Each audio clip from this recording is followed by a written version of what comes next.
Welcome to our next project. And this one is going to be the coolest and most real-world project so far. So we're going to apply everything that we learned so far, including advanced stuff like functions, arrays, and object-oriented programming. We will also learn some new stuff, like how to use geolocation and how to use third-party libraries in our project. But even more importantly, we will also learn how to actually plan a project. Because building a project is not just writing some code, it's also about thinking and taking decisions and solving problems. And so that's something I really want to teach you so that eventually you will be able to build applications on your own.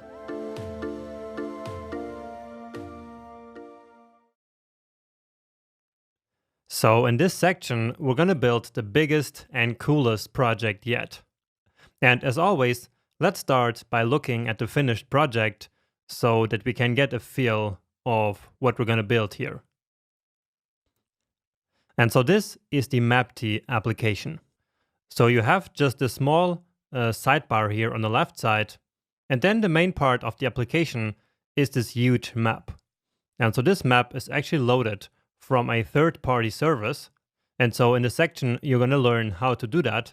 And also the position is actually automatically obtained by the browser using geolocation. So let me turn this off here for now, the geolocation. And now I will reload. And then the browser will ask me here if it is allowed to know my location. So probably you have seen this here in other applications. And so you will learn how to do this yourself now. So I click allow, and then JavaScript will fetch my position, and it will then also load the map on my current position. Now the goal of this application is for me to log my workouts. So let's say I work out here downtown of the city. So here I have this form where I can input my workout. So here's the type, which is going to be running for now. Then let's say I have 5 kilometers in 20 minutes and with 175 steps per minute. Then I hit enter, and then you see it prints here nicely on the sidebar, and also on our map we got this pin together with this pop-up. Alright, and of course we can do another one. Let's say I went cycling here a bit in the mountains. So here I can choose a different type. So this application allows us to log running and cycling. And now watch what happens here to this last value. So it changes from step to minutes to an elevation gain. So let's say I did 50 kilometers in 5 hours and an elevation gain of 400 meters. And so you see that now I get this pop-up here with cycling. Let's just do one more. Let's say over here, which is another nice spot to go running. And this actually has to be running again. And let's say 180 steps per minute. And now what's cool about this, let's say I have activities all over the place, then I can just click here and it will automatically move the map to that workout. Okay, so that's really nice. And I think this looks like a real nice real-world project, and we're going to have a lot of fun building this one together. Of course, it could be even more real-world. For example, we could be able to trace whole lines or polygons here on the map, but as always, I wanted to keep it simple here and focus mainly on the learning and on just implementing some other features that are also pretty cool, I believe at least. Another thing that is special here is that actually when we close this app and reload it, so let's just reload, it will basically keep its state. So you see that the workouts are still here and they're also still on the map. So you see, it's still everything here, even after we basically close down and open it again. And of course, this also works if I copy it, open another tab, and so here it is. Here is all the data. So essentially, this data about the workouts is going to be stored in the browser, and then each time we load the page, we will read the data from the browser. And so that's yet another really cool browser API that we're going to learn about here in this project. All right, and now that we have a broad overview of how this application works, let's quickly take a look at our starter files here one more time. So this is the JavaScript, and once again, I already have my elements pre-selected here, so we don't have to waste time with that. Then here we have the style, and as always, you can have some fun by going through that. Then here the HTML file, which is going to be important because we will need some code from here. And then you will also see that I have this flowchart here for this application and also a diagram for the architecture. But I will not look at this flowchart for now, because actually in this project, I will explain you exactly how to come up with a flowchart like this. And in fact, that's going to be the topic of the next lecture. And so let's move there right now. Now, before we write a single line of code, we first need to plan this project, because this one is a little bit more complex than the other projects that we have been building. So until now, we have always simply started to code, but without much thought about the features or the architecture before writing the implementation itself. I mean, we actually did use a flowchart a couple of times, but I always simply provided that flowchart and we never did it together.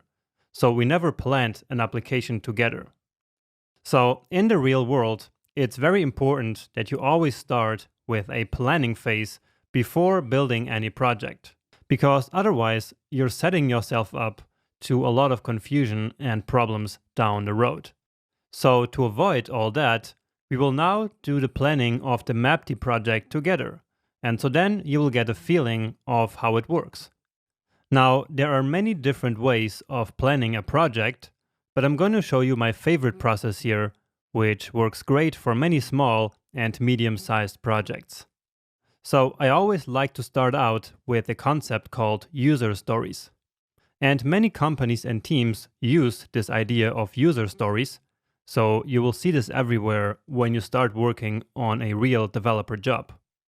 So, a user story is basically a description of the application's functionality from the user's perspective.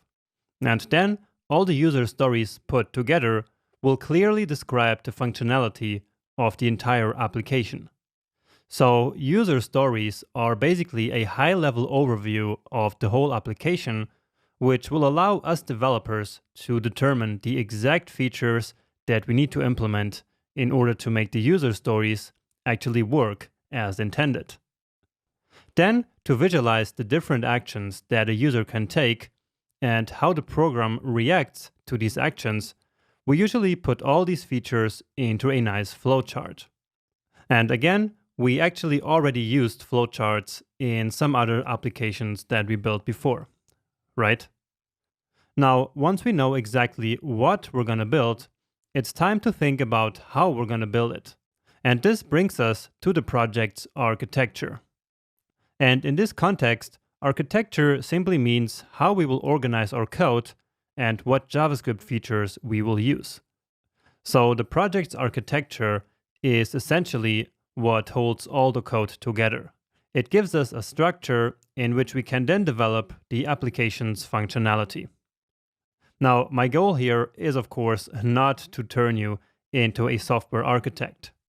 The goal of this step is simply to stop and think about how we will implement all this functionality, so all these features, before we actually do it.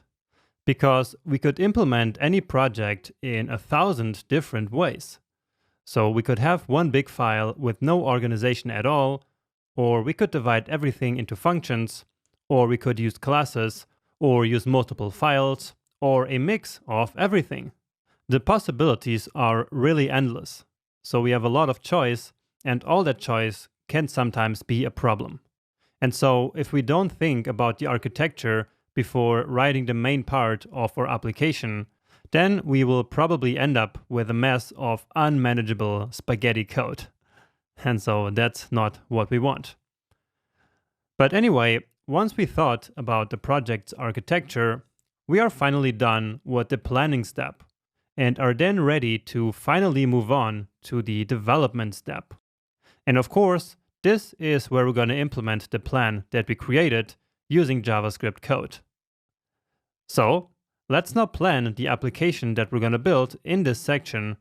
And so basically go through these 4 steps of the planning step. And we start with the user stories. And remember, a user story is essentially a description of the application's functionality from the user's perspective. And all user stories put together provide a clear picture of the application's whole functionality. Now, there are multiple formats in which we can write user stories, but the most common one is to write sentences with this format. So, as a certain type of user, I want to perform a certain action so that I can get a certain benefit. And so this format of the user story answers the question who, what, and why. Great. And so now applying this to our own Mapty project, the first user story could go something like this. So as a user, I want to log my running workouts with location, distance, time, pace, and steps per minute, so that I can keep a log of all my running. So if we analyze this sentence, then this clearly tells us who wants to perform which action and why. And then, based on this, we will be able to plan the application's necessary features in the next step so that this user story can basically be satisfied. Next up, we can also say that as a user, I want to log my cycling workouts with location, distance, time, speed, and elevation gain, so I can keep a log of all my cycling. So this is similar to the first one, but this one is regarding cycling rather than running. Next up, as a user, I want to see all my workouts at a glance so I can easily track my progress over time. Then, as a user, I also want to see all my workouts on a map so I can easily check where I work out the most. And finally, the last user story, which makes sense for this application, is that as a user, I want to see all my workouts when I leave the app and come back later, so that I can keep using the app over time. Now, of course, we could have written these stories in a different way, and certainly different people will come up with different user stories for the same application. But what matters is that we can use user stories to describe exactly what the application will do. And I think that these user stories do a pretty good job on that. Now, in this project, I actually already showed you the working application in the last video, right? But of course, in the real world, you will be building the application from scratch on your own. And so therefore, you will really have to think as if you were the user and put yourself in the user's feet so that you can come up with these user stories and then build your features from there. So let's now actually think about the features. So here on the left side, we have a more boiled down version of the user stories so that we can now work on the features that the application should have. And again, that is based on the user stories. And based on this first user story, we can already imagine a couple of features that our application is going to need. So first, we're going to need a map where the user can click in order to add a new workout.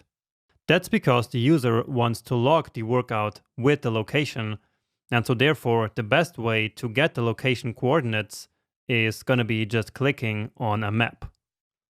Next, since we are working with maps, we should probably use geolocation in order to display the map at the current location of the user, because this is a lot more user-friendly than having the user scroll to their current position, right? So this is a perfect use case for geolocation, and since all browsers on mobile and desktop now support geolocation, this will be a great addition to our application. Then, of course, we're also going to need a form to input the rest of the data. So the distance, the time, pace, and the steps per minute, which is also called cadence. So from the first user story alone, we could already know that we need these 3 features. I mean, we don't really need them, but they're nice to have because they allow us to satisfy the user story. And so let's now take a look at the second user story. And so for this one, we're going to need a form that is very similar to the first one, but this one has to ask for the elevation gain instead of the steps per minute. Then the user wants to see all the workouts at a glance, and so therefore we're basically just going to have a list with all these workouts. Then the user also wants to see them on a map, and so therefore we will have a feature basically displaying all the workouts on the map as well. And lastly, the last user story basically says that the workouts should of course persist over time. And so there are multiple ways of doing that. And so usually in a real world application, you'll have accounts where people's data then gets stored. But in this case here, since we are just building a very simple application, all we're going to do is to store the workout data right in the browser. And for that, we're going to use a browser API called local storage.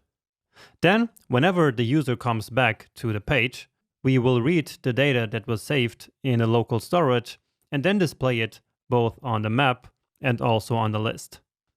Okay, and so these are the features that we will have to implement. And so let's now put them in our flowchart.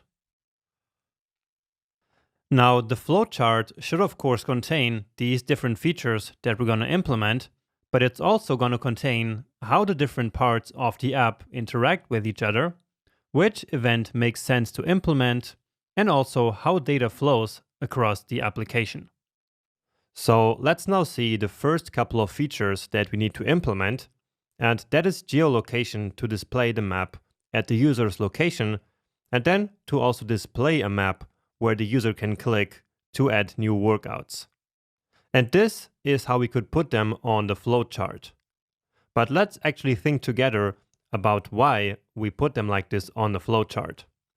So whenever we start to build a flowchart like this, it's a good idea to start with events. And so here in this case, I'm starting with the event of the page loading, basically. And so that's always a good event to start the flowchart, because of course, that's always the first event that basically occurs on any page. I mean, it's not an event that we're gonna handle, but as you know, all the code that is in the top level will essentially be executed when the page loads. And so we can count the page load as an event here as well. So when the page does load, we want to start by getting the user's location coordinates using the geolocation API. So just like we decided on in the last slide, right? Then after that data arrives, we want to then render the map basically centered on the current location of the user.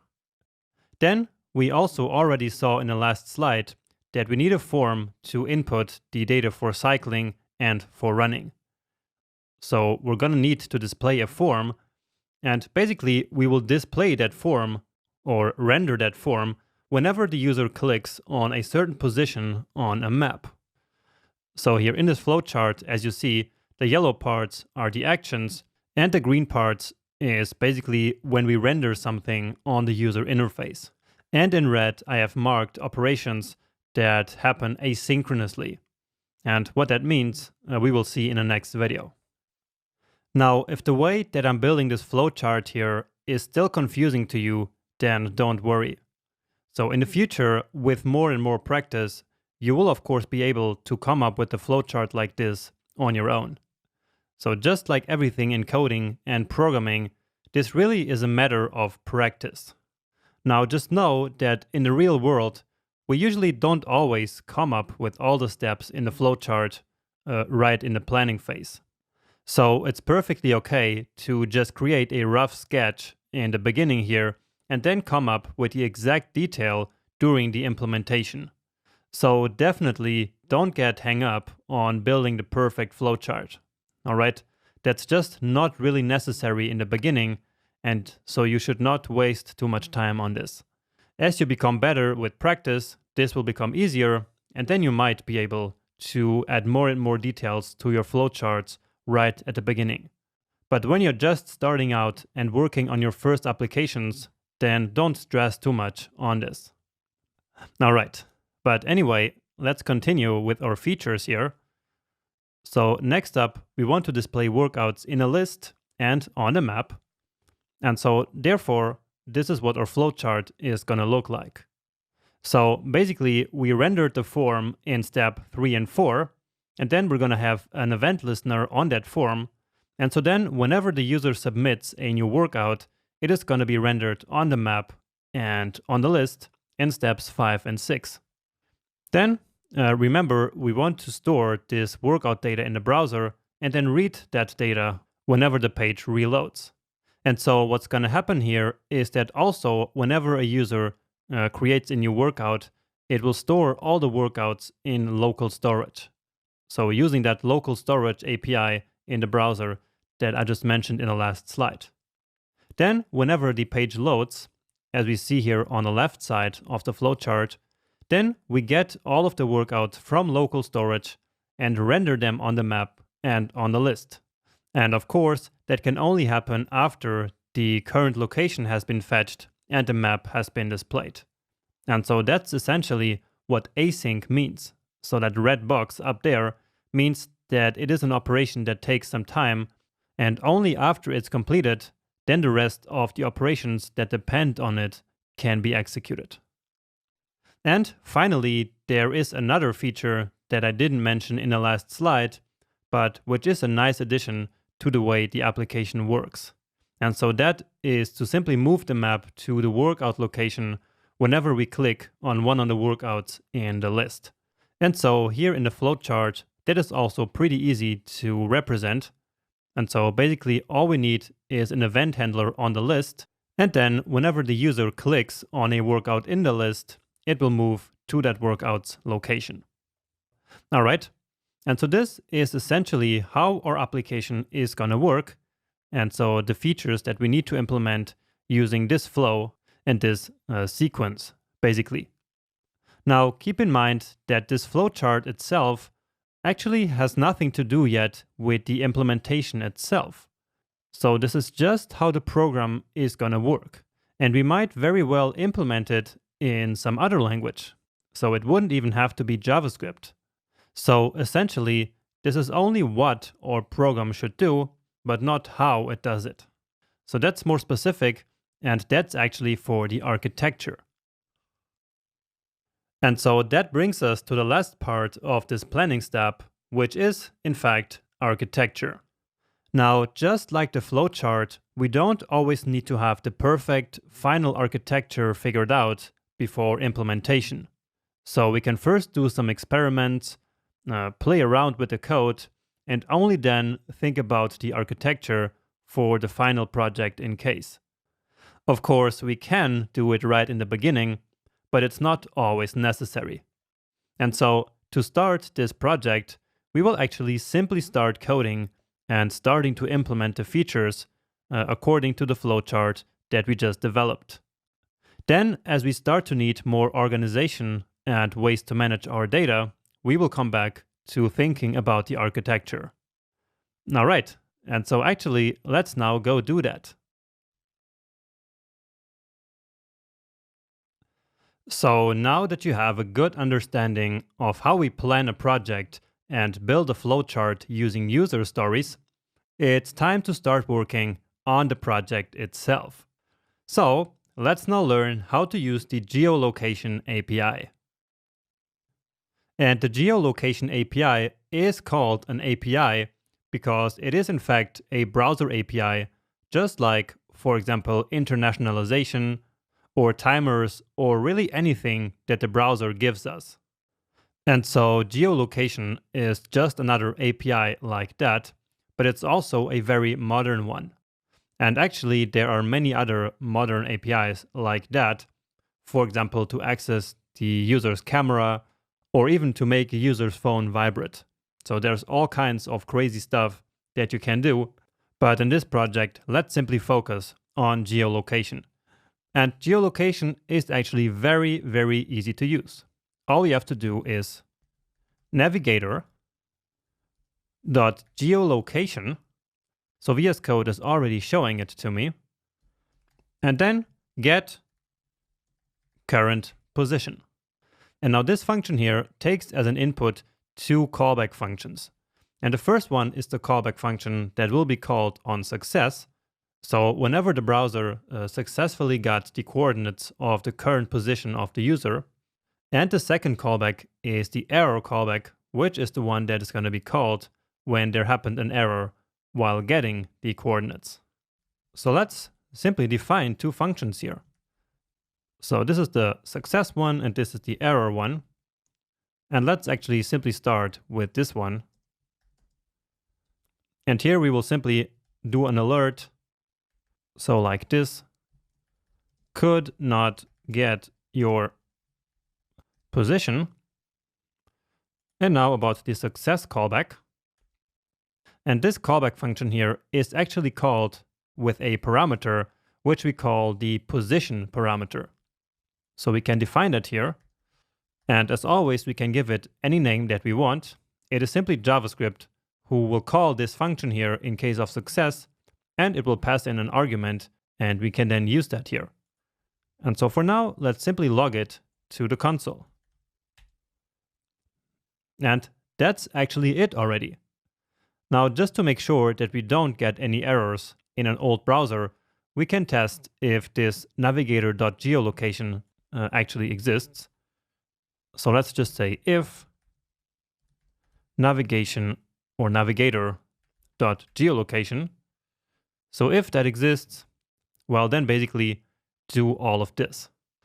So let's check it. And actually, I already have the page running, but it's here on this other side because it takes up too much space. But anyway, here you already see that pop-up window from the browser asking for permission to use your location. And so let's actually start by clicking on block just to see what happens then. And so as you see, this is the situation in which there is an error getting the coordinates. And so therefore, we then get this alert that we specified down here. Right? But anyway, let's go back. And we can then click here on this icon on this right side and then clear these settings. So I have blocked tracking the location, but now I want to actually make it work when I reload. And so I need to clear that setting so that now it's going to ask me again. This time I allow. And now let's take a look at the console. And so here indeed, we get this position object. All right. And the thing that we are interested in is already here. So that's these coordinates with this latitude and this longitude. Let's see what else we have in there. So we also have altitude, we have speed, but these are probably only available like on mobile phones, because I guess that like most computers don't have a way of knowing the altitude. But anyway, let's now get this latitude and the longitude from this object. So remember, they're called latitude and longitude, and they are inside of this chords object. So this is a child object of this bigger object. And so let's now take the positions out of the object. So actually the coordinates out of the object. And so let's simply do const latitude equals position dot chords. And now we could write dot latitude like this, but even better, we can simply use destructuring. And so this will then create a variable called latitude based out of the latitude property of this object. And now the same for the longitude.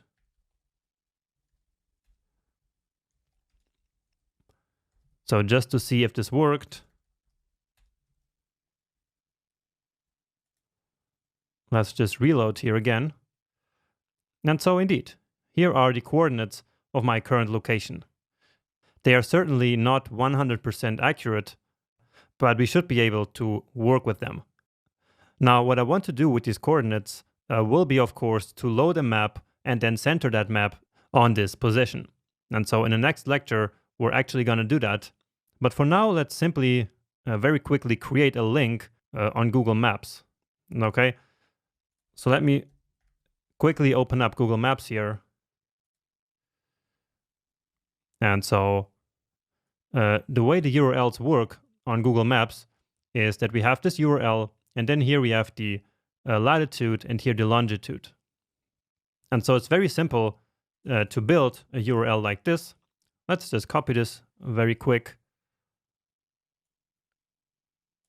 Then here creating a template literal. This part here is not important. And so this here is going to be the latitude.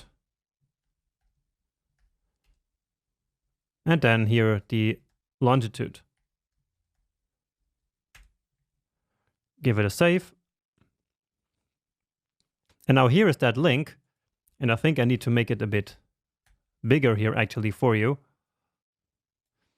And now we can right click here and then open a new tab. And indeed, here is Google Maps on my current location. All right. And no matter where I go, well, actually it changes the URL, so never mind. But yeah, you should try to do that on your own, of course. And then it will take you to your current location where you are right now. So of course, your numbers here are gonna look different than mine. But if you create a link like this, then that will take you to your current position on the map. And I think that's really cool already. So this was of course just to see how geolocation actually works in JavaScript. And now in the next video, we will use a third-party script to basically load a map and display it here on the right side of our user interface. So on this part here, we want a map just like in our demo. And so that's going to be the task in the next video. So in this video, we're going to learn how to display a map using a third-party library called Leaflet. So to start, let's quickly Google Leaflet, and probably the first result will already be for this library. So you see that Leaflet is an open source JavaScript library for mobile-friendly interactive maps. So essentially, this is a library that some other developers wrote and that we can now include for free in our own code and use it. And in this case, we can use it to display maps. And whenever we use a third-party library, the first thing to do is to basically include it in our site. And so let's come here to the downloads page. And so here we can download Leaflet to our computer if we want it, or we can also use a hosted version of Leaflet. And this basically means that we can use a version of this library that is already hosted by someone else. So in this case, it is on a CDN, which is a content delivery network. And so it has this URL here. So that stands for unpackage.com. And then here we have the Leaflet library. So actually, we will need a CSS file, and we will also need a JavaScript file. Now, there are also a bit more elegant ways of including JavaScript. For example, using a package manager like npm, and then all we would have to do is npm install Leaflet into our application. And actually, this is how we will do it in the future. So in one of the next sections, we will actually learn how to do this using the npm package manager. But for now, probably the easiest way to get started is to simply include a hosted version that is on a CDN. And so let's grab this code here and paste it in our HTML's head.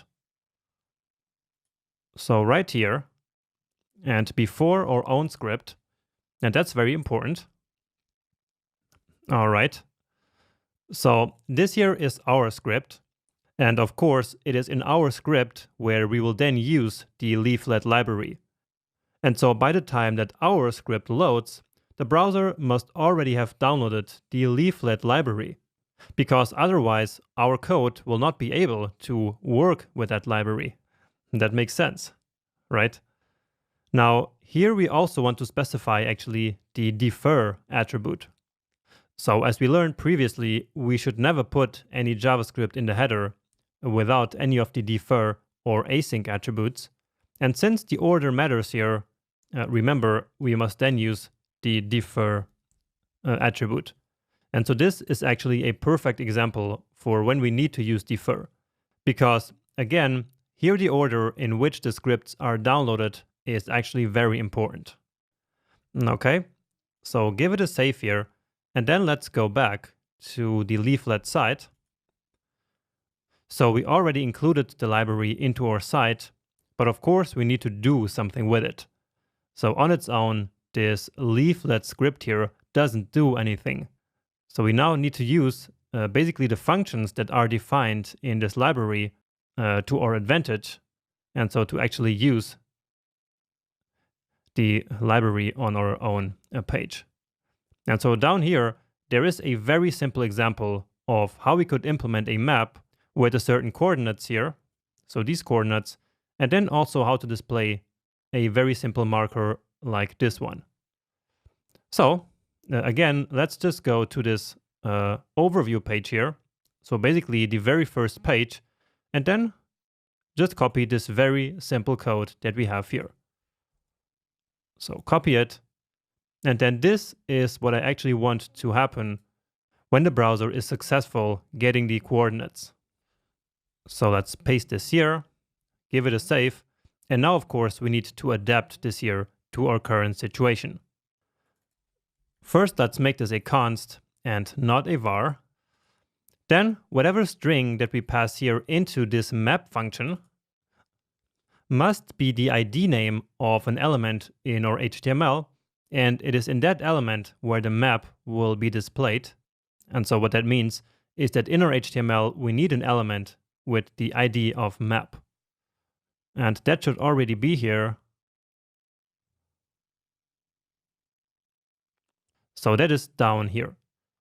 So here I have this empty div, and it has the ID of map.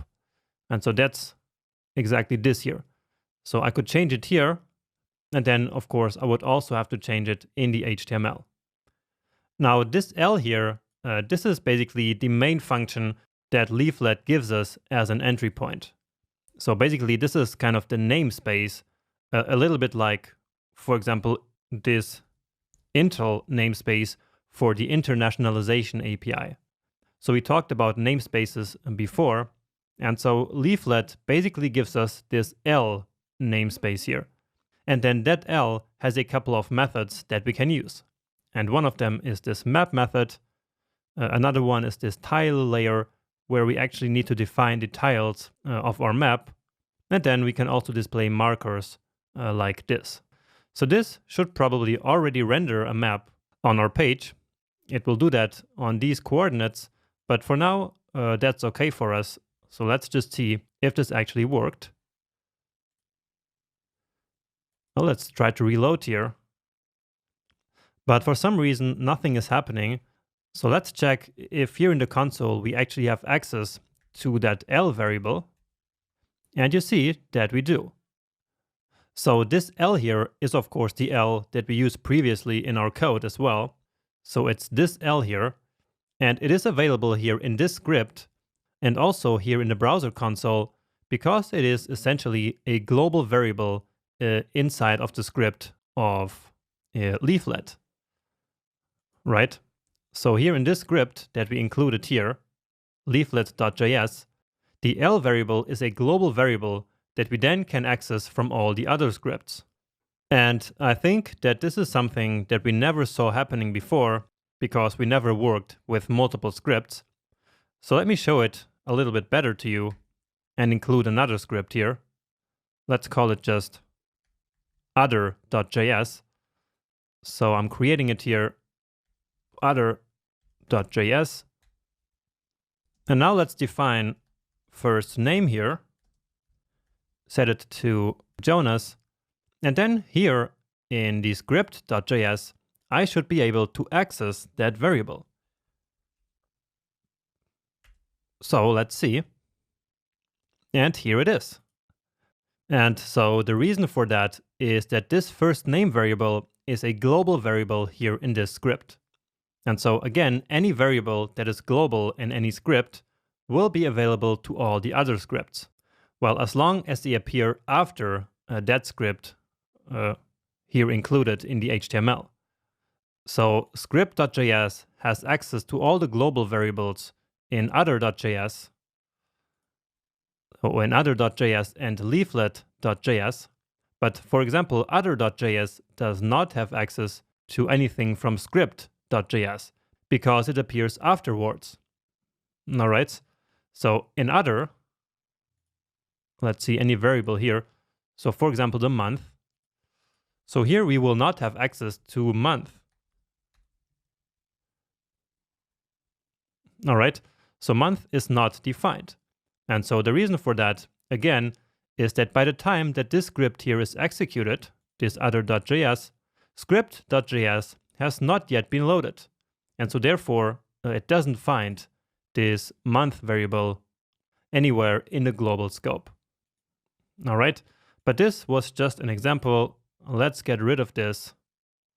Well, not get rid, let's just comment it out here maybe. And anyway, maybe you noticed that already the map here has appeared this time.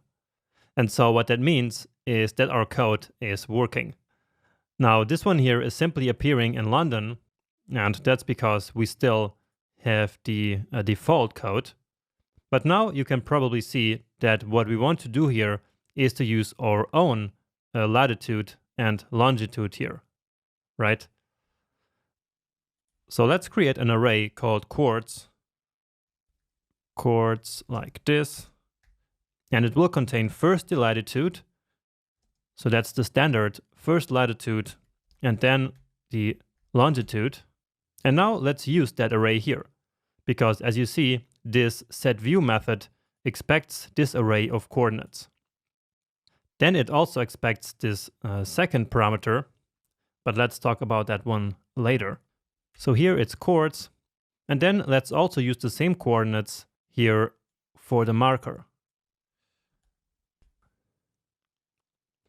All right, let's check again. And all right, that works. Now here we just have this error from the first variable that we created in the other script. But what matters here is that now we have this beautiful map here right at my, well, approximate location right now. Now that other number that we saw in the function is basically the zoom level of the map. So we can zoom in and zoom out here on this. And so, yeah, let's try with some other values here. For example, 10. Then you see that it's a lot more zoomed out. But let's say we use 17, then that's probably going to be pretty close. Yeah, that's probably as close as it gets. And actually 13 is a pretty reasonable number. So let's keep it at 13. And now let's talk about this tile layer here. So the map that we see on the page is basically made up of small tiles. And these tiles, they come from this URL here, which basically is from OpenStreetMap. And maybe you have heard of OpenStreetMap, and it's basically an open source map that everyone can use for free. And so OpenStreetMap is actually the one that we're going to use, but Leaflet works with all other kinds of maps as well, for example with Google Maps, if that's the one that you prefer. Now we can also use this URL here to change the appearance of our map. So what we see here right now, or hopefully soon, is basically the default map of OpenStreetMaps. Now, however, when you Google around a little bit, you can find different styles. And so what I want to do now is to change this style to another one that I found. And so to do that, you can simply change this one here to FR. And then here it is /hot and another slash, and that's actually it. So that's simply another theme of these tiles. And so if you give it a save, then now you see that it looks different. And in my opinion, that actually looks a lot better. So when you refresh, maybe you see that it builds up basically in these tiles. So did you see that? So basically these map squares, they appear one by one. And so that's what I mean by tiles. So those are the tiles that the map is made out of. Just get rid of this error here. And then I think that for now, this is actually enough. So we also have this marker down here. And so that's for this marker plus this pop-up. But let's talk about in the next lecture how we can actually create our own ones and then also display a pop-up and a marker wherever we click on the map. So if I clicked here, then I wanted a pop-up here and a marker. Or if I clicked over here, then I wanted the marker to be here. And so that's going to require a little bit more work. And so let's leave that for the next video. So in this video, we're going to display a marker wherever we click on the map. And for that, we are going to use one more time the leaflet library. And just to make sure that we're following the right path according to our flowchart here, let's take a look at it. And so indeed, when the page loads, then we get the current location, so the coordinates of that. And then after that is done, the map is rendered in the current location. And so now what we're going to do next is to bind an event handler so that whenever the user clicks on the map, we can then display a marker on the map. So for now, we're going to jump this one and continue working with the map. And so we're going to basically render a workout on the map, which is not yet a workout, but we're simply going to put a pin or a marker on the map. And then later we can replace that with the data coming from the workout. All right, so let's go do that. And the first thing that we need to do is to actually add the event handler to the map so that we can then handle any incoming clicks. Now, how are we going to do that? I mean, should we simply attach an event listener to this whole map element here? That wouldn't really work, because then we would have no way of knowing where exactly the user clicked here on the map. So basically, we would have no way of knowing the GPS coordinates of whatever location the user clicked here on the map, because that is data that only the map knows, right? So when I click, let's say here, where I am right now, then I want to handle that click exactly at that position. And so therefore, we need access to the coordinates of the point that was just clicked. So in summary, what I'm trying to say is that we cannot simply use the add event listener method that we have been using all the time. Instead, we can use something similar that is actually available on Leaflet, so in the Leaflet library. And so this is where now this map variable here comes into play for the first time. So when we first wrote this code here, or actually pasted it from the Leaflet documentation, I didn't really explain why we were doing this.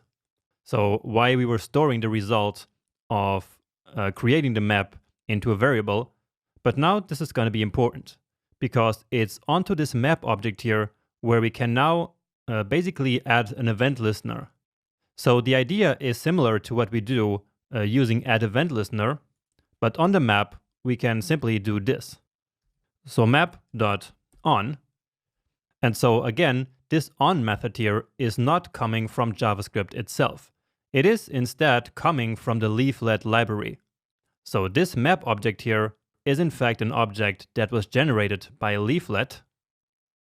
So we can see that because of this L here. And so therefore, this is going to be a special object with a couple of methods and properties on it. And in fact, let's actually start by taking a look at it in the console. So map. And let's see what we get here. So down here it is. Let's get some more space here. And so here you see there's a lot of stuff in here. Also you see that the developers of this library also use this underscore convention here, basically to make these methods and properties protected. And so simply by taking a look at this code here, we already know that we should not basically manipulate these here manually. So let's just look at the ones that don't have this. So there should be this on method that I'm using, but maybe it's simply inheriting that. So let's see. It's also not here. It doesn't really matter anyway. So I was just trying to show you what happens here. But here it actually is.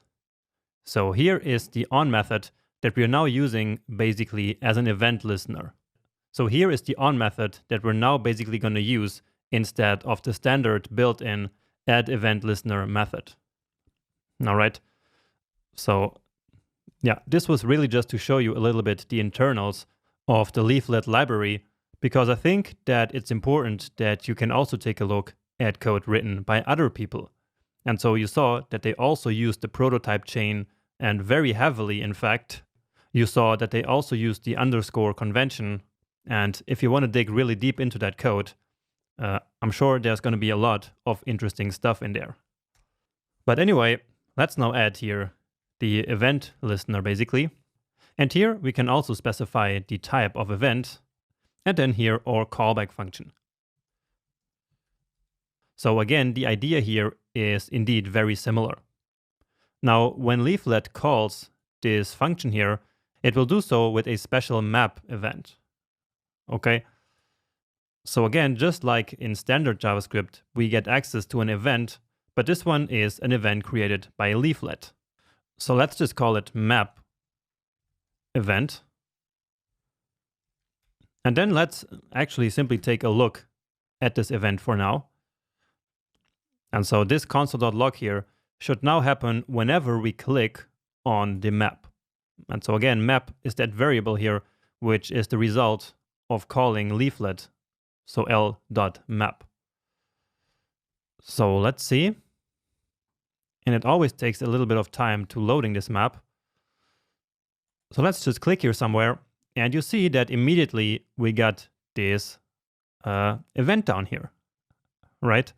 And then actually right here in let lng, we then get the coordinates of the point that was clicked. Great. Let's try another one just to see if the coordinates are different. And you see they are a little bit different indeed. And so now we can take this event object, take the coordinates of latitude and longitude, and then add a marker at exactly that point. So we already know how to create a marker, even though this is a very simplistic one. And so we're going to improve it a little bit. But for now, let's just take this code. And then here, let's take the latitude and longitude from this object. So we can destructure this, because remember there was a lat and a lng variable inside of map event dot lat, I think lng like this. But let's check again just to make sure, because I don't really remember it. So the pin from the beginning here is now gone indeed. Let's now click somewhere here. And now we got this pin right here in the center. And that's because we didn't fix our code yet. But for now, I just wanted to take a look. So that's the lat lng object right there. And then in there, there is an object with lat lng. So these are the two values that we just took out of this object. Okay, but now let's actually then put this pin exactly where we click, instead of putting it in the center like we are doing it right now. So this coords here is of course the center of the map that we specified before. So that is coming from geolocation. And now we want to use this lat and lng. So let's specify a new array, lat lng. And here for now, let's just write like workout. And again, we're going to change this in a minute to make it a bit better. But now I'm just interested in seeing if the pop-up is appearing in the right place. And let's wait for it. And there you go. Now I click this one, then here, and indeed it works. So great, that's beautiful already. But now watch what happens whenever I click. So whenever I add a new marker, you see that this pop-up here always closes, right? But in our demo, I actually have it so that they always keep open. So if I click here and add another one, and the data doesn't matter here now, then you see that all the others remain open. And I think that that is actually a better option. All right. You also see that I added some custom formatting to these pop-ups. So for example, the running one always has this green border, while the cycling one has this orange border. And that's because in Leaflet, we are able to add our own class names to the pop-up. So there's a lot of stuff that we can do with pop-ups in Leaflet. And so let's now try to experiment with a couple of them. So it starts here with l.marker. And so this is basically the code that adds the marker to the map. And this one is all still correct. There's nothing to change here. Then here we add that marker to the map. So essentially .marker creates the marker, and then .add2 adds it to the map. And so that's similar to here, where we first select the title layer, and then we add that tile layer to the map again using .add2. And all of these methods, they are in the documentation of Leaflet, and we're actually going to go there in a minute, okay?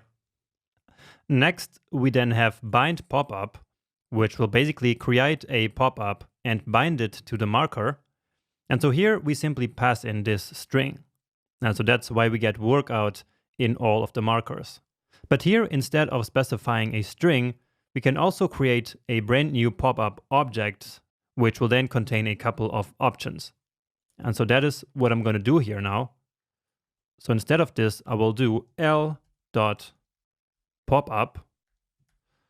And then here I can pass in a couple of options. But now let's actually go to the Leaflet documentation, because otherwise all of this will simply appear like magic to you. So I don't want to just write the code here and you copying it. Instead, I want to show you where I'm getting it from in the documentation, because reading documentation will be something really, really important in your job as a developer. Because as I just mentioned previously, every library that you're going to use will have some documentation so that you can actually know how to use it, because otherwise you would have no idea, right? And so reading documentation will certainly become part of the job. So let's just go here to Leaflet, and basically on every page of every library, you will always find something called like docs or documentation. And so here is a bunch of stuff that you can take a look at. Now here I will just take a look at the UI layers, which are the markers, pop-up, and tooltip. So as for the marker, this is basically what we did before. So l.marker, then add to map. And so this is exactly what we already have. So this is an example, as we can see here, but down here is how we should actually do it. So how exactly this marker function should be called. So we can pass in, or have to pass in, the latitude, longitude, and we can also pass in an object of options. And so here are then all the options that are available for the marker. But in this case, we don't have any. So I'm keeping it fairly simple here. But even on the marker, we can change all kinds of stuff. For example, we could change the opacity, as you see here. We could also like rise on hover, so then the marker will get on top of others when you hover the mouse over it. And so, yeah, you see there's all kinds of stuff that we can do here. But let's now go actually to the pop-up. So you see there's a lot of stuff here. And as always, I encourage you to take a look at it. But now, again, let's talk about the pop-up itself. And so again, here you see that l.popup can take in an object of options. And so this is what we will do now. And that's the pop-up that we will then use on the marker to create a pop-up that is attached to the marker. So the first two that I want to specify is the max width and the min width, so that the pop-up always has a nice size. And so basically, we will now create an object with these two properties. So let's set this one to 250 and the min width to, let's say, just 100 pixels. All right. Now, next up, I want to change that behavior where the pop-up of one marker closes when we create a new one. And so that's this auto close here. So we use this one when we want to override the default behavior of the pop-up closing when another pop-up is opened. And so this is exactly the one we are looking for. And so by default, it is true. And so let's set that to false. So auto close, set it to false. And then finally, there's also close on click, which again will prevent pop-ups from closing, but this time whenever the user clicks on the map. So as we see here, that's the default behavior. And so let's put this one here to false as well. And again, I'm doing all this so that I can show you a little bit how we work with documentation. So finally, we have also the class name. And so as I mentioned before, we can use this one to assign any CSS class name that we want to the pop-up. And so this is going to be useful to style it according to our needs. And so in our CSS, I already have a class for pop-ups. So let's just search for pop-up. So here is a lot of stuff. But the ones that we are interested in is running pop-up and cycling pop-up. So these here are basically styles that I assigned automatically to all the pop-ups in Leaflet. So that's why they have this dark background color and why they have the font size that they have. So all of that I actually already styled here using CSS. But now I want to be able to add a custom class as well so that I can style the running activities with this green and the cycling ones with this orange. So later we will then define this class here dynamically, but for now let's put all of them to running pop-up. And so that's actually already it. Now finally we also need to set then the text back, because right now we don't have any text here in our markers. So if I click here, then you see we indeed get the marker, and it even has this class here. And let's just see what happens when I click another one. And yeah, that works. So all of them stay open just as we wanted. But as I was saying before, they don't have any content yet. And so we need to set that. And that is actually, again, on the marker, I believe. So it's a method that's on the marker. So let's see where it is.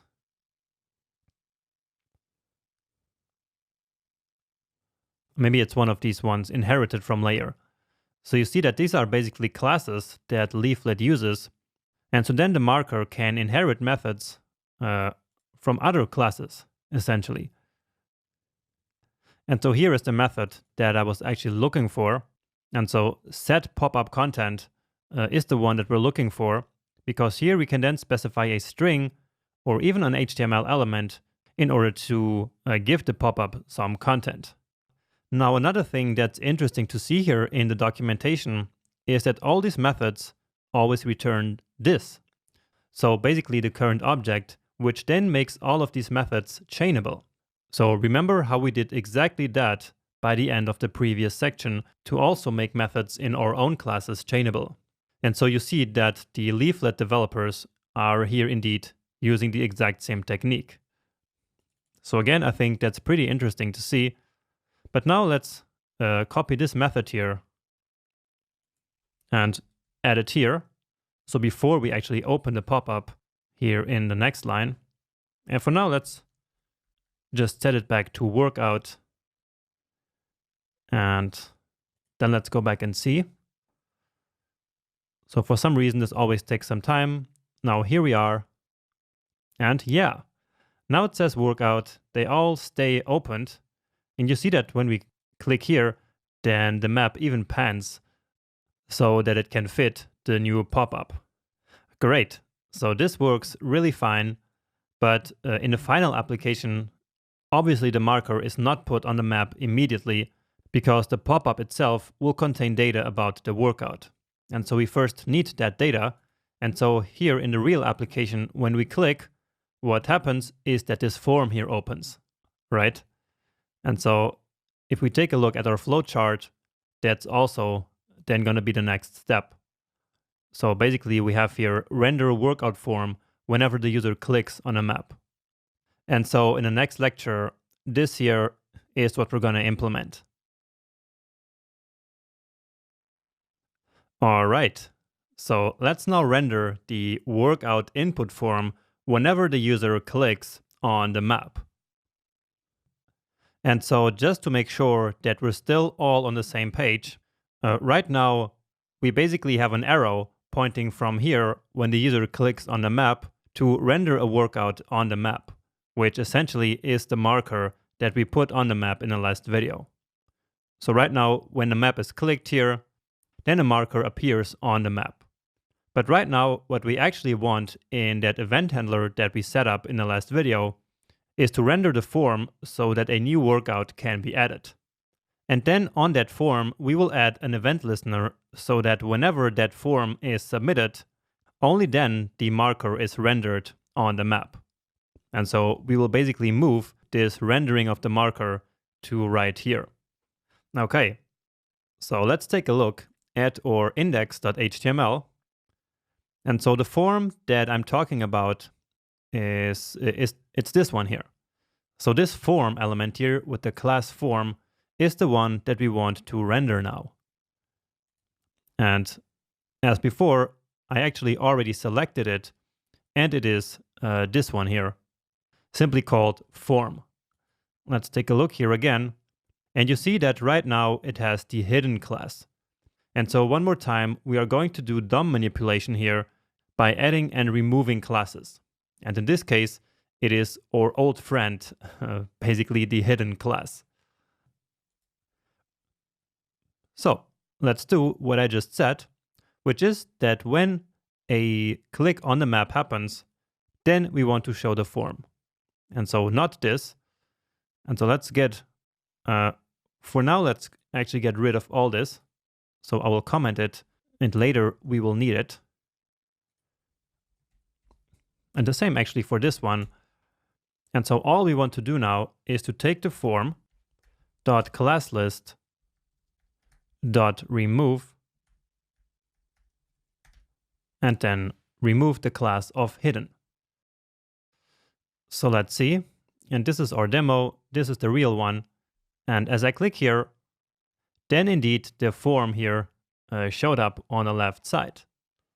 And now one cool thing that we can do for a better user experience is to immediately focus on this field here. So that's also what happens when we click on the map here. So you see that right away the cursor is blinking there. And so that's actually relatively easy. So all we need is for this input element here of the distance. And again, I actually already selected all of the inputs. And so that's input distance.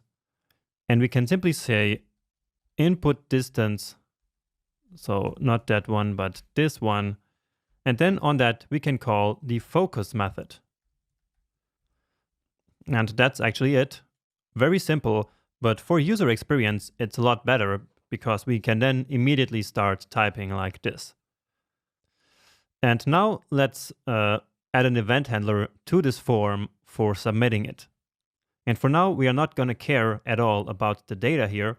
All we want is whenever this form is submitted, that a marker then appears on the page and exactly at the place that was previously clicked. And notice that we actually don't even have any submit button here. So there's no button to submit this form to make it smaller. But remember that whenever we hit the enter key on any of these fields in a form, then that will actually also trigger the submit event on that form. And so that's what we're going to make use of now. And so let's now add that event listener. And so that, of course, we will do outside of all of this. So we will not have an event listener inside an event listener, right? And also this has nothing to do with the geolocation. And so let's do that completely separate out here.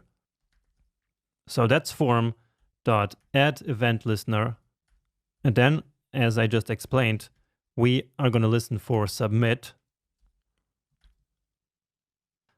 And so this is the one that will then display the marker. So let's write it here. Okay. And so let's get this code here and paste it here. And of course, getting rid of the comments. And maybe you're starting to notice that we have not only one, but two problems here actually. So right now we are trying to use two variables that do not exist in the current scope. So we are trying to access map and also map event, right? Now this map here is easy to fix. So that map is this variable here, right? So it is defined inside of the callback function of the geolocation API, so of this get current position. But all we have to do is to basically create a global variable here like this. So this one I'm going to call map. And so here we then simply reassign that map to the already existing variable. And now for map event, we actually have to do the exact same thing. All right. So this map event, we get access to it in this event handler that we set up previously. So that's right here. Let's just add a comment here. Handling clicks on map. And don't worry, we are going to fix this entire code here. So this whole mess that we have been building very soon actually. So handling, because yeah, right now it is all a little bit messy, but that's exactly what I was saying in the beginning of this section. So that we will simply start coding without caring for now about the architecture. So without the structure of the code, but very soon we should actually start to think a little bit about this to organize this code. But anyway, it is inside of this event handler that we get access to the map event. So to that object, which will contain the coordinates. However, we don't really need it here, right? So here we are only displaying the form, but where we need it is then later when that form is actually submitted. And so basically as a way of passing it here, we will simply also define the map event as a global variable too. So let me here create also map event. And then here we will have to change the name here. So let's just call it map E, because usually I only call events simply E. And so let's now say map event. So this one here, which is the global variable, should be equal to map E. So again, we did this one here because we don't need this map event right here in this function, which is the place where we get access to it. And so we basically copy it to a global variable. And then here where we do actually need it, we will get access to that global variable and can then use the latitude and longitude right here in this function. And so this will already work at this point. So let's wait for the map to load. There it is. I will click here in the middle of the city. And then again, we don't need to care about the data at all. So I will just hit the enter key. And then maybe for a second you saw it appearing down here, but then immediately the page reloaded. And so the reason for that is because the default behavior of forms is doing exactly that. And so once again, we actually need the event here, and then we need to call event.preventDefault. And so that should now fix it. And so let me click here again. I will just hit enter, and there it is. So now basically the marker appears here in 2 steps. First, the form is displayed, and then when we submit that form, finally the marker is then rendered here on the map. All right, cool. Let's try another one here. Let's just put some values here. But indeed, that works now. Now this form here is far from complete. For example, all the values here should be cleared, and also the form should disappear after we inputted something. But, well, let's take care actually of the first one now, so clearing all the input fields. But then about the hiding of the form, let's actually do that a little bit later. All right. So let's take all the values. So that's input distance, duration, and cadence, or cadence. I'm not sure about that one. So these 3 are these 3 fields. Okay. But then we also have the elevation gain for cycling. And so that's another input. And so we need to clear all of them, even though this one here is not yet visible. But actually, we will take care of that right after doing this one. So let's take these 4 inputs and clear them. And then I will actually show you how we can display this one. So let's do that here. Clear input fields. And so that's input distance. So we can set it equal to the empty string. And then we can actually put them all equal at the same time. So input, let's say duration, then this one, and then finally the elevation as well. So just to test that and to show you the next step here as well. So when we click, let's just put some random values here. Oh, and now we get an error here. So assignment to constant variable. And a good thing that this is happening, because I already remember the mistake that I make. And so that is forgetting the value here. So of course we don't want to clear the entire element, right? We just want to clear the value. So this is one that I keep forgetting. I think this wasn't the first time for some reason. All right, but that actually works. And so now finally, what I want to do is whenever we click on cycling here, then this cadence or cadence should change to elevation. So watch what happens here in the demo when I click cycling. Then both of these changed. And if I click again, then that changes back. And that is actually easier to do than you might think, because there is actually an event which is triggered whenever we change the value of this select element.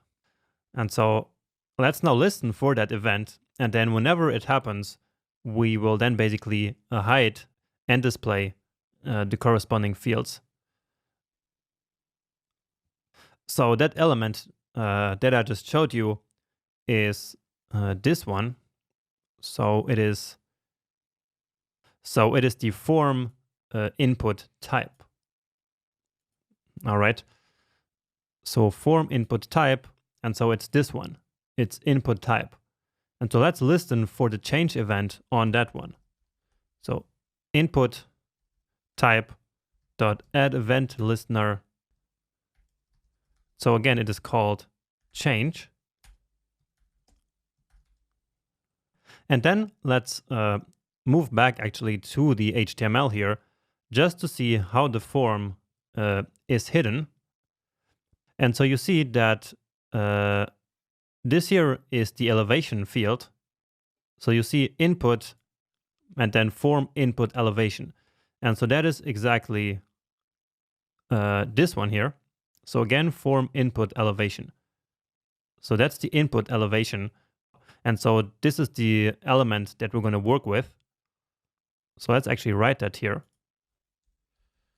So input elevation, but then the one that actually has the hidden class, and in this case, the class is called form row hidden. So let's copy that. And so again, the element that has this hidden class is essentially the closest div element to this input field.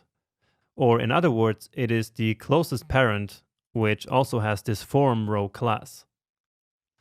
And so what we're going to do is to toggle this hidden class both on the elevation gain and on the cadence, or the cadence. Because these two rows here, so from these two, there will only ever be one of them visible. So whenever this one is hidden, this one should be visible, and when this one is hidden, then this one should be visible. And so what we can do is simply toggle this hidden class here on both of them whenever this change event happens.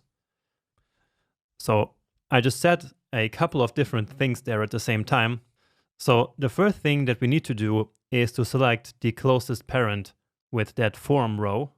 And so for that, we use DOM traversal and the very handy closest method. And so here we can now specify the class name, or actually a selector.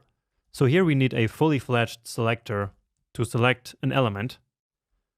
So basically, remember, the closest method is like an inverse query selector. So it selects parents and not children. All right. Then we take the class list and then we simply toggle this class here. And then we do the same on the input cadence. So this one. And so by toggling the same class on both of them, we make sure that it's always one of them that's hidden and the other one visible. All right. So let's wait for it one more time, clicking somewhere.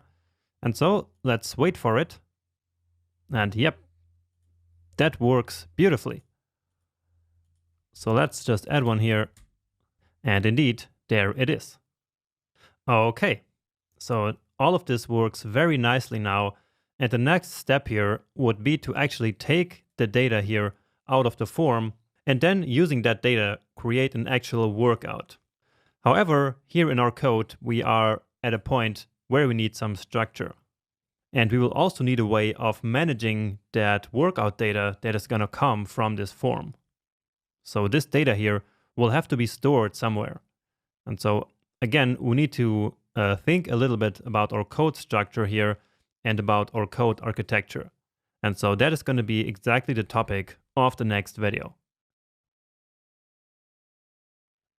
So before we continue any further in our project, we should now think a little bit about our project architecture. Now, there are some quite advanced architecture patterns in JavaScript, and we will actually talk a little bit about this by the end of the course.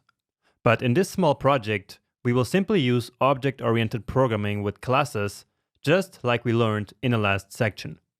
And so this way, you can then use these concepts here in a real project. And remember that the architecture is all about giving the project a structure.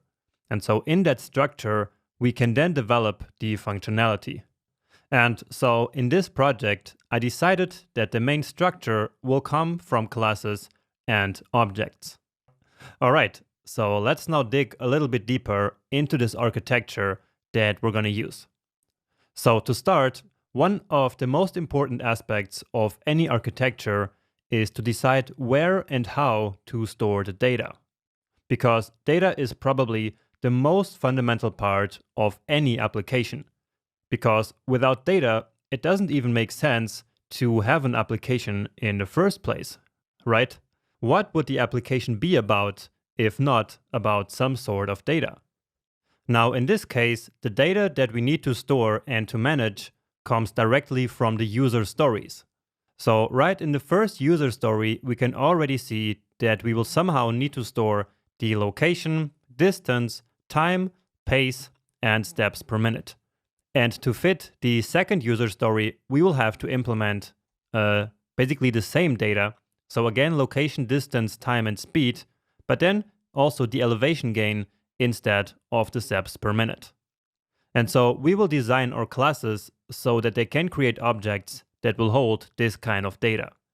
And I believe that this is the best way of designing the classes to really fit our user stories. So you see that we are going to have a big parent class, which will be called workout. And so this one is going to hold the distance, duration in coordinates. And then we will have a more specific class for the running, which will hold the cadence and the pace. All right.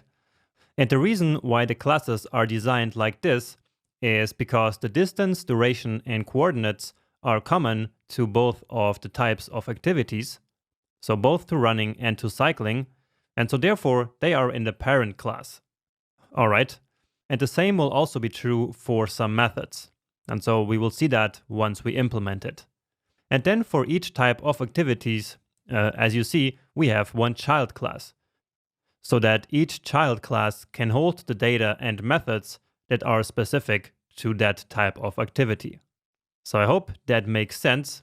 And this is the whole reason why inheritance basically actually exists, so that we can have more specific classes that can inherit behavior and common properties that are common to all the child classes. So the cadence and pace are specific for running, and then the elevation gain and speed are specific to the cycling. Okay? But once again, the cycling also has distance, duration, and coordinates, and so that's why they are there in the parent class, so in the workout class. Then here in this diagram, you also see that we have some other properties like the ID and date, but we will see why once we start implementing the code. And yeah, that's actually it for the data. So this kind of diagram is something that you will commonly see when working in object-oriented programming. So usually each class is represented by a box like this, where in the top part you're going to have the properties and in the bottom part the methods. And of course each class here will have more than just the constructor method. And so that's why I have these 3 dots there. All right. So for now, that's all we need to know about the architecture of our data. But now about the rest of the architecture, it's going to be more about structuring the code that we already have from the previous lectures. And the events that we already have are the loading of the page, then receiving a position from the geolocation API. So this one isn't an event in the traditional sense, so we're not handling it with add event listener, but we can still classify it as an event. Then we have the click on the map. We have changing the input from cycling to running, or from running to cycling, remember? And then we also have the event of submitting a form. And so all we have to do now is to create different functions that will handle these different events. And in fact, what we are going to do is to create a big class called app that will basically hold all of these functions as methods. So from a quick look at this application class diagram, we can immediately see that loading the page will of course trigger the constructor of the object that we're going to create through this class. Okay? And so then right at the beginning, we want to get the current position of the user using the geolocation API. And so that's why there is that arrow pointing from constructor to get position. Then, as we receive that position, we want to load the map based on that position. And so therefore, we're going to have a method called loadMap. Then, as we click on the map, we want a method called showForm. Then, as we change the input, we want a method called toggleElevationField. And then, and probably the most important one, is the event of submitting the form. And this new workout method will basically be the heart of this entire class, because this is the one that will create new running objects or new cycling objects. And of course, these objects will be built based on the data that's coming in from the form. And as the user keeps adding running or cycling workouts, a new object will be created for each of the workouts, and each of them will then be stored in a workouts array, which will basically hold all of these objects. All right. So this is going to be an important class property that all methods of the class will then be able to use to work with the workouts. And so with this structure here, we have everything that is related to building the application itself organized into one neat block of data and functionality. And actually, having a class that contains all the data and methods about the application like we have here is a pretty common thing that you will see in simple JavaScript applications like this one. Now, if the application was a bit more complex, then we could divide this architecture even further and create one class that would only be concerned with the user interface and one class for the so-called business logic. So basically the logic that works only with the underlying data. But in this case, we can just keep it simple like this. And so, as I mentioned before, this architecture will then allow us to have everything that is about the application in one nice self-contained block.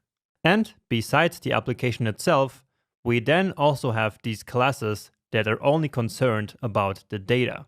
And so therefore, application and data will be nicely separated in a very logical way, I believe.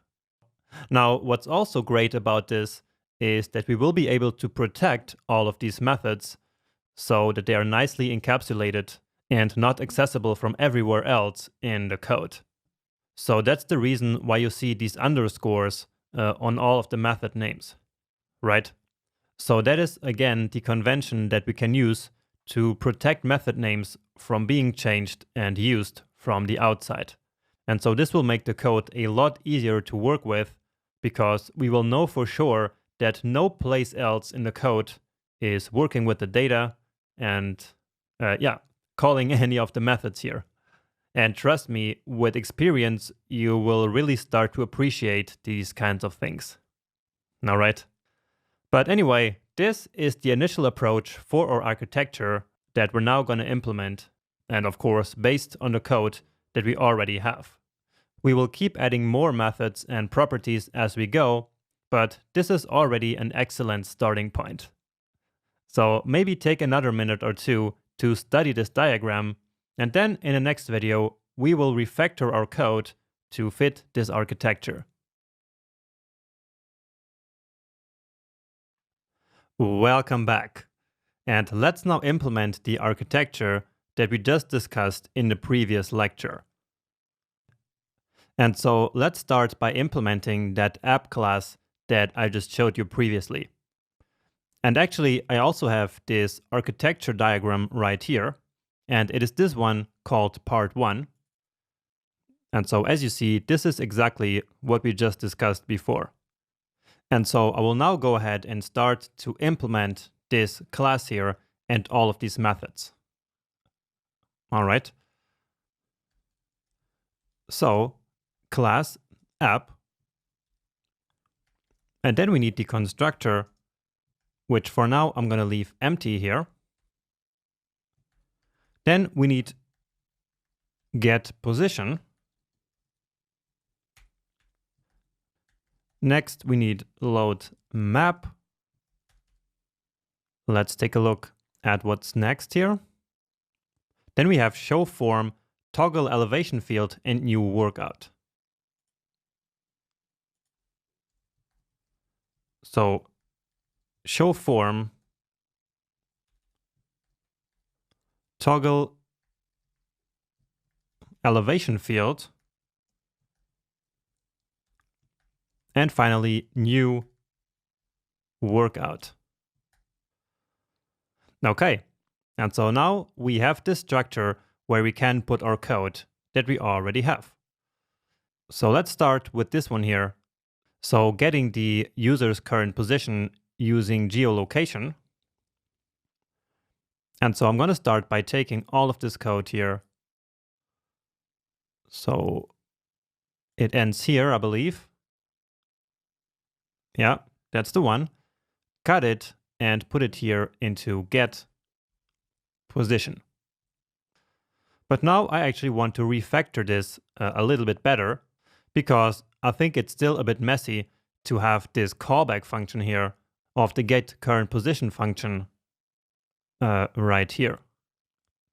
Okay, and so this function here, so this callback of get current position is going to become the load map.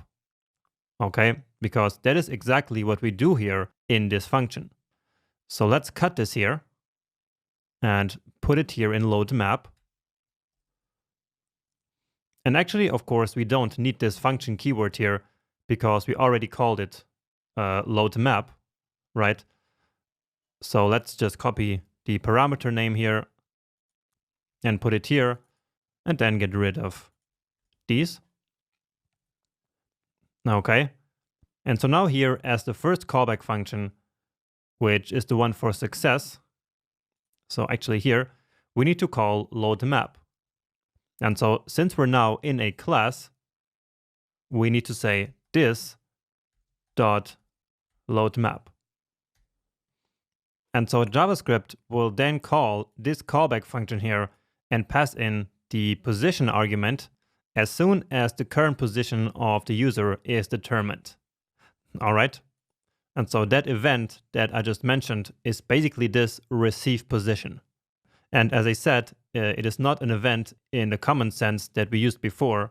So one that we hand using add_event_listener, but we can still think of this as an event. All right. And so basically on that event, the this.loadMap method is called. Now here we have some other code. So two event listeners, but for now, let's actually make this code here work. Because right now, of course, none of this will do anything to our application, will it? And why is that? Well, it is because, first of all, we need to create an actual object out of this class. Okay? So right now, this is all just a plan. So like the blueprint of a house, but it is not the actual house yet. And so that analogy is sometimes very helpful. So in this case, this is just the theoretical plan of our application, but it's not a real object yet. And so let's create that down here. And so I will again call this app, but lowercase. And so this app will be new app like this. And this application actually doesn't need any arguments. And so here in the constructor, we don't have any parameters in this method, okay? Because right now, we don't need any inputs into our application. If we need it, then we could add that here to the constructor, but in this case, that's just not necessary. One example that we could use for inputs in an application like this would be, for example, an object of options, which is pretty common in third-party libraries. So if we were building a library for some other people to use, then we could allow these developers to customize the library using some options. But again, that's just not necessary in this case. All right. Now, in order to actually trigger the geolocation API, this method here needs to be called. All right. But right now, that is not happening. So how can we do that? We could do this, right? So app.getPosition. And so then this code here would get executed right at the point where the application loads. And that's because, as we already know, all the code that is here in the top level scope, so out here outside of any function, will get executed immediately as the script loads. All right. And so right in the beginning, this new app variable here is created out of the class. And then right now, immediately afterwards, we would get the position of the user. However, why should we do this out here if we could simply do it inside of the class? That would actually be a lot cleaner. So inside of the class, we also have a method that automatically gets called as the page loads. So let's think how we could do this instead. So inside of the app class, we also have a method that gets executed as soon as this app here is created, right? And that is the constructor method. Remember? So this constructor method is called immediately when a new object is created from this class. And this object that is created, so this app object, is created right in the beginning when the page loads. And so that means that the constructor is also executed immediately as the page loads. And so what we can do is to simply get the position in the constructor. And so here all we have to do is to change it to the this keyword, so to the current object, and that's actually it. So our code should actually already be working at this point.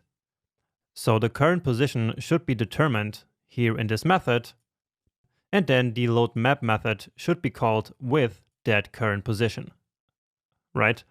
And actually that's exactly what we also have here in our diagram.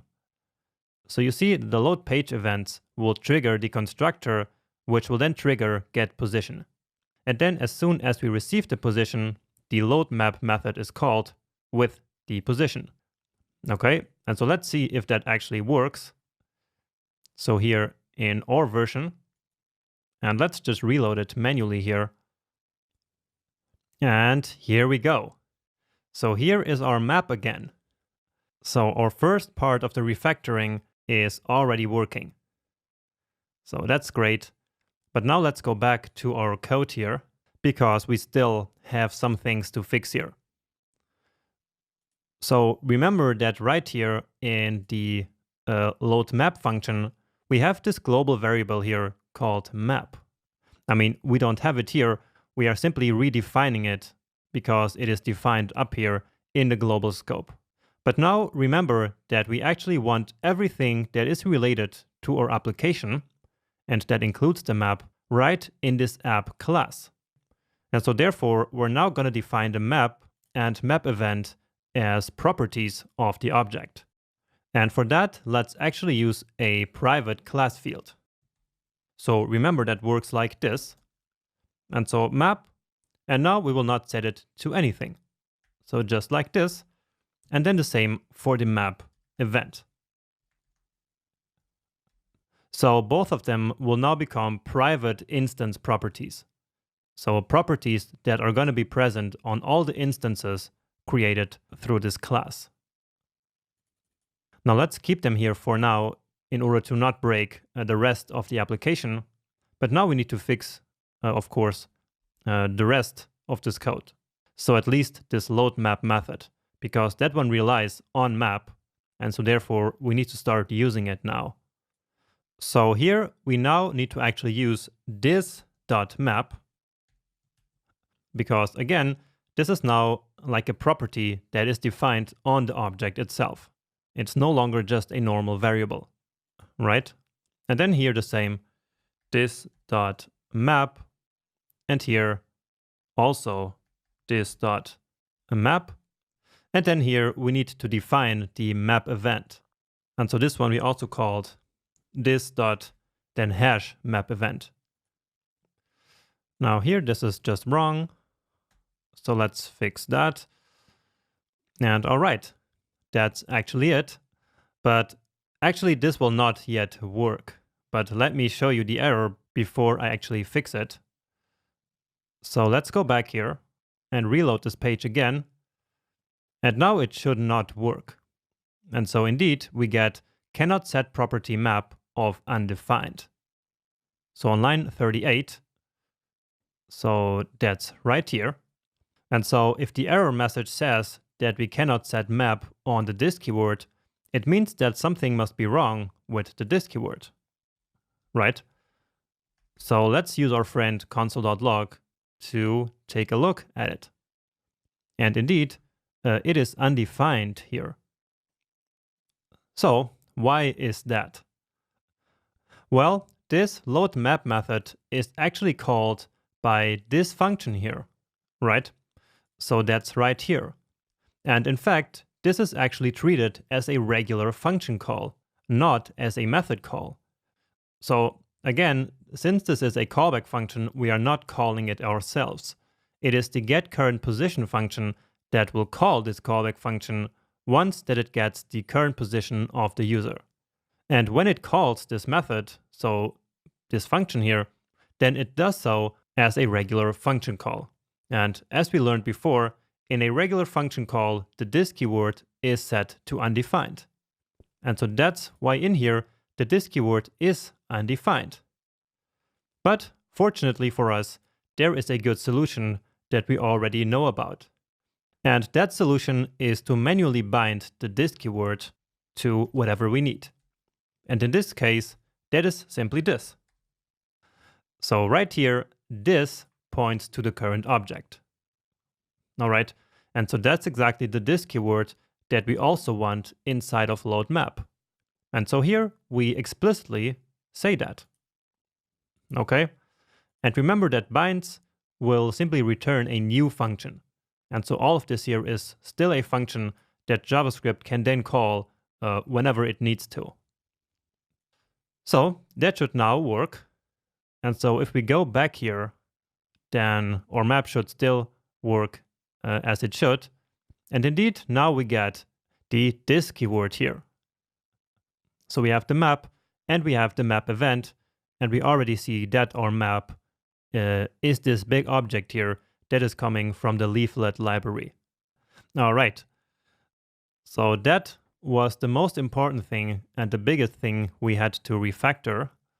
But now let's quickly also talk about these two event listeners that we have down here.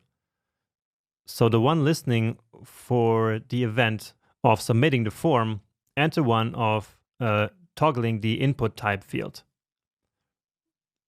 So basically that's this event here and this one. Okay. So where do you think these event listeners should be located? Do you think that they should be outside here, so outside of the class? Well, that doesn't make a lot of sense, does it? So instead, just like before, we actually want these event listeners, of course, to be set right at the beginning. So when a script first loads, but again, of course, that should be inside of the class. And so what is the method that automatically gets called as soon as the script loads? At least in this case. Well, again, it is the constructor. And so we are going to attach our event listeners to the DOM elements right here in the constructor. So, of course, now we want to, again, refactor this code a little bit more and take this function here out of here. So basically create its own function with this code. So that's all of this, I believe. Yeah. And so where should that go? Well, it should go here into new workout. Because submitting the form for the new workout will of course create a new workout. And so that's what this method here is all about. But then here we also need the event, so we can prevent default. And then here again, we have the map event and the map. So we need the this keyword. Or actually here we are just logging it to the console. So there's no need for this one. But here we need this dot map like this. All right. But now, well, let's actually analyze what's going to happen here. So first of all, of course, here we need to replace this one and actually call the new workout method, and actually not call it, but just passing it in, right? Now, keep in mind that this method here is basically an event handler function. So it's a function that's going to be called by an event listener. Now, do you remember what the this keyword looks like inside of an event listener function or of an event handler function? Well, just to make it really clear, let's take a look at it. So let's log the this keyword. All right.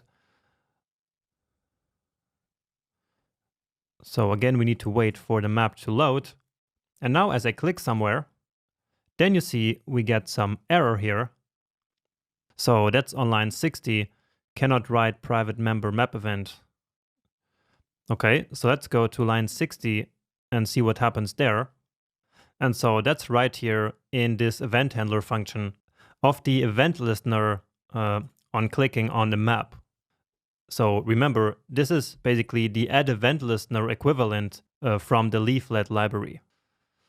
So we need to fix this next, but for now, let's go back to the new workout method that we were working on. And so I was trying to take a look at the this keyword here, but apparently that's not possible for now So let's just remove it here, and I will just tell you the solution.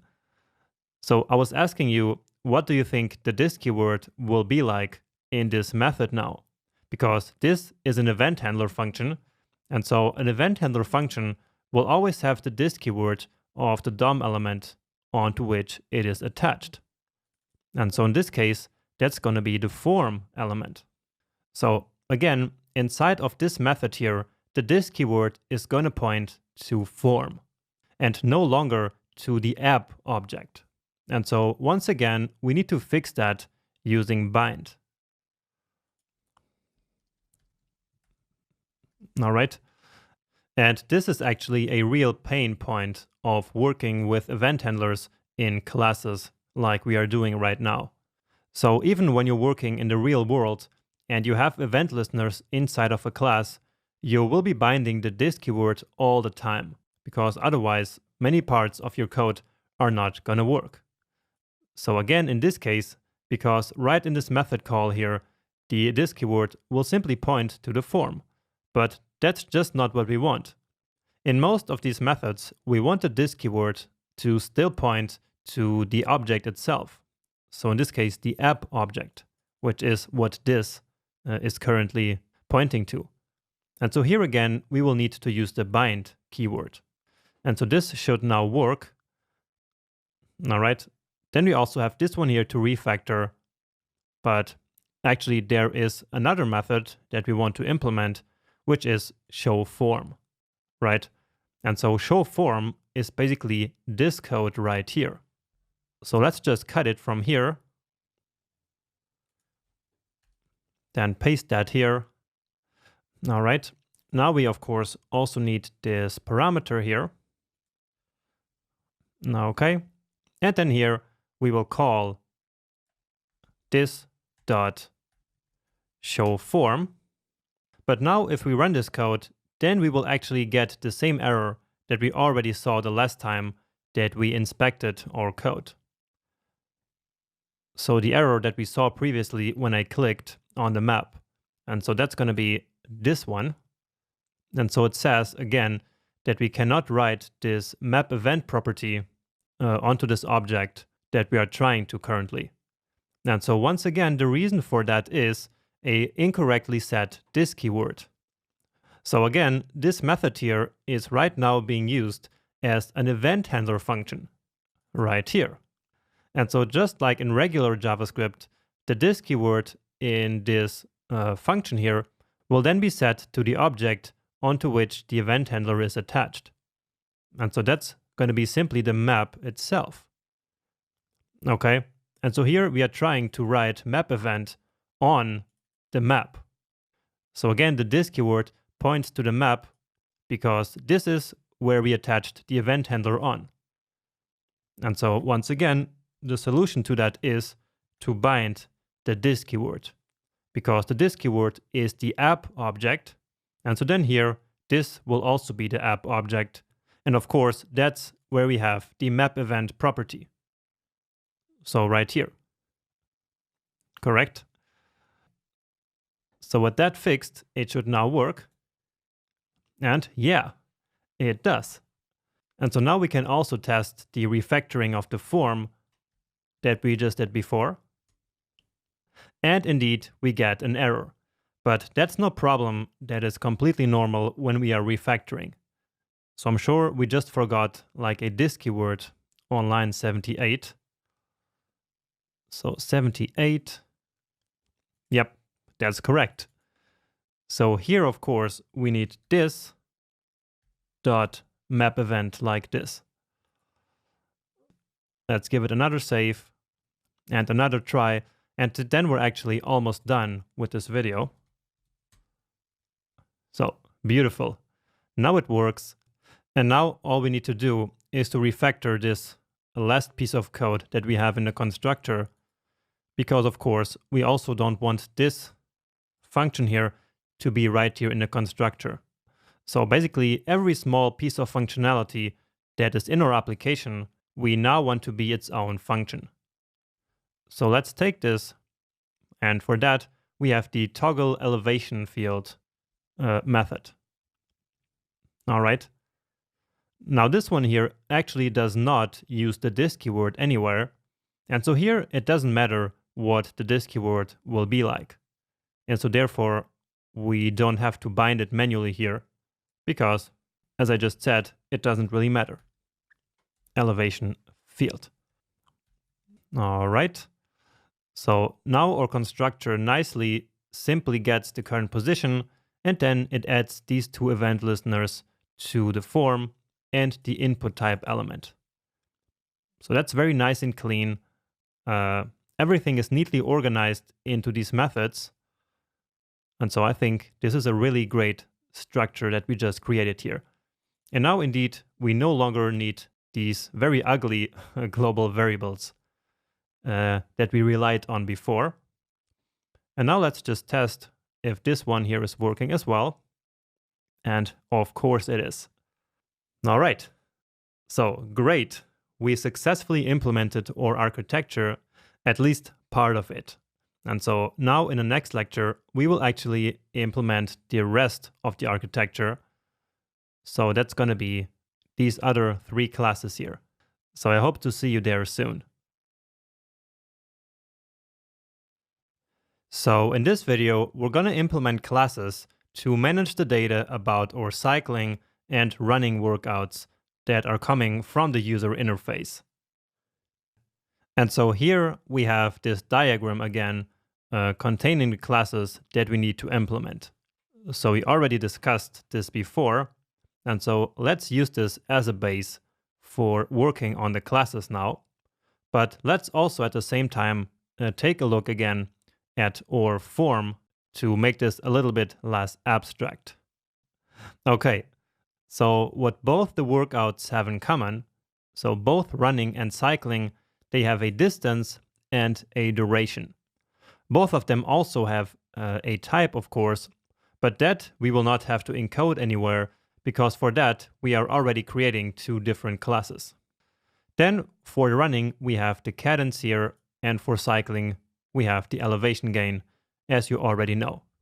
And then what's also going to be common to both workout types is of course the coordinates that are basically coming from the click on the map. And so let's now start by implementing the parent class for both these workout types. And so remember, that is simply going to be called workout. So workout. And so again, this one will take in the data that is common to both the workouts. And so that is the coordinates. Let's just call it coords, the distance, and the duration. Okay, and then just as we learned previously, we say this dot coords is equal the coords that we get as an input. This dot distance equals distance, and then the same for the duration. Now we could also make these private fields, so basically private properties, but I think in this example we are good like this. We just need to keep in mind later for the speed and pace calculations that this one should be in kilometers and this one should be in minutes. Now what we also want for each workout object is a date. So that's going to be the date where the object is created. So date, and let's simply set it to new date. And so we need this one here to then implement what we have here. So this description of August 20. So here. So basically the date in which the workout happened. All right. And then besides that, we also need an ID. And so that should be a unique identifier. So remember way back in the Bankis project, where we also had an array of objects. And so here we will do the same eventually in our app class. Remember? Now having that array of objects, sometimes we need to find an object in that array. And so back then in the Bankis project, we used defined or defined index methods for that. Remember? However, these methods only work if there is something by which we can search, so some kind of unique identifier. And in the Bankist project, that used to be simply the name of the account owner, but that's just not a good practice. So instead, any object should have some kind of unique identifier so that we can then later identify it using that ID. So let's create a field for ID here as well. And always keep in mind that what we're doing here, so here and actually also here, is using a very modern specification of JavaScript, which is not even yet part of the official JavaScript language. Remember how I talked about that in the last section.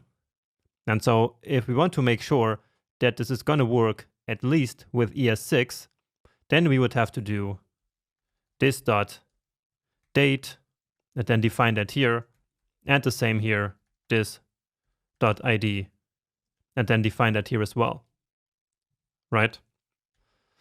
However, here I'm simply using cutting edge JavaScript, and so something that's probably going to become part of JavaScript pretty soon.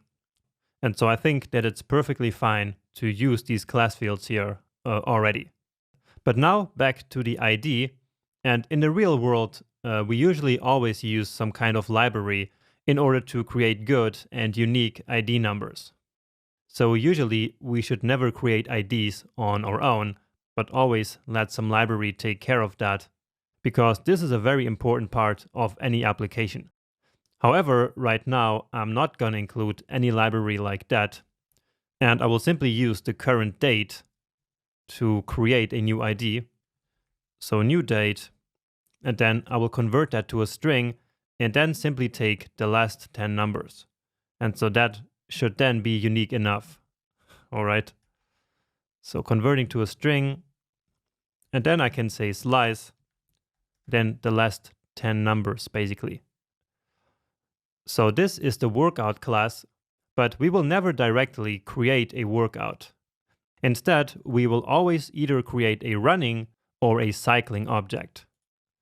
So these are the child classes. And so let's create them here. Running extends workout and also cycling. So class cycling extends workout as well. Okay. Then here we also need a constructor, and remember that this one should take in the same data as the parent class and then plus the additional properties that we want to set on a running object.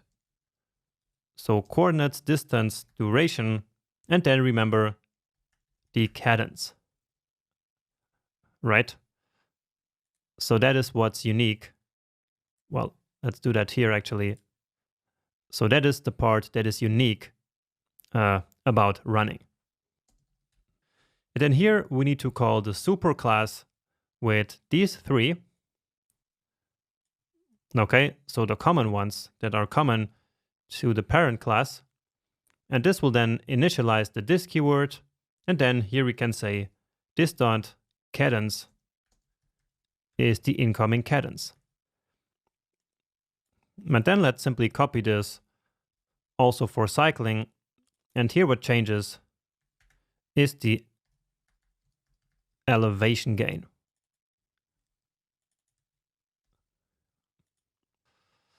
So let's check out our diagram here. And so we already have these five. So we have ID and date actually as fields, and then distance, duration, and coordinates, we defined them in the constructor method. Then for the running and cycling, we already defined the cadence and the elevation gain. Now what's missing here is for running the pace, and then for cycling the speed. And so let's actually calculate both of them in each of the class. So in this one here, let's create a method for calculating the pace. So calc pace, and no longer calc age for a change. And so the pace is usually defined in minutes per kilometer. And again, that's unless you are in the US, which probably uses miles per kilometer. So of course, you can also use your distance here in miles.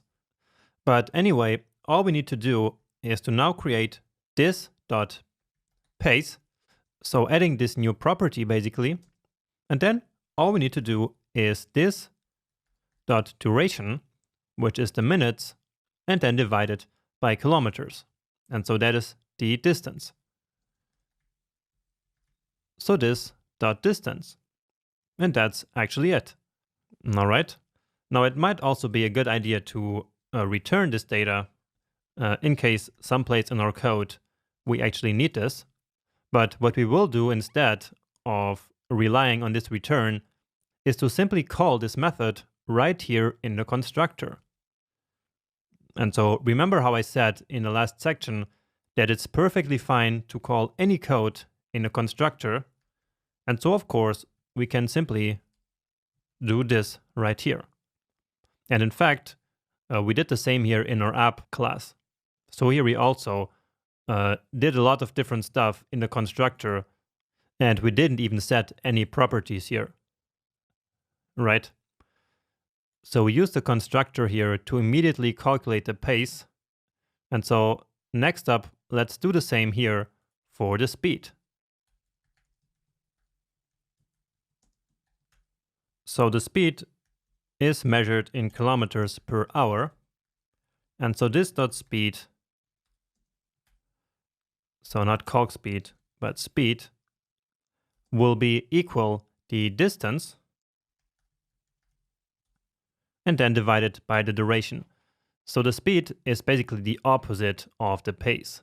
So this one is duration by distance, and this one is distance by duration.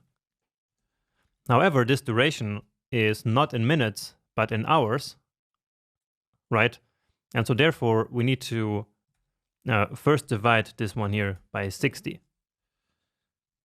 And then we can also return this dot speed, even though right now that's not yet necessary, because we are simply calling it right here. And we don't need the return value at this point. Okay. And now let's just add a comment here.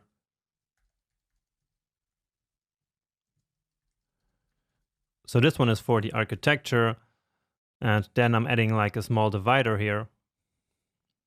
All right. And then let's actually test out these classes. So let's create a run here. So that's new running.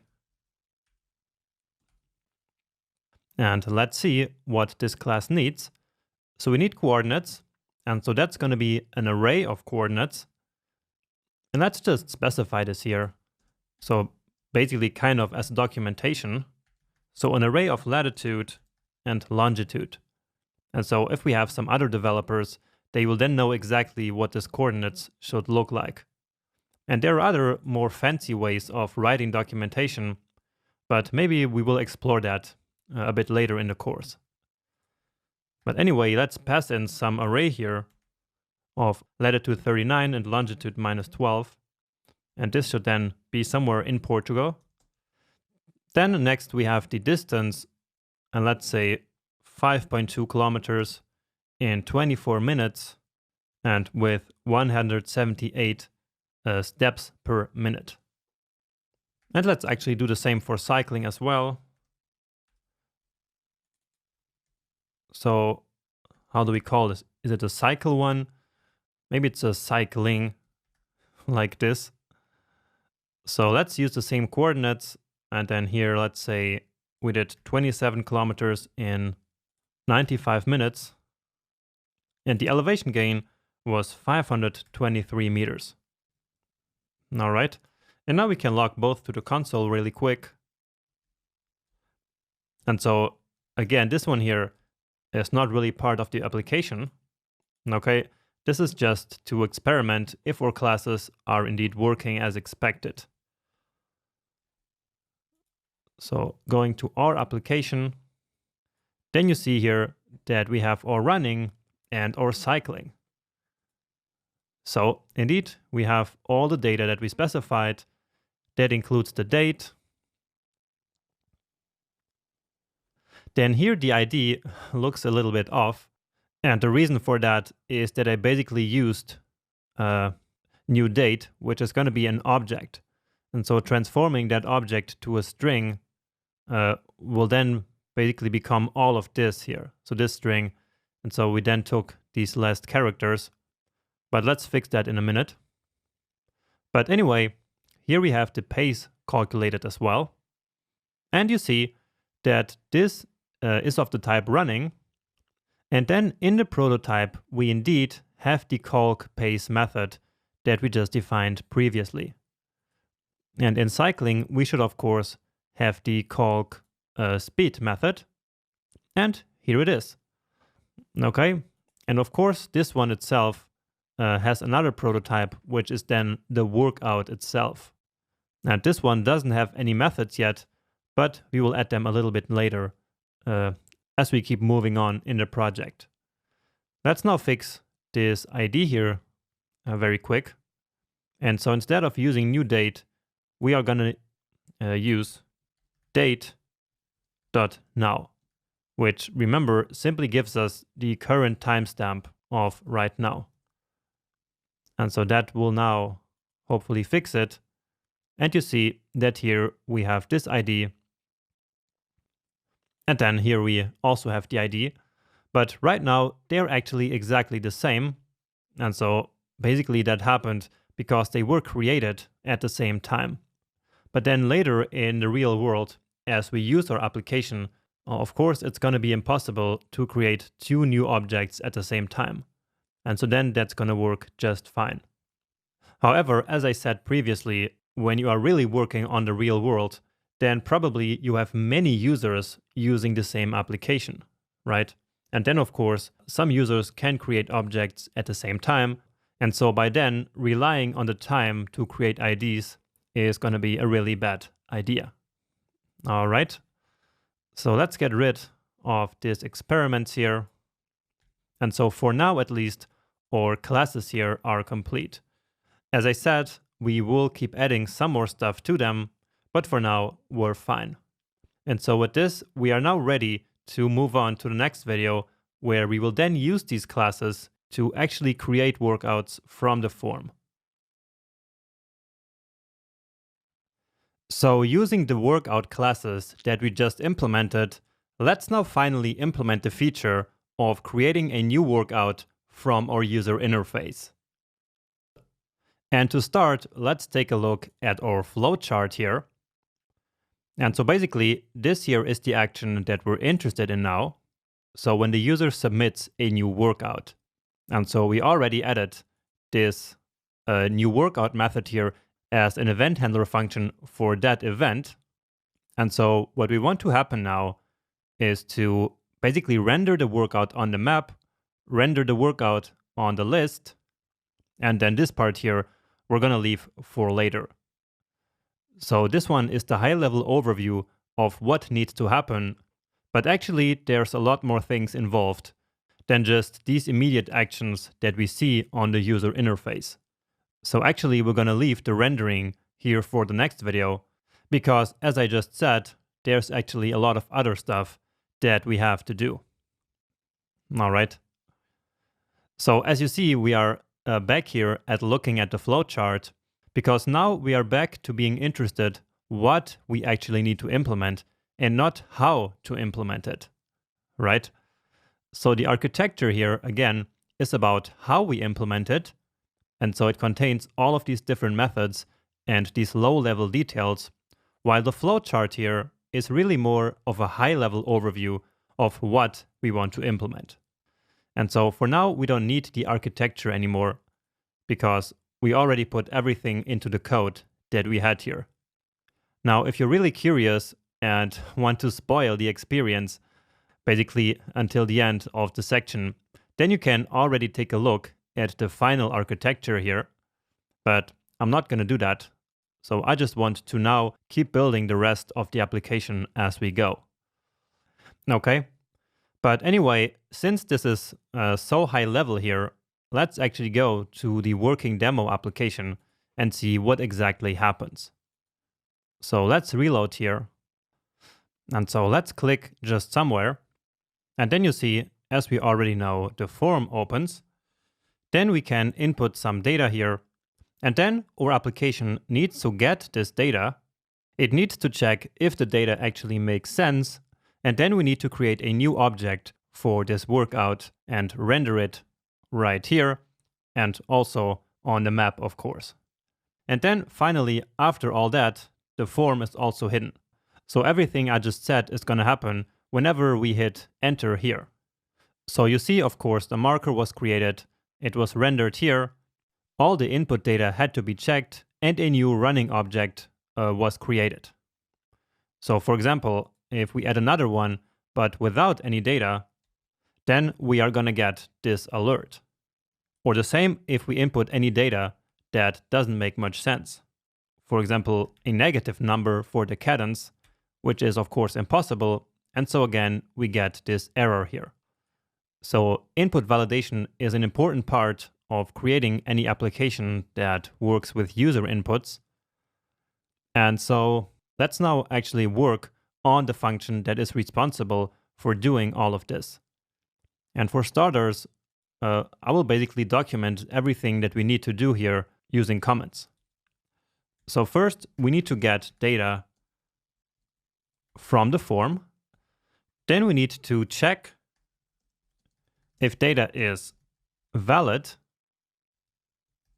Then if it's running, so if the activity running, then create running object. And if the activity is cycling, then of course create a cycling object. Then add the new object to the workout array. And so, yeah, instead of activity, let's actually call it workout here. Then we want to render workout on map as a marker. And finally, we want to render the new workout on the list. And finally, also, we want to then hide the form and clear the input fields.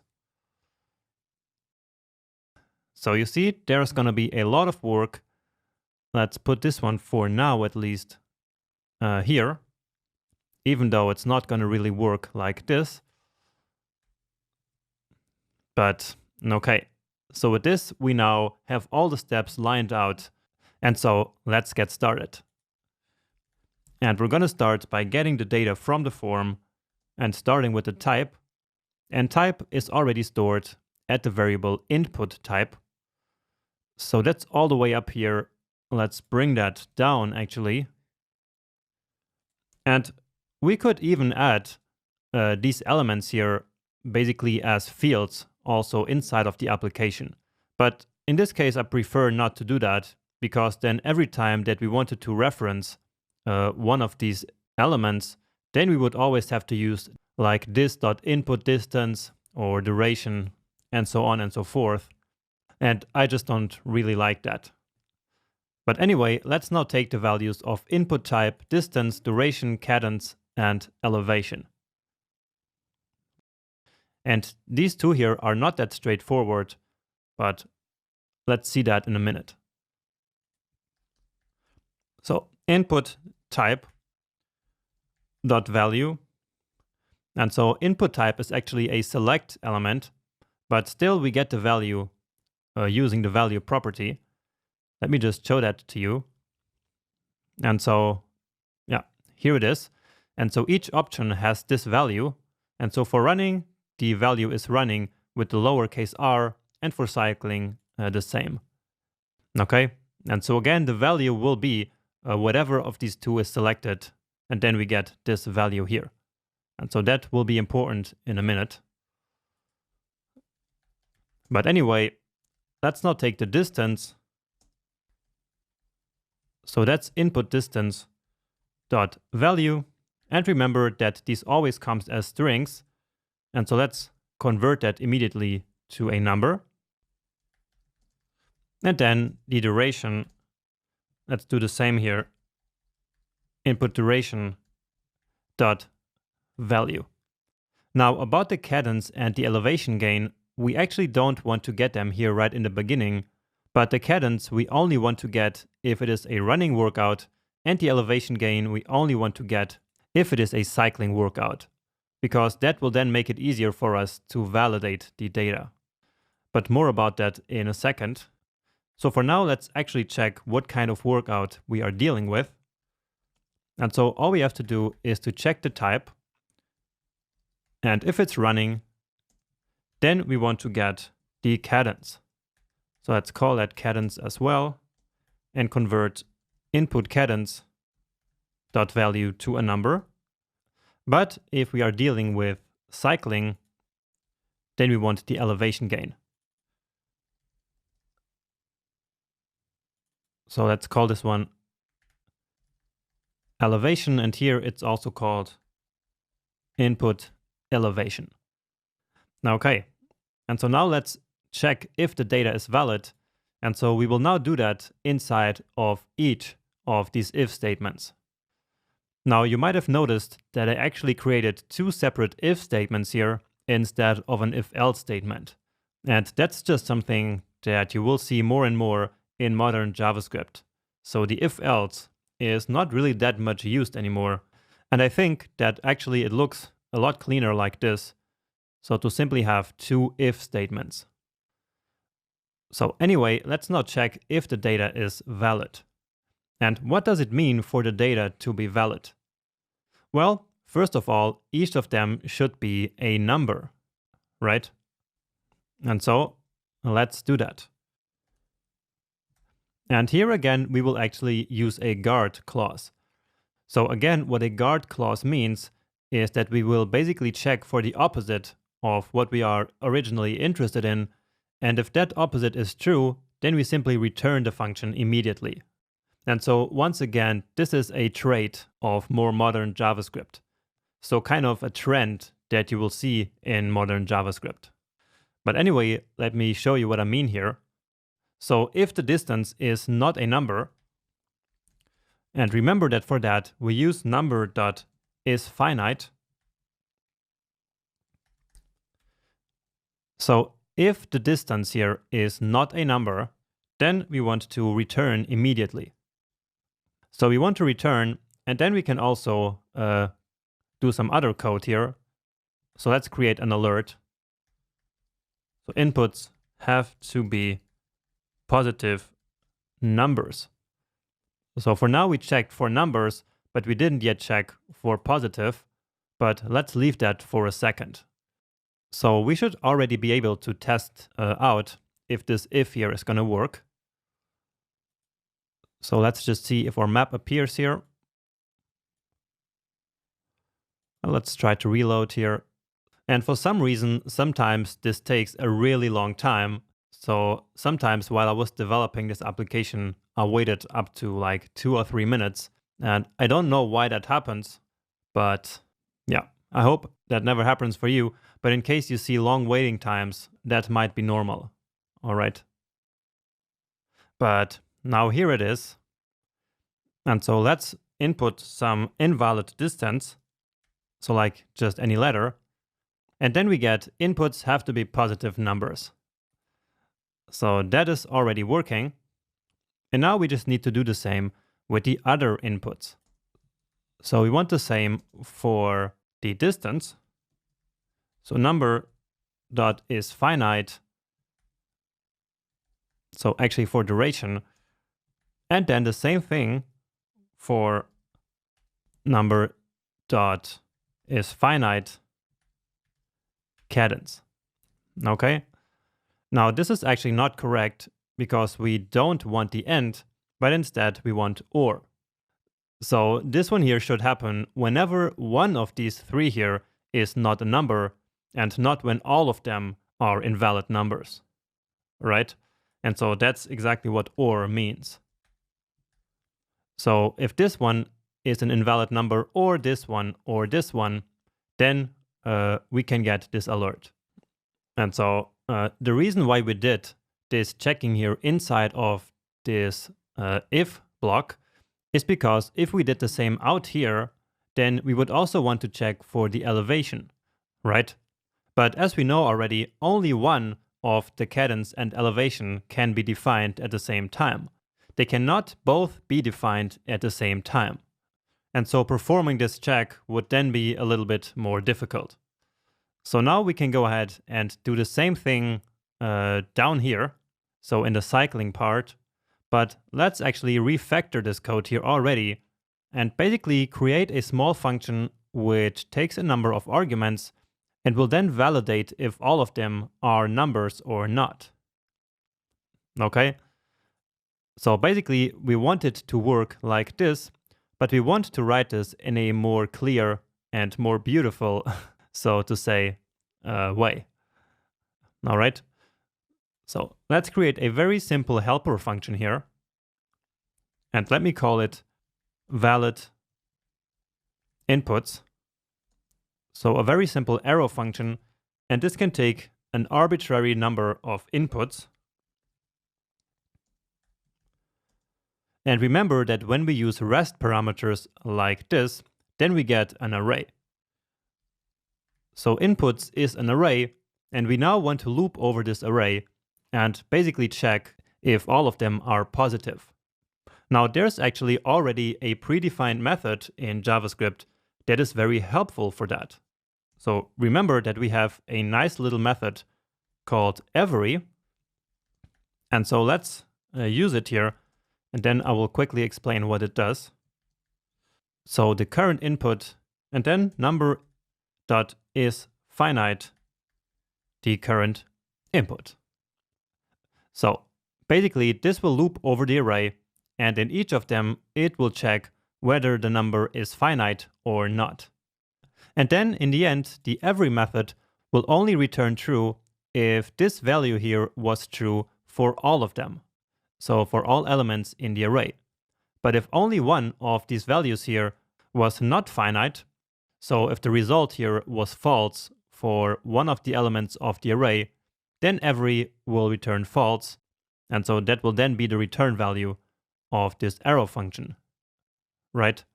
And so then here we can replace all of this. And let's actually just comment it out. We can now say if not valid inputs, and then pass in the three that we're interested in. So distance, duration, and cadence. And again, here we are inverting the condition, right? So if all of these are numbers, then this here will become true, right? But whenever this is not true, then that's the case where we want to return from the function and show this alert window. All right. So let's copy this and do the same here for the elevation like this. And here I will get rid of the comments.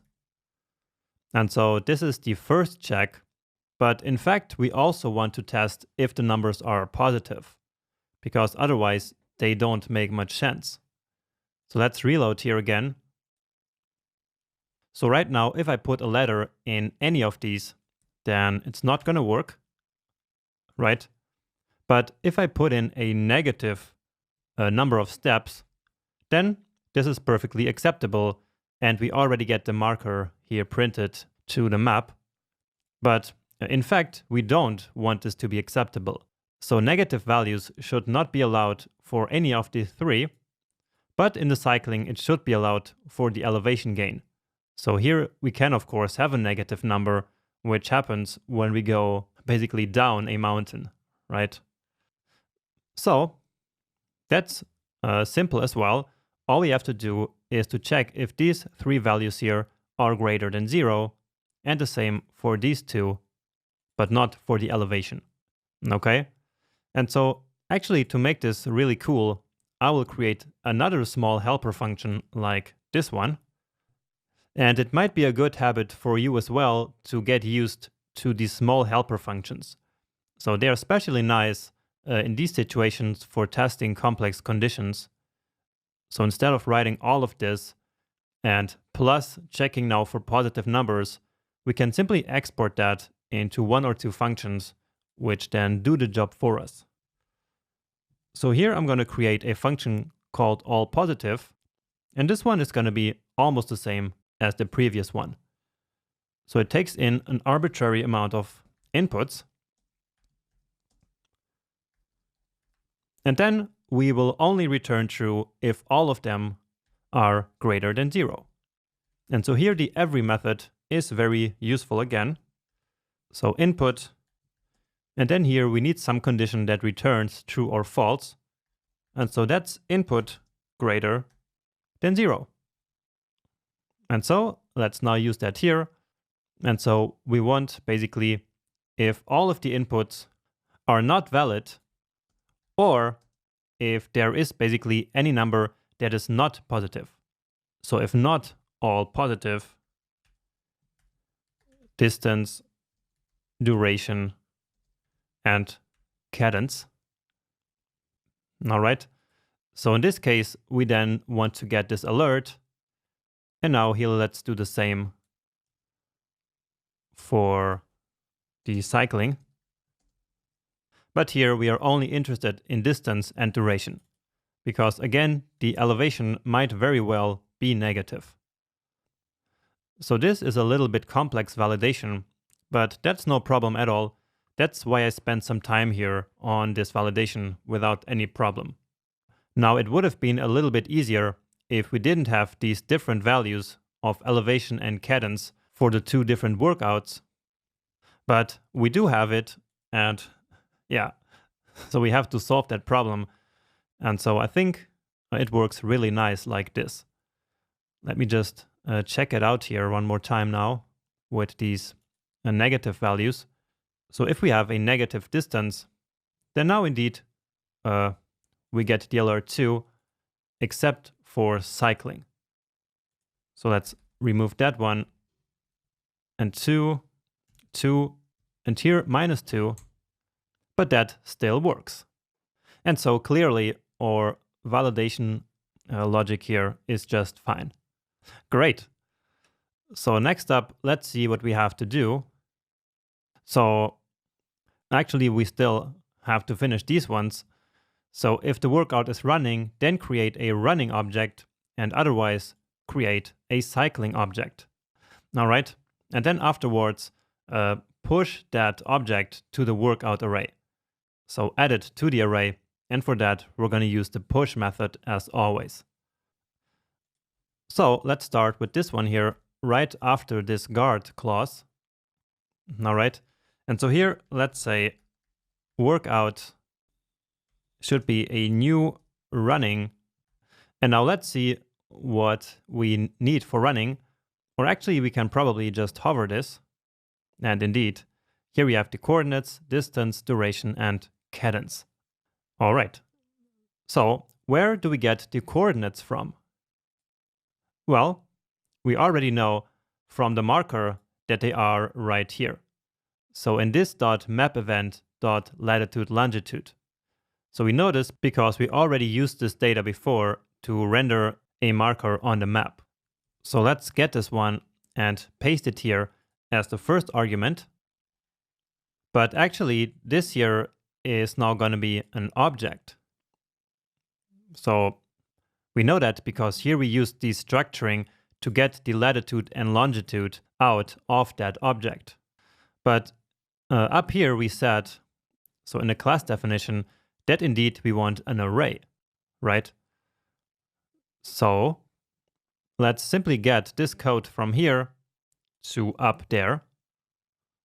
So here, and so basically create the latitude and longitude variables here based on this object. And so then here we can define an array with that data. So lat and long. So we already have our array of the coordinates, just as expected. And then all we need is distance, duration, and cadence. And then we can take this dot activities, and I think we didn't even create that one yet. So that's up here. And now again, we could do it right here like this. So basically the more classical way. So this dot workouts would be an empty array. But again, in this project, I chose to already use the class fields specification. And so this will become part of standard JavaScript very soon.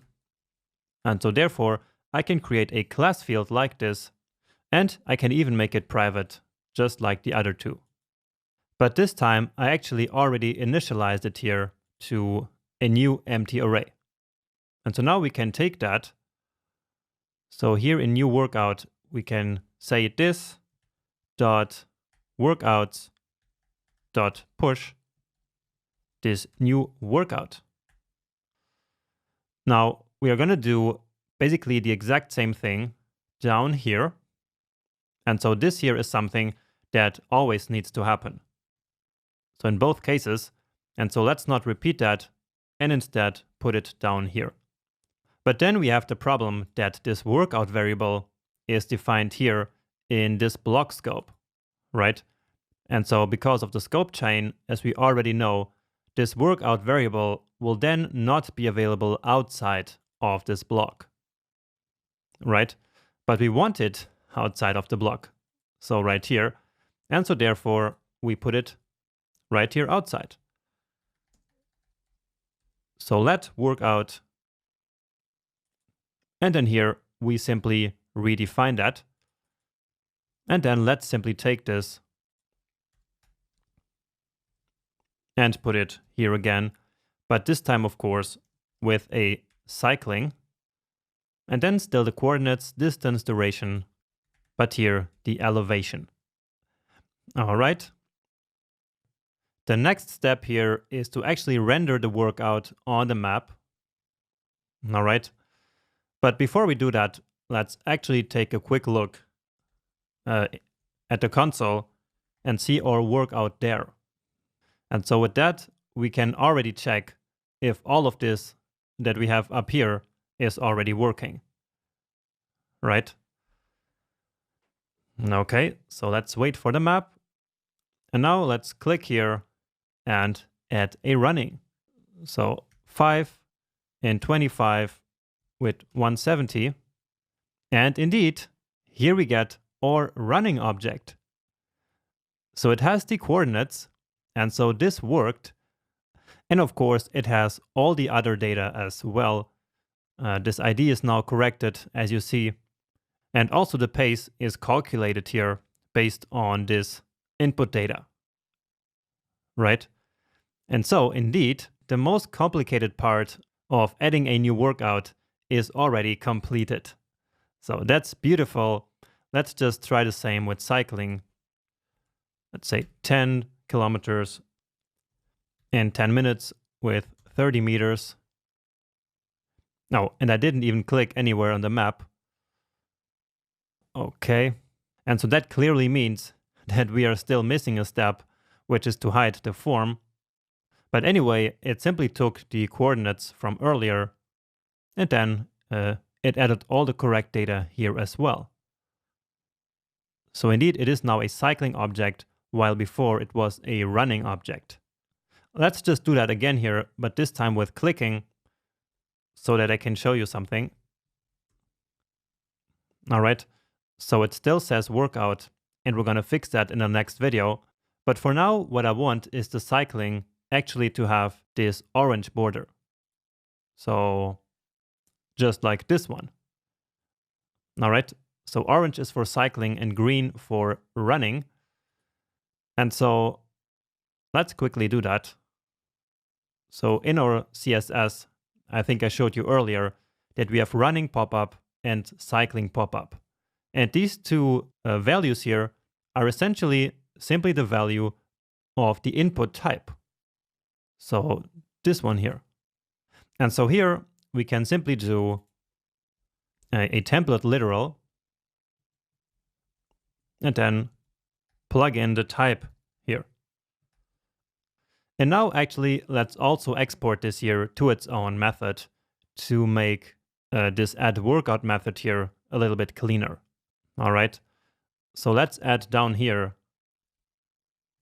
render workout marker. Let's grab this code here. And so now all we need to do is to call this dot render workout marker. And here we need to pass in the workout object, because otherwise it's not going to work. I mean, right now we don't even need the workout yet, but later we will. So we want to display some kind of data about the workout, and so let's pass it in. So workout there, and here let's actually call it workout as well. And so here, instead of displaying this, let's simply display workout.distance. Okay, just for now, just so we are actually using the workout here in this method. Okay, you see that we are also using the this keyword in this method, but actually that's no problem in this case, because here we are actually calling this one here as a method of the this keyword. And besides that, we are also calling it ourselves. So it's not a callback function of any other function in JavaScript. And so therefore, the this keyword in this method here will still be the current object. And so no need to using bind in this case. And so finally, the last step is to actually render the workout on the list. And this one I'm going to leave for the next lecture, because this one is going to take a little bit of time in order to format all the HTML correctly. So let's give this one a save. And so besides that, this one is basically complete. And so let's quickly check it out one more time just to see the cycling pop-up. So let's see right there, cycling 10, 10, 10, values don't matter. Oh, and here we do actually have an error, which says that latitude is not defined. And so indeed, here it is not defined. So instead, these coordinates should of course come from the workout itself. And so that itself is already a reason enough to pass in the workout argument here into this function. So now it becomes very important for the first time to have some data in the actual workout object, because here we do need that in order to tell JavaScript, or actually in order to tell Leaflet where to display this marker. Okay, so it's the data that's coming directly from the workout. And so now this should work, or maybe it shouldn't. So I'm looking at this variable here, and right now the type is of course also no longer defined, right? So we get the type here from this one, but of course this type variable is not going to be available right here. So how do we fix that? Well, ideally we should get the information whether the current workout is of running or of cycling right from the workout object. And actually that's a pretty good idea. And so let's add that value to the cycling and to the running. However, it doesn't make much sense to always pass that in. So we already know that running is always going to be running and cycling is always going to be cycling. And so we can simply add basically that type right here. And so let's do that. So again, we are defining a field here. So cycling. And so this value type will now be a property that's going to be available on all the instances. Okay, so again, this would be the same thing as doing this dot type equals cycling like this. Okay, and now the same for running like this. All right, and so now we can use that here, and we will actually also need that in some other places. And so this is indeed a good thing to have. So workout dot type, and so now this will whether be running or cycling. So let's test that now with cycling. So cycling, and then and we get another error. Okay, so it failed to execute append child on node for some reason, but let's go back to that in a second. For now, I just want to see if actually the type is there, and indeed it is.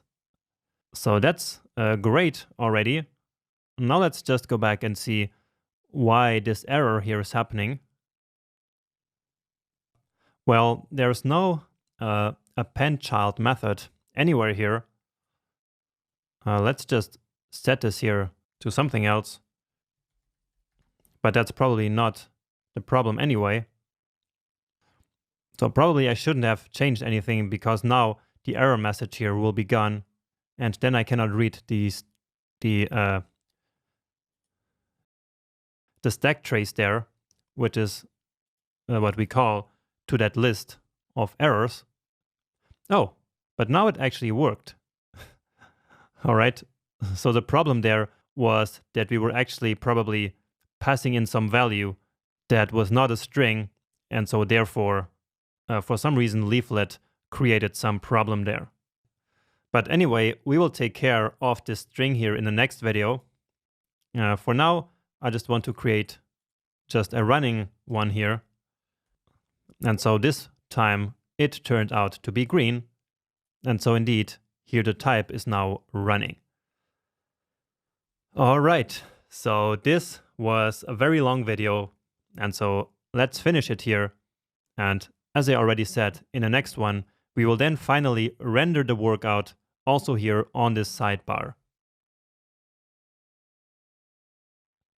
So let's now render new workouts in the sidebar of our user interface. And so what I mean with rendering is to basically create a list item like this for each workout. All right. So each workout here contains this like short description containing the type of the workout and then the date.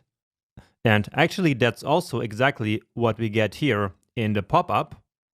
And then of course we have all the relevant data of the workout in case. And so let's now go back and do that. And here we are still in the new workout method. And so down here is where we're going to render the workout. However, just like before, we are actually going to create a new method, which is going to be called render workout. And here I'm seeing that I forgot the underscore, like this. And so now let's create render workout. And so this function will also take in an object of a workout. All right. And so here, all we have to do now is to call this method. So render workout, and then pass in the workout. And so with this, we delegated this functionality to this method. And so let's now start working on it. And so what we're going to do here is basically some DOM manipulation.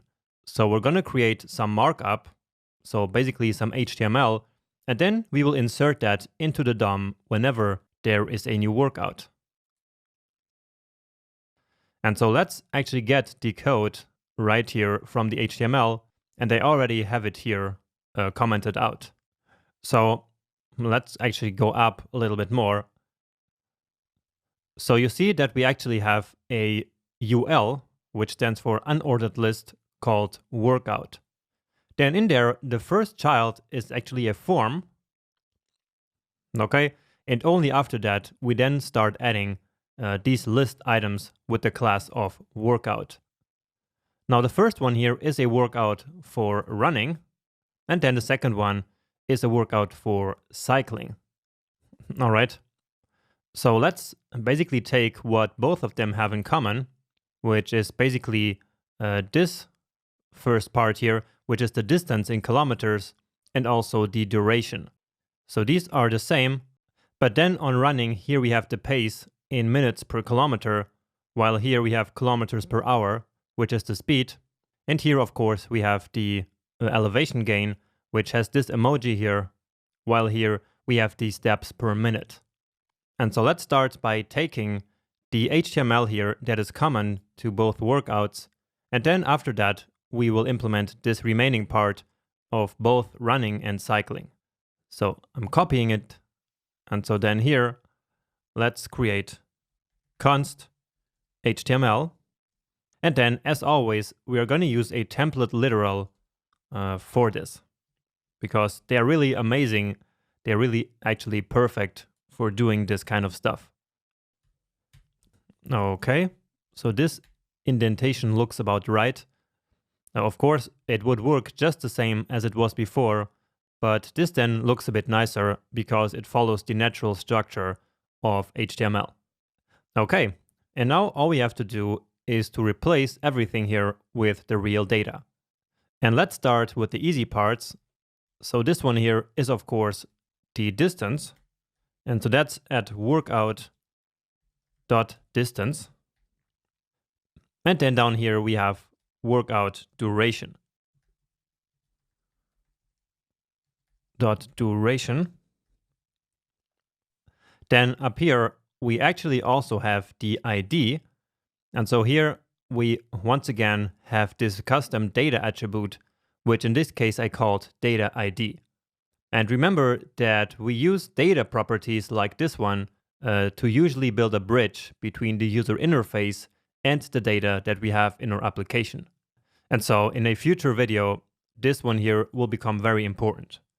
But for now, let's simply add the ID here, just like before.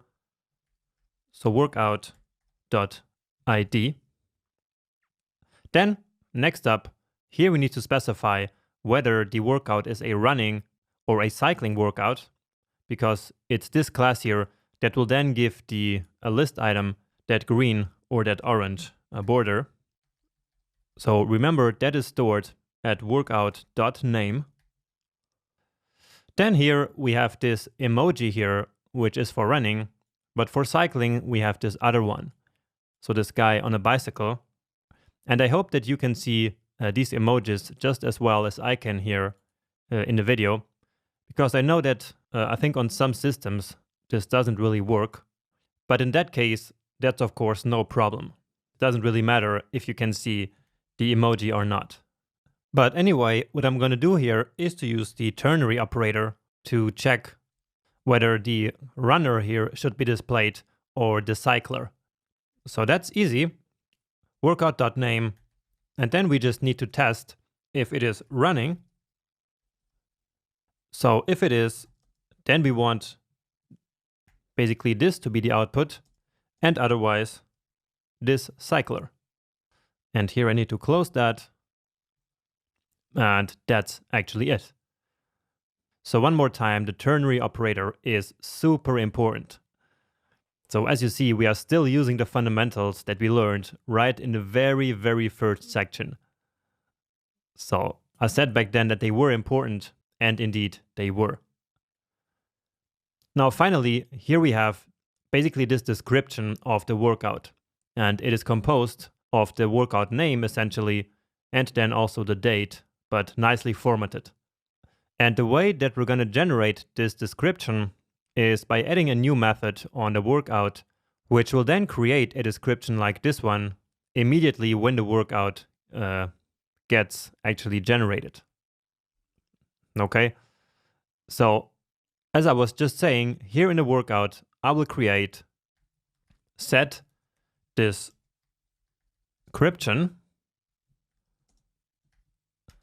And so this is where we now need this array that I gave you in the beginning with this month. So I didn't feel like writing it all out, and so here it is.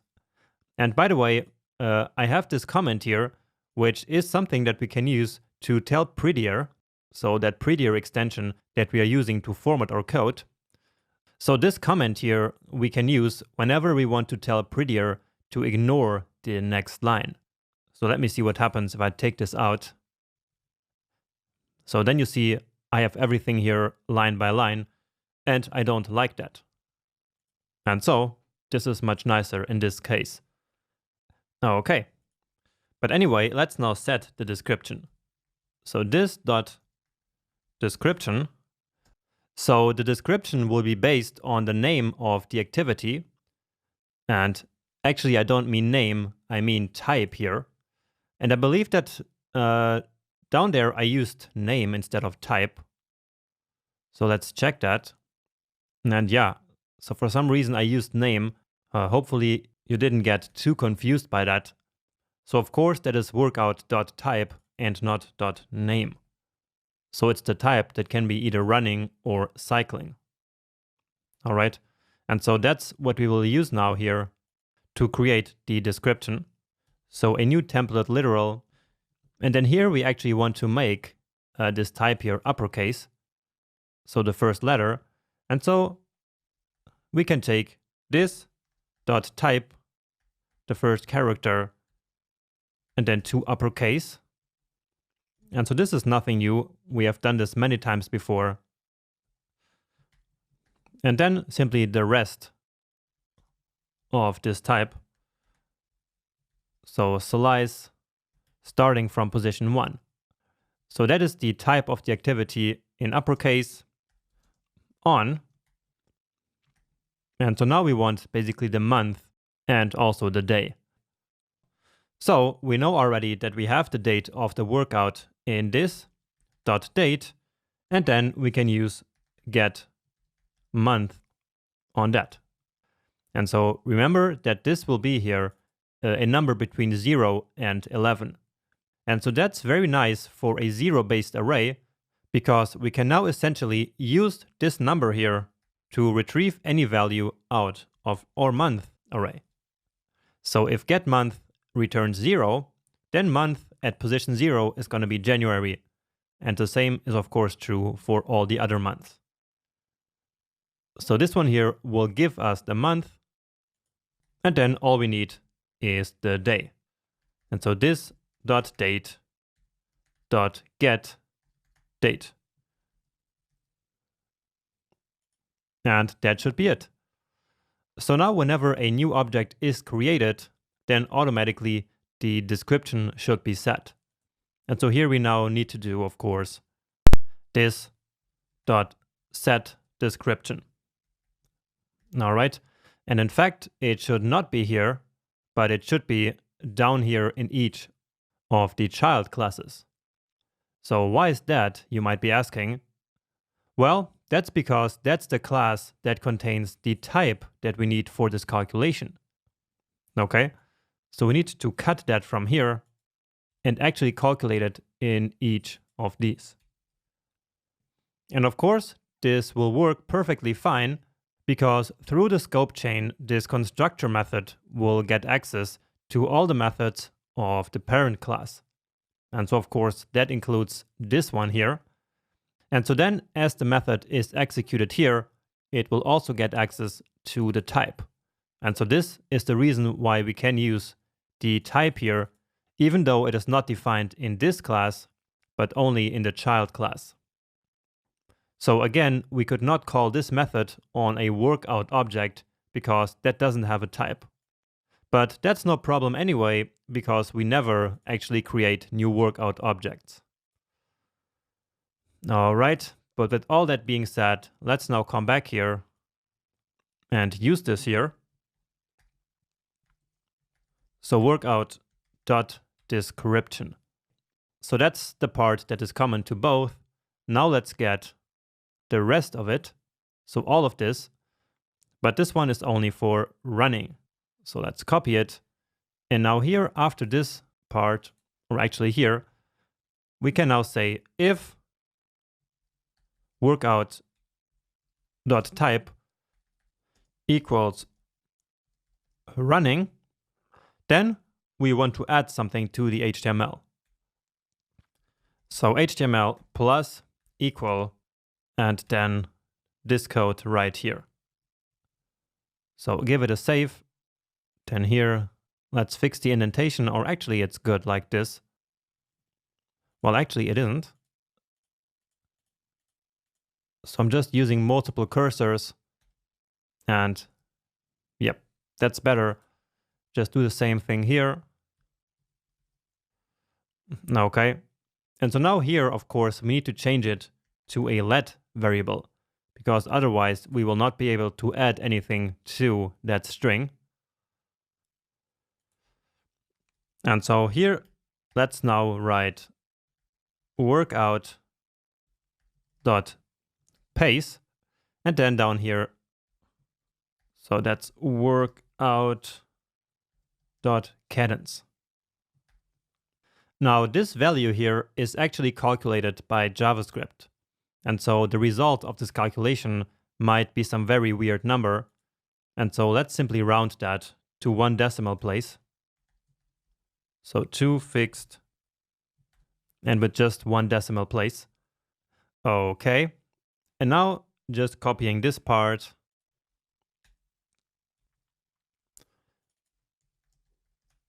So if it's cycling, then we want to get just this part.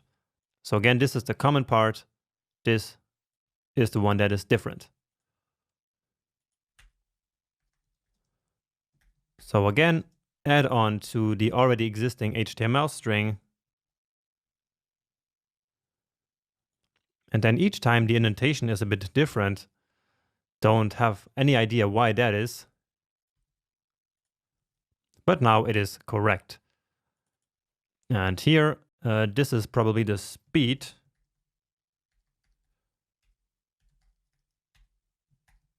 And then here it is the elevation gain. So that's, I guess, just called elevation, but I'm not sure. Let's just go back there. So yeah, it's called elevation gain here. We could have just called it elevation because that's how it's called in other parts of the application.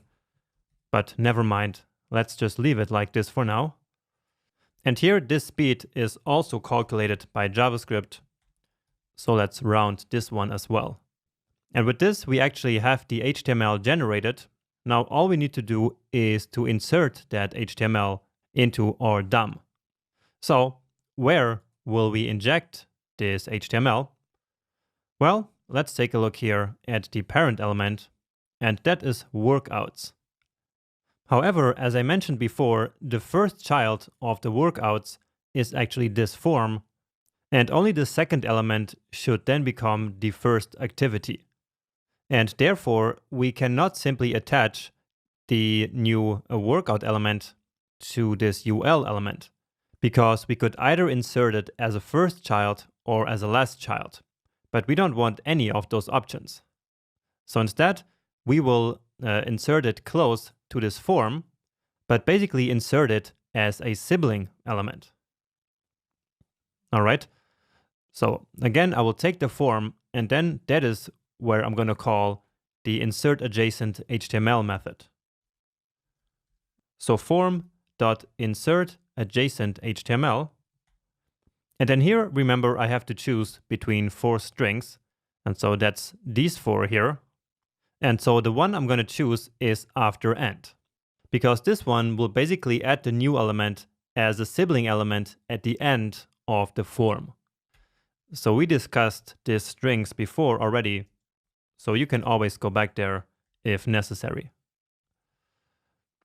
Okay. And with this, I think we should be complete. We already called it up here, right? And so let's now actually try it. So let's just reload here manually. Okay. And now let's just add a simple running. And now we get a problem. So 2 uppercase is not a function. And indeed, it isn't. So it has to be uppercase with the C uppercase. So let's see now. And again, just putting any numbers here. And there it is. So here is our very first workout rendered to the user interface. So that's beautiful, really cool. Let's now try this with cycling as well. And yeah, it does appear here, and also it appears before the one that we had previously. And so that is the effect of choosing the after end string in the insert adjacent HTML method. All right, so that's amazing. But what we need to do next is to then actually hide this form whenever a new input here happens, right? And so let's go do that now. And so we need to go back here to our, well, where is that? Here in the new workout. So here we want to hide the form. And so let's create yet another method, which is going to be called hide form. So I can already copy or actually cut this one here and call the method before I've written it. So that's no problem. So hide map will be the name of this method. And now let's actually create that. And of course, it's not hide map, it's hide form. So let's do it here right after show form. So that makes sense, right? So hide form. So the first thing that we need to do is to empty the inputs. And then we need to add this hidden class back on. All right, so that's add. But as we will see in a second, this is not yet going to be enough. But let's actually see what I mean here. So did you see this animation here that happened in the beginning? Well, we will need to undo that here in a second. So you see that this one here basically did slide up a little bit, right? But that's not what we want. So here in this version of the app, let's see what happens. So as the form appears, everything slides down here. And now watch what happens as I hit enter. So you saw that? Basically, it looked as if that form was replaced with this new activity here. And so to do that, it's not enough to simply add back the hidden class here, because that will then also trigger the animation. So instead, we need to hide the form immediately first. So form.style.display. So we immediately need to set the display to none. But then we will actually have to put it back after the animation had finished. So let's take a look here at the form style actually, so I can show you what I mean. Okay, so this is the transition that I mean, and it is because of this one that the hidden class has that animation of sliding. So that's this transform here. All right. So this animation happens over 1 second, and the original value of the display property is grid. And so what we will do now is to basically after 1 second set this display back to grid. So that's kind of a dirty trick here, but in order to build the layout like this is what we have to do. And it's also a good time to bring back our set timeout function. And remember that all that set timeout does is to call a certain callback function after a certain time. So let's use a simple arrow function here to make it really simple. So form.style.display should be set to grid, and this should happen after 1 second. So 1000 milliseconds. And so, yeah, let's see now.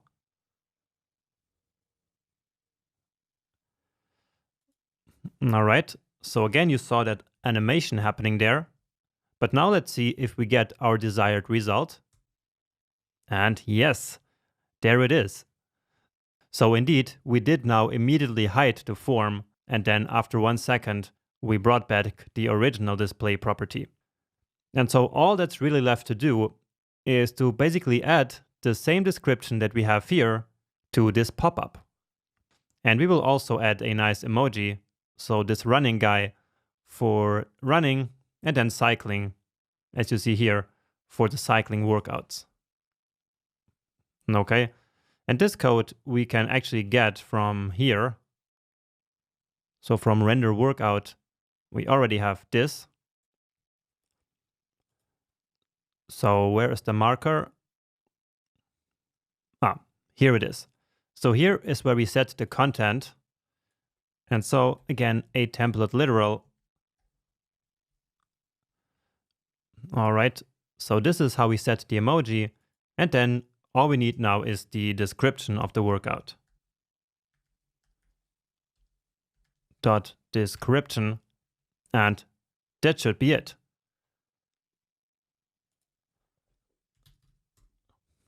All right. So that works beautifully. And now just for cycling. And yes. So here's the cycling emoji. Here's the description. And so this now works exactly as it does in our demo. Great. So we are almost finished actually with our application. So let's take a look at our flowchart here. And so what we're missing now is to move the map to the workout location whenever we click on one of the workouts that we just created. And so that's going to be the topic of the next video. In this lecture, we're going to implement a feature that will basically move the map to the position of the workout that was clicked in the sidebar. So the feature that I mean is this one. So when I click one of these, then as I said, the map will move to the position of that workout. And so this is a very nice touch to the user interface. And so let's now do that. And let's say that we're starting with a blank page like this. So the initial state of our application. And so of course, right now, there are no workouts on which we could click. And so in this case, where should we actually attach the event handler to? So this is the situation that I actually had mentioned already earlier. So again, the situation in which we don't have the element on which we actually want to attach the event listener because it hasn't been created yet. And so what we have to do here is one more time, basically event delegation. So what we're going to do is to add the event handler to the parent element. And so in our HTML, we can see that is this workouts element here. So basically the element with the class of workouts. And so let's see here in the code which one that is. All right, so it's called container workouts. So let's add an event listener to that element there. And remember, one more time, we do that in the constructor so that the event listener is added right in the beginning. So container workouts dot add event listener on click. And then we're going to create a method called a move to pop up just like this. So let's copy it and then add it here at the end. Now these methods that we have here, they're not really ordered in any particular way. So I'm just adding them as I go here. Now, anyway, here we are going to need the event because now we will have to match the object or actually the element that we're actually looking for. So what I will do here is to create the workout element. And basically all that I'm going to do is to look at e.target. So that's the element that is actually clicked. And then I will look for the closest workout parent. So closest, which is again, essentially the opposite of a query selector. And so the element that I'm looking for is the one with the class workout. So like this, wherever the click happens here in the element, so no matter if it's in one of these divs or these spans, it doesn't matter, all of it will then basically end up in this li element with the workout class. Because from the element that is clicked, we will move up to this exact element here using the closest method. All right, so once again, closest is a real lifesaver here. It is really, really helpful. And so now let's start by logging this element to the console. All right. So let's wait for it. As always, any values here work. So of course, we first need to have something here. And now as I click it, let's see what happens. And indeed, we get the entire element here. And that works no matter if I click out here or on this emoji or really anywhere. So the closest method takes care of really then selecting this entire element. Now, why is that actually so important? Well, it's because it is right there where I have this ID. And it is this ID that I will now use to actually find the workout in the workouts array. And so once again, we put this here because with this, we can then basically build a bridge between the user interface and the data that we have actually in our application. So in this case, our data in the workouts array. Because if we didn't have this ID here stored in the user interface, then how would we know which is the objects in the workouts array that we need to scroll to? And so we need this ID here so that we can now read it and basically then select the element out of the workouts array using this ID. Now let's just happen when we click outside here in the same container. So you see that this here is still a container outside. And so when we click this now, we of course get null because there is no closest parent with the workout class. All right. And so we will actually have to basically ignore that. And so this is the next step. So if basically there is no workout element, then simply return. And so again, this is a guard clause here. So of course we could have done also if there is a workout element and then the if block, but this is a bit nicer. And so now it's time to actually get the workout data out of the workouts array. So workout is equal this dot workouts, and actually that's like this. And now how do you think we will find this workout? Well, that's right. Just like in the Bankist application that we built before, we are going to use the find method to, well, essentially find an element of the array. So let's create our callback function here. And so each element in the workouts array, I will simply call work. And then I want the one which has work.id equal to that ID that I just showed you before in the DOM. And so that's workout element dot dataset dot ID. So this is, again, nothing new at this point. We used this technique a couple of times before, but this is yet another really great use case of it. And so let's take a look now. If we are able to actually get the correct one. So any random data here works just fine. Then I'm going to click it. And now we get this same error that we already had before.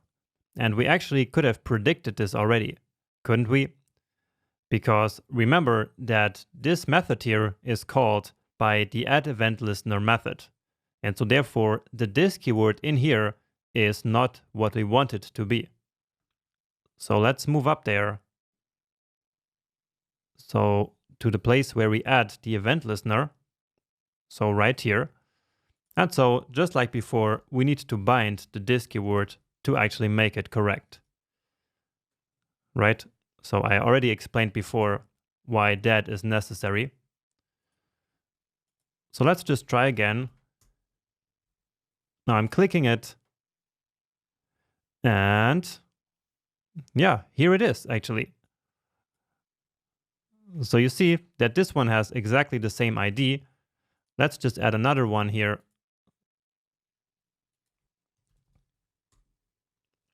And now we get this one here.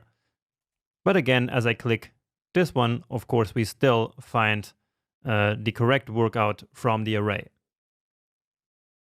And so now we can basically take the coordinates from this element and then move the map to that position. So in Leaflet, there is actually a method to do exactly that. And the method is available on all map objects. So we can take our map object that we already have, which is this one, and then we can call the setView method. And I really encourage you to go check out the documentation of this one, but I'm not going to do that right now. So anyway, the setView method needs as a first argument the coordinates. And so that's at the workout dot chords. Then the second one is the zoom level. And the zoom level we actually have already used before somewhere. So I think where we first loaded the map, so right here. And so it would be a bad practice to simply repeat the same number here. And so instead, I will create another field here. So basically another object property here.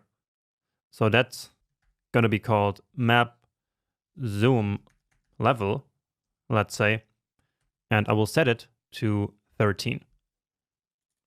So let's copy this one. So here we need this dot, and now then here the same thing down here. So this dot map zoom level. And finally, we can pass in an object of options, as always. Then here we can set animate to true. And then we can also set the duration, basically, of this animation by saying pan should be equal to yet another object, which should have the duration of 1. So this is all a little bit confusing. But again, if you want, you can read the documentation of Leaflet and then find out why exactly it works this way. So let me give it a save here now. And then let's go back here. So we can get almost rid of the console here. Okay, and add another one here just to make this a bit more fun. And so now let me actually click here. And yeah, beautiful, it works. And I click on this one, and of course it then moves to that one. And of course, if I added even more, then that would just work all the same. Okay, and now just to finish this, I want to just add a very small touch here. And that will be to simply count the clicks that happen on each of the workouts. Now, I will not display that number anywhere or something like that.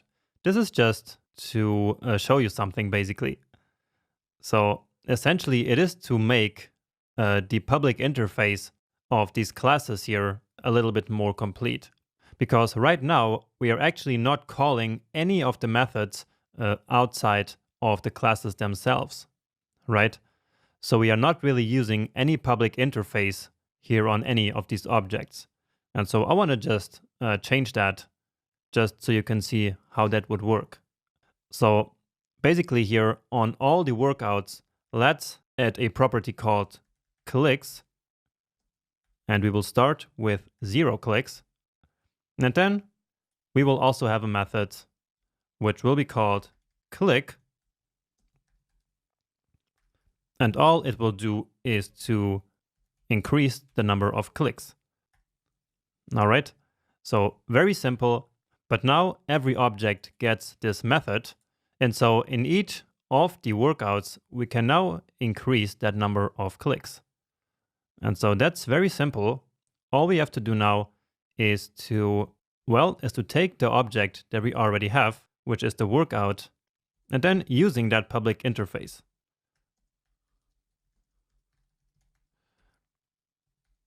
So that's just workout.click. And that's actually it. But let's just test this. And also, actually, this will be helpful to show you something else in the next video. All right. And so as I keep clicking here, the number of clicks should actually increase. but for some reason we get this error here. So let's see what's happening in line 289. So that's right here, telling us that the workout.click does not exist. So why is that? Well, let's take a look at the object here actually. And so in particular at the prototype. And so here, of course, click does not exist, but here it actually is. So indeed, here is the click method, and so the workout should have access to this method. So that is exactly what we learned in the previous section about the prototype chain and about how all of this actually works behind the scenes. So hopefully you remember that. But now I'm actually not sure why this isn't working. Let's go back here and bring back our fake workouts here, basically. So these ones, so we can play around with them in the console. So you see that both of them have the clicks set to 0. And so let's use run1.click like this. And then as we look at run 1 again, then the clicks is still at 0. So something is clearly also wrong there. Okay, so here this needs to be clicks, but I'm not sure if that was the actual error.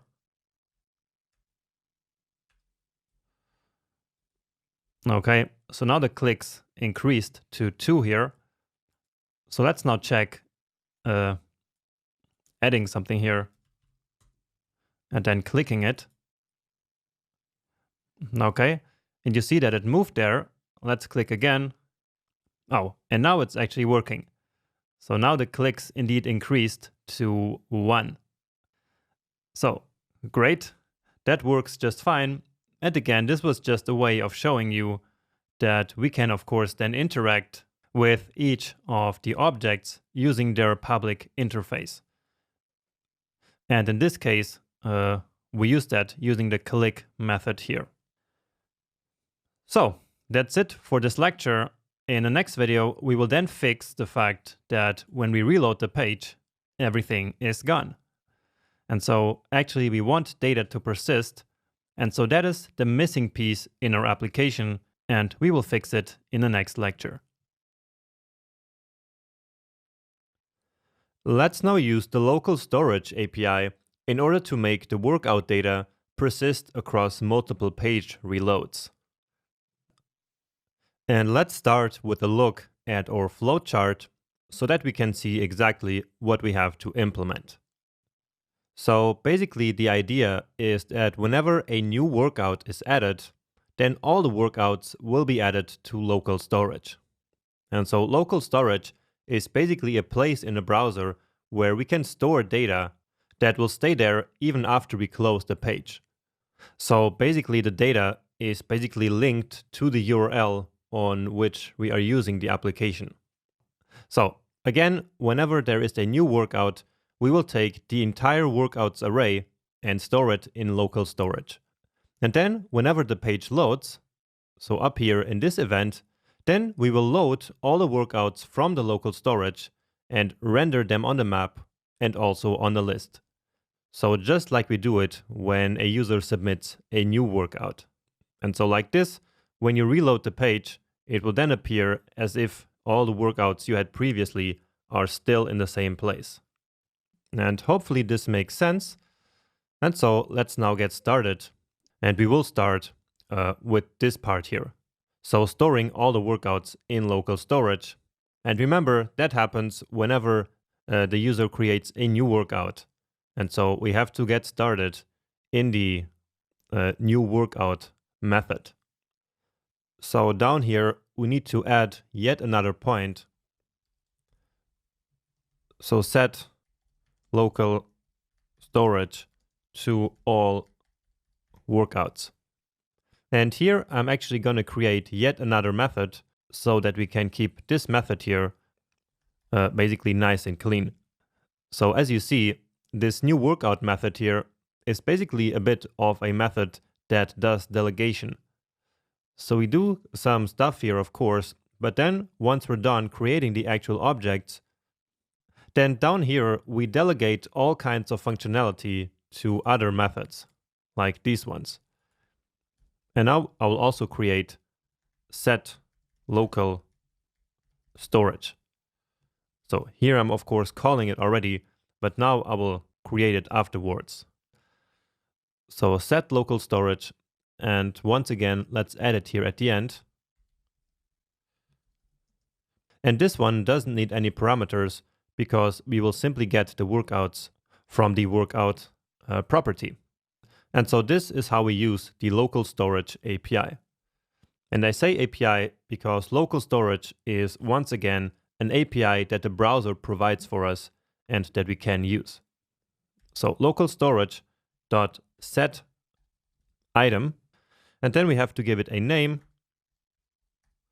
So workouts, and then the second argument needs to be a string that we want to store and which will be associated with this key here. So basically local storage is a simple key value store. And so we need a key, which is this one here, and we need a simple value, which must also be a string. But we can convert an object to a string by doing this. So JSON.stringify. So this is another new one.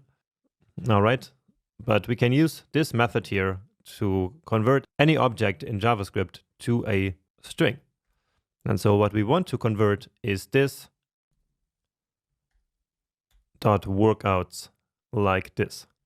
And that's actually it already. With this, we are setting all the workouts to local storage. Now, I just want to mention that local storage is a very simple API. And so it is only advised to use for small amounts of data. All right. That's because local storage is blocking. And for now, you don't know what blocking actually means, but it is something that's very bad. And we will learn why that is actually in the next section. But for now, what matters here is that you shouldn't use local storage to store large amounts of data, because that will surely slow down your application. But anyway, let's already test this out, because we actually have a way of seeing this data in the browser. So let's add something here. Okay. So everything worked fine. So now let's go here to this application tab. And then here on the left side, you have this local storage tab. All right. And if we click this arrow here and then here, well, then actually it should be here already. Well, let's see if we have everything correctly set up. So we have set local storage, then set item, and here everything looks correct. And here, I believe we are also correctly calling it set local storage. So this should work. So let's simply try it again here. Okay. And now you saw it appearing here, right? So we have the key of workout and then the value. And the value is basically now this string here. So actually here it looks like an object because apparently JavaScript somehow then converts it back to an object, but actually it is stored as a string here in this workouts key. So you see that we have this single workout that we currently have, but of course if we add another one, then now we got this bigger string here. And so it now contains these two objects. And so like this, the local storage always is going to be updated. So it's up to date according to the data that we have in our application. Great. And now all we have to do is to then actually show the data back here on the list and the map once we reload the page. So let me actually show that to you, because here in the application, as you see, the local storage is still there. And so now we will make use of this by then displaying that data back in our application. So remember when we want to do that, it is right here in the constructor, right? because this is where we have all the code that is executed right when the application loads. So let's add that here. And I'm going to start with some comments here. Handlers. Then get users position, and then get data from local storage. And so again, I will now call a method that I'm going to create later. So get local storage. And so let's now go ahead and create this method down here in the end.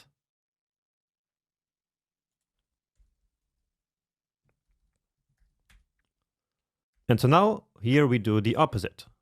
So local storage dot get item. And now we simply have to pass in the key. So basically the identifier of our local storage item, because we could set multiple items. So we could set everything of our application. So for example, if we wanted, we could store everything that's in the application in local storage.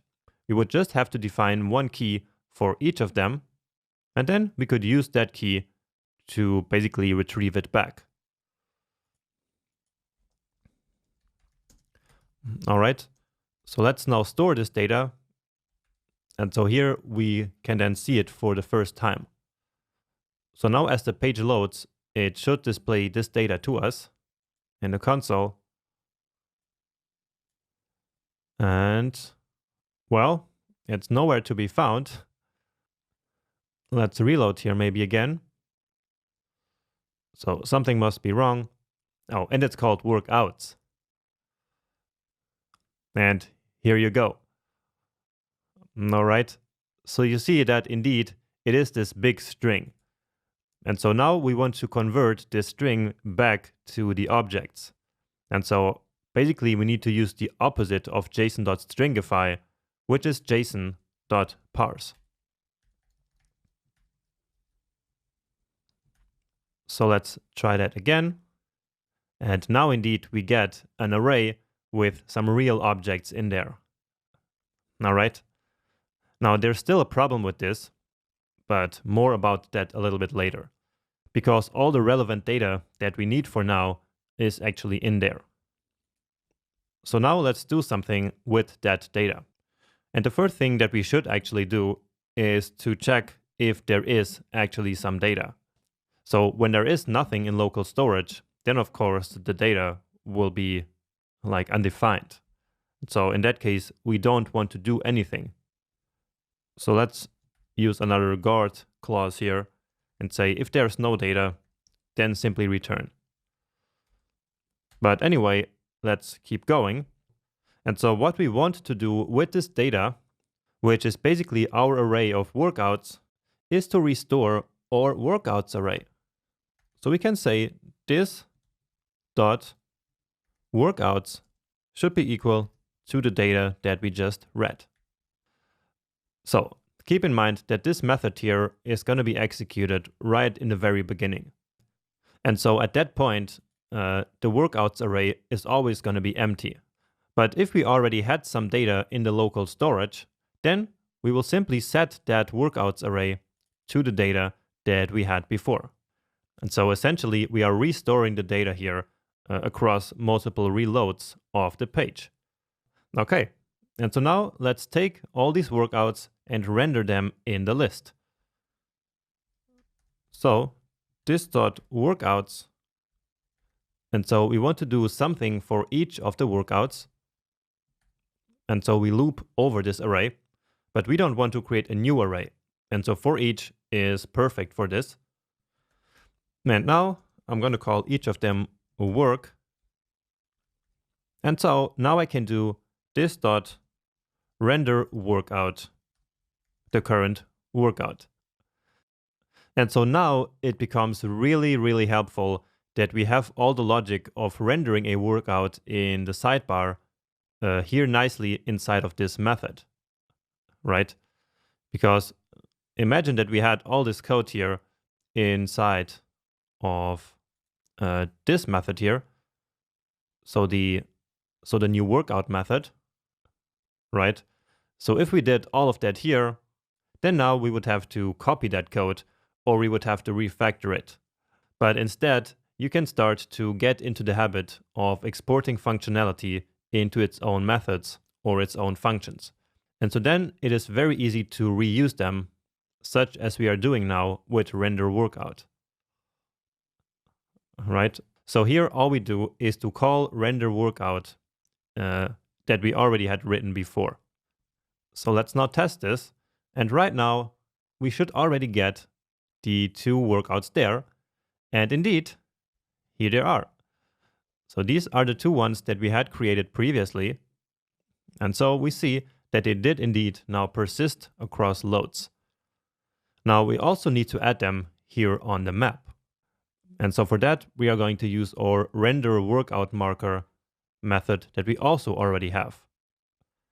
And let's start by actually putting it here, just so I can show you that it's actually not going to work.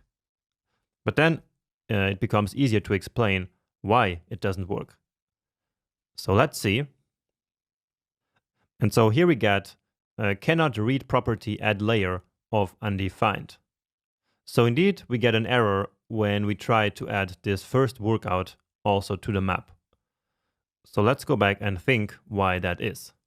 Well, once again, remember that this method here is executed right at the beginning. So right after the page loaded. And so we are trying to add this marker to the map right at the beginning.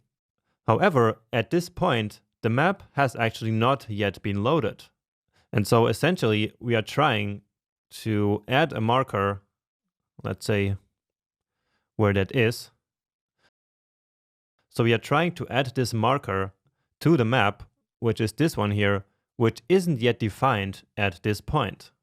And so once again, this is a first glimpse into the nature of asynchronous JavaScript, which we will talk about in the next section.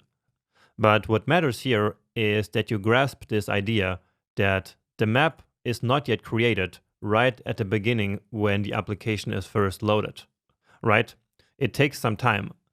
So first, the position of the user needs to be get using geolocation. So this one here. And then after that, the map has also to be loaded. So there's a lot of stuff that has to happen before we can actually render any markers on the map. So instead of trying to render the markers right at the very beginning, we should only do that once the map has been loaded. And so we can put that logic right here in this method of load map.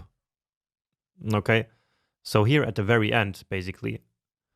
So let's get the code from down here.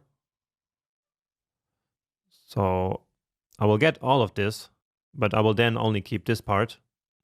All right. So let's copy this. And so here we will not render the markers. So only the workouts on the sidebar list. And then it is here. So yeah, right here in load map, this is where we will then render the markers, because at this point, the map is of course already available. And so with this, it should be working. Okay, but make sure that you really understand why we have to call this method here and not right in the beginning. So let's see what happens now. And we didn't get any error. And yeah, so now we have the two markers right where I had put them previously. And now let's just add another one right here.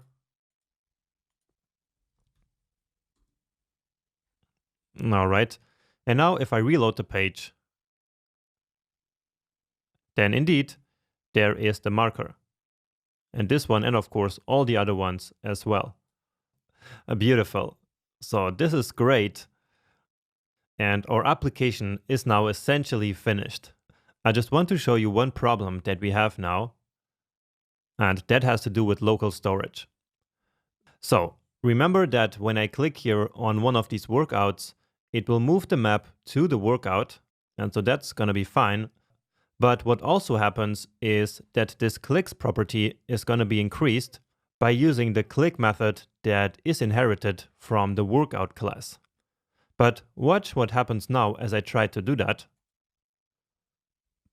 And so we get workout.click is not a function. So why do you think that is? Well, let's try to take a look at the objects that we get back from local storage. So that's this one here. And I know that right now we have a ton of console.logs here, so we should get rid of them at some point. But anyway, for now, let's take a look at the objects that we basically have right now. And so this is currently also the data that is in this .workouts, right? Now, if we take a look at this, then here everything works okay. But now if we take a look at the prototype chain, you see that now it's no longer an object of the type of running and also not of the type of workout, right? So the entire prototype chain that we had before is gone. So contrast that to one of these objects.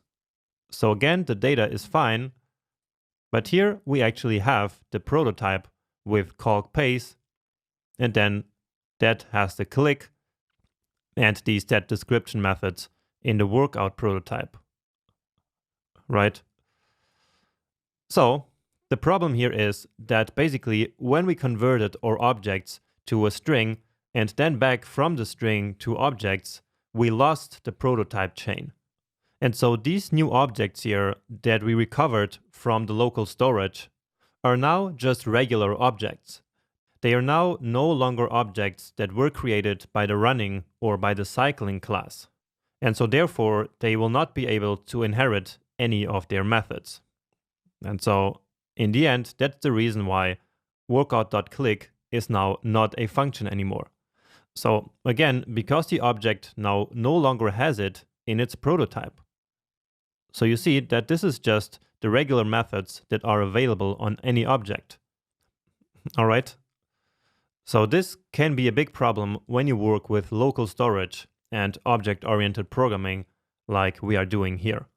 Now to fix this problem, we could go ahead and restore the objects right here. So in our get local storage, we could now loop over this data here and then restore the objects by creating a new object using the class based on the data that is coming here from local storage. But that's a little bit of work, and so we're not going to do that here. And so instead, what I will do is to simply disable the functionality of counting the clicks. So remember that when I first introduced this method here, I told you that one of the reasons for it is that I also wanted to show you something in the next lecture. And so that's exactly here what I wanted to show you. So basically, that objects coming from local storage will not inherit all the methods that they did before. All right. And so with that, we are basically done. Let's just get rid of some of these console.logs here, because it's not really a good practice to have them in final code. So we can have maybe one while we're developing, but then at some point it simply clutters like our entire console workout. And so that's not helpful. And here again. And you see that here we still have all of these workouts, of course. Now, actually, to finish, I want to create a quick and easy way to delete all of these workouts at once, at least from local storage. And so let's go back here and basically add a method to the public interface of this class for the first time. So this class is a little bit unusual because right now we don't have any public method. So there's no public interface, but now we will create a reset method here, which we can then use out here or even in the console. And so actually that's what we will do. So using it in the console. So what I want to do in this one here is to basically remove this workouts item from local storage. And so besides setting and getting items, we can also remove items based on the key.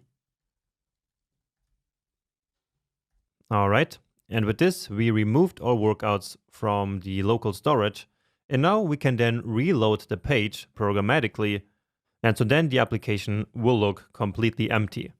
And we can do this with location.reload.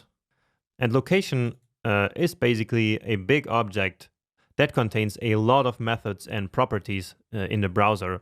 And so one of the methods is the ability to reload the page.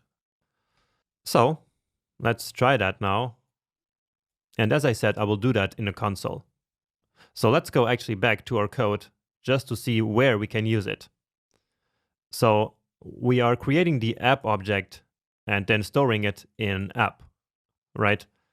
And so we have access to this variable here, of course, in the console. So let's take a look at that actually. And you see that indeed, here we have these private fields. And then we have all of these methods here in the prototype. And so one of them is, of course, reset. And so let's do that. So reset. And yeah, it worked. So our application is back to being empty now, so that we can add some more realistic data if we wanted to. For example, like this. Or maybe we went cycling right here, which is a really nice location. And here, let's say we took 2 hours and gained 500 meters. All right. And now, of course, everything is back to working here because we got rid of that click method. We still have some loggings here to the console, but never mind. That's not a problem. All right. But what matters here is that our application is now feature complete. We implemented everything from our flowchart. All right. So everything is done here. And so at this point, the final architecture of our application looks like this. So I have all of the methods here that we implemented in the app class and also for workout, running, and cycling. Now, I'm not going to go over this here now, but it's a good idea for you to actually check it out to get a really good idea of how the different methods call each other in our application. So these arrows that you see here are basically methods calling other methods. All right, and that's it. That's our application. I hope that you liked it and that you had as much fun as I had building it. So this was a really great experience. And now, before we actually finish this section, let's have one more final lecture where I will give you some suggestions of how to improve this application even more. So let's go there right now. Welcome to the last video of this section. So we finished the Mapty project, but to finish this section, I just wanted to quickly address some additional features that we could have implemented in this application.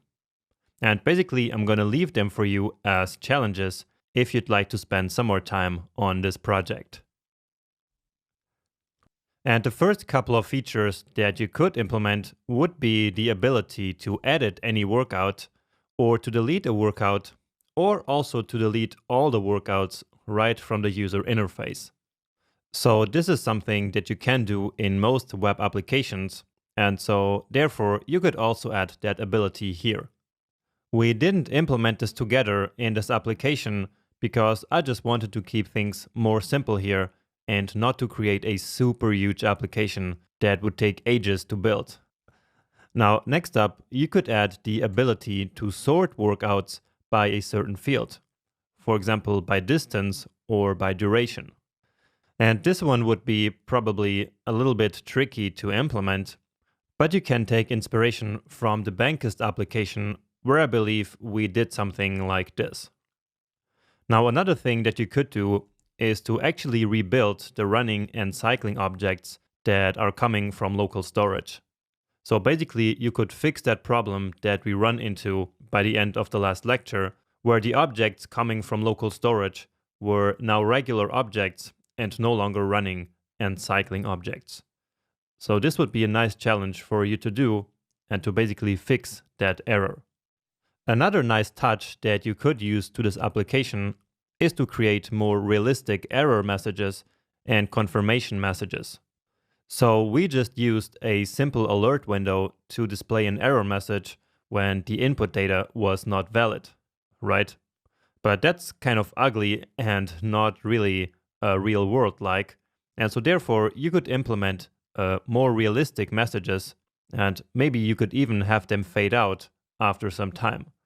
So that would be a nice use case of some of the things that we already learned before. Okay, so these are the more easier ones. Let's take a look at a couple of hard ones. So first, you could add the ability to position the map so that it shows all the workouts. So let's say that you went to a different country and did some workouts there, and so your workouts are all over the map, and so therefore it would be nice to have a button which shows all the workouts on the map at once. However, to solve this problem, you would probably have to do a lot of Googling about the leaflet library and dig deep into the documentation. Because, of course, this functionality would depend entirely on the leaflet library, right? Okay, but still, this would be actually nice to see. But let's see another one, which would probably be even harder, which is the ability to draw lines and shapes instead of simply having a point for each workout. So this would be a real challenge, and maybe it wouldn't be such a good idea to actually try this one out, but still I wanted to just leave this here as a potential improvement to this application. So when you go on a run, of course, the run is not just on a point, but it's more like on a line or maybe like a circular shape or something like that. And so it would be nice to have that instead of just a point. And finally, I have two more challenges to improve this project that you could only implement after the next section, but let me still show them here. So you could geocode location from the coordinates. So you could use a third-party API to plug in the coordinates, and that would then give you back the real location. So for example, you could then call the run a run in Faro, Portugal, because the third-party web API would give you that location data. So a description of the location, not just the raw coordinates. And then besides that, you could also use a third-party API to display the weather for the workout time and place. But again, these two you can maybe tackle after the end of the next section if you feel like improving this project even more. All right, so it would be really great to see some of these features actually implemented by you. And if you do one of them or even more, then make sure to share your results in the course Q&A or even on Twitter. And there you can use one of the hashtags that I mentioned earlier. But anyway, that's it for this video and for this section and for this project. So once again, congratulations for reaching the end of this project, and even more for sticking with this course all the way up to this point. What an amazing achievement. Really, I cannot overstate this. And I'm really happy for you and for all your progress. And now just keep going, because the next section is actually one of the most important ones in the whole course. So I hope to see you there very soon. Let's now continue learning important JavaScript features. And one topic that we haven't touched yet is asynchronous JavaScript. So the goal of asynchronous JavaScript is basically to deal with long-running tasks that basically run in the background. And the most common use case of asynchronous JavaScript is to fetch data from remote servers in so-called AJAX calls. And so that's what we will do in this section, while learning everything there is to learn about promises, the fetch function, async await, and error handling. So this is yet another really exciting section, And so let's get started.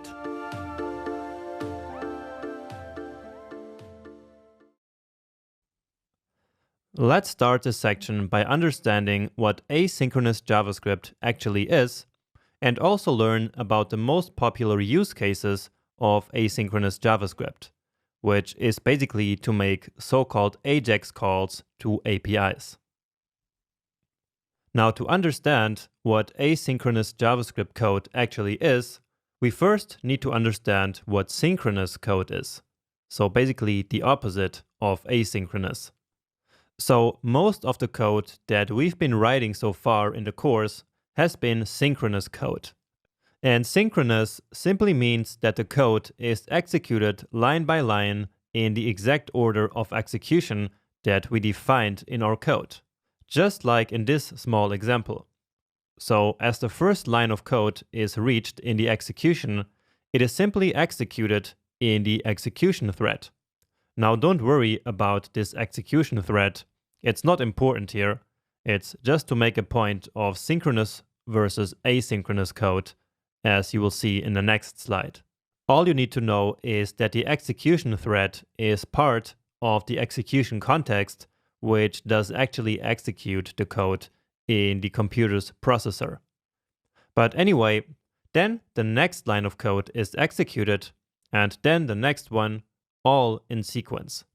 So each line of code always waits for the previous line to finish execution.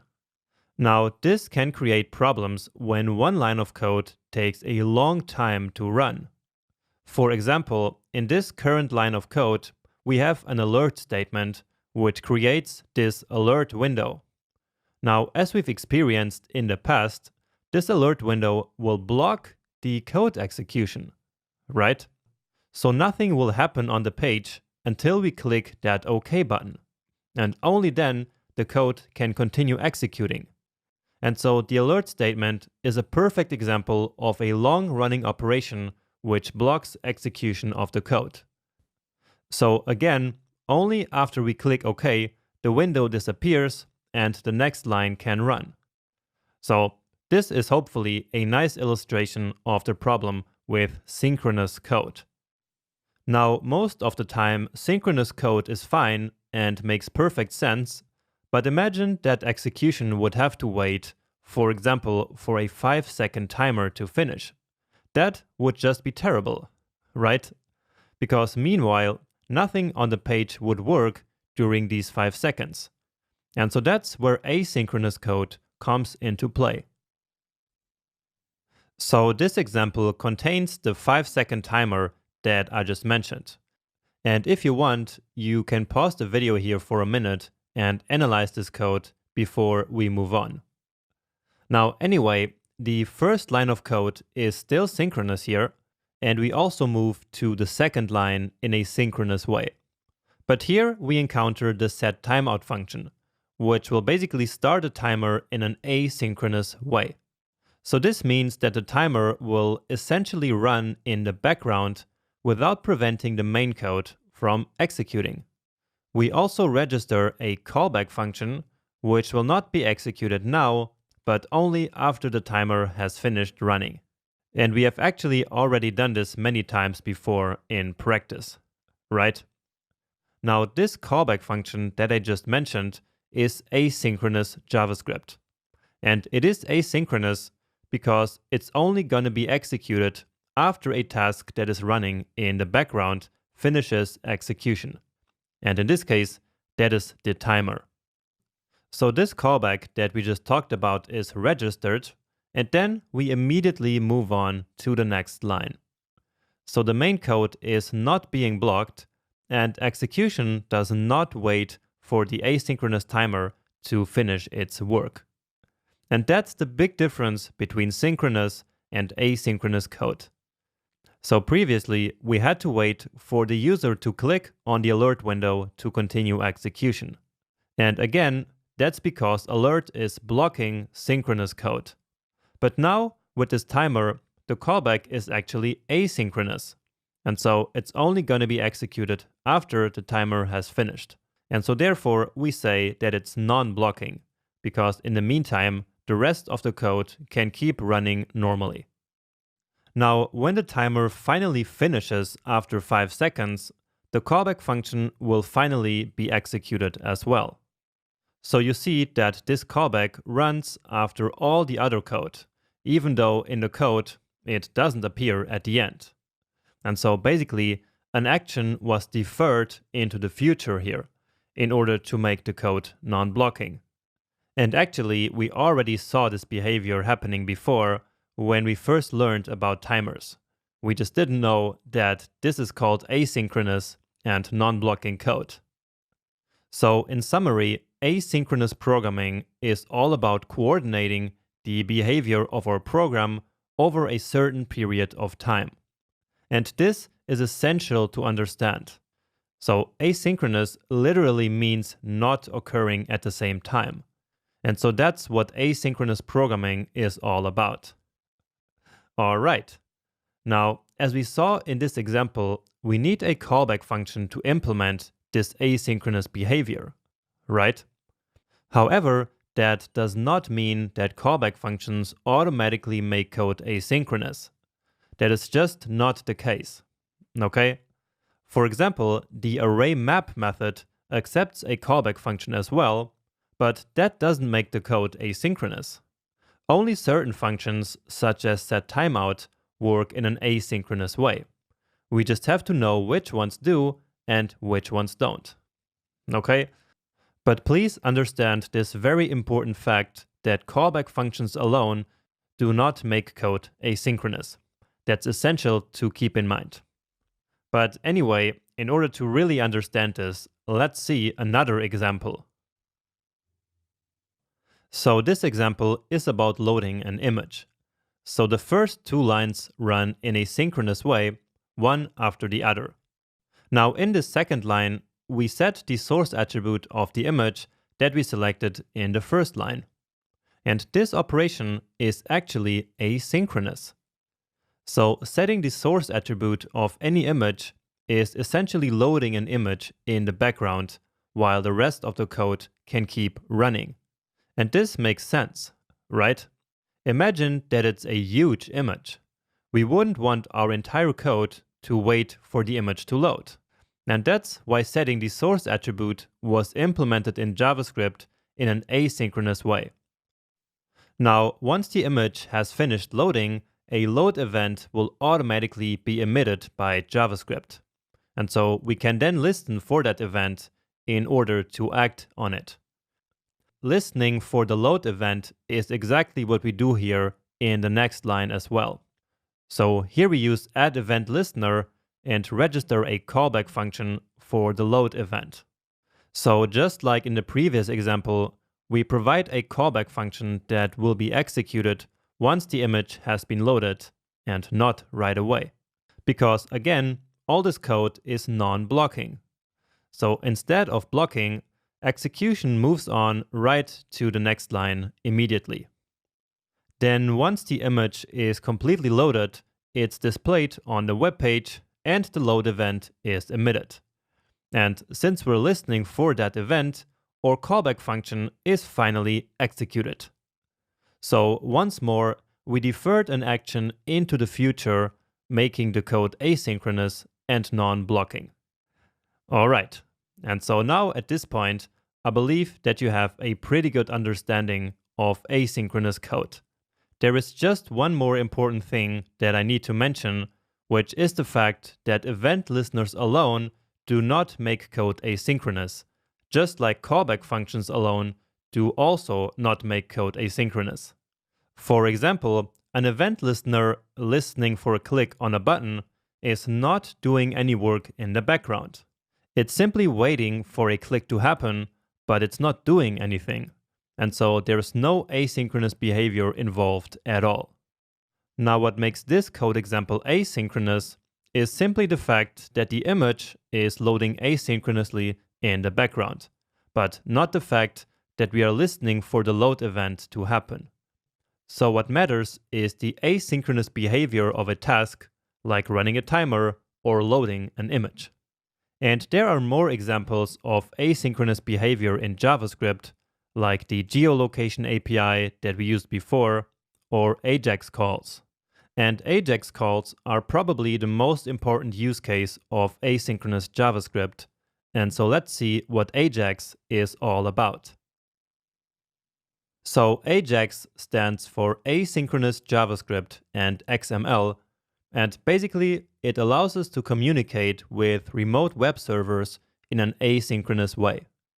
Now in practice, we make AJAX calls in our code in order to request some data from a web server dynamically, so without reloading the page, so that we can use that data in our application dynamically.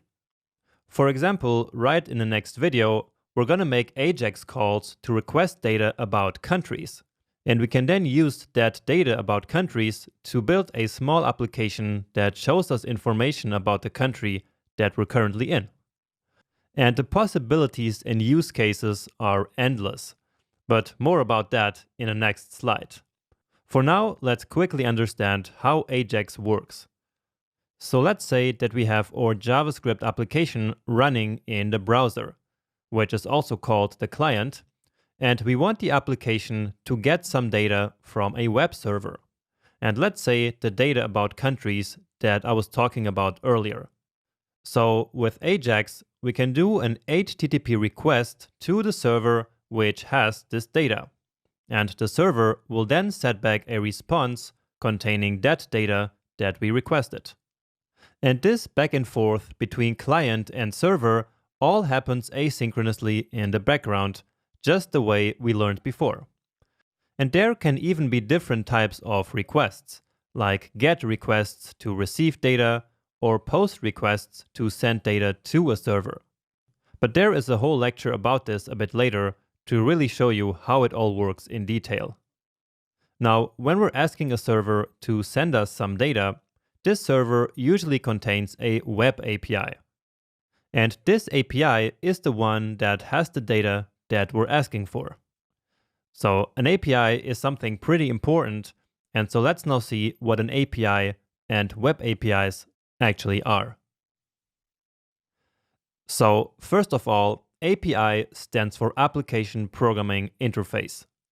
Now, in general terms and on a very high level of abstraction, an API is basically a piece of software that can be used by another piece of software in order to basically allow applications to talk to each other and exchange information. And that's true not only for web development and JavaScript, but for programming in general. Now, in JavaScript and web development, there are countless types of APIs, like the DOM API or the geolocation API that we have been using. So these are called APIs because they are a self-contained piece of software that allow other pieces of software to interact with them. For example, our MapT application that we built in the previous section. Also, we can always implement a small and simple API in a class where we make some methods available as a public interface. Remember? So again, objects made from a class can be seen as self-contained, encapsulated pieces of software that other pieces of software can interact with. And so that fits the definition of API, right? But now let's talk about the important type of API that we are actually interested in when we use AJAX.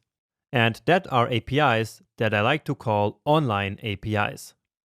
So an online API is essentially an application running on a web server which receives requests for data, then retrieves this data from some database, and then sends it back to the client.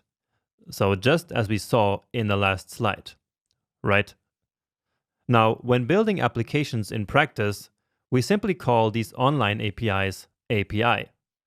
And many people will also call these APIs web APIs, or again, just simply API.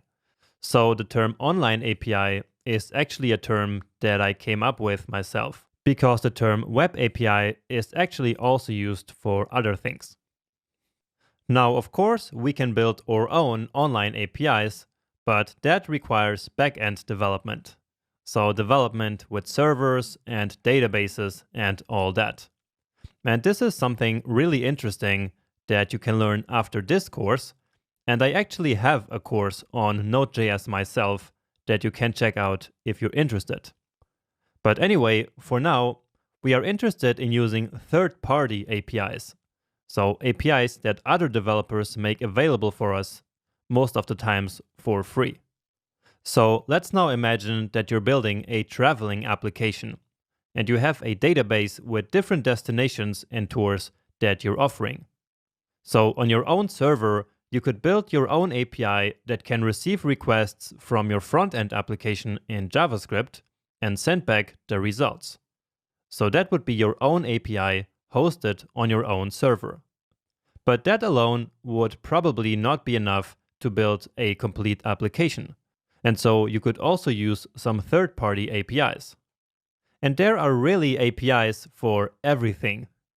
So in our example travel application, you could use an API to get weather data in your destinations, data about the destination countries themselves, data about flights, about currency conversion, and you could even use APIs to send emails or text messages or embed Google Maps into your applications. So as you see, the possibilities are really endless with APIs. And we can even say that APIs is what made the modern web, as you know it, possible in the first place. So using APIs in JavaScript is super popular and everyone does it all the time. And so that's why I'm explaining you all these details. Okay, but now just to finish, let's quickly talk about API data formats. So AJAX stands for Asynchronous JavaScript and XML. Remember? So the X there stands for XML. And XML is a data format which used to be widely used to transmit data on the web. However, these days, basically no API uses XML data anymore. The term AJAX is just an old name that got very popular back in the day, and so it's still used today, even though we don't use XML anymore. So instead, most APIs these days use the JSON data format. So JSON is the most popular data format today because it's basically just a JavaScript object, but converted to a string. And so therefore, it's very easy to send across the web and also to use in JavaScript once the data arrives. All right. So now that we know what asynchronous JavaScript is, and also what AJAX and APIs are, let's finally use all this in practice and make our very first AJAX call in the next video. So now that we know about AJAX and APIs, let's actually make our first API call. So in this lecture, we're going to build a nice UI component such as this one here, which contains data about a certain country. And this data about the countries is actually going to come from a third-party online API. So just as we learned it in the last video. So here we have this first card for Portugal and then another card for the USA. And of course, this would work for any country in the world. And this is actually really exciting stuff to me. So I think it feels really magical and next level to be able to do this. So to kind of magically get this kind of data from the internet and then work with it in any application that we're building. And so let's now start working on this. And as always, I already have my starter files up here in VS Code. And I also already started the live server. And so that's what I have here open. And so now let's get to work. Now in JavaScript, there are actually multiple ways of doing AJAX calls, but we're going to start with the most old school one. And that's called the XML HTTP request function. So we can do new XML HTTP request. So just this one here. So we call this function, and then all we need to do for now is to store the result in a new variable. So let's call this one request. And so that's the first step of using the XML HTTP request way of doing AJAX calls. Now, again, as I mentioned, this is the old school way of doing AJAX in JavaScript, but I'm still showing it to you for two reasons. So first, I want you to know that XML HTTP request exists because you might actually need it in the future. And second, I want to show you how AJAX calls used to be handled with events and callback functions. And so only after that, we should move on to a more modern way of handling asynchronous JavaScript, which is going to be a feature called promises. But anyway, next we need the URL to which we will make the AJAX call. So we can now say request, so that object that we created here, .open, and then here first we need to pass in the type of request. And remember that the type of HTTP request to get data is simply called get. And second, we need a string containing the URL to which the AJAX call should actually be made. So let me now show you the API that I selected for this project and also how we can use it so that you can actually understand how you could do something similar yourself. So on GitHub, there is this huge repository, as you can see here, which is called public APIs. And so if you just Google for that, I'm sure that you will find it. And here is a list of a ton of public and free APIs that you can use. So we have all these different categories here. And so there's really an API for everything. So just as I said in the last video. And the one that we are going to use is called REST countries. So it's this one here. All right. So we see here that, well, this is a big table. So we see that the API we are going to use needs no authentication. I think it uses HTTPS, and I'm not sure about CORS. And this one here is important. So any API that you use here should always have CORS set to yes, or maybe to unknown. All right. And CORS stands for Cross-Origin Resource Sharing. And without CORS, we cannot access a third-party API from our own code. And so going back here, well, now it's gone. Here it is. So you see, it doesn't need authentication and it uses HTTPS. So this is a good one. And so let's click it, which will take us basically to the documentation page. And now here I'm simply looking for a so-called API endpoint. And so the endpoint is essentially just another name for the URL that we need. So here we have the first URL, and this one is basically for all countries. So if we wanted to get a list of all the countries from this API, we could make an AJAX call to this URL here. Okay, but that's not what we want. Instead, I want to search the API by country name. And so therefore, this here is the URL that I'm going to use. So let's copy it. And I hope that you followed these steps here. And if not, you can of course simply paste it here. All right. And I will start with Portugal, but you can of course use your own country.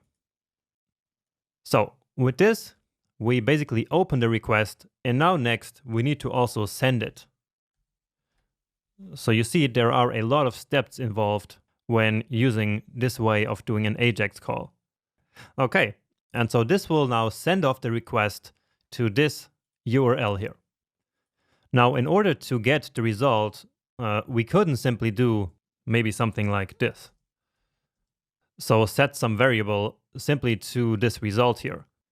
And the reason why we cannot do this is because the result is simply not there yet, right? So this AJAX call that we just send off here is being done in the background while the rest of the code keeps running. And so this is the asynchronous non-blocking behavior that we talked about in the last lecture. So let's get rid of this. And instead, what we need to do is to register a callback on the request object for the load event. So request, and then again our old friend add event listener. And here on the request, we will wait for the load event. So again, here we basically send off the request. And so that request then fetches the data in the background. And then once that is done, it will emit the load event. And so using this event listener, we are waiting for that event. And so as soon as the data arrives, this callback function here will be called. Now, let's then actually log the result to the console. So the this keyword inside of this function is the request, right? So we could also do request, but let's just use the this keyword. And then the response is in the property response text. And again, this property here is of course only going to be set once the data has actually arrived, right? So if we tried to set it out here, then that wouldn't work, of course. So we can still try that just to see request.response text. And so that would be exactly the same as this one. And well, already we have our first data here. So that's great. And as you see, this is the result of our very first AJAX call. So great job. This already worked.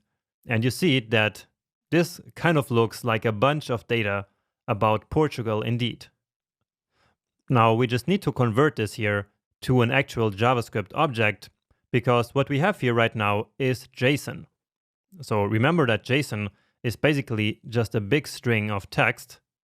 And so what we need to do here is to then convert that. We already did that before, actually.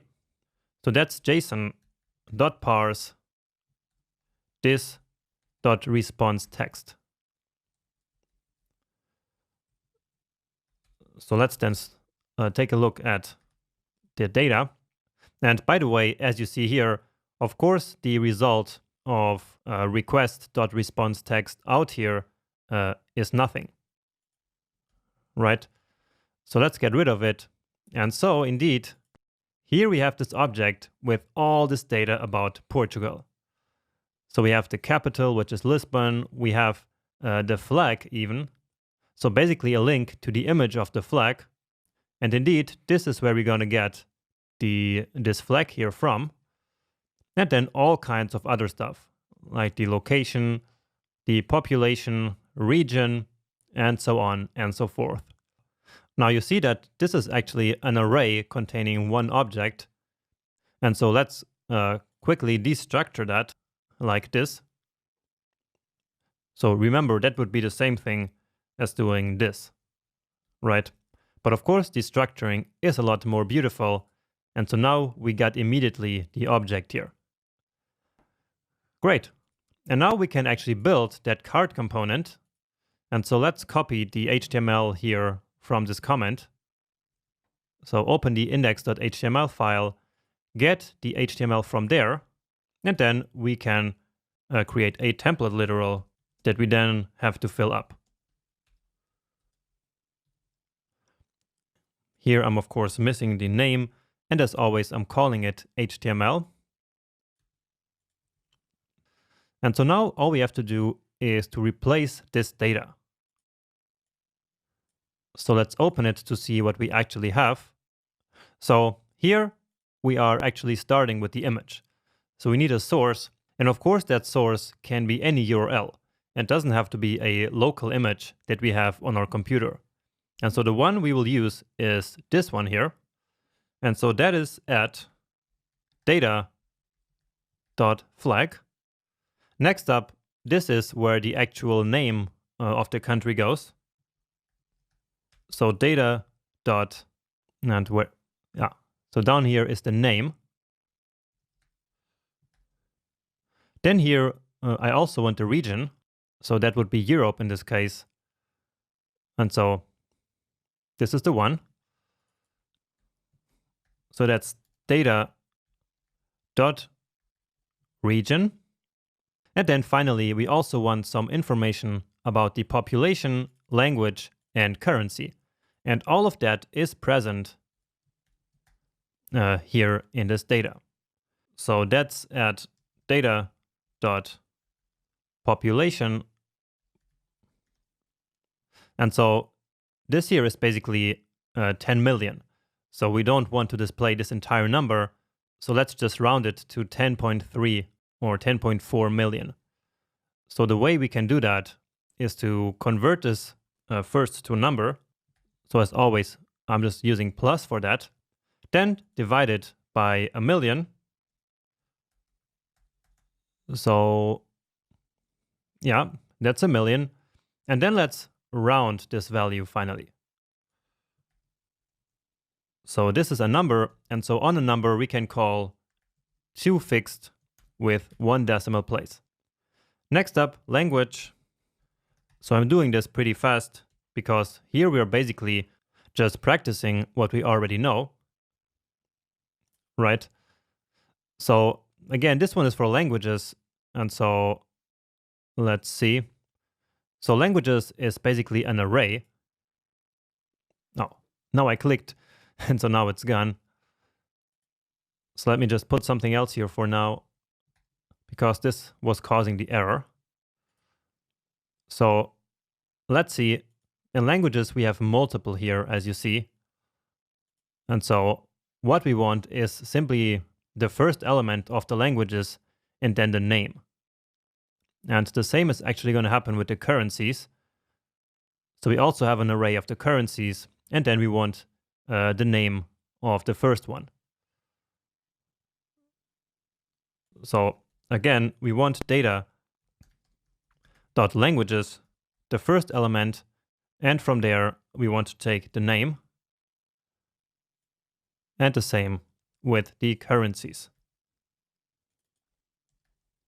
Currencies. All right, and that should be it. And now all we have to do is to then actually insert this HTML into our page. So I actually already have it here selected, but just to make it complete, let me show it to you. So we have this countries element here, and so that's what I call the countries container. And so here we want country.insert adjacent HTML before end, and then the HTML that we just created. Now finally, we also need to set the style of this container to opacity 1. So let me show you that one also in the code. So I set the opacity of the countries container here to 0.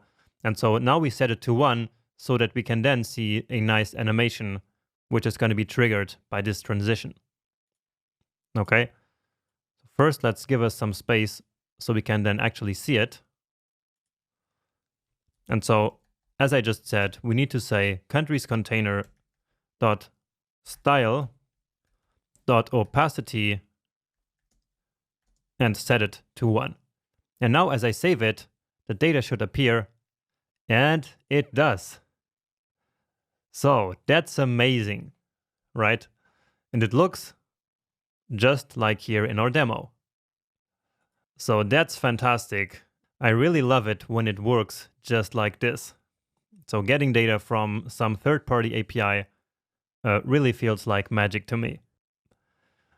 Now let's actually reuse the same code here to create an element like this for multiple countries. And so what I'm going to do is to put all of this into a function. Let's call it getCountryData. And so this one will take a string as an input of a country. Okay, so the curly brace down here. And then here, instead of hard coding Portugal, we will use that country that we get as an input.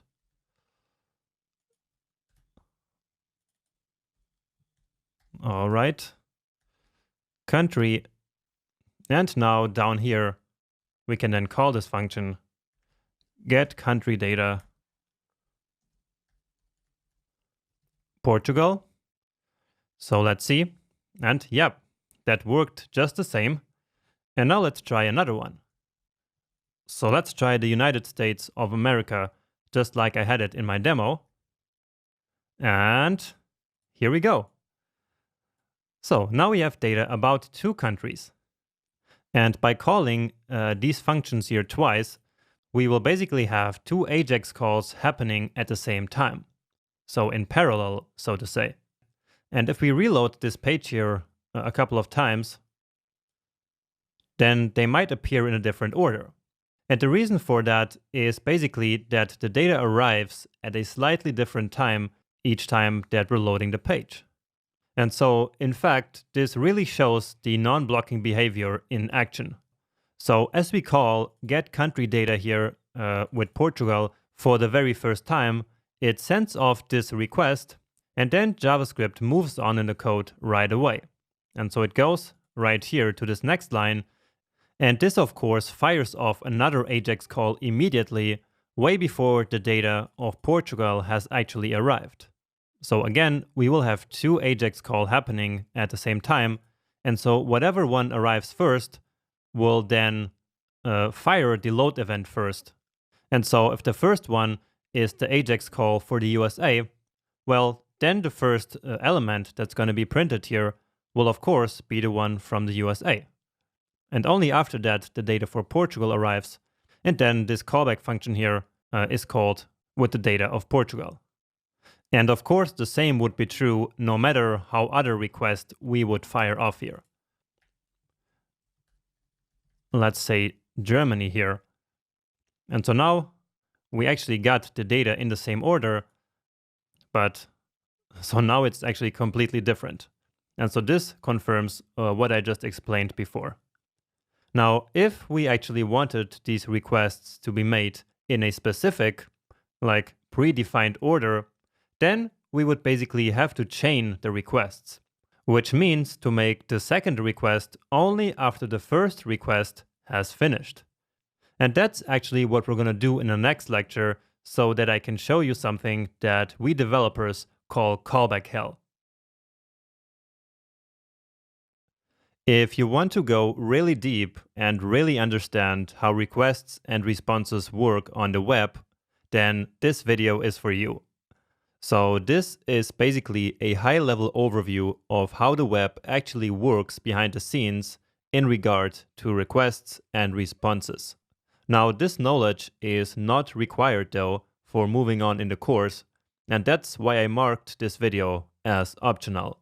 So you can safely skip it if you want to move on more quickly, but if you're interested, then just keep watching. So this is the diagram that we already saw when we first talked about AJAX calls.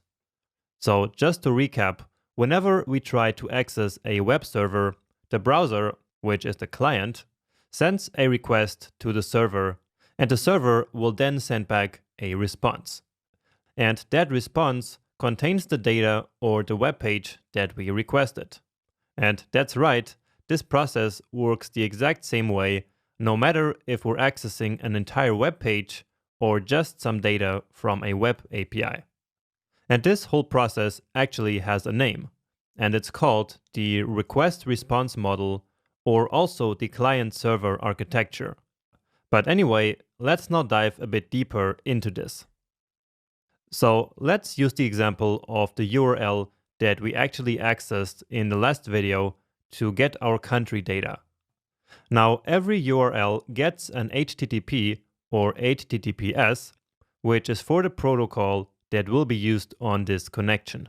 And we're going to talk about this a bit later in the video. Then we have the domain name, which is restcountries.eu in this case. And also, after a slash, we have the so-called resource that we want to access. And in this case, that's /rest/v2, and so on. Now, this domain name restcountries.eu is actually not the real address of the server that we're trying to access. It's really just a nice name that is easy for us to memorize.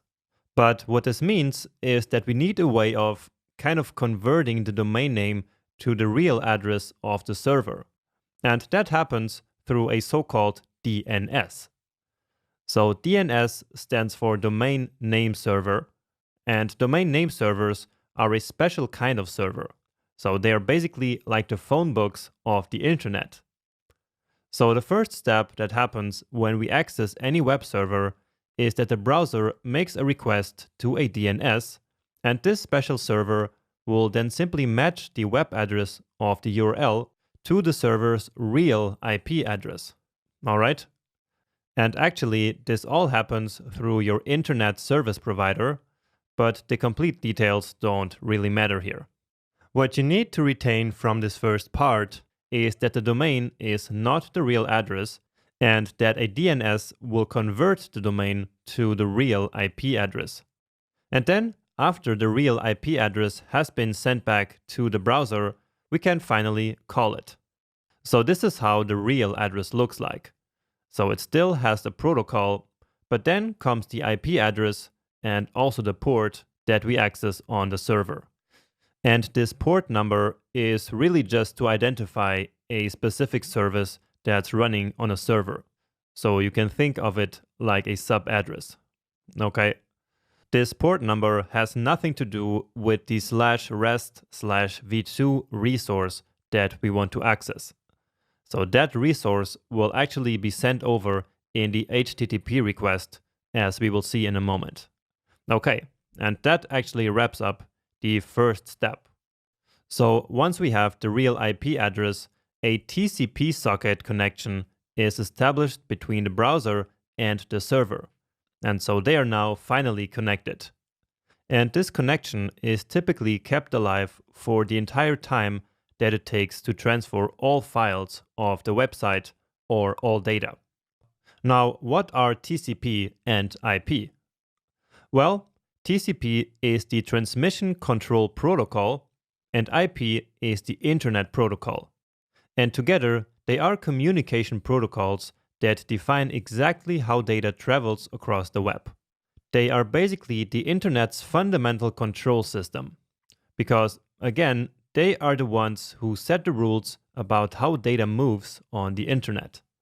And don't worry if that sounds confusing, we are actually going to learn a bit more about TCP/IP a bit later in this video.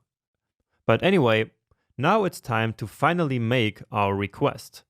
And the request that we make is an HTTP request, where HTTP stands for Hypertext Transfer Protocol. So after TCP/IP, HTTP is another communication protocol. And by the way, a communication protocol is simply a system of rules that allows two or more parties to communicate. Now, in the case of HTTP, it's just a protocol that allows clients and web servers to communicate. And that works by sending request and response messages from client to server and back. Now, a request message will look something like this. The beginning of the message is the most important part, called the start line, and this one contains the HTTP method that is used in the request, then the request target, and the HTTP version. So about the HTTP methods, there are many available, but the most important ones are GET for simply requesting data, POST for sending data, and PUT and PATCH to basically modify data. So you see that an HTTP request to a server is not only for getting data, but we can also send data. All right.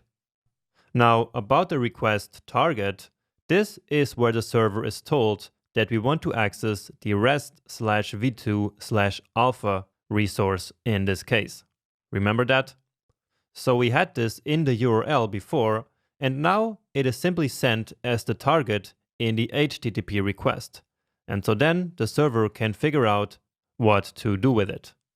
Now, if this target was empty, so if it was just a slash, basically, then we would be accessing the website's root, which is just restcountries.eu in this example. Then the next part of the request are the request headers, which is just some information that we sent about the request itself.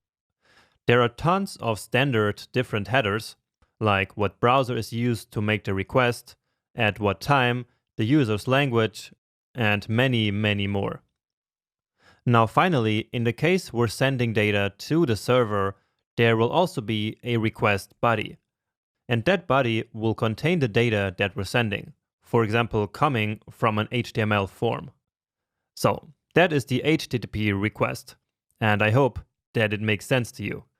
Now, of course, it's not us developers who manually write these HTTP requests, but it's still helpful and valuable that you understand what an HTTP request and also a response look like.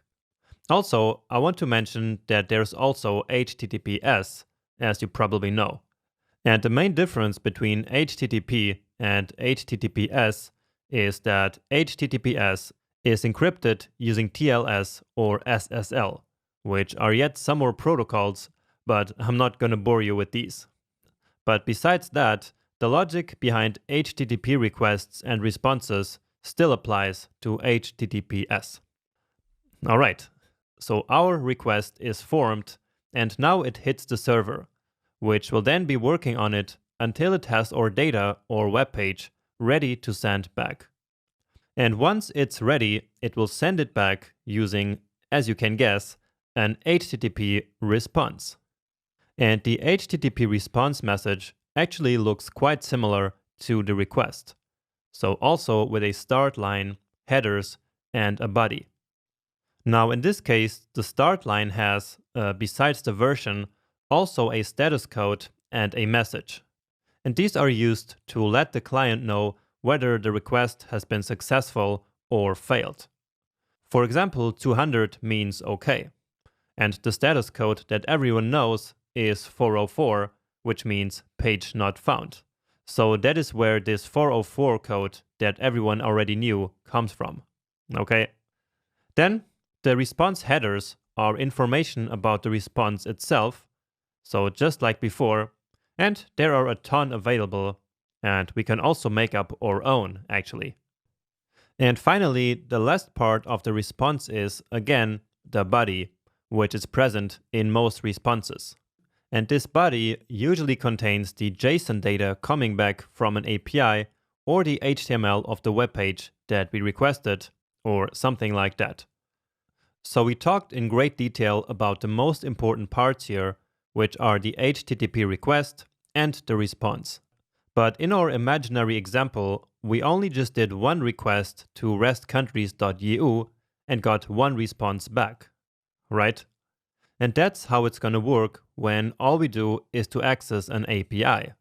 However, if it's a web page that we're accessing, then there will be many more requests and responses. And that's because when we do the first request, all we get back is just the initial HTML file. That HTML file will then get scanned by the browser for all the assets that it needs in order to build the entire web page, like JavaScript, CSS files, image files, or other assets. And then for each different file, there will be a new HTTP request made to the server. So basically, this entire back and forth between client and server happens for every single file that is included in the web page. However, there can be multiple requests and responses happening at the same time. But the amount is still limited because otherwise the connection would start to slow down. But anyway, when all the files have finally arrived, then the web page can be rendered in the browser according to the HTML, CSS, and JavaScript specifications that you already know. Now, as a final piece of the puzzle, let's talk again about TCP/IP and figure out how this request and response data is actually sent across the web. Okay? So we said before that TCP and IP are the communication protocols that define how data travels across the web. Now, I'm not going to go into a lot of detail here, but here is what you need to know. So first, the job of TCP is to break the requests and responses down into thousands of small chunks called packets before they are sent.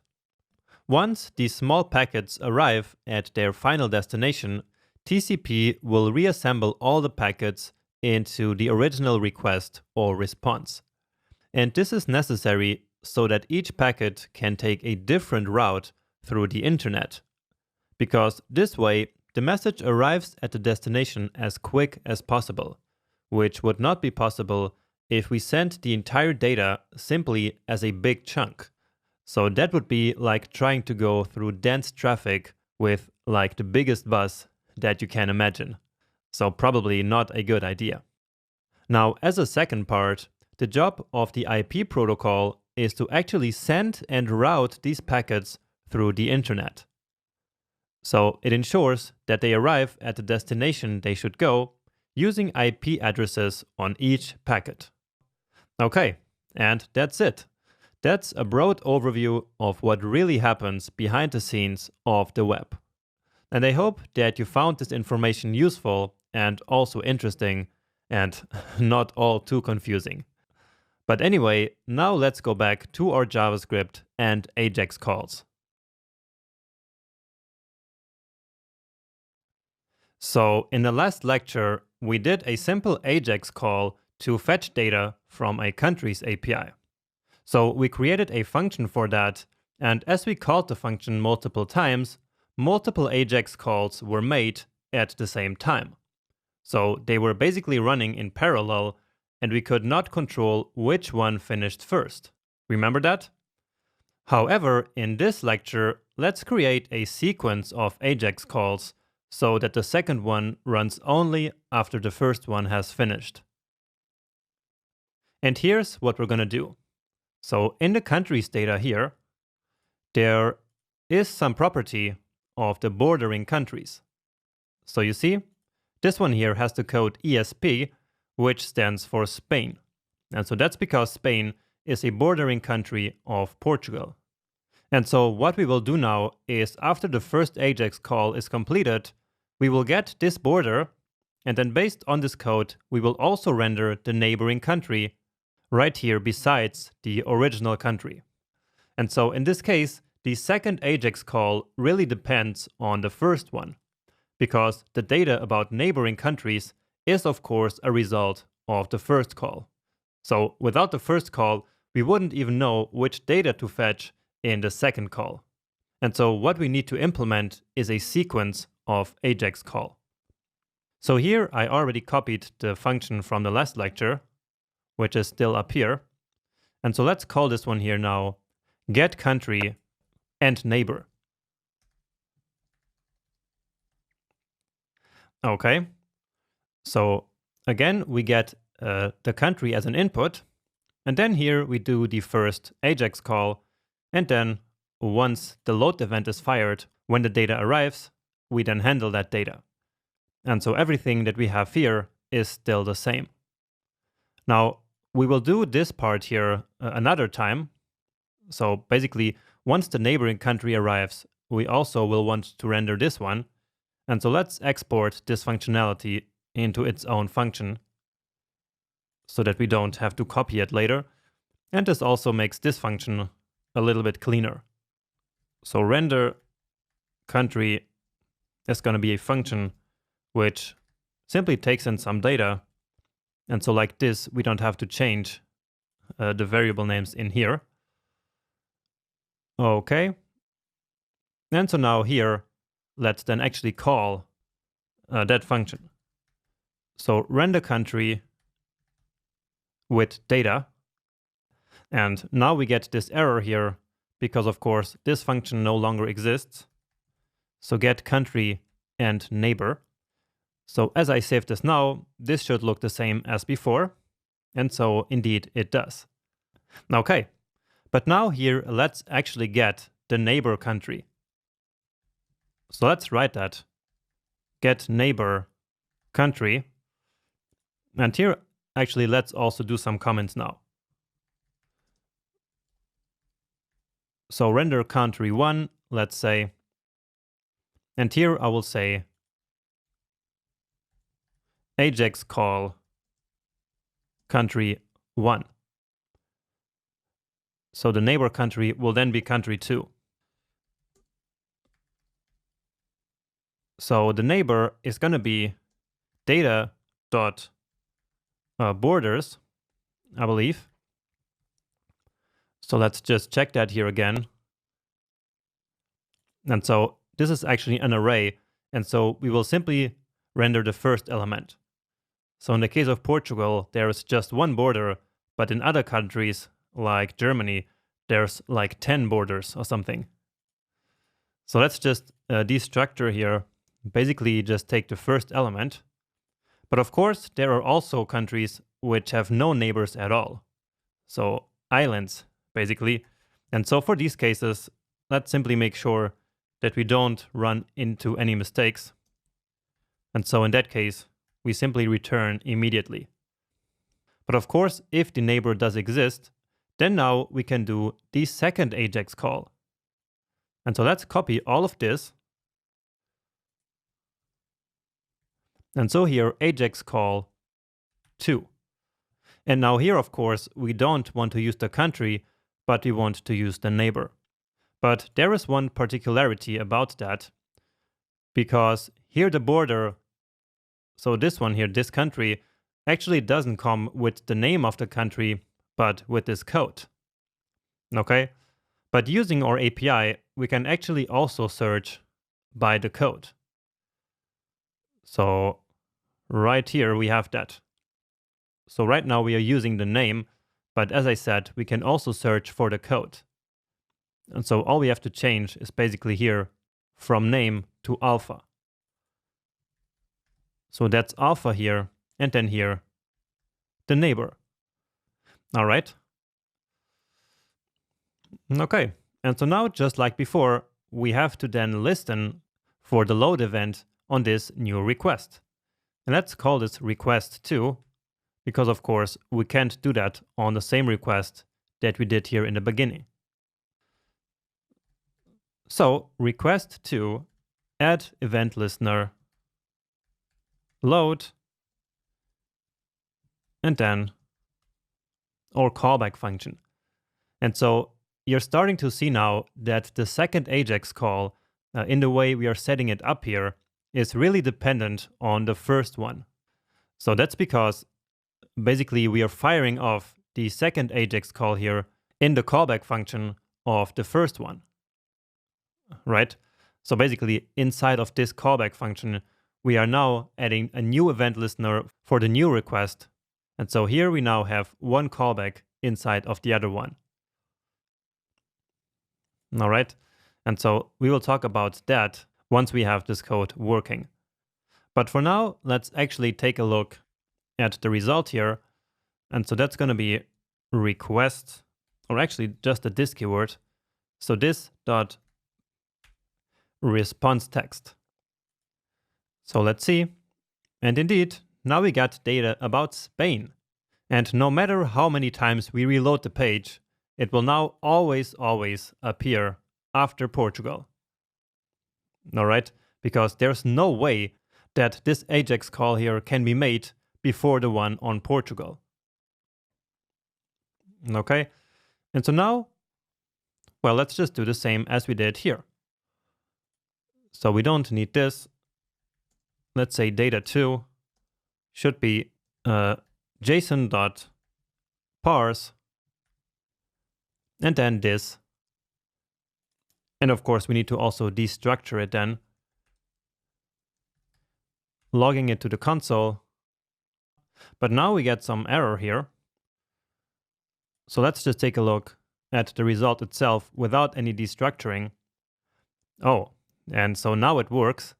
And the reason for that is that the response of this API is actually no longer an array when we search for the code.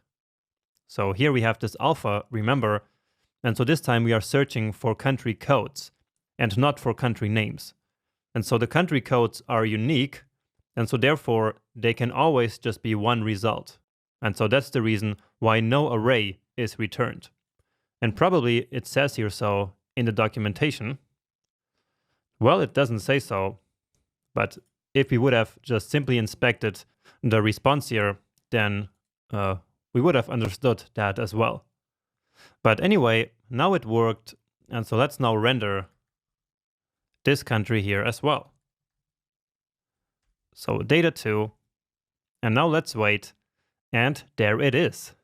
Great, Now, actually, I created a special class here for the neighboring country so that it appears a little bit smaller. And so when it is the neighbor, we want to attach some class here to the country. And so let's pass that class in. So let's say class name, and by default, we set it to nothing. So here we will just add it to the string like this. And now when it is a neighbor, we can just pass in neighbor like this. Give it a save. And yeah, so that looks a bit nicer. We get the information that this is a neighbor country. And so now let's try this, for example, for the USA as well. But now I just want to do one at a time. So here we should probably get Mexico or Canada. And indeed, here it is. Here is Canada, the neighboring country of the US. And so one more time, this second AJAX call would not have been possible without the first one. Because otherwise, how would we know that the second country here needed to be Canada? Okay, so again, we have one AJAX call here that depends on another one. And so what we have here is one callback function inside of another one. So you see, here we attach the first callback function, and then inside of that, we have yet another one. So in other words, here we have nested callbacks. But now imagine that we wanted to do more requests in sequence, like the neighbor of the neighbor of the neighbor, and like 10 times over. So in that case, we would end up with callbacks inside of callbacks, like 10 times. And actually, for that kind of structure and for that kind of behavior, we have a special name. And that special name is callback hell. So basically, callback hell is when we have a lot of nested callbacks in order to execute asynchronous tasks in sequence. And in fact, this happens for all asynchronous tasks which are handled by callbacks, and not just AJAX calls. So, for example, let's say we have a setTimeout function, and then here we want to log something to the console like 1 second passed, but then also we want to start another timeout. Let's just set 1000 here. So let's copy this one here. And so, as I just said, let's say that here we wanted to start a new timer after the first timer has finished. So here we can say 2 seconds passed, and we can even add another one. So never mind about what just happened in the console. And here, why not add yet another one? All right. And so now they should appear like 1, 2, 3, 4. And so here too, of course, we have callback hell. And in fact, callback hell is pretty easy to identify by this triangular shape that is formed here. You see that?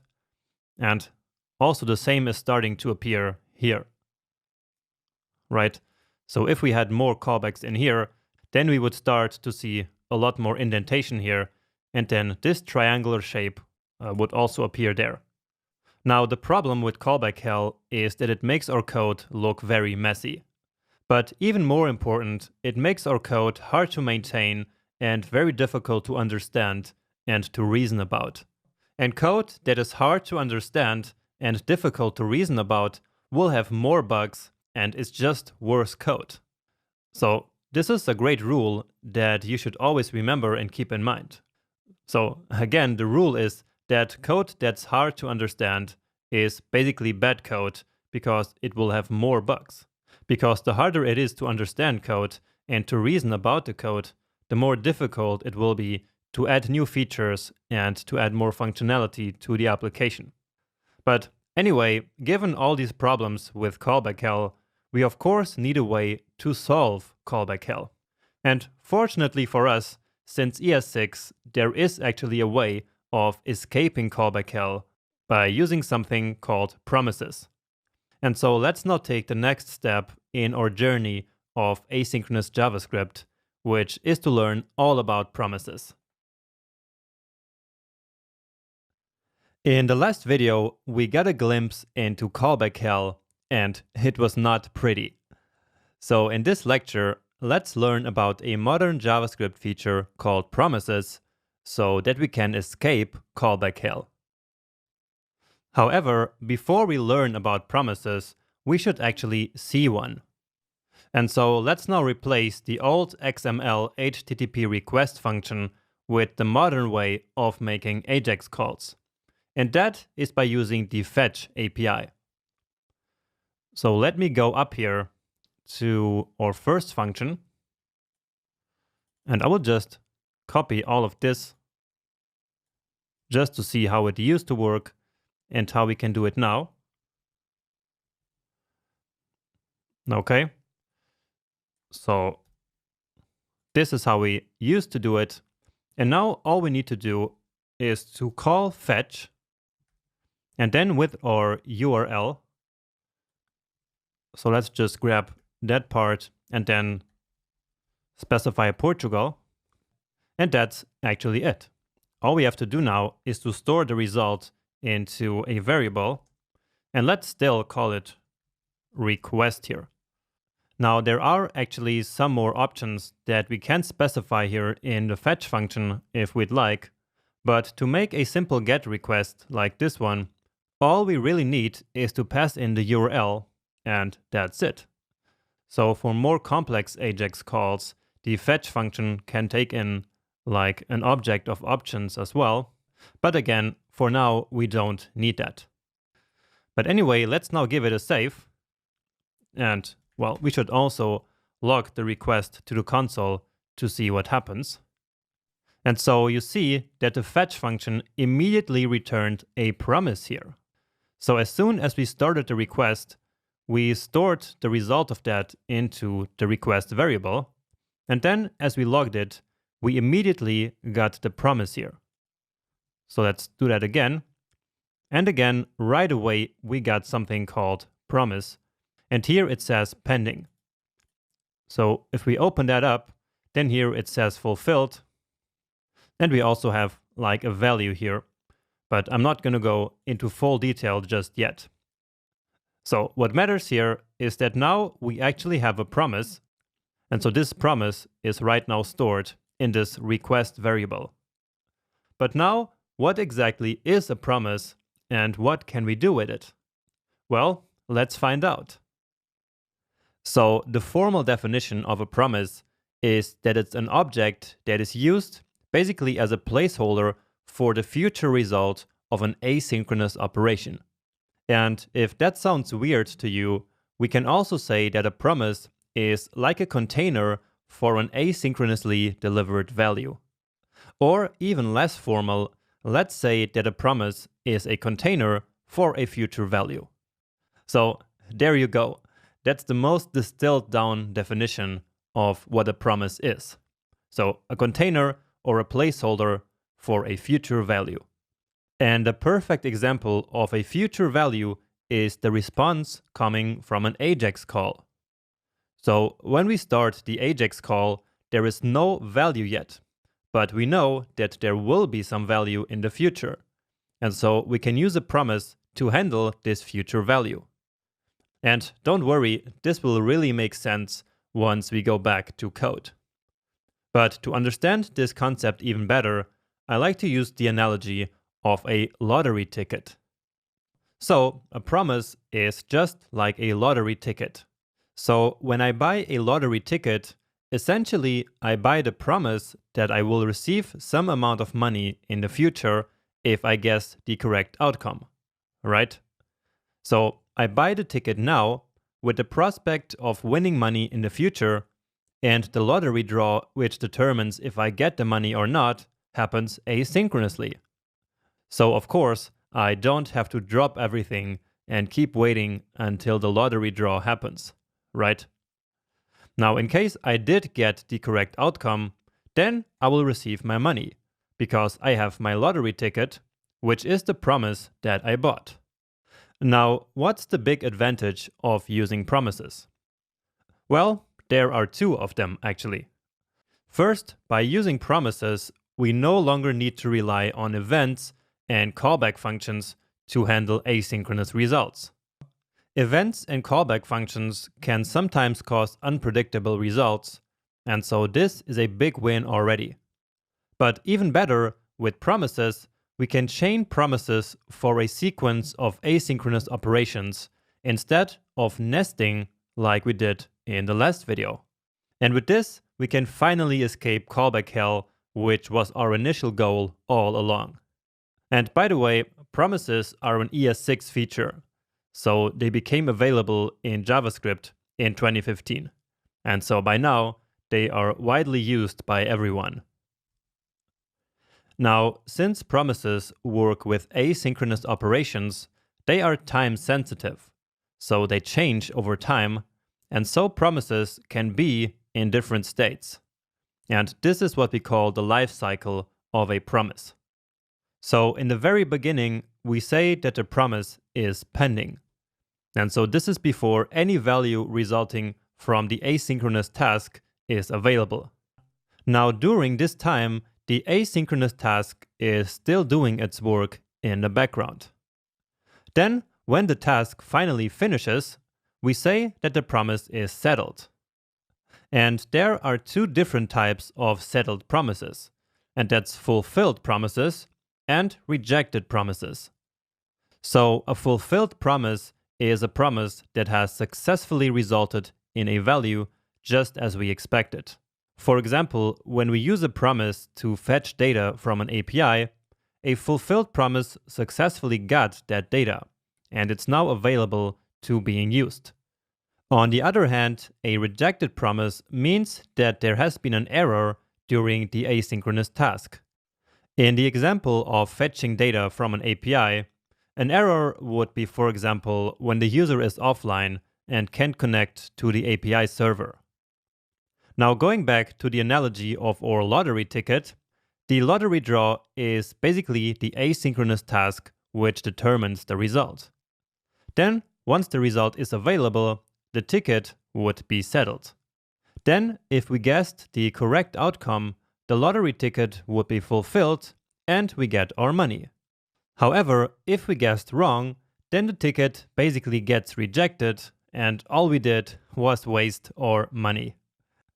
Now, these different states are very important to understand because when we use promises in our code, we will be able to handle these different states in order to do something as a result of either a successful promise or a rejected one. Another important thing about promises is that a promise is only settled once, and so from there, the state will remain unchanged forever. So the promise was either fulfilled or rejected, but it's impossible to change that state. Now, these different states that I showed you here are relevant and useful when we use a promise to get a result, which is called to consume a promise. So we consume a promise when we already have a promise. For example, the promise that was returned from the fetch function right at the beginning of this video. Remember? But in order for a promise to exist in the first place, it must first be built. So it must be created. In the case of the fetch API, it's the fetch function that builds the promise and returns it for us to consume. So in this case, we don't have to build the promise ourselves in order to consume it. Now, most of the time, we will actually just consume promises, which is also the easier and more useful part. And so that's what we will do in the next couple of videos. But sometimes we also need to build a promise and not just consume it. And of course, we will also learn how to do that a bit later. All right.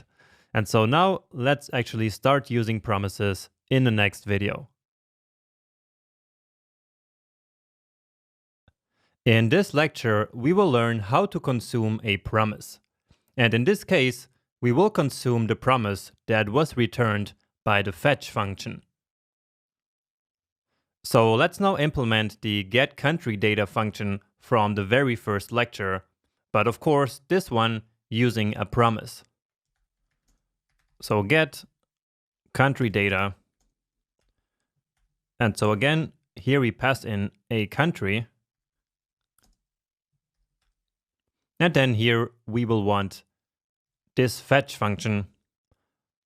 And here again with the country then.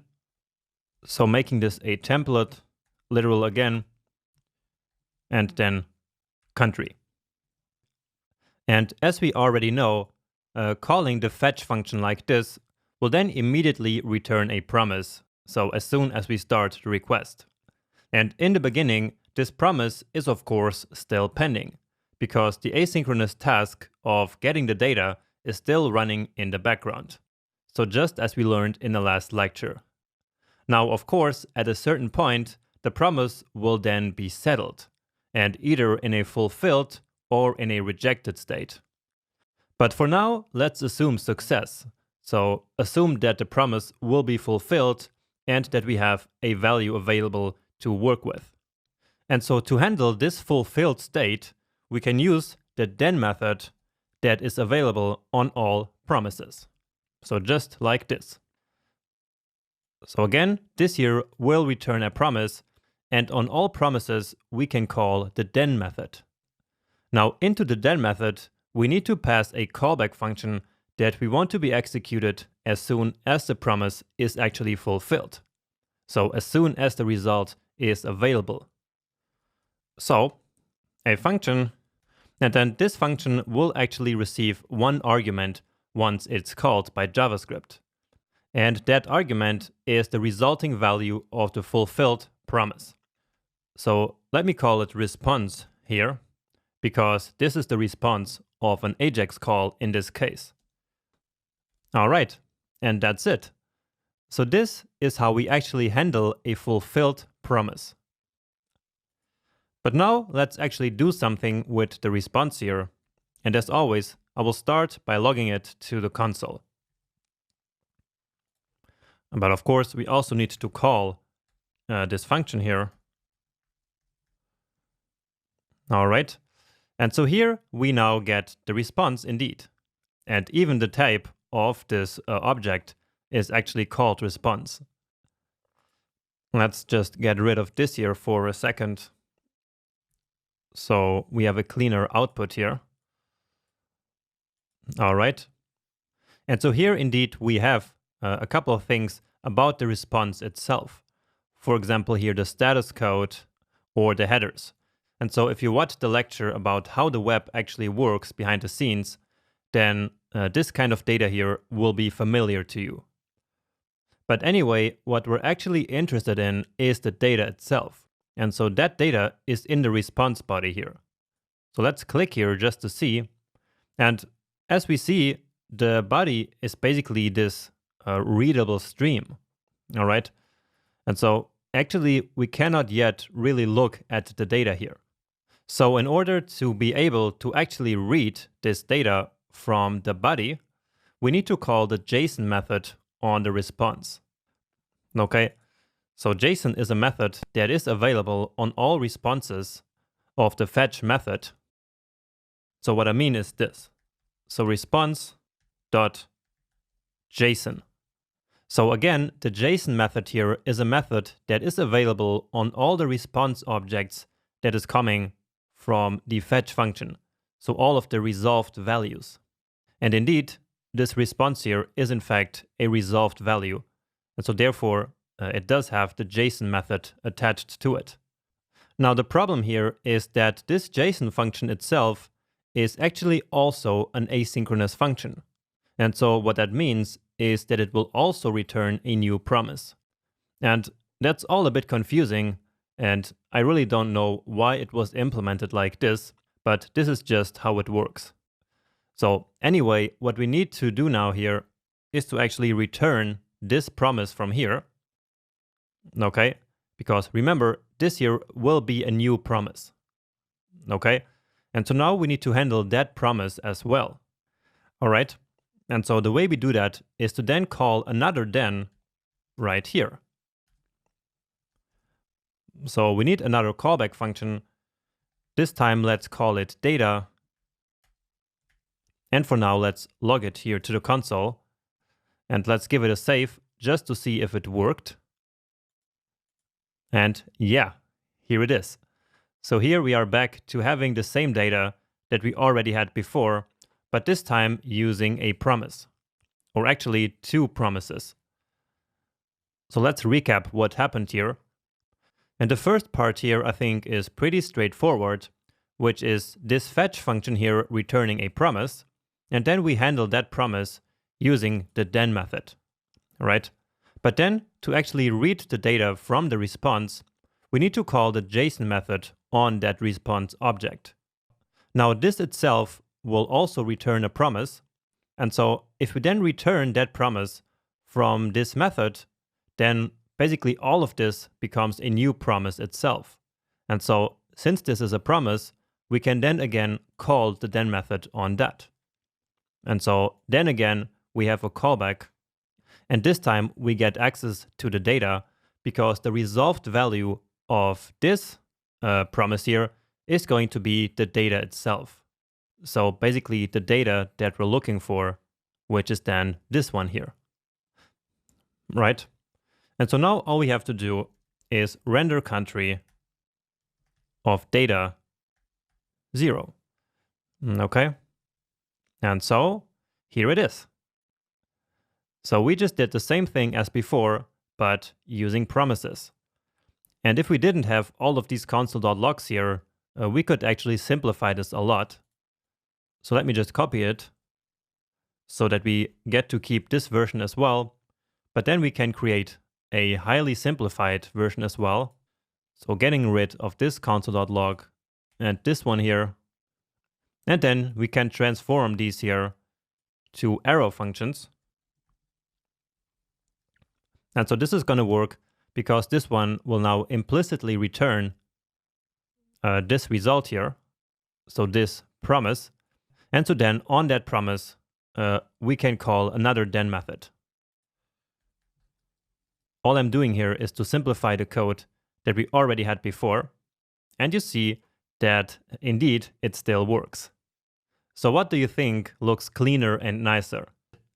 Is it this code here using fetch and promises, or is it this function that we wrote right in the beginning with all of this weird stuff that we have going on here, and with this event and listening for the event, and even worse here with all these nested callbacks? So I hope that you agree that this here is actually a lot nicer. But beside being nicer, the code is also easier to read and to reason about. And as I mentioned before, that in itself is very important. So it's very easy to understand that this fetches something, and then we get a response, which will be transformed to JSON, and then we take that data and render the country to the DOM. Okay, so this almost reads like English sentences, and that's very helpful to understand the code now and also in the future. Now, just to finish, you might be thinking, well, we're still using callbacks here, right? And that is actually true. So promises do not get rid of callbacks, but they do in fact get rid of callback hell. So even if this doesn't look like a big change for now, it will look like a change after we add the functionality of loading the neighbor country like we did in the previous lecture. And so actually, let's go do that now in the next lecture. Let's now learn how to chain promises in order to also render the neighboring country of the initial country that we give to the function. And actually, we already have a small chain of promises because of this JSON function. And so here, these two thens, called in sequence, are basically already a small chain. But anyway, in this lecture, we will now take chaining to a new level and actually chain together two sequential AJAX calls. So just like before, we first get data about the country, and so that's the part that we already have here. But then we also want to get the data about the neighboring country. And so again, the second AJAX call depends on the data from the first call, and so they need to be done in sequence. So let's simply modify what we already have here. And so the second AJAX call basically needs to happen here in this then handler. So as soon as we get the data, then we need to get the neighbor country and do the AJAX call for that one as well. So let's get the neighbor, and we already know that it is at data 0 at borders, and then also the first one. And just like before, let's say if there is no neighbor, then return immediately. And actually this is not going to work, but never mind about this for now. So we will talk about error handling actually in the next video. Now here there is some kind of problem. We're missing the closing parenthesis here. All right. But now there is no error. And so let's do the second AJAX call. And let me just get the URL from up here. So that's this one. Okay. And so we use again fetch and then the URL. So let's call it country 2 and here country 1. All right. Now for now, this is not going to do anything because what we need to do now is to actually return this new promise. Because then when we do that, we will be able to chain a new then method on the result of this then method. All right. So that's a bit similar to what we did here with the JSON method, which remember also returned a promise. And so we return all of that promise here, and then we can chain a new then method onto that as well. Now in the last lecture, I actually oversimplified how things really work. So actually, the then method always returns a promise, no matter if we actually return anything or not. But if we do return a value, then that value will become the fulfillment value of the returned promise. So let me actually show that to you. So instead of returning this for now, let me just return 23. And so then when I chain a new then method here, let's say data, and then let's alert that data. Let's see. And then indeed we get 23. And so again, that happens because whatever we return from this promise here will become the fulfilled value of the promise. Okay? So again, this here returns a promise, and so we can handle it using the then method. And the fulfilled value, so the success value basically of the promise, will be the value that we return from this then method, right? And so that is this 23 here. And so therefore, in the next then method, then the data here will be 23. And of course, this here must be 23, otherwise we cannot see that in effect. But yeah, so it is 23 because this value is 23. So again, this data that we receive here as an input to this function is the fulfilled value of the promise that we're handling. And so again, that's this value 23 that we are returning from this then method here. Okay, but anyway, of course, the same is true for promises. And so by doing this, so by returning this promise here, then the fulfilled value of the next then method will be the fulfilled value of this previous promise. So of this one. Okay, so I know that sounds confusing, but what you need to understand is that basically this then method here returns a new promise, and here we can then one more time handle the success value of that promise. So one more time, I'm calling this one now a response, because here we are dealing with the fulfilled value of a fetch promise. And so that is a response. And so therefore I like to call it like that. And so here, one more time, we need to call the JSON method. And that is pretty annoying, but that's just how we have to do it. And so here again, the fulfilled value of the promise will become that body. So the data that is stored in the body. And then we can again handle that. So data like this, and then render country with data. And then here again, we pass in that CSS class for the neighbor. Okay, and that should already be it. And indeed, here we go. And if we try something else, let's say Germany, let's see what country we get. And it's Austria. Okay. But anyway, let's just put it back to this one here. And yeah, that's actually it already. So as you can see, promises really allow us to handle these complex asynchronous operations with as many steps as we want. So right now we have 4 steps here even, but of course we could extend this as much as we want. So even if we wanted the neighbor of the neighbor of the neighbor, like 10 countries, we could easily do this by chaining all these promises one after another and all without the callback hell. So here, instead of the callback hell, we have what we call a flat chain of promises.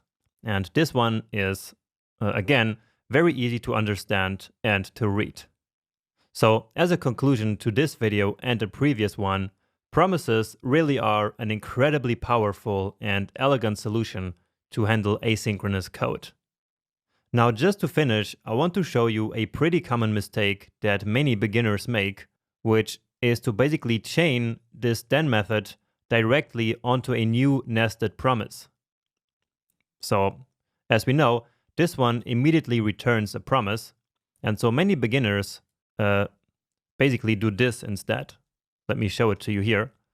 So instead of returning the new promise, they then chain the then method right here. So right inside of this then method. Now this actually does still work, but then we are in fact back to callback hell. Because now indeed we have one callback function here defined inside of another one. So inside of this enclosing callback function. Okay? And so of course, that's exactly what we're trying to avoid. And so don't do this. So always return the promise and then handle it outside by simply continuing the chain like this. All right, but I hope that this was already pretty obvious anyway from all the explanations that I gave you throughout this lecture and the previous one. But anyway, let's now move on and actually handle errors, because that is also a pretty common scenario when we work with promises, and especially with AJAX calls. So until now, we have always assumed that everything went well with our AJAX calls, so we never handled any errors. However, an important part of web development is to actually handle errors, because it's very common that errors happen in web applications. And so in this lecture, let's talk about how to handle errors in promises. And to start, remember that a promise in which an error happened is a rejected promise. And so in this video, we're going to learn how to handle promise rejections. Now, actually, the only way in which the fetch promise rejects is when the user loses his internet connection. And so for now, that's going to be the only error that we will handle here. Now, to simulate losing the internet connection, we can go here to network, and then we can basically change the speed here to offline. However, when we then reload the page, then basically everything will disappear. And so that's not really what we want. We want to simulate that the page was first still loaded, but then as the user does the request without internet, then we want to see the error happening. And so let's set it back to online. And so now what we want to do is to basically only call this function here whenever the user clicks on a button. And so that will then make it easier for us to simulate losing the internet connection. So here in the HTML, we already have a button. So let's comment this one out. And then in the script, I believe Yeah, so I already have it here selected as this btn.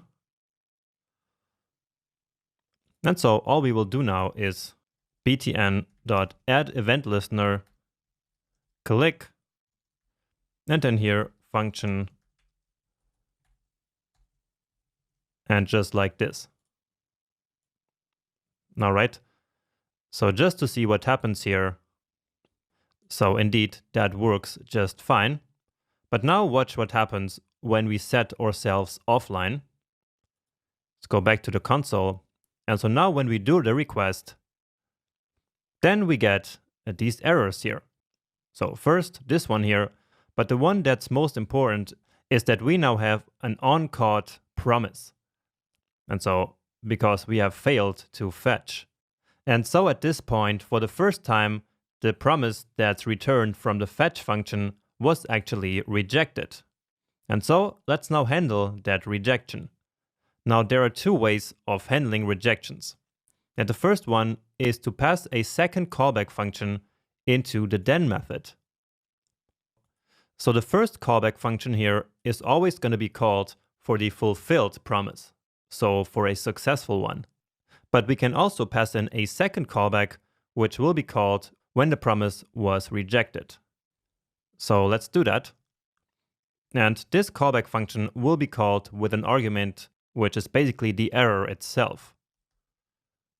And so let's simply alert the error. All right. So let's try that. Oh, and now we are back to having no internet. So we first need to do everything normally. So load the page. Now we lose the connection. And now we do the request.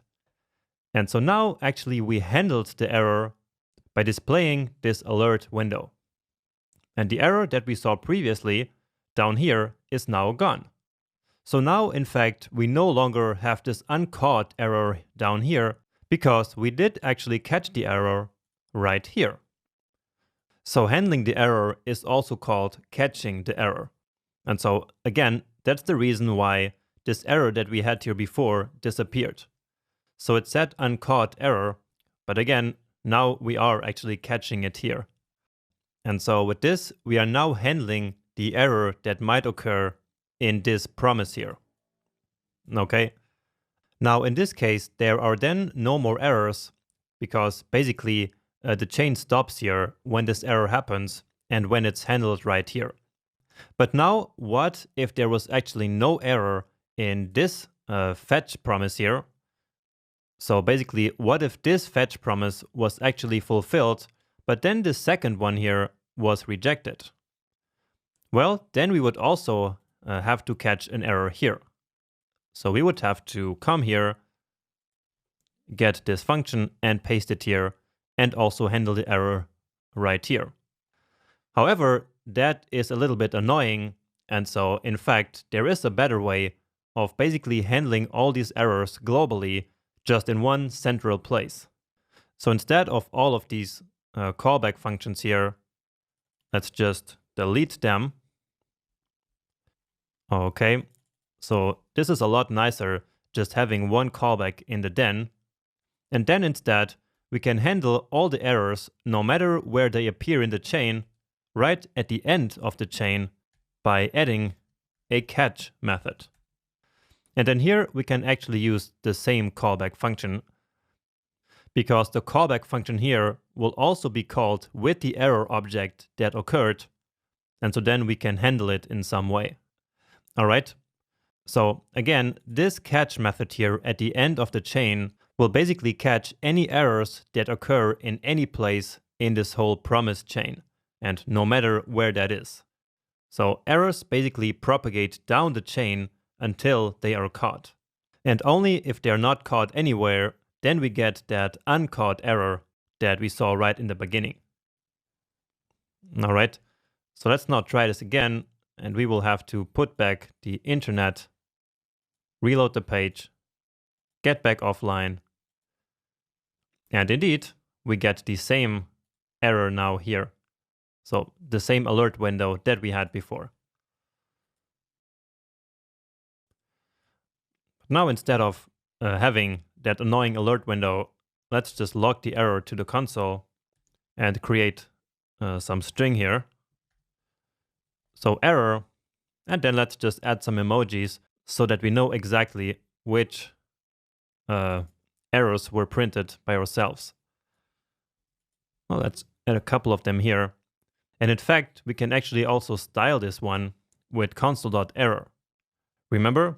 I think I showed you this one at some point in the beginning of the course. But anyway, usually simply logging the error to the console is not enough in a real application with a real user interface. And so instead of just logging something to the console, let's also display an error message for the user to see. And so that's then a more real use case of this catch block. All right, so I'm adding a new block here. So we still want to, of course, log the error to the console. But besides that, let's actually now create a function that will also render some kind of error. Okay, so let's do that outside here. And I'm calling it render error. So this is a function, and it can take in a message. Just call it like this. And just like the country elements, we want to attach this to country's container and then insert adjacent. And this time not HTML, but insert adjacent text. So this is a new one, but basically it does the same thing as insert adjacent HTML, but simply with text. So it doesn't create any new HTML elements. Okay, and then besides that, remember, we always have to set the opacity back to 1. So just as we did before in the render countries function, because otherwise this container is not even going to be visible. And actually, let's put this function right at the very top of the file together with the render country function. So just like this. Okay, so again, in both cases, in order to actually see the container, we set the opacity to 1. Okay, and so now here, let's use that. Render, so not country, of course, error. Let's say something went wrong. Then here we can use our emoji again. Why not? And then here, let's again print the error. And actually, this error that is generated here is a real JavaScript object. So we can create errors in JavaScript with a constructor, for example, just like a map or a set. And any error in JavaScript that was created like this contains the message property. So we can use that here to basically only print the message of that error and not the whole object itself. And we will actually learn more about the built-in error object of JavaScript in the next video. Now to try this, we need to again get ourselves online. Then offline, check the console. And indeed, we get our custom error down here, visible by the emojis, and then our own message here for the user. Now it's not super pretty, but that's not the point here. And as you see, indeed, this here is simply the error.message, while down here we have the entire error. So that includes the type error, and even it includes this so-called stack trace. So it shows us exactly where the error comes from. All right, and so that's how we handle errors happening in promises in any then handler. So basically handling any promise rejection, no matter where it happens in the chain. Now, just to finish, there is one more quick method that I want to show you, and that is also available on all promises. So besides then and catch, there is also the finally method. So let's add a finally here. Finally, and then the callback function that we define here will always be called whatever happens with the promise. So no matter if the promise is fulfilled or rejected, this callback function that we define here is going to be called always. So that's the difference between the other two. So the then method is only called when the promise is fulfilled, while this one is only called while the promise is rejected. Now the finally method is not always useful, but sometimes it actually is. So we use this method for something that always needs to happen no matter the result of the promise. And one good example of that is to hide a loading spinner, like these rotating circles that you see everywhere in web applications when you load some data. So these applications show a spinner when an asynchronous operation starts and then hide it once the operation completes. And that happens no matter if the operation was successfully or not. And so for that, the finally method is perfect. And in our case, what we always need to do is to fade in the container. So basically, this part here always happens no matter what, right? So no matter if we render the country in the case of success, or if we render the error in case of an error, no matter what, we always need to do this. And so let's take this out of here. So I'm copying it here and deactivating this in both cases.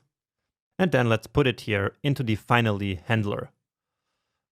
Okay, and now we no longer need the offline.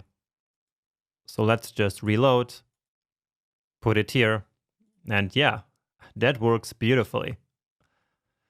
Just notice that this actually works because catch itself also returns a promise. So that's the only way why this here can work.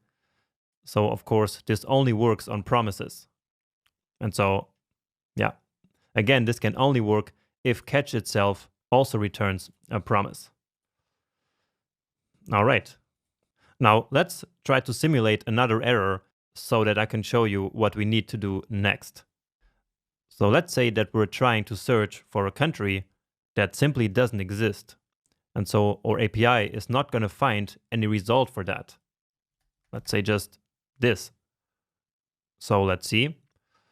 And well, we get this weird error that we cannot read property flag of undefined in line 152. No, so basically it's coming from this place, but of course then in our stack trace we can see where exactly it's coming from. So it's coming from get country data. Well, in this case it's not that helpful, but sometimes inspecting this stack trace can be helpful indeed. So anyway, this error here is weird, and it doesn't really reflect the true error, which is simply that our API cannot find any country with this name.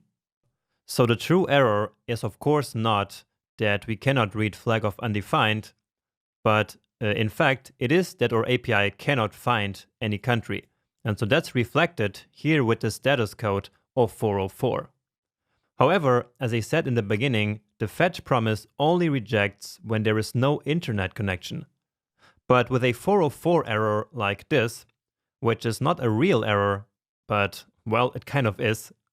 But anyway, with this 404, the fetch promise will still get fulfilled. So there is no rejection, and so our catch handler cannot pick up on this error. It does pick up on this other error, so this one here, but that's not the one that we actually want to handle. In this case, we really want to tell the user that no country was found with this name. And so that is what we will do in the next lecture, so that this one doesn't become all too long. So in this lecture, we're going to fix the request 404 error that we saw happening in the last lecture.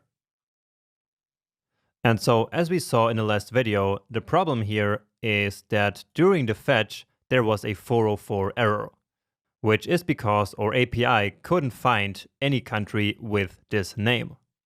But still, even though there was obviously a big problem with this request, the fetch function still did not reject in this case. And by the way, many people, and that includes myself, think that in this case, the promise should actually be rejected right away. But again, it just doesn't, and so we will have to do it manually. So to see what happens here, let's go back to this first then handler here, which gets access to the response immediately, so without even the data. So here I'm adding back a block, and let's take a look at the response here.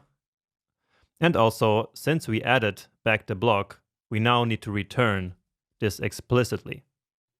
So again, for now, we are just taking a look at the response object here. And so here it is. And so right here, you can see that the OK property is set to false. And so the reason for that is, of course, this status code 404. Now, when the request goes well, and so that's what's going to happen when I click here. So then if we take a look at the response, OK is true, and that's because status is 200. And so 200 literally stands for OK. So we can now use the fact that this response has the OK property set to false to basically reject the promise ourselves manually. All right? So we can do that by creating a new error. So we can say if there is no response.ok, or in other words, if response.ok is false, then we write throw new error, and then here we can define an error message. So let's write a very logical message here, which is country not found. So this is the real error message that we want to see here. And of course, not this one here with cannot read property of undefined. And here we can then also take the status code and display it as well. So this 404 in this case. Let's just wrap it here into parentheses. And OK.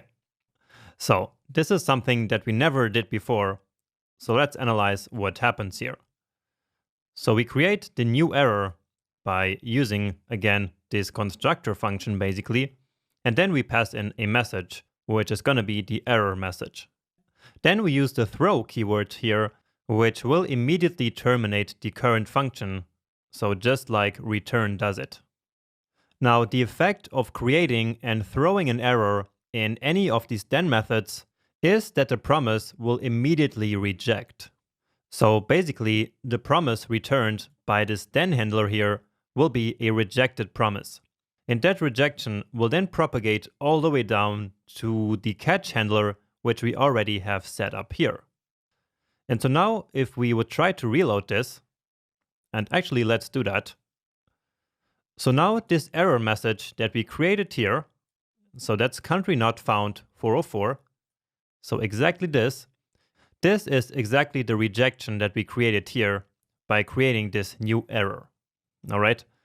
So again, any error that happens in any of the callback functions here, so in any then handler, will immediately terminate that then handler and will propagate down to the catch method here.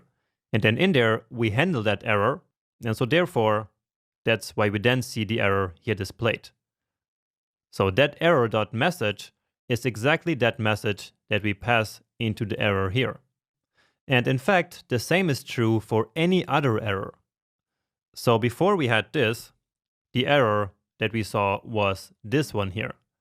And that's because somewhere in the render country function, we are trying to read the flag from the data that we received. But the data that we received did not contain this flag. And so therefore it created this error, and then that error caused the rejection of the promise, which was then one more time handled down here. Okay? So again, any error will cause any promise to reject. But here we are simply creating our own error to basically reject the promise on purpose so that we can then handle that error down here in the chain, so in this catch method. All right, but now you might be wondering, why should we even bother handle all these errors? isn't that just a bunch of work and a waste of time? Well, first, handling these errors is the only way in which we can actually display an error message like this on the screen for the user. But even more important, it's just a really bad practice to leave these rejected promises like hanging around without handling them. So don't do that. Always use catch, and if necessary, you can also use finally. Okay. And now, again, what if there was no error here in this promise? So if we got no problem in this one here, but then we got a problem in the second fetch. So let's say that we don't do this, and so we have a reasonable country, which is Portugal, when we click on the button. But then here, let's say that the neighbor is not this one, but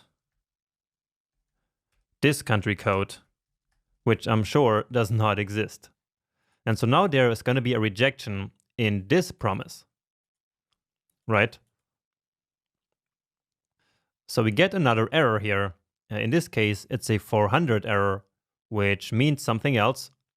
But in any case, the error is not handled. So we now need to go ahead and copy this code here also into this then handler.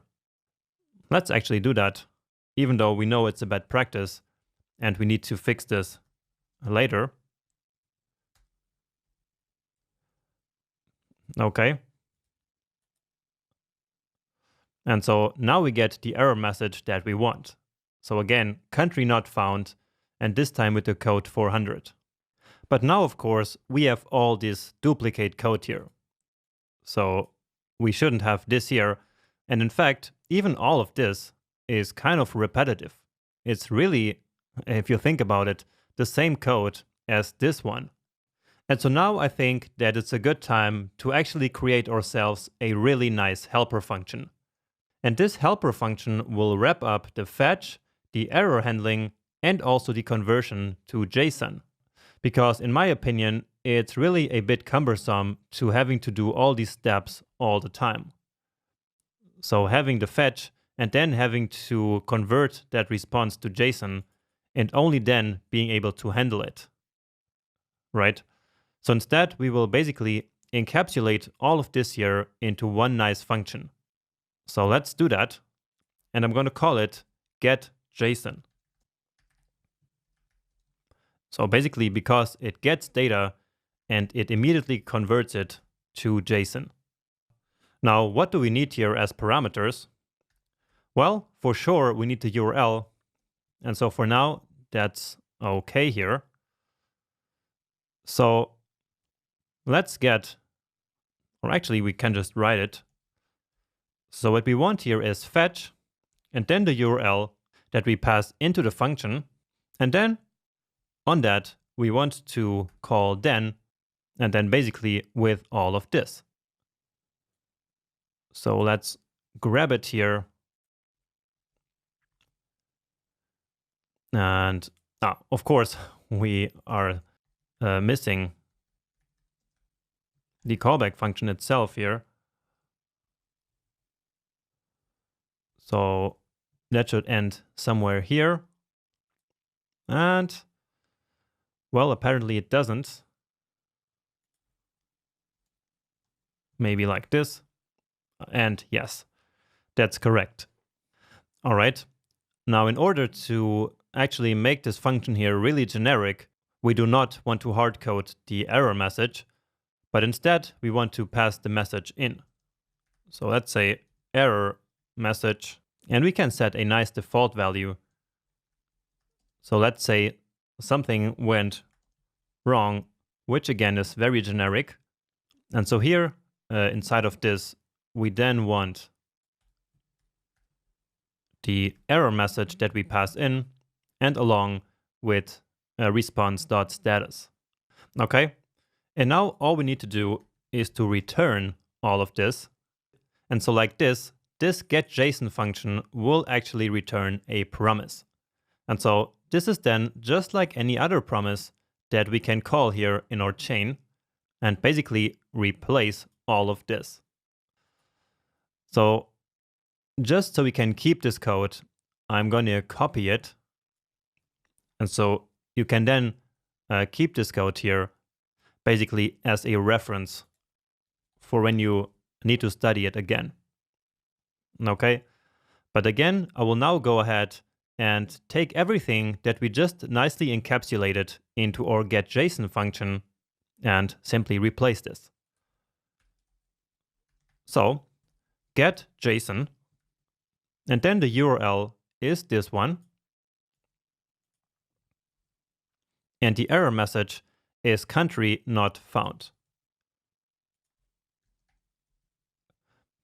All right, and so now we can take away all of this.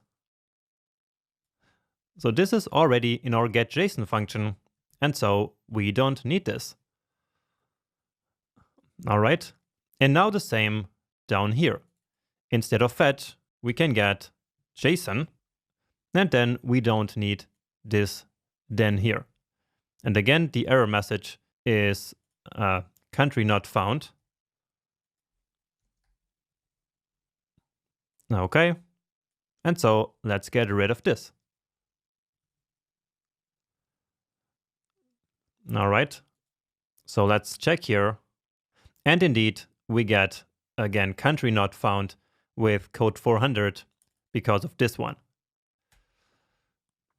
So that's working great, but there's still one more thing that we need to do, which is to handle the fact that sometimes there might be no neighbor. So right now, what we're doing here when there is no neighbor is to simply return. But as I mentioned before, that doesn't really do anything.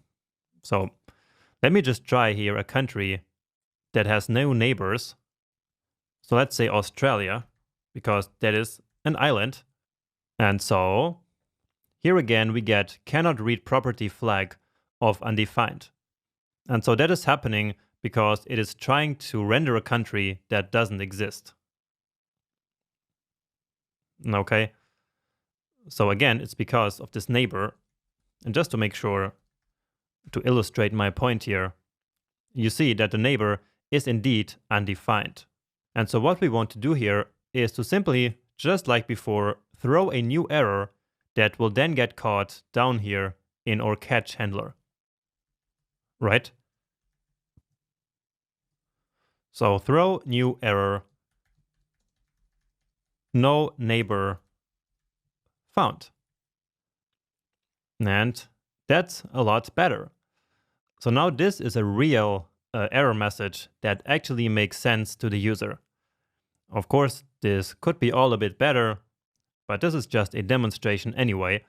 But I think that it nicely demonstrates how we can create a real error message that does actually make sense.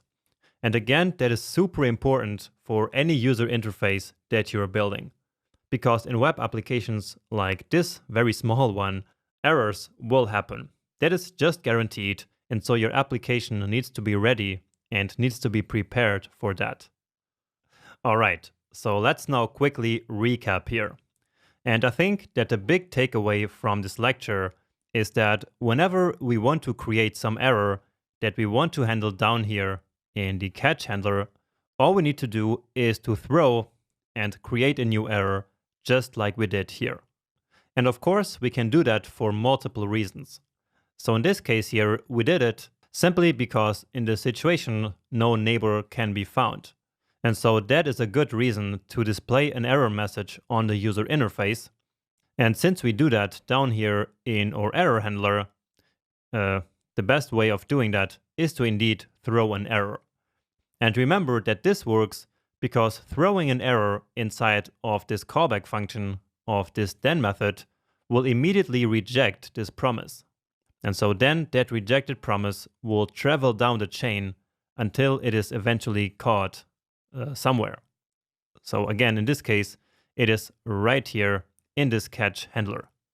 So when working with real applications in the real world, really make sure to keep this technique in mind because it's really important. Welcome to the first coding challenge of this section, and also in a long time actually. And this one is going to be a big one, and so let's get started right away. And in this challenge, you're going to build a function where am I, which then displays a country on the page, but based only on the GPS coordinates that you provide to the function. All right? So instead of providing a real country name like Portugal, all you will provide is coordinates of any place on the world. And based on these coordinates, then a country will be rendered just like we have been doing. All right? And so for that, we are going to use a second API to basically geocode coordinates. And so here are your tasks.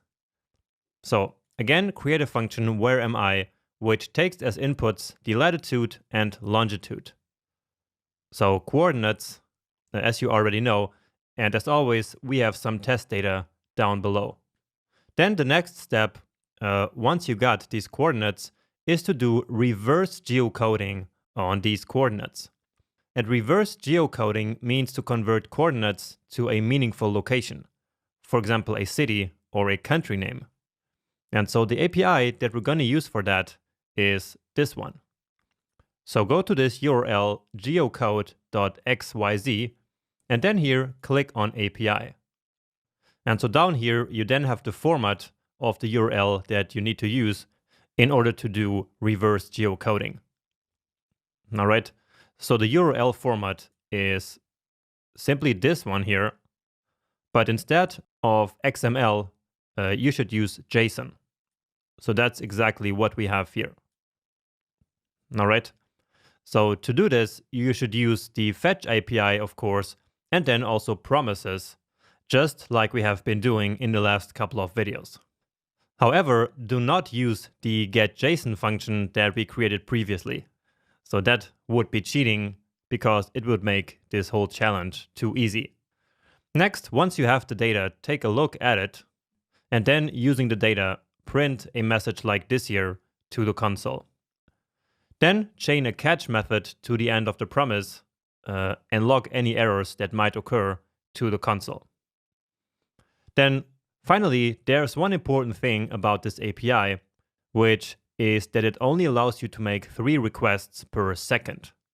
So if you reload the page really fast, then you will get an error with the code 403. And this is an error with the request. So it's a little bit like the 404 error that we worked on before. Remember? So the fetch function does not reject the promise in this case. And so you basically have to do that manually. And so that is step 5. And so with that, you completed part 1. So part 1 is basically about reverse geocoding. And then in part 2, it's time to use the data that you get from step number 1 to render a country. And so take the relevant attribute from the geocoding API and plug it into the countries API that we have been using. And just like we have been doing, render the country and also catch any errors. And for this one, you can actually even copy the code, so there's no need to type the same code, at least if you're in a hurry. So if you want to write the same code again, of course, that's still great, because that will help your muscle memory to really internalize these concepts. Now, if for any reason, by the time you're watching this course, this API here is no longer working, then please just Google for another reverse geocoding API. So I'm sure there should be another one that you can use. Okay?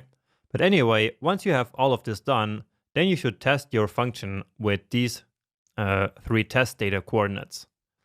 So hopefully you can complete this challenge and have some fun along the way. So I designed this one to one more time be fun for you.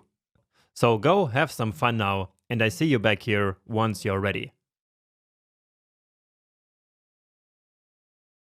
All right, so here I am back, and here goes my solution.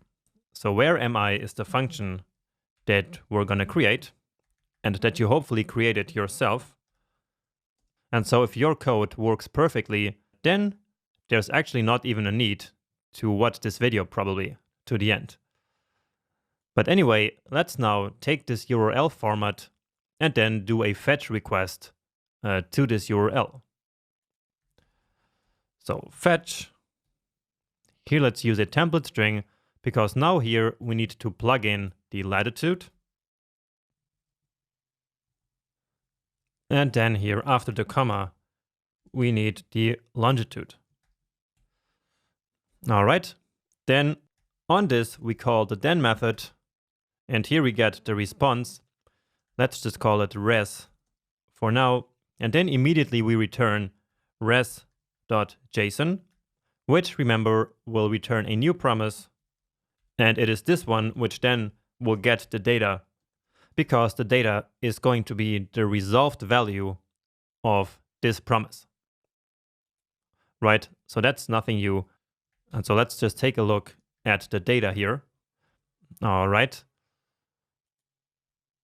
So let's reload here.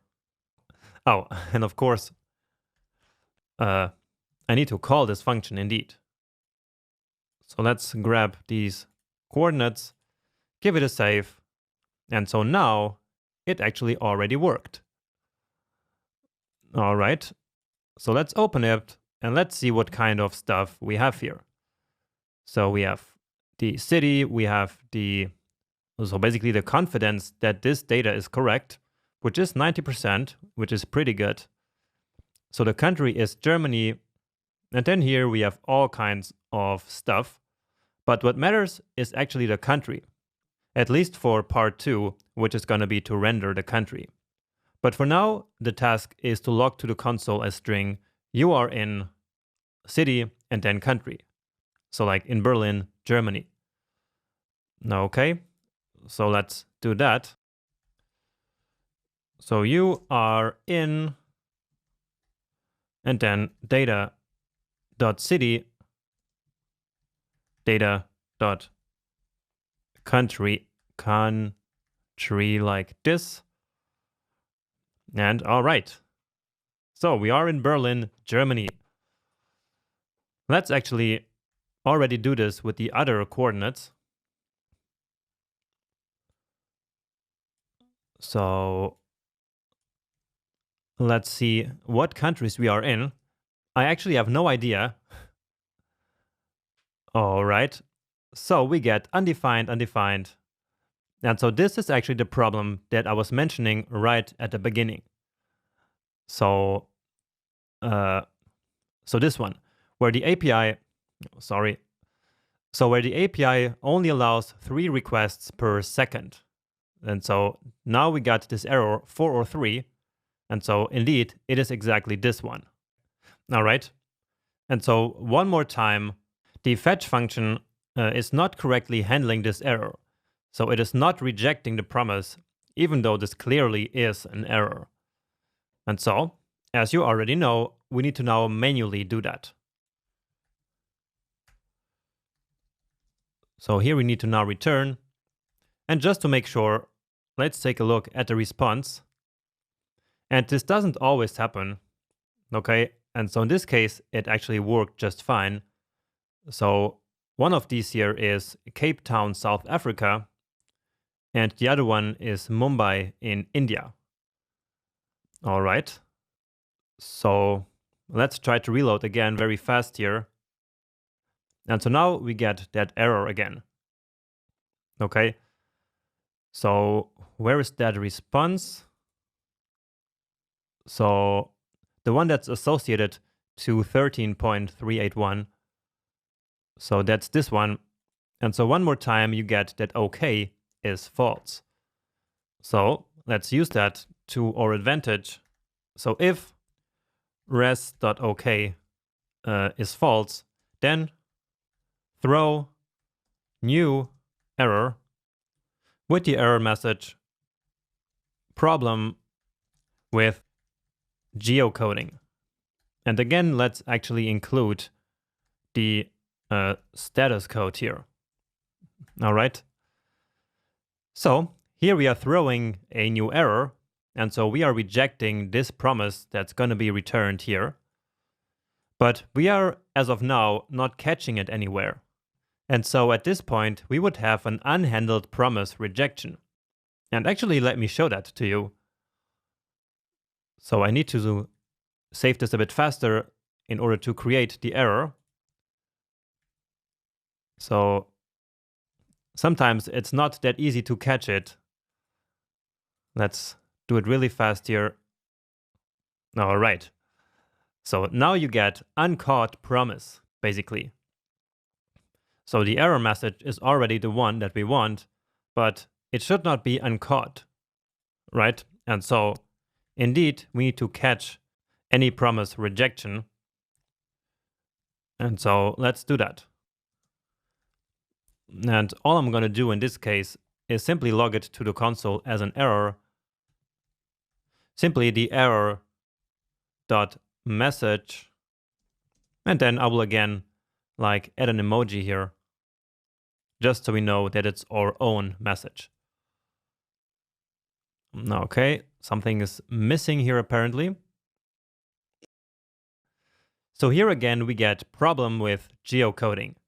And so now we successfully handled the error and could now do something more meaningful with it if we had to. Like, again, displaying some kind of error message or logging this error in some error tracking application. Now, okay. So I think with this, we actually already completed part 1. So we did 4 and 5 in the opposite order, but that's okay. And so now it's time to use this data to render a country. And so this is essentially what we already did before. So I'm just going to come here and copy that. So let's see where that is. Well, it's even more up there. Or actually, it's not. So actually, I will just copy this part here of the error handling. Oh, and actually I can get all of it. Okay, so let's paste that here then. Let's get rid of these comments. And of course, now here we need to do a new fetch. So return fetch. And then, well, actually I need to go back and get the country as well. So yeah, that's essentially this URL here.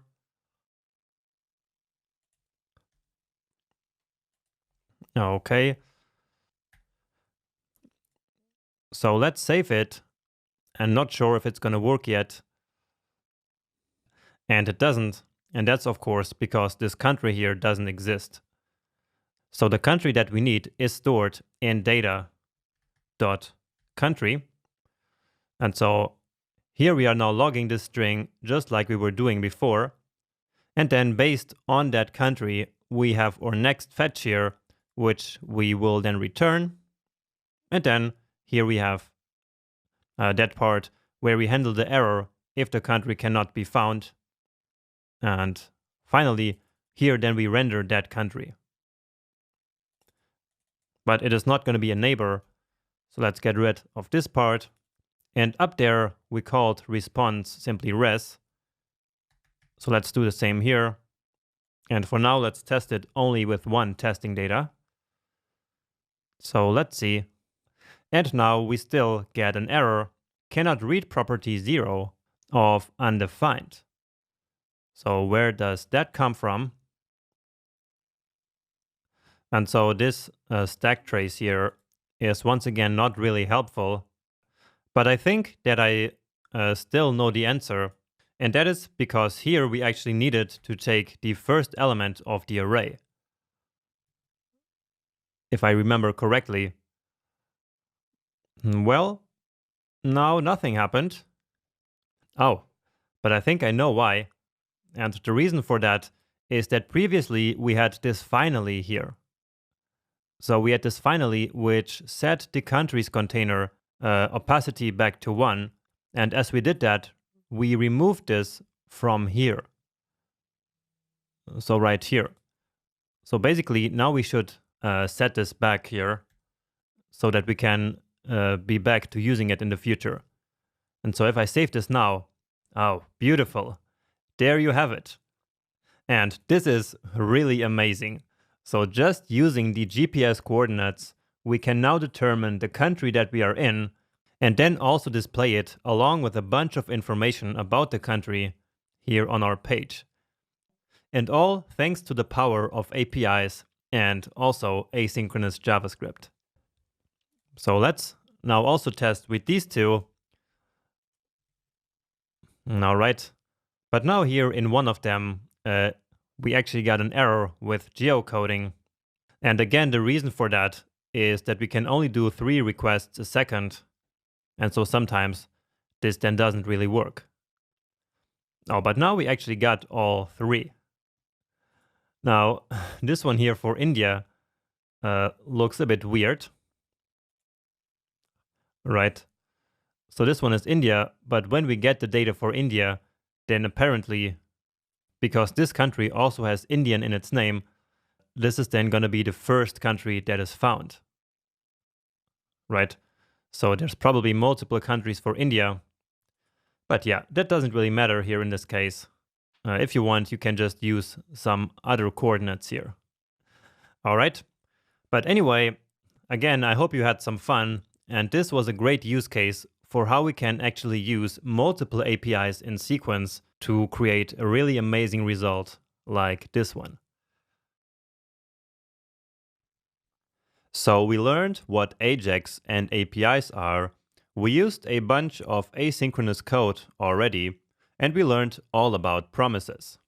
But what's missing is to finally understand how all of it really works behind the scenes of JavaScript. And so let's find out.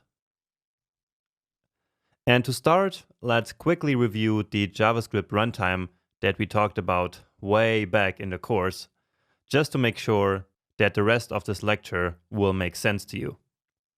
So a JavaScript runtime is basically a container which includes all the different pieces that are necessary to execute JavaScript code.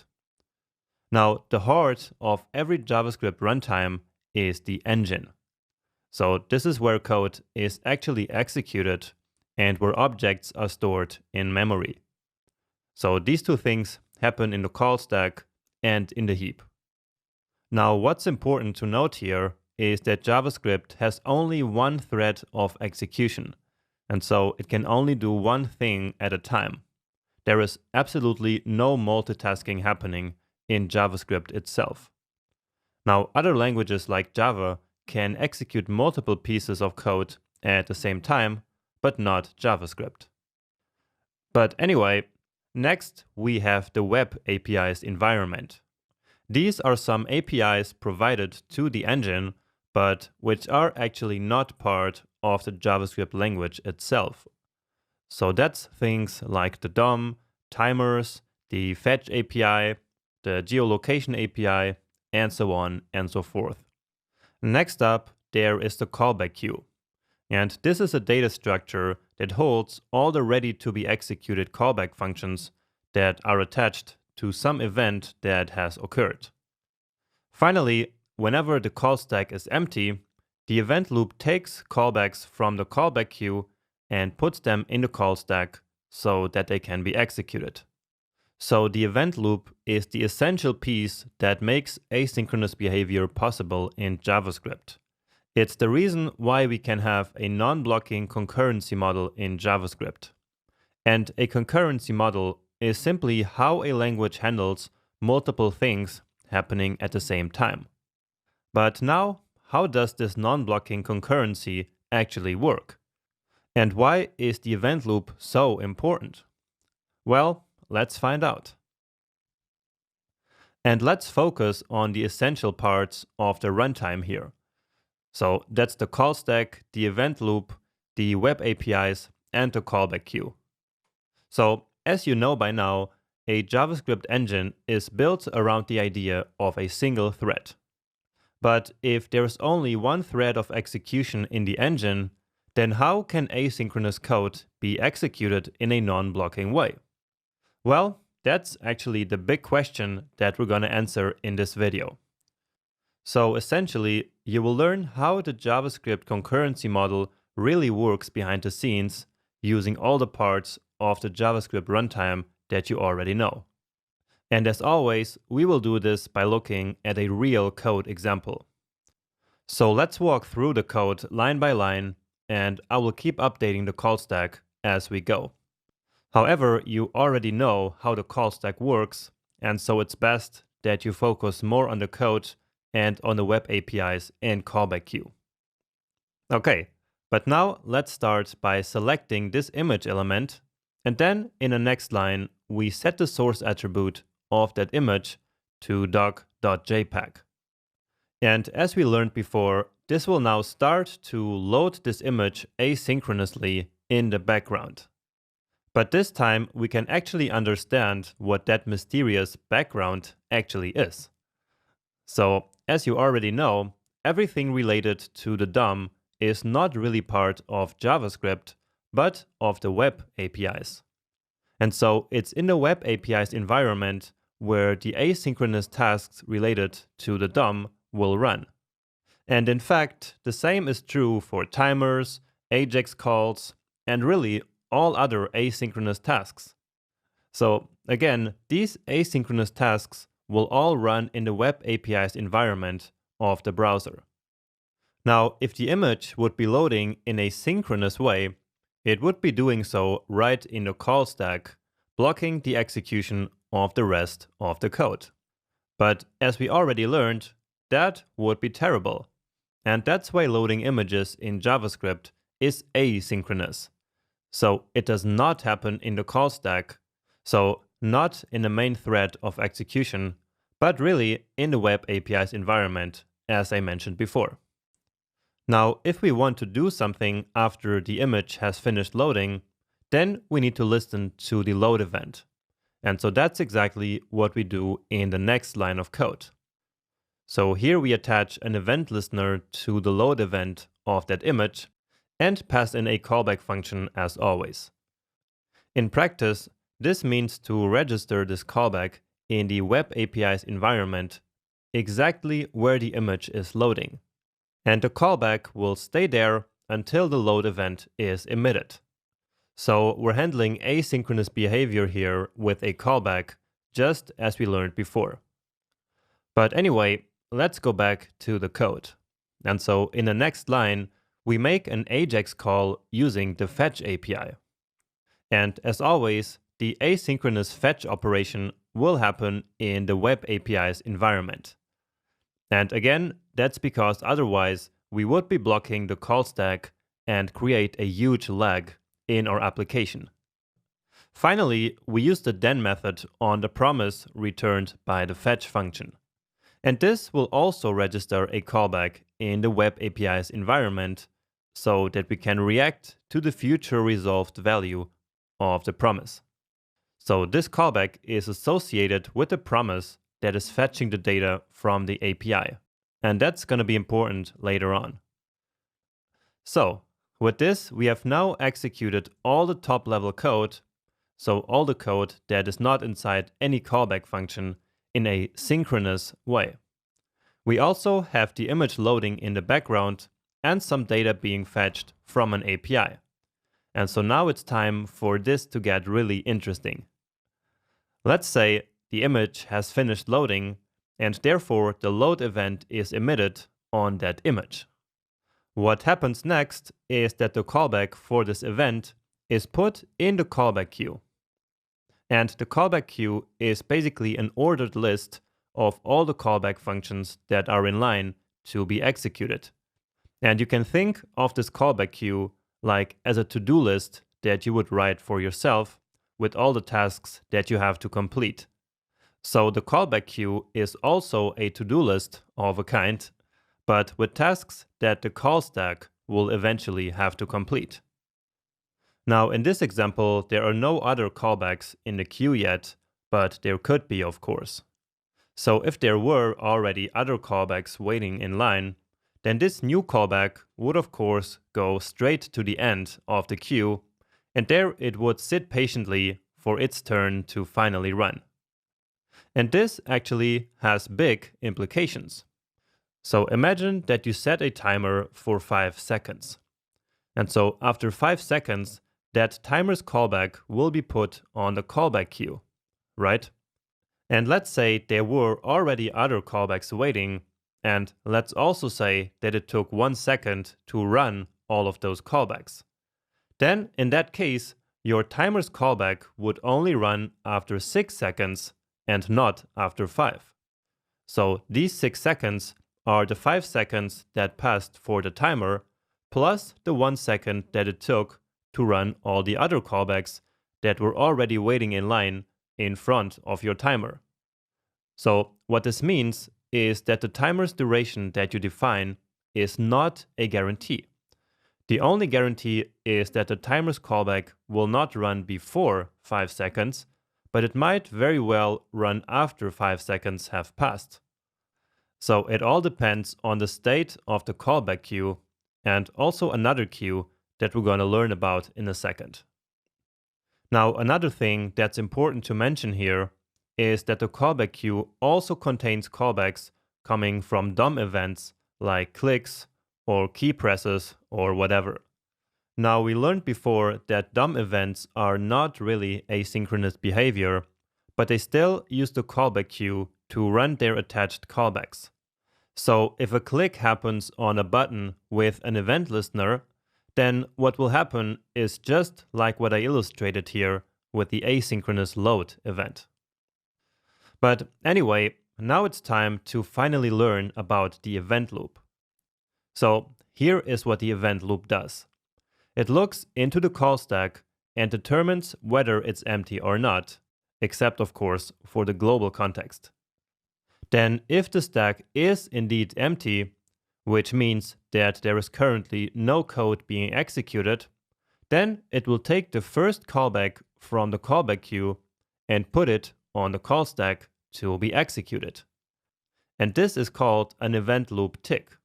So each time the event loop takes a callback from the callback queue, we say that there was an event loop tick. So as we can see here, the event loop has the extremely important task of doing coordination between the call stack and the callbacks in the callback queue. So the event loop is basically who decides exactly when each callback is executed. We can also say that the event loop does the orchestration of this entire JavaScript runtime. Another thing that becomes clear from this whole explanation is that the JavaScript language itself has actually no sense of time. That's because everything that is asynchronous does not happen in the engine. It's the runtime who manages all the asynchronous behavior, and it's the event loop who decides which code will be executed next. But the engine itself simply executes whatever code it is given. Okay, so this is of course a lot to take in, so let's try to recap what happened here. So the image started loading asynchronously in the Web API's environment and not in the call stack, right? We then used addEventListener to attach a callback function to the image load event. And this callback is basically our asynchronous code. It's code that we deferred into the future because we only want to execute it once the image has loaded. And in the meantime, the rest of the code kept running. Now, addEventListener did not put the callback directly in the callback queue. It simply registered the callback, which then kept waiting in the Web API's environment until the load event was fired off. Only then the environment put the callback in the queue. Then, while in the queue, the callback kept waiting for the event loop to pick it up and put it on the call stack. And this happened as soon as the callback was first in line and the call stack was empty. And that's it, actually. So all this happened so that the image did not have to load in the call stack, but in the background in a non-blocking way. So in a nutshell, the Web API's environment, the callback queue, and the event loop all together make it possible that asynchronous code can be executed in a non-blocking way, even with only one thread of execution in the engine. Wow, that was already a lot to understand, but we're not done yet, because we still have the fetch function getting data from the AJAX call in the background. And this is basically happening with a promise. Remember? Now, with promises, things work in a slightly different way, which is why I included this promise example as well. So let's say that the data has now finally arrived, and so the fetch is done. Now, callbacks related to promises, like this one that we registered with the promises then method, do actually not go into the callback queue. So again, this callback that we still have here, which is coming from a promise, will not be moved into the callback queue. Instead, callbacks of promises have a special queue for themselves, which is the so-called microtasks queue. Now, what is special about the microtasks queue is that it basically has priority over the callback queue. So at the end of an event loop tick, so after a callback has been taken from the callback queue, the event loop will check if there are any callbacks in the microtasks queue. And if there are, it will run all of them before it will run any more callbacks from the regular callback queue.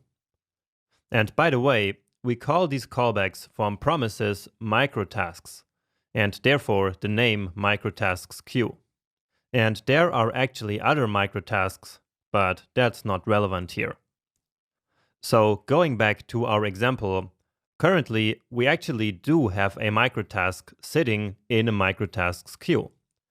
The call stack is also empty, and therefore the event loop will now take this callback and put it in the call stack, just like it does with callbacks from the callback queue. And it doesn't matter if the callback queue is empty or not. So this would have worked the exact same way, even if there were some callbacks in the callback queue. And again, that's because microtasks always have priority. In practice, this means that microtasks can basically cut in line before all other regular callbacks. Now, if one microtask adds a new microtask, then that new microtask is also executed before any callbacks from the callback queue. And this means that the microtasks queue can essentially starve the callback queue, because if we keep adding more and more microtasks, then callbacks in the callback queue can never execute. Now, this is usually never a problem, but I just wanted to mention this possibility here anyways. Who knows? Maybe this will be an interview question for you someday. And if so, you would now know the answer.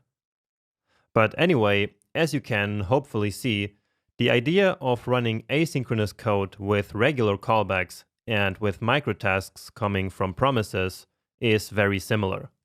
The only difference is that they go into different queues and that the event loop gives microtasks priority over regular callbacks. Alright, and that's finally it. That's all you need to know about how asynchronous JavaScript really works behind the scenes. And I'm sure that this knowledge is going to be extremely helpful and valuable to you, because you're going to be way more confident writing asynchronous code now, and also you will ace any job interview question about asynchronous JavaScript. And actually, so many JavaScript developers don't know anything about this. So I'm sure that this knowledge will put you into the top 10% or even top 5% of JavaScript developers. And that's just amazing on itself, right?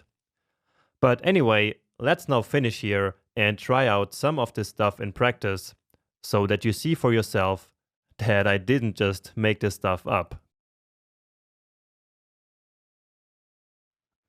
Let me now quickly show you some of the stuff that we just learned in practice.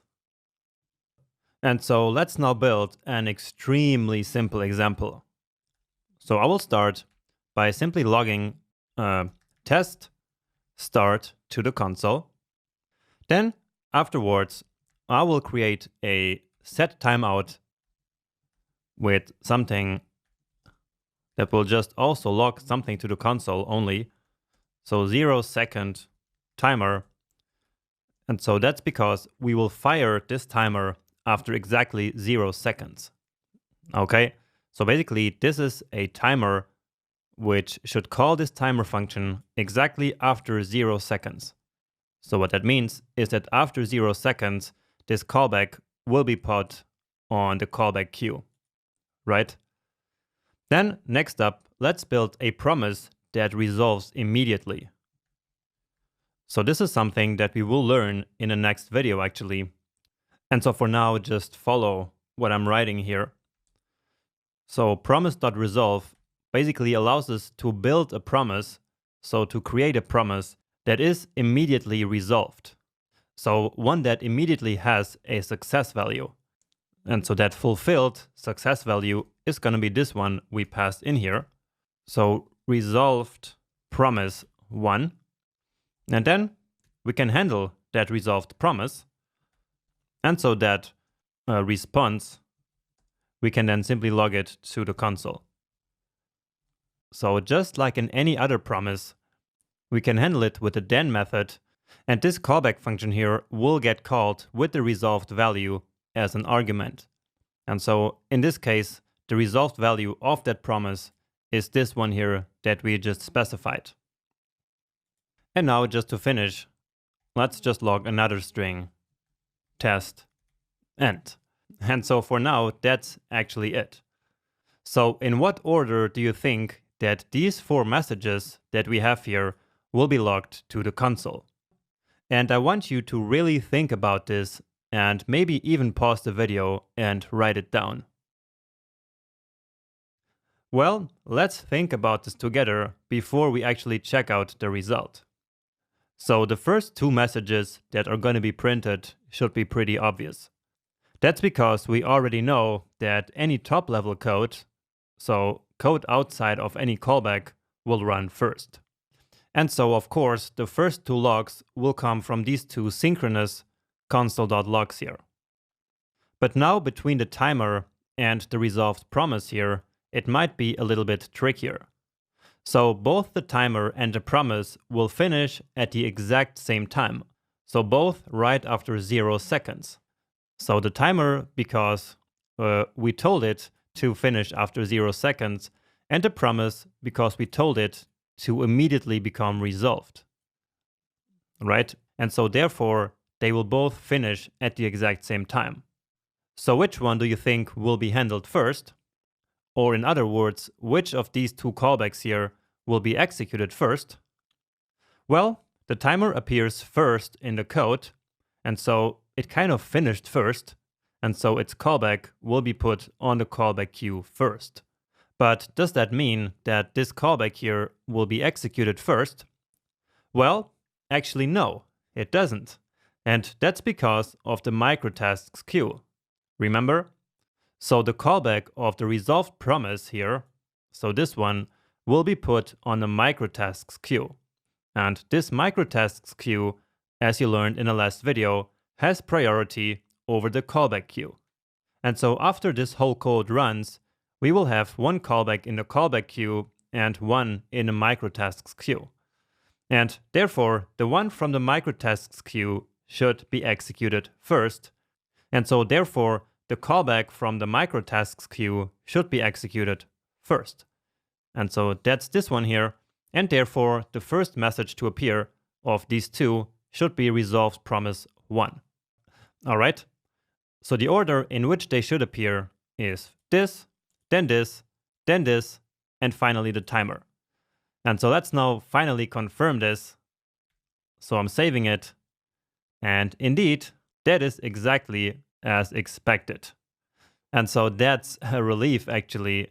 So what I told you in the last lecture is actually true. Now we proved it with code. Now remember that the implication of the fact that microtasks have priority over regular callbacks is that if one of the microtasks takes a long time to run, then the timer will actually be delayed and not run after the 0 seconds that we specified here, right? So instead, it will run a little bit later, just after the microtask is actually done with its work. And so to finish this lecture, let's actually simulate what I just said. So here I will create another promise that will immediately resolve.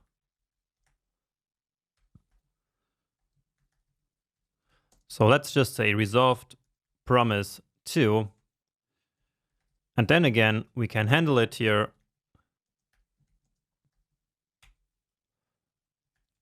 And then as always, we want to log the result to the console.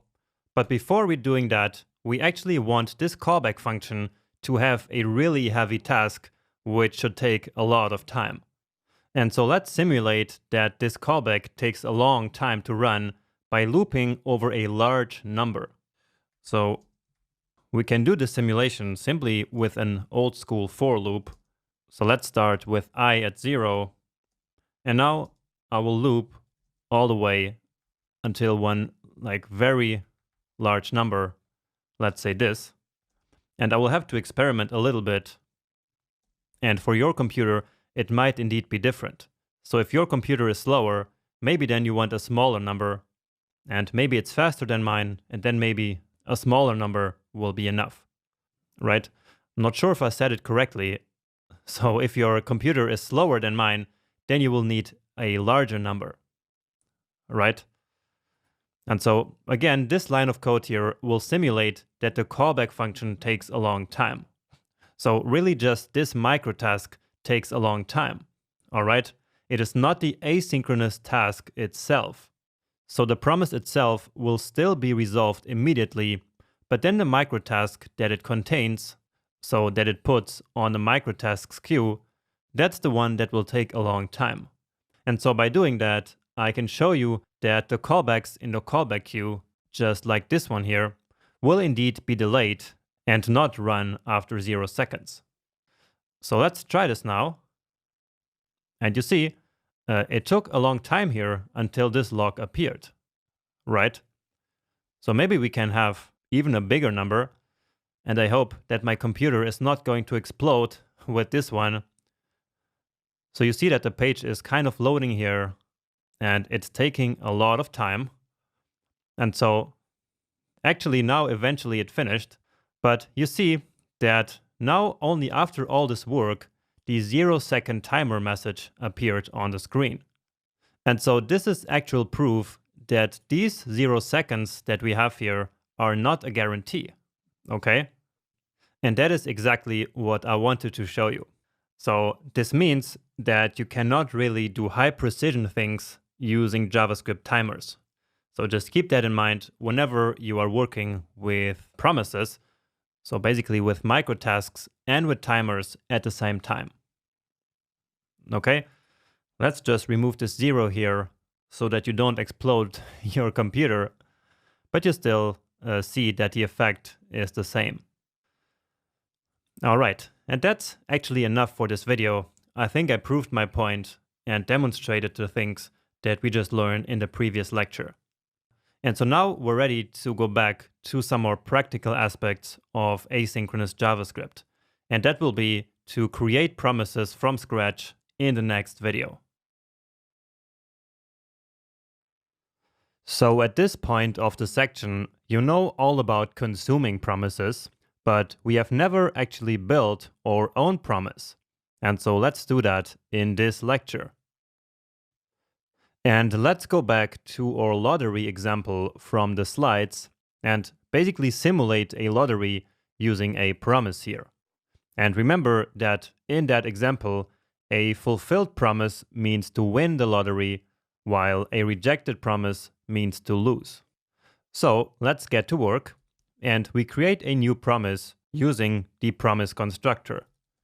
So that's new promise like this. So just like many other built-in objects. And so what this means is that promises are essentially just a special kind of object in JavaScript. Now, the promise constructor takes exactly one argument, and that is the so-called executor function. So we need to pass in a function here. And so again, this one is called executor. Now, as soon as the promise constructor runs, it will automatically execute this executor function that we pass in. And as it executes this function here, it will do so by passing in 2 other arguments. And those arguments are the resolve and the reject functions. So reject like this. So we will use them here in a second, but for now, let's actually build this executor function. And also, we should probably store the result, so this new promise, in some variable. So lottery promise. Okay, so all of this here will create a new promise that we're going to store into this variable. So it's just like, for example, the fetch function, which also creates a new promise.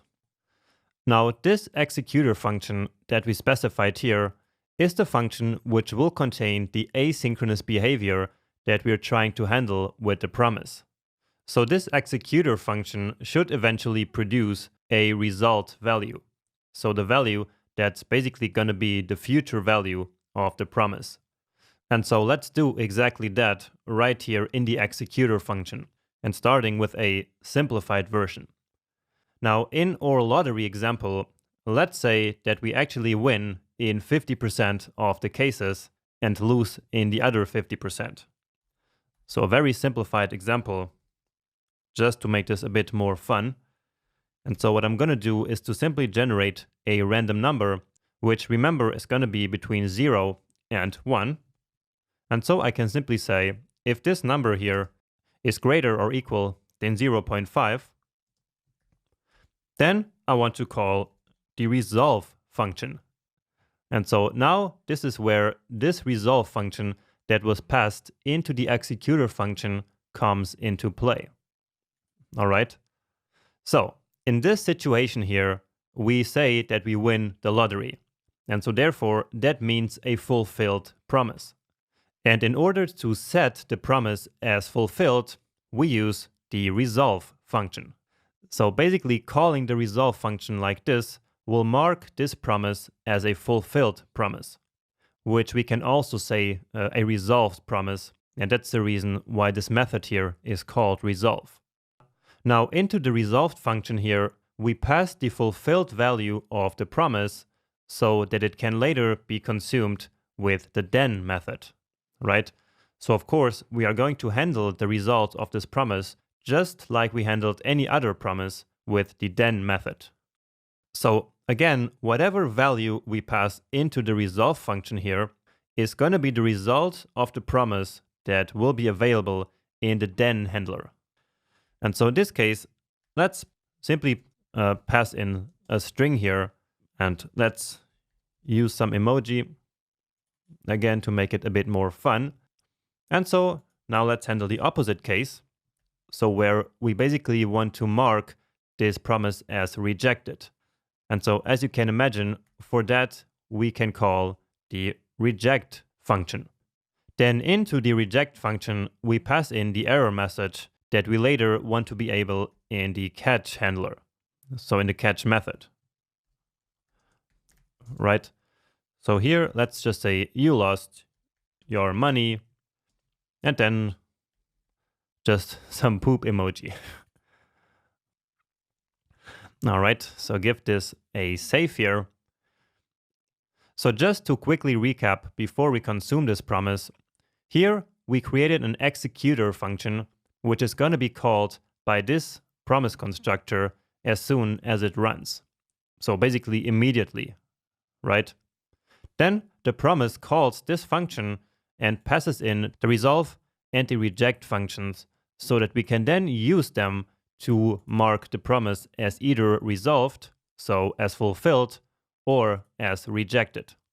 And so you see that this promise is eventually going to move to either the fulfilled state or the rejected state.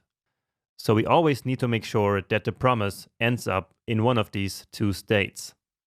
All right, and so now it's time to actually try this out by consuming this promise that we just built.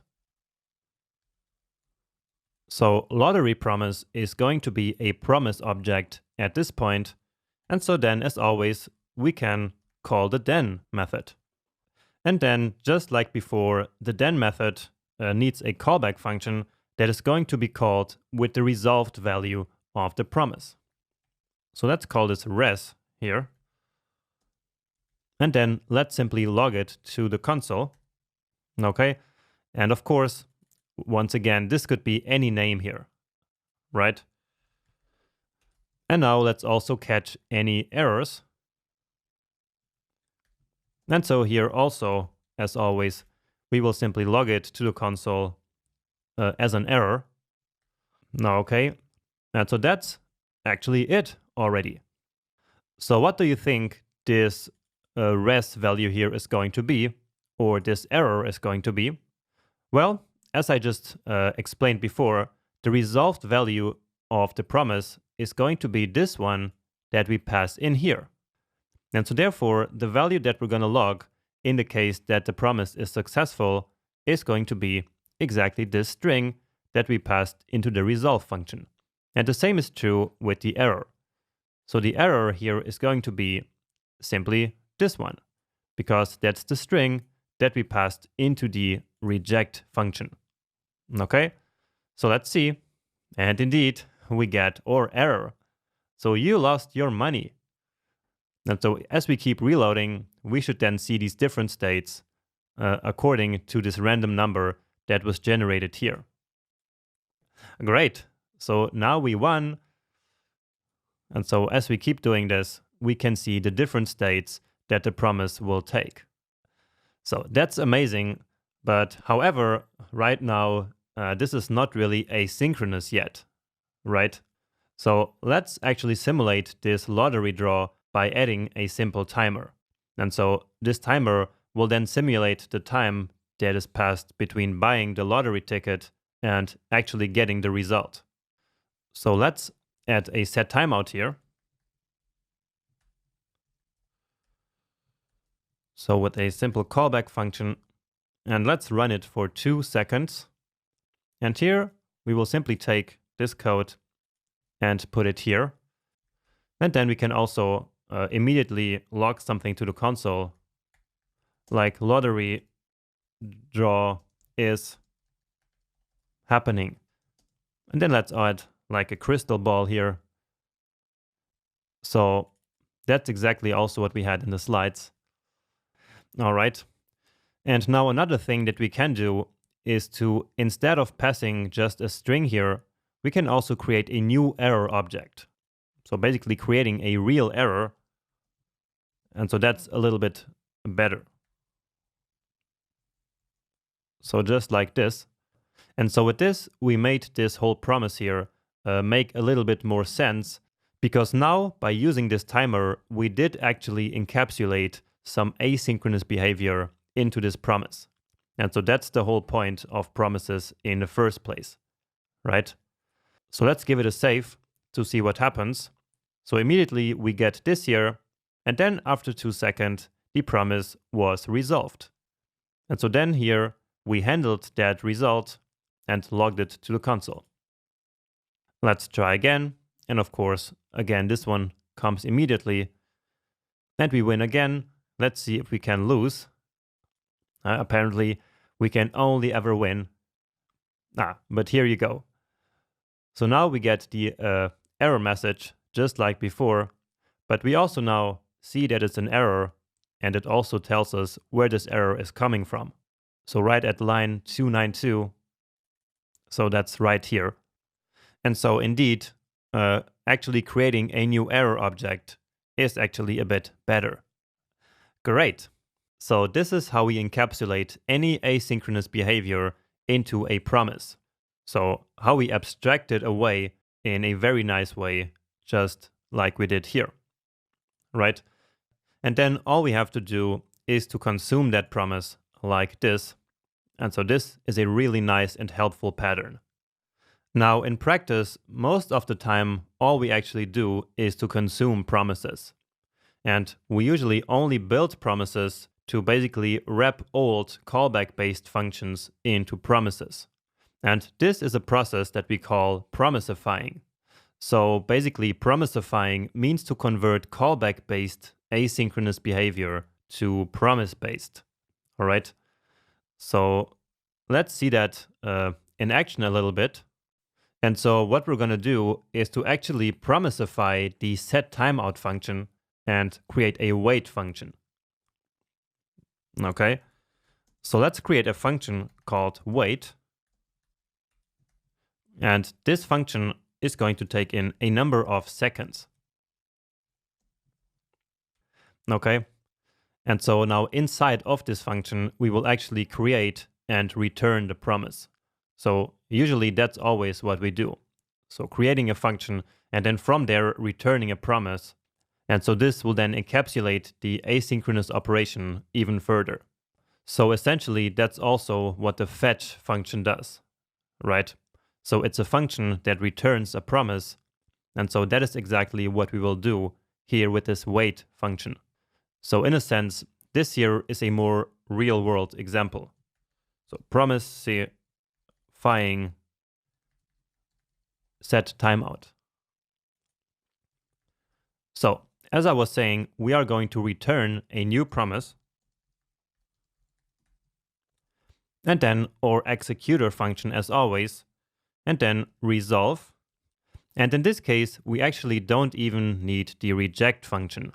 And that's because it's actually impossible for the timer to fail.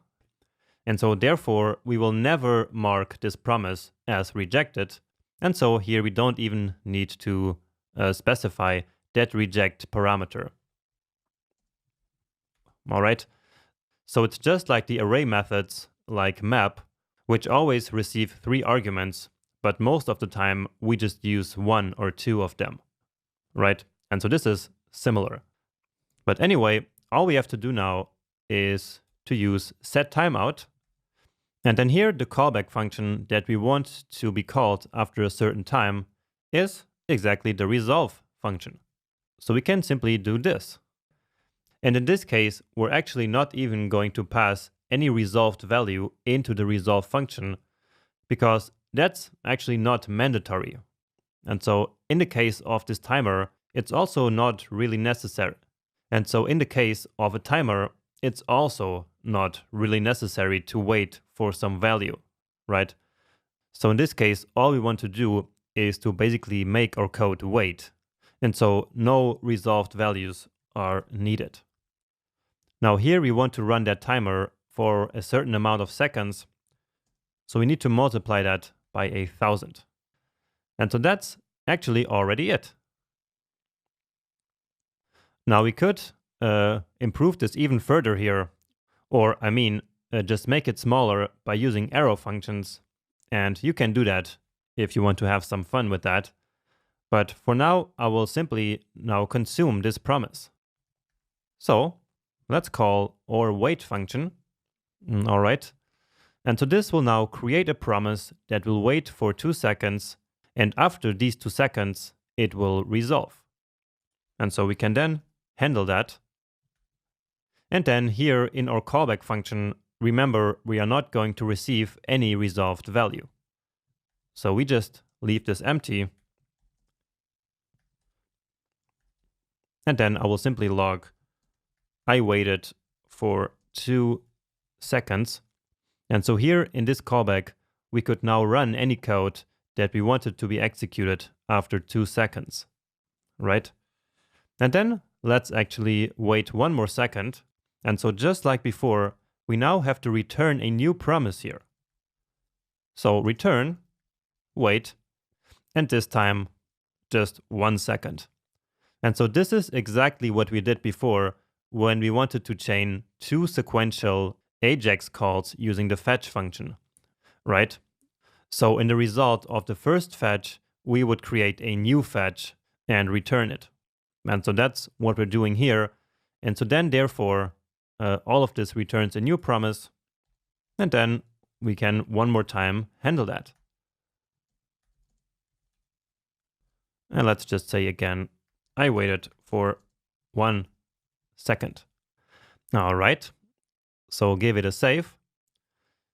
So this one waited for 2 seconds and this one for 1 second. And of course, we also still get the result from the previous one. But for now, this is here what we are interested in. And so now with this, we have once again a nice chain of asynchronous behavior that happens nicely in a sequence, and all without the callback hell. So before, I actually showed you what happened when we had multiple timers. And so basically, we could do now this same thing like this. So let's just copy it here as a reference.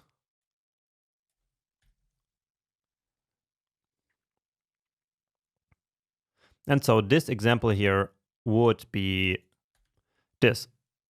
So 1 second passed. So let's just overwrite this one here.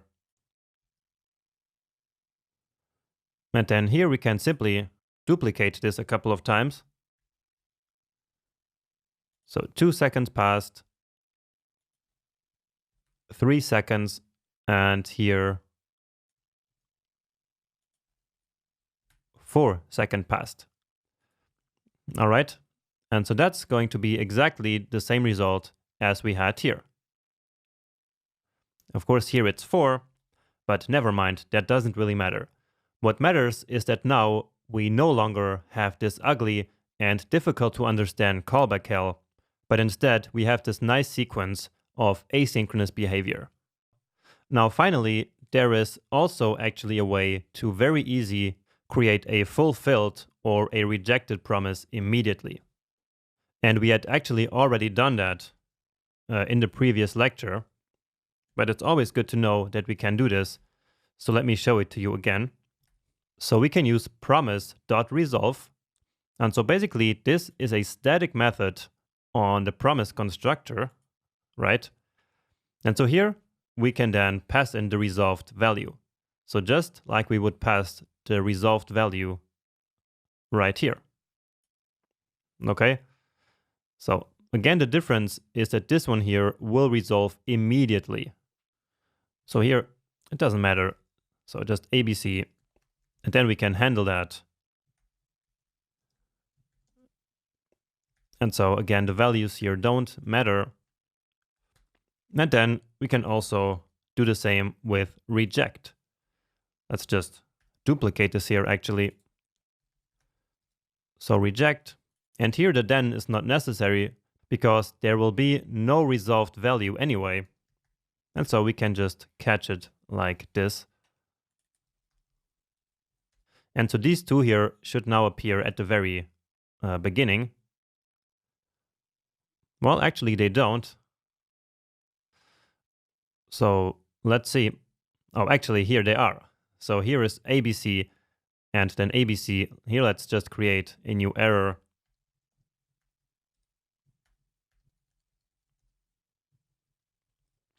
All right. And so indeed, here we got a lottery draw is happening, which comes from the previous promise.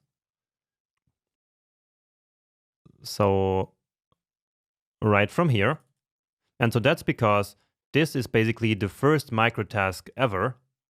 And so therefore, this first microtask needs to be executed first. And then after these, we have ABC, and then the problem that we created here in the end. All right, so this is how we build our own promises and how we promisify a very simple callback-based asynchronous behavior function, such as set timeout. Let's now keep promisifying things, and this time around we're gonna promisify the geolocation API. And this is gonna be really cool because it will allow us to take the small app that we built in the last coding challenge to the next level. Now, we used the geolocation API before, and so let's start by reviewing how it works. So remember, we use navigator.geolocation.get current position. And then this function here accepts two callbacks, where the first is for the success and the second one is for the error. So this first callback function actually gets access to the position object. So let's pass that in as an argument to this callback function. And then let's simply log that to the console. So this is our first callback. And now let's create the second callback with the error.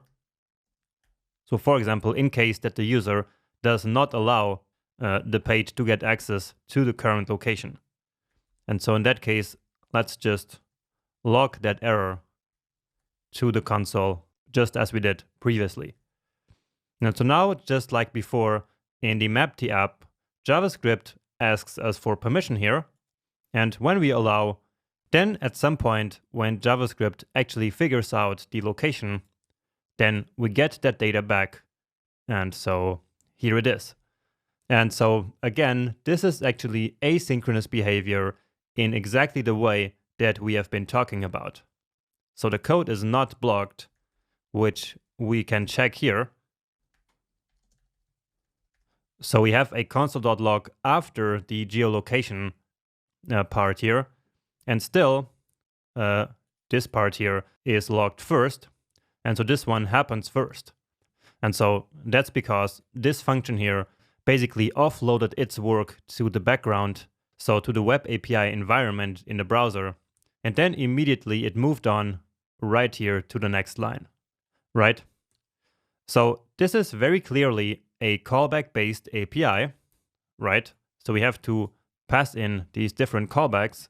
And so this is another great opportunity to promisify a callback-based API to a promise-based API. So let's do that. And it's actually pretty simple. So let's create a function here, just like before with the wait function. So get position, and we don't need to pass anything into this one. And just like before, we are going to return a new promise, which we then can handle later on. So here we pass in the executor function, which gets access to the resolve function and the reject function, which remember we can use to mark the promise as either rejected or fulfilled. All right. So let's actually grab this code here and paste it here. And now all we need to change is basically what happens here in each of these callback functions. So remember that this one here is the success callback function. And so it receives the position. And so when we have success, we want to resolve the promise, right? So we want to mark it as fulfilled. And so therefore we call the resolve function and we pass in that position object, because that is actually the fulfilled value that we want to get from this promise in case that it is successful, right? So that's the whole reason of using this function in the first place. It is to get access to the current position, and that is in this object. And so therefore, that's what we're going to pass into resolve, right? So in the last lecture, we just passed a simple string into resolve because that would then be the resolved value of the promise. So basically the future value of the promise.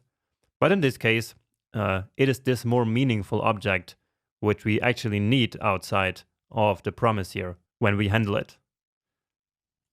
But anyway, here we do the same, but with reject. And so this is going to work just fine.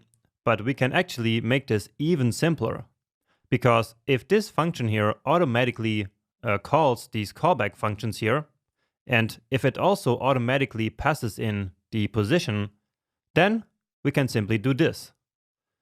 So let's copy it here, and I will comment this part. So we can simply do this: resolve and reject. And that's it. So this is exactly the same as this one here. So before we specified the callback manually like this, but all we did was to take the position and pass it then into resolve. But here, that now happens automatically. So now resolve itself is the callback function, which will get called with the position, right? And so that's exactly what we do here, okay? And the same, of course, here with reject. And so now, let's actually try this out. So, get position, and then we want to handle the result. So again, this is exactly the same thing that we did previously with the fetch function, right? Or also with the wait function that we created in the last lecture. So, let's now log this position to the console.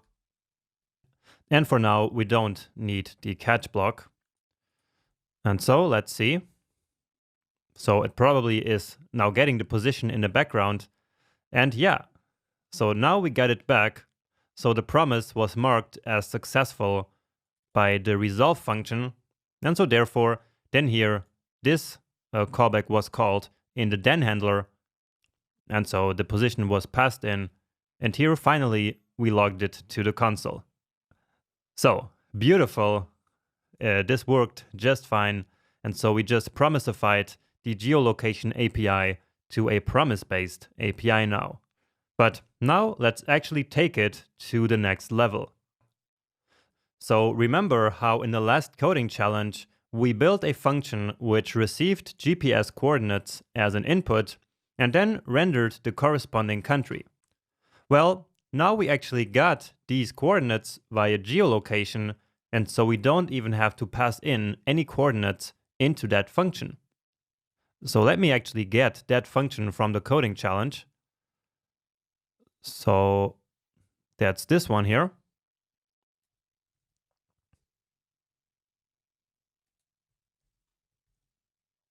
And so remember, here we passed in the latitude and longitude, and then based on that, we did reverse geocoding, which gave us the country that basically these coordinates belong to. And so then, based on that country, we could get all the data about the country and then display it here on our page. But now, since we have this getPosition function, we actually no longer need to even pass in these coordinates. And so now we're going to be able to build a function that will tell us where we are in the world simply based on the geolocation of our device. So how cool is that? So we no longer need this one. And now here, this time, we are going to start by getting the position. So get position. And then let's do something with the position. So we already know that the coordinates are here in this coords property. I just don't remember if they are an array or an object. So let's log that to the console here for starters. So console.log position.coords. All right. And so for now, we'll just leave it at that. And we will not yet connect it to this part here. Okay. So let's run this, but probably we're going to get an error when we run this. Oh, and actually we first need to set it up with the event handler.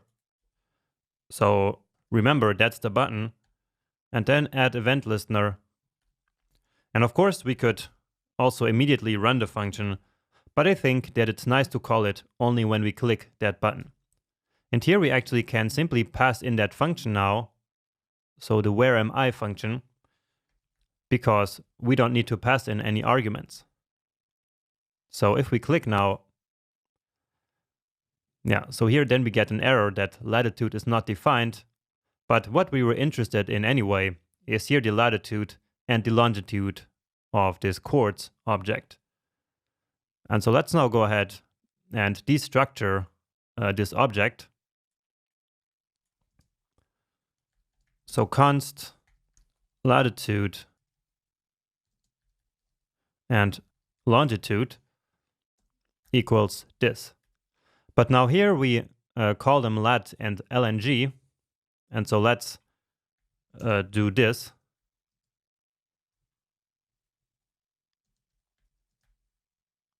So basically giving them new names. And next, all we need to do then is to chain the next promise. And so let's grab this code here and put it in here. And so just like before, we now simply create a new promise here, basically, and then return that. And so then we can handle it here in the next then handler. Okay? And so now we have an even longer chain, as you can see. This one here still comes from here. No need for that anymore. And so now let's see what happens. So latitude is not defined. But that's because I got this syntax here wrong. So in destructuring, the equal sign is actually to set a default value. So this is not what we want. We want to still destruct latitude, and then we want to say that we basically want to create a variable called lat. So based on that latitude variable. And here lng to fit this one and this one, right? So let's try again. And so this takes some time. So in the real world, we would have like some loading spinner, but it works, right? So we got now the country that I'm currently in, which is indeed Portugal. And all of that was simply done using geolocation. So again, we got the coordinates here.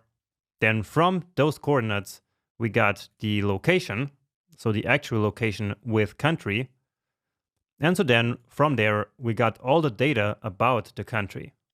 And so now we have the ability of basically displaying the flag of a country simply based on geolocation on any device.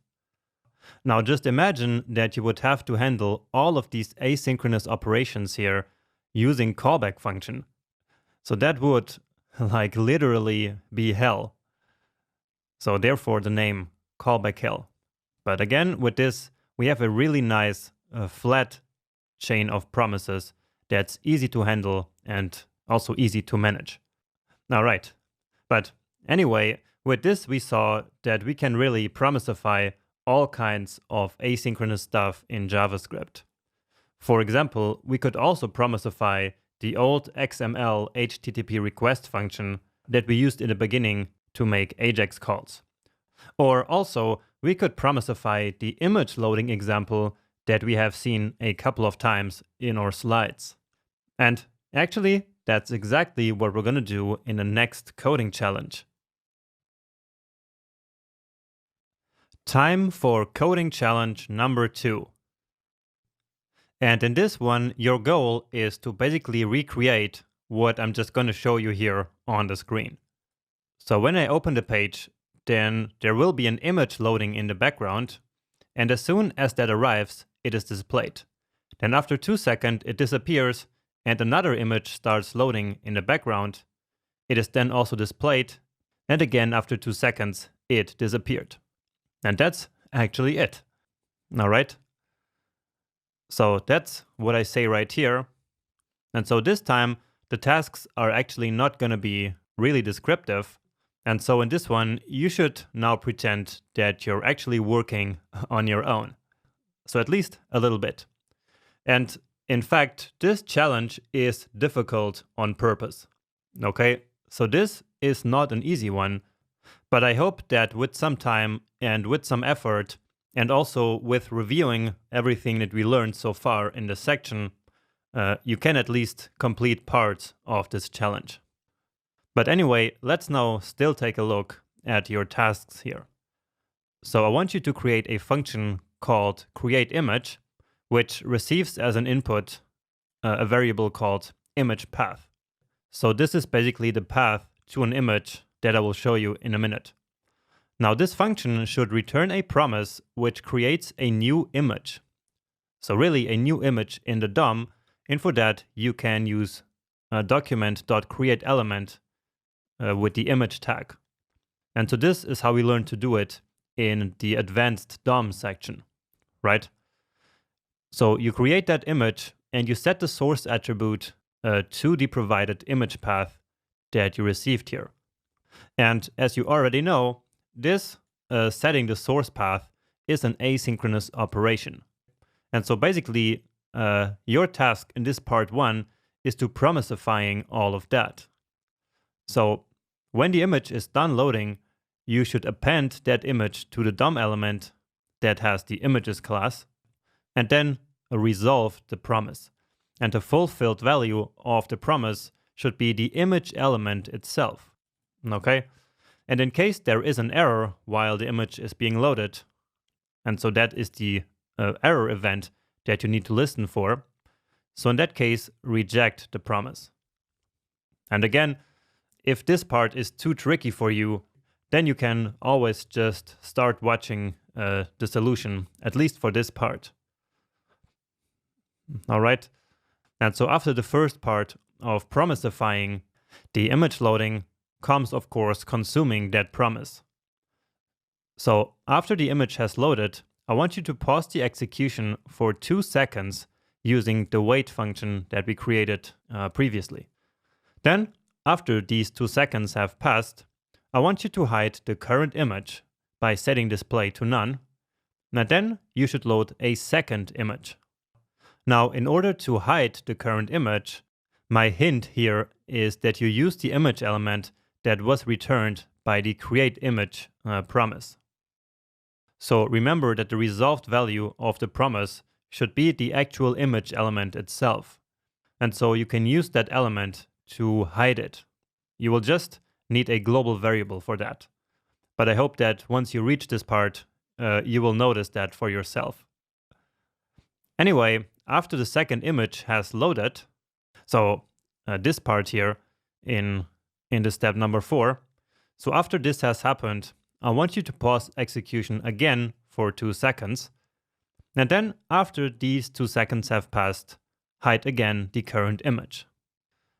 So just to make sure you understood what exactly is needed, this is here what should happen. So the image is loading, then it's displaying, then it's hiding, and loading again. And so now it's hidden one more time. Now the images for doing this are here in this image folder. And so the path to these images is going to be image, so img/ and then img1.jpg and img2.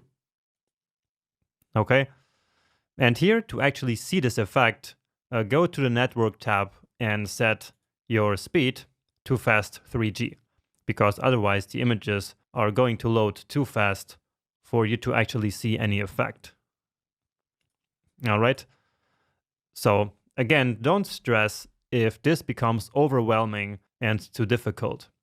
So I designed this one on purpose to be a real challenge for you. And so if you need to watch parts of the solution, then don't worry about that at all. Okay? As always, what matters is that you actually try. But anyway, good luck for this one and take all the time you need. And then I see you back here. Okay, welcome back. So I hope that you did at least part of it. And so let's start with the solution here. So create image, which should take in an image path. And then whenever we are promisifying something, we always return a new promise. And also the promise is always done in the same way, at least in the beginning. So we have the resolve function and the reject function, which are received by our executor function. Okay, now we are told to create a new image using document.createElement. And so we want to create an element of the type image, and so that's img. And then all we need to do is to set the source property of that to the image path that is received.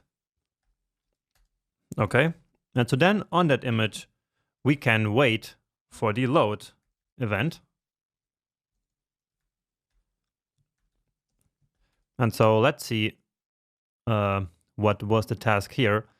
So when the image is done loading, append it to the DOM element with the images class and resolve the promise with the image element itself. All right, so let's out here select the element with the images class. So img container, let's say, dot query selector images. Let's just take a look here in the HTML. And so that's this element here, right? Okay. And so again, we should now append the image to that element. And so that's img container dot append just again like we learned in the advanced DOM section. So if you skipped that one, then maybe you needed this part of the solution. All right. But anyway, now we also want to resolve the promise, because this load event, of course, means that loading the image was successful. And so this is where we will then resolve the promise. So mark it as successful. And remember, the resolved value should be the image. And now we should also listen to the error event. Remember? And so in this case, we will then reject the promise with a new error, as always. And let's say image not found, because that is probably the most likely error. So here it actually says that we should test the error handler by passing a wrong image path. And so the error message here that makes sense is this one. Okay. And so this should actually complete part 1. And I know that I'm doing it quite fast here, but that's because we actually did many of the things here already before, but simply in a different context. But we already know what resolve and reject do, and so this, I think, should be understandable, right? But anyway, let's now handle the fulfilled, so the successful promise. And so that's this part here. And so remember that here we received the image as the resolved value. And now actually we don't need to really do anything here. So because the image is already being appended to the DOM up here. And so for now at least, we can just log something to the console, like image1 loaded. And then a bit later, we will actually worry about waiting these 2 seconds. So let's go here to our part. And of course, I need to actually pass in the path to the image. So as I said, that's image, and then VS Code is nice enough to give us that path. And indeed, here is the image already. So as I said, I will just set it here to fast 3G now. And so now you see it's taking some time, but eventually it will arrive. And so as it arrived after that, then we logged to the console image1 loaded. And so again, that happened because the promise was actually resolved. Let's also right away add the catch handler. And so here we just want to log the error, and let's format this nicely. So let's just change the name here. And now we get our error. So image not found. All right. And so now here we could do something more realistic, like giving the user a real error message or something here on the screen. But in this case, that's simply not necessary. So let's go back here and tackle step number 3, which is to pause the execution for 2 seconds using this wait function we created earlier. So let's grab that here. So this one. And I'm going to put it right here at the beginning. All right. And so now in here, we will wait for 2 seconds. And so this is going to return a promise. So this part here. And so let's now return that so that we can chain the next then handler on that. And wait doesn't have any resolved value, remember.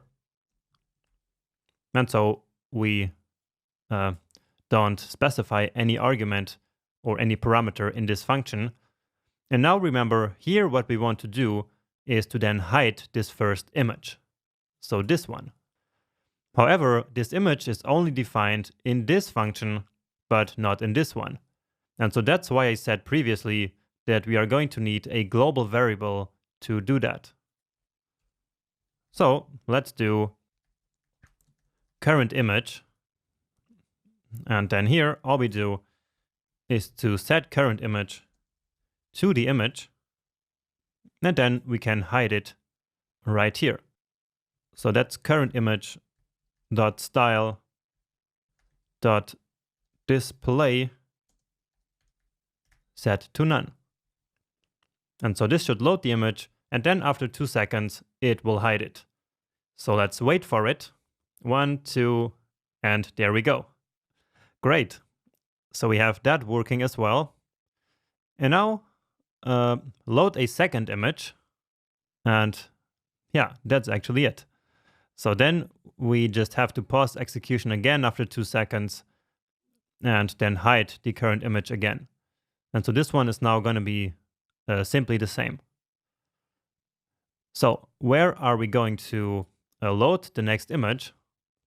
Well, it's going to be right here, so that we can then chain the next then handler into our chain here. So we will return a new promise, which is the one that is returned by create image. And this time, so I'm missing the quotes. Okay. And then another then. And so here we are back to receiving an image. And now let's just do exactly the same. So we assign the current image to image, so that in the next step we can then hide it.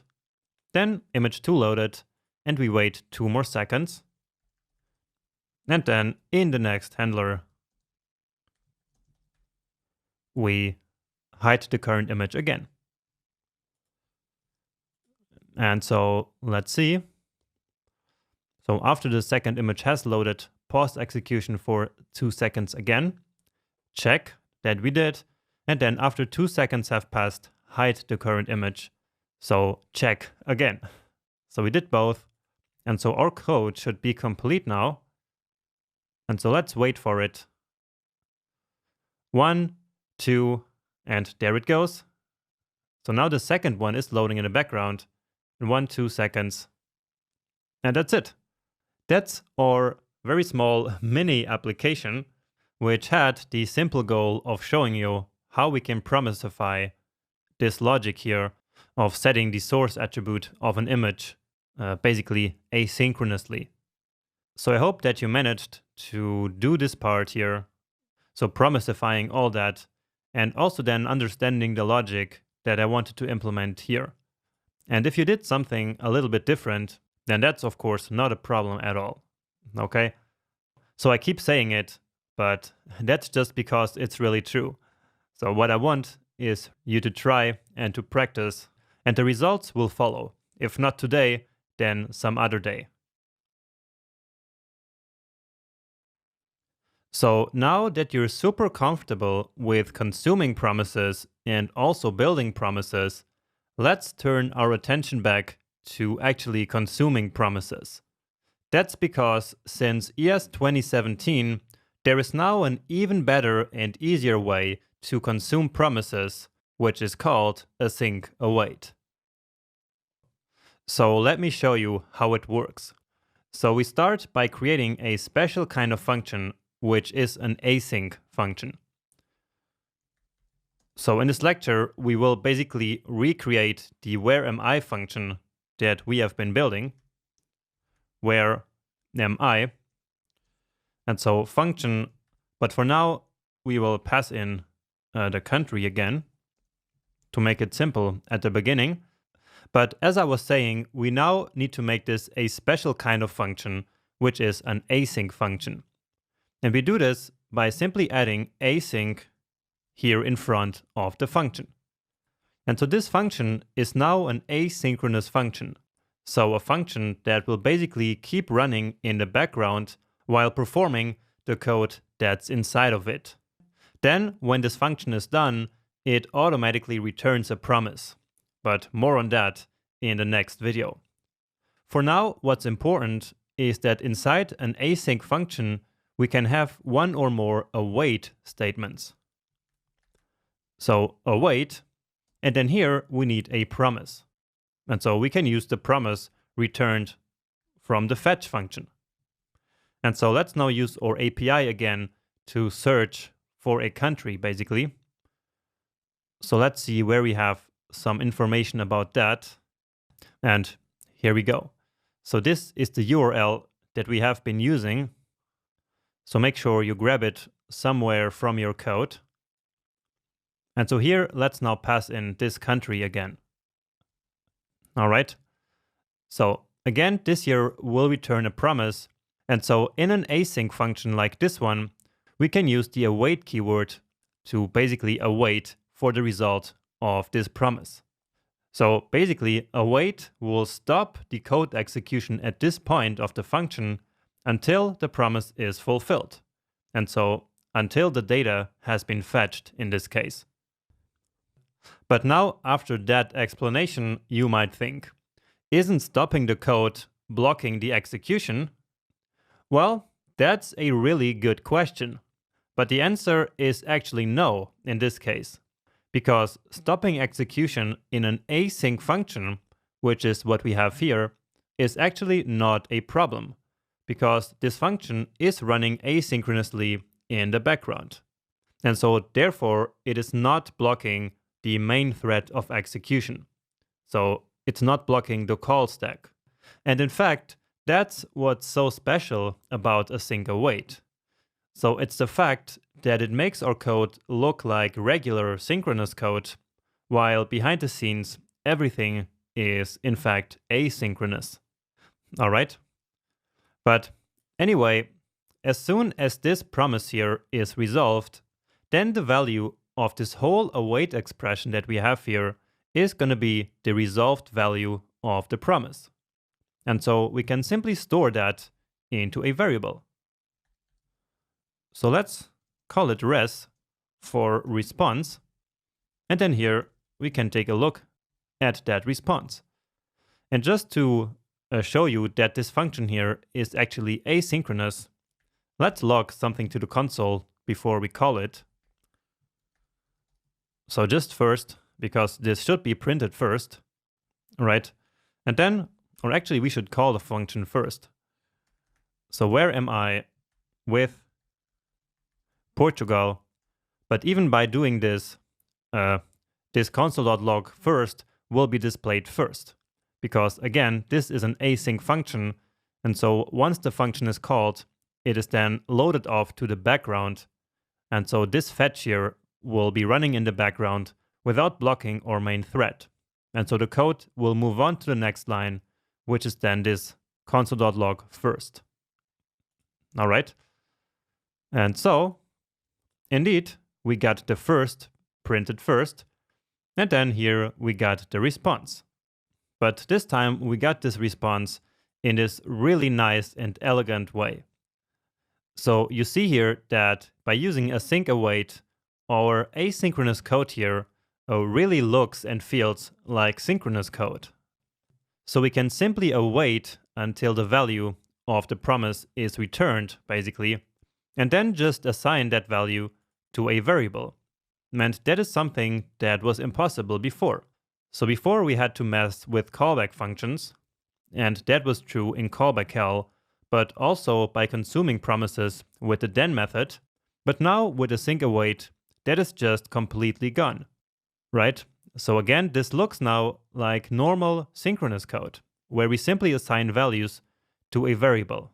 And that makes it so much easier and more clean, in my opinion. Now, before you start using async await all over the place, you need to first understand that async await is in fact simply syntactic sugar over the then method in promises. So of course, behind the scenes, we are still using promises. We are simply using a different way of consuming them here in this case. But what we have here, so this, is essentially exactly the same as doing it the old way, basically. So using then, and then res, and then console.log res, like we did here. So this is exactly the same. So let's put that here and comment it out, of course, because what we are interested in is indeed async await right now. So now that we know how async await works, it's time to actually recreate the whereami function. So first off, we need to get the JSON out of this response, right? And so remember, on the response, we need to call JSON. And remember that this itself returns a new promise. And so previously, we would have to return this promise and then chain another then handler. But now this becomes so much easier. All we have to do is to again await this, and then we can store the result directly into the data variable that we have been using before. Right? And so here it is. So here is the same data as before. And so now all we need to do is to render it. So render country and data at position 0. And in case you skipped any of the previous videos and don't have this render country function for some reason, you can simply get it from the final files of this section from the GitHub repository. So from where you also got the starter files. Okay. And yeah, there is our data. So rendered to the page here. Great. And all without the chaining of promises like we had before. So this is really elegant one more time, simply being able to essentially store the fulfilled promise value immediately into a variable without having to mess with callback functions. Okay, but now let's actually finish the function here with all the other functionality as well. So with geolocation and also reverse geocoding. So for that, we need to get our promise that we built before for geolocation. So this is the one here. So let's get it. And so again, async await is only about consuming promises. The way that we build them is not influenced in any way. All right. So this here is going to work the exact same way. And so let's do that here before. And so get position, remember, doesn't need any arguments. And so, as you know, all we have to do is to now await this and then store the result into a variable. And just like before, let's simply destructure this. And in fact, let me get the code from before so we don't have to repeat everything. So that was this code. And we also need the reverse geocoding, right? So let's paste all of that here. So what we want here is to get the latitude and longitude from position.coords. So probably we should just call this here first the position, and then from position.coordinates we get the lat and longitude just like before. And then now the next one. So now we can use these latitude and longitude and one more time plug them into this reverse geocoding API. And so now again, it becomes a lot easier to basically chain promises because we don't have to return anything, we don't have to create new then methods, and we don't have to create new callback functions. So all we have to do is to await this and store the result into some variable. So res for response, but we already have that. So let's call it geo for geocoding. And so let's take a look at that. Or actually, not yet, because remember that this is going to be just a response. And so we need to get the JSON from there. And yet another promise. But this is now so easy and so beautiful to handle. So again, data geo. Let's give it a save just to format it a little bit. And I will add some comments here.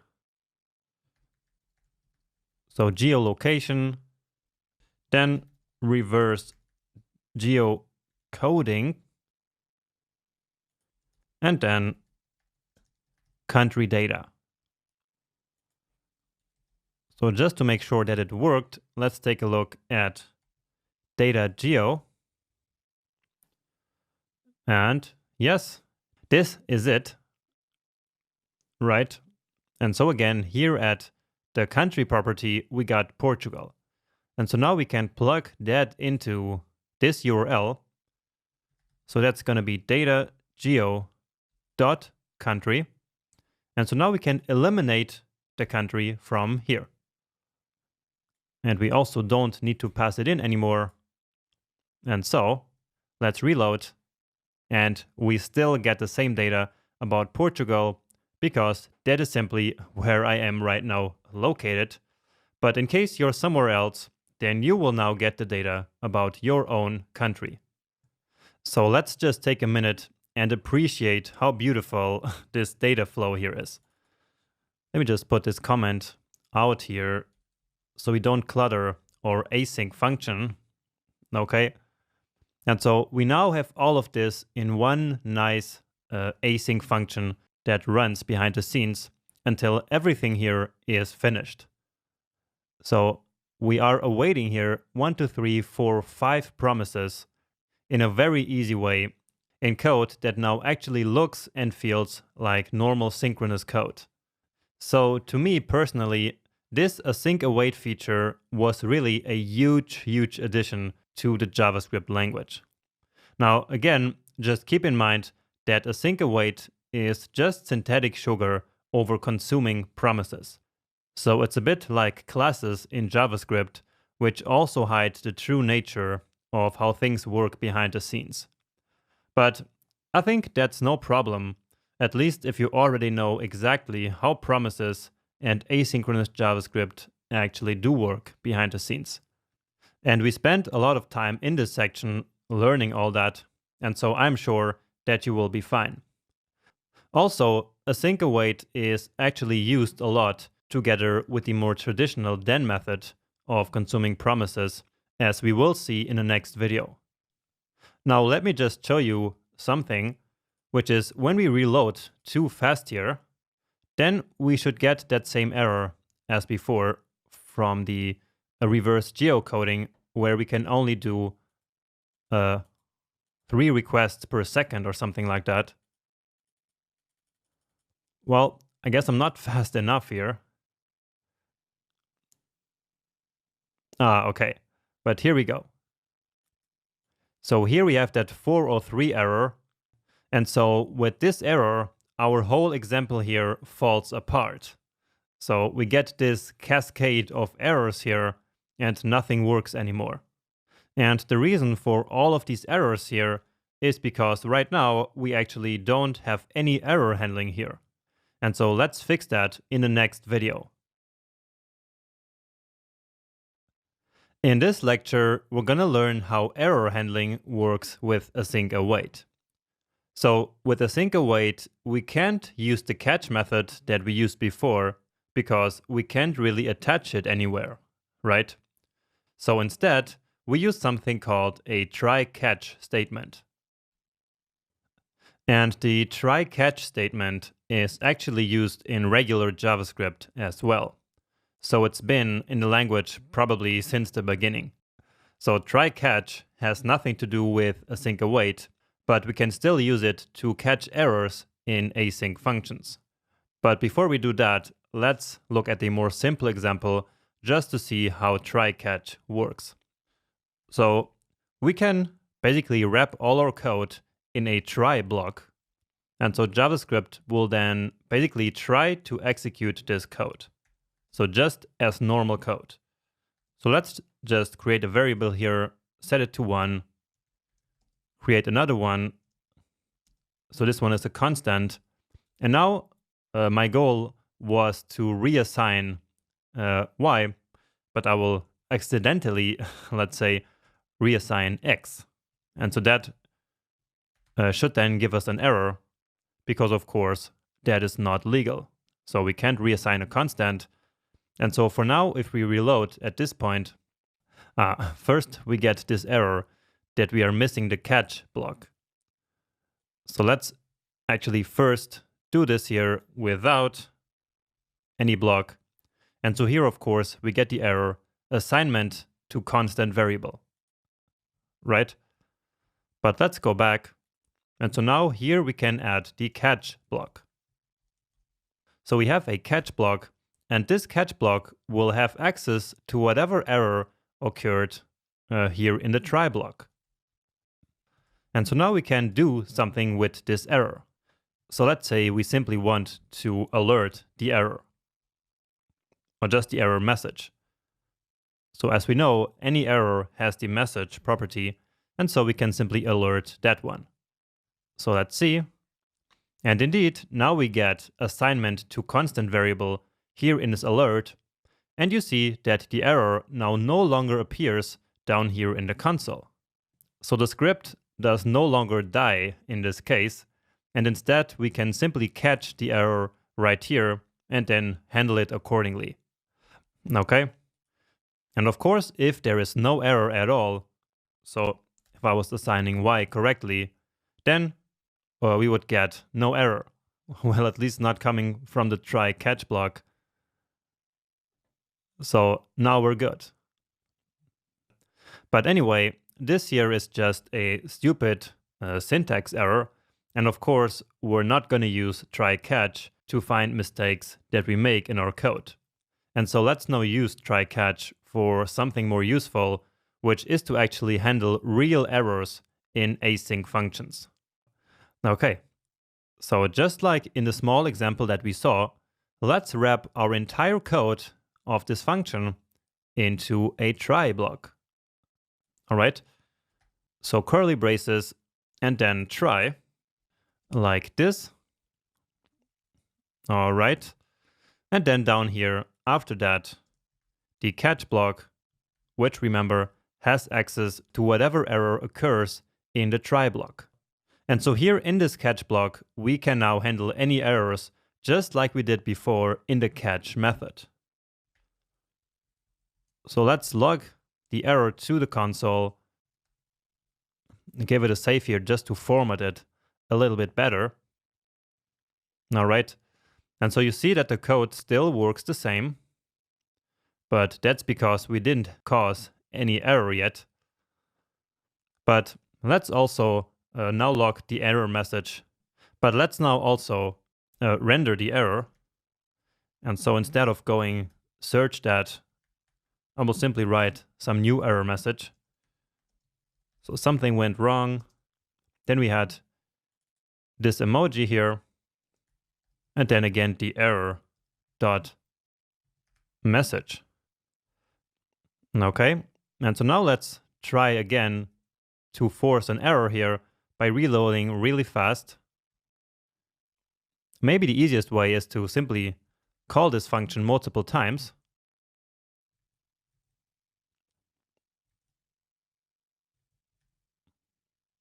And now you see we get some nice errors here. Well, they're not really so nice.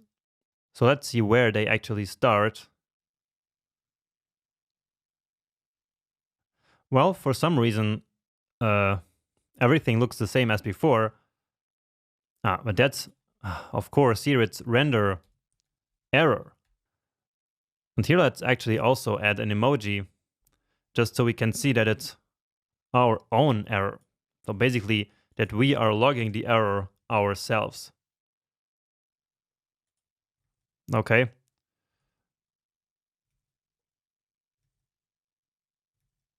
So let's do this. Here we go. Whoa.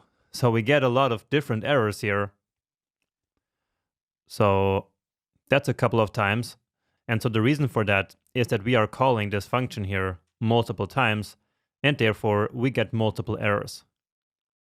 But the error that gets logged here to the console, remember, is the one that is coming because of this 404 error that the country cannot be found. Okay? So at this point, we do have some error handling. So we are able to add the error here to the user interface. But just like before, this error is not really meaningful because the fetch promise does not reject on a 404 error or on a 403 error. which was actually the original error, which caused everything here to collapse, right? So again, the 403 is because we are doing too many requests to the reverse geocoding API. But the solution is simple because it's exactly the same as before. So all we have to do is to manually create an error, and so that error will then be caught here in the catch block, right? So let's do that. So right here, so basically immediately after this fetch, and so just like before, we can test for the OK property, remember. So I'm not going to show that again here because we already saw it before.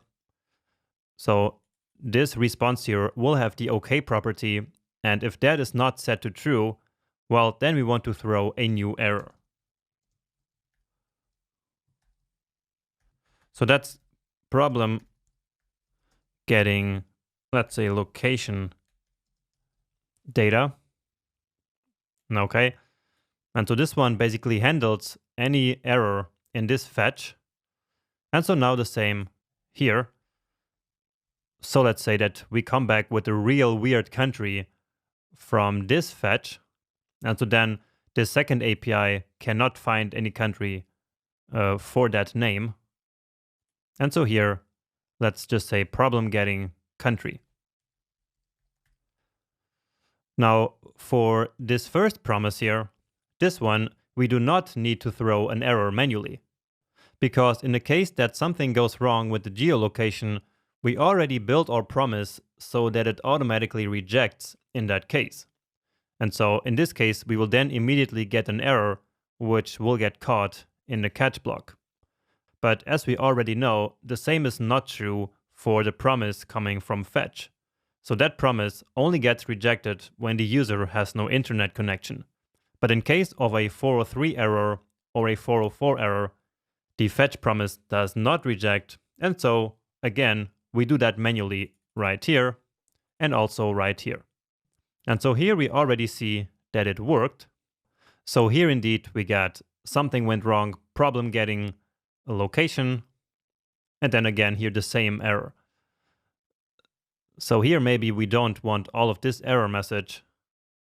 Let's just take this one out so that we just have the emoji and then the error message itself. So the one that we defined here and here. All right. So let's see if this triggers an error. And yeah, for one of them, we now have problem getting location data. So an error triggered by this one. All right. So that is the complete version now of this async function, complete with a pretty robust error handling strategy. So again, please never ignore handling errors, especially when it comes to asynchronous code like this one.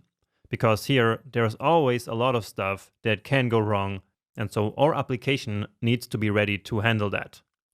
All right, but with that being said, in the next lecture, we're gonna dive even deeper into how async functions really work.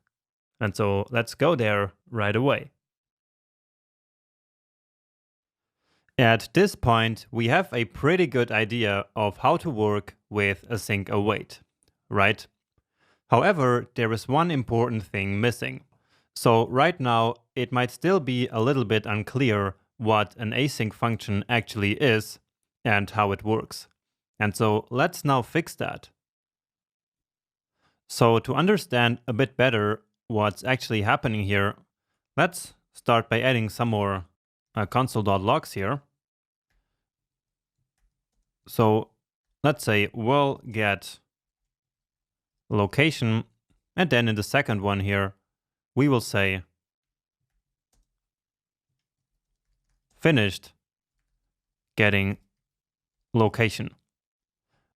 And if we check the result here now, I hope that you already know what the order of the logs here will be. So let's see. And so indeed, immediately we get the first log, then the second one, and of course, only after that, we get all the logs coming from the async function. So again, that's because this is an async function that runs in the background. And so JavaScript immediately moves on to the next line here. Now, if this was indeed a regular function, and there would be a console.log in that regular function, then of course that would appear here between 1 and 2, right? Well, let's call this 3 here actually. So it would then appear between 1 and 3. But in this case, it's an async function, and so therefore it runs in the background until the results are there. All right, but now let's say that we wanted to return some data from this function. All right.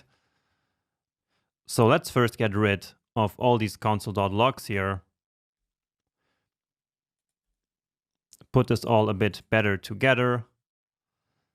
And so here at the end, let's now say we wanted to return a string like we had previously based on the geocoding data. So that data is in data geo. And so let's say you are in datageo.city, and then just quickly the country here as well. So we return this string here, and so let's say we now want to get, of course, that data out here. And so for now, let's pretend that this is simply a regular function, and then we would do this, right? We would simply define a variable, then there we would store that returned value, and then here we could take a look at that. But what do you think is going to happen here in this case? Well, let's see. And so the second thing that is locked to the console here is this promise. And remember that back then, when we first started to work with async await, I told you that an async function always returns a promise. And so here is the proof for that. And if we think about this, then it actually makes sense that here we get a promise and not the value that we would like to get. So this string here, right? So the reason for that is that at this point of the code, JavaScript has simply no way of knowing yet this string here that we want, because the function is still running, but it is also not blocking the code out here. And so therefore, again, at this point, JavaScript has no way of knowing what will be returned from this function. And so therefore, all that this function does return is a promise. Now, the value that we return from an async function, so again, that's this string here, will become the fulfilled value of the promise that is returned by the function. And so that's important to understand. So again, this promise that we see down here, the fulfilled value of that promise is going to be this string here, because that is the value that we return from the async function. Well, at least if there is no error here happening in the function. But for now, let's assume the success here again. So, since we know that this here will return a promise, we also know how we can actually get the data that we want. So all we need to do instead of this here is simply where am I? So let's comment out these two. And so this will be our promise. And so then, just like before, we can use the then method to get the fulfilled value of the promise. And so let's call that one city now. All right. So we're using the exact same variable name like we did here. But of course, this one here didn't work. But here it is going to work. Because again, in the then handler, this argument that will be passed into the callback function is going to be the resolved value of the promise. And so one more time, that is this string here that is returned from the async function. And so now let's see what happens. So let's wait for it. And so now we get our result. You are in Olhão, Portugal. Okay. And so with this, we essentially successfully returned a value from the function. Now we will be able to do a little bit better, but for now, let's think about errors. So if any error occurs here in this try block, then this return here will never be reached because the code will immediately jump here to the catch block, right? So let's just try to create some error here. So I will just change this one here. And so now nothing will work.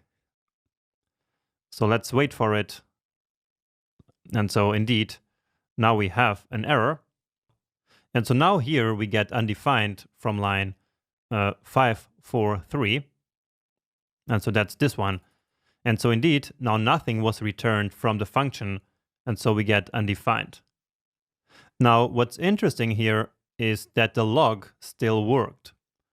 So this console.log here, which is now logging undefined here, is still running, which means that this callback function is still running, which means that the then method was called, which in turn means that this promise here was actually fulfilled and not rejected.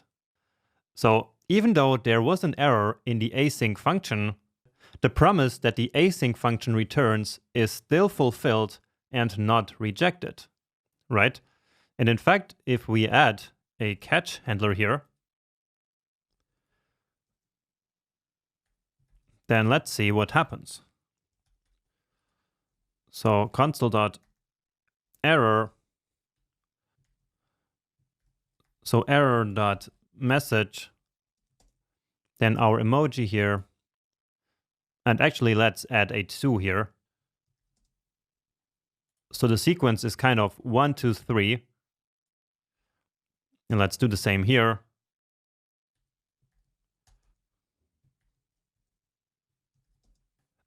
All right. And so we should still get the error from here. And indeed we do. But still, it is this callback here that is executed.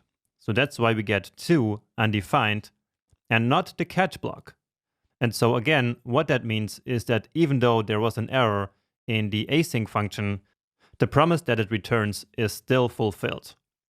Now, if we wanted to fix that, so if we want to be able to catch that error here as well, then we would have to rethrow that error right here. So rethrowing the error means to basically throw the error again so that we can then propagate it down. And so with that, we will manually reject the promise that's returned from the async function. So let's say reject promise returned from async function. So here we can now take the error and throw it again. So throw error. And so now we get the same error here as we had here. So again, it's cannot read property flag of undefined, and here the same, and with this too. So it is coming from here. And so sometimes it's important to do this, and so rethrowing an error is then the correct solution to that problem. All right. And now, finally, if we wanted to fix not the error, but the fact that the 3 is printed before the 2, well, then how would we do that? Well, we can simply add a finally here, right? Because the finally, as you already know, is always gonna be executed. So no matter what. All right. And so now we only get the 1, then we should get the 2 with the error, and then the number 3. And indeed, if we remove now the error from here, then 1, 2, 3, just as expected. All right. So I admit that this might have been a little bit confusing, but I hope that you understood how all the pieces fit together here. Now, this of course works just fine, but in my opinion, there's still a problem here. And that problem is the fact that doing this here kind of mixes the philosophy of async await with handling promises using then and catch, right? So we are mixing the old and the new way of working with promises here all in the same code. And that's something that I personally don't like. So I prefer to always just use async functions instead of having to mix them. And so let's now go ahead and convert this to async await as well. And we can do that because, of course, we can treat the promise here that is returned just like any other promise. And so, of course, we are able to handle it using async await. So that's what we're going to do next. Now, it would be great if we could simply use await without the async function, but that doesn't really work. At least for now, because there is actually a proposal in the works to make this happen, but for now, await can only be used inside an async function. However, we don't really want a new complete function here. And so instead, we can use an IFI. So remember IFIs from way back. They are immediately invoked function expressions. And remember that this is how we create one. So we write function, then here the function body, and then in the end, we simply call it. And so, of course, we can also easily create an async IFI as well. All right. And actually, this pattern here is one of the last remaining cases for IFIs. All right. And now I actually want to leave the conversion of this to the async function for you as a small challenge. So please pause the video now and take a minute or two and write the code yourself here. All right. So let's start with the try catch block. So try catch. Here we get access to the error. And then let's actually immediately do this part. And then here we can simply await the where am I promise.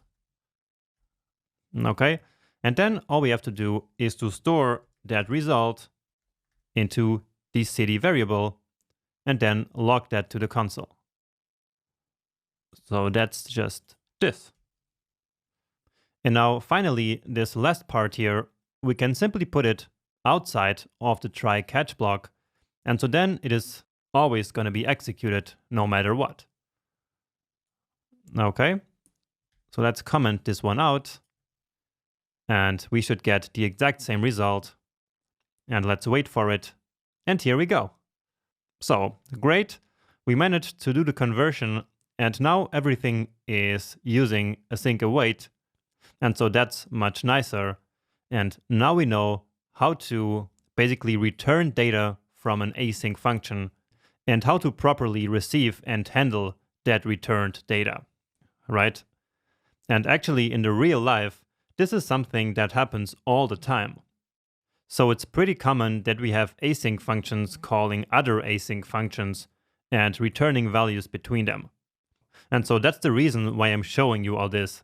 So to make sure that you really correctly understand how async functions work behind the scenes. Let's now imagine that we wanted to get some data about 3 countries at the same time, but in which the order that the data arrives does not matter at all. So let's now implement an async function using everything that we know at this point. And this function will simply take in 3 countries, and it will log the capital cities of these 3 countries as an array. So let's say get 3 countries. And again, it's an async function. So country 1, 2, and 3. And then in an async function, we really always need to wrap our code into a try catch block. Okay. So never work an async function without this. And again, in a real world scenario, you would do real error handling and not just log it to the console. Okay, so await, and then let's use our get JSON function that we coded at some point at the beginning of this section. So here at the top of my file, I have this get JSON function, which remember encapsulates the fetch request, the error handling also. So basically, when there is an error in this fetch, it will throw a new error, and it also immediately converts the response to JSON. So again, if you skipped one of the previous lectures, then make sure to get this function from the final code of this section. So get JSON, and then here again we're using our REST countries API. So let me get the URL. So here we now will use C1. And so then we store that data into a variable just like this. So this is the magic of async await, right? Now we already know that the result of this is going to be an array with one object. So let's use the structuring to take the first element there. And now let's simply duplicate this code here twice and do this 3 times. So creating 3 variables for these 3 countries. And then what we want to get is the capital. So now let's say data1 dot capital, because there is such a property in each of these objects. And so remember that we want to return an array here. And so that's what we're doing. And data3 dot capital as well. And so this should actually already work. All right, so let's call this function get 3 countries. Let's use Portugal again, and Canada, and maybe Tanzania, which is a very beautiful country. Oh, and here we get something went wrong. So Portugal. So missing the G. And yeah, so here we get the 3 capital cities of the 3 countries. So great, this works just fine. And also at a first sight, this seems to make sense. But if we think about what we did here, then maybe it actually doesn't make so much sense. Because what we did here basically was to run all these AJAX calls one after another, even though the result of the second one here does not depend on the first one. And the result of the third one does also not depend on any of the other ones. And so actually this doesn't make much sense. Why should the second AJAX call wait for the first one? And actually let's take a look at this in our network tab here as well. So let's again maybe set this to slow 3G now. And then I will have to make it a little bit smaller so that we can actually see something down here. Okay, so down here, we actually have the 3 AJAX calls.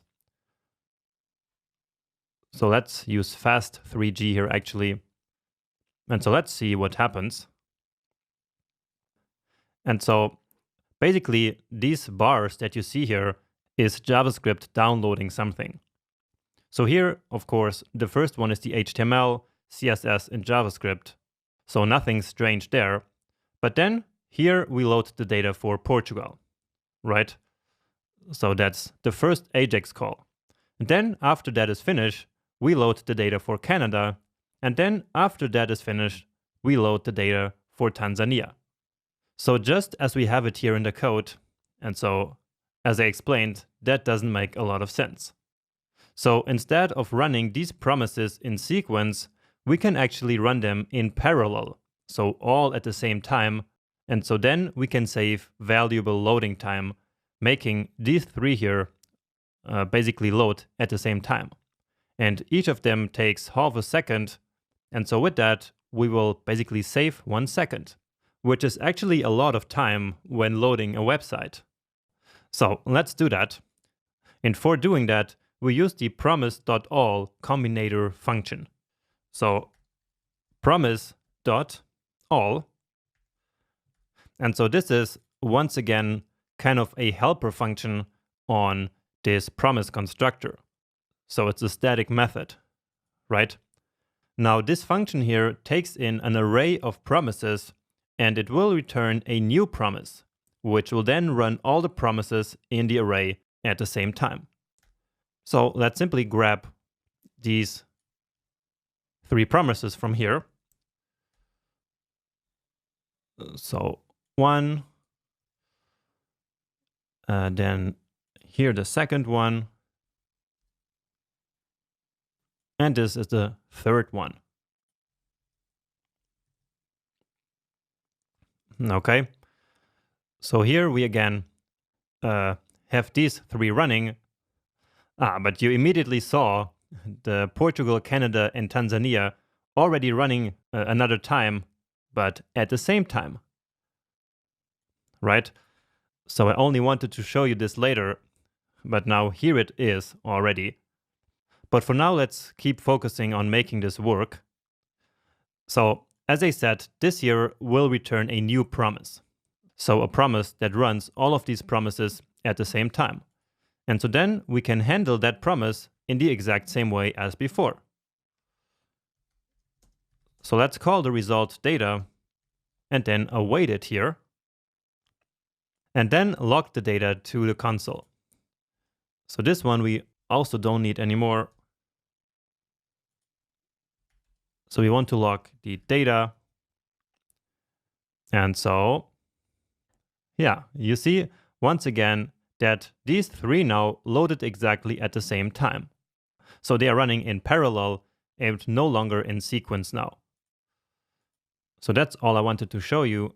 So let's go back here. Okay, and so indeed, here we get the result.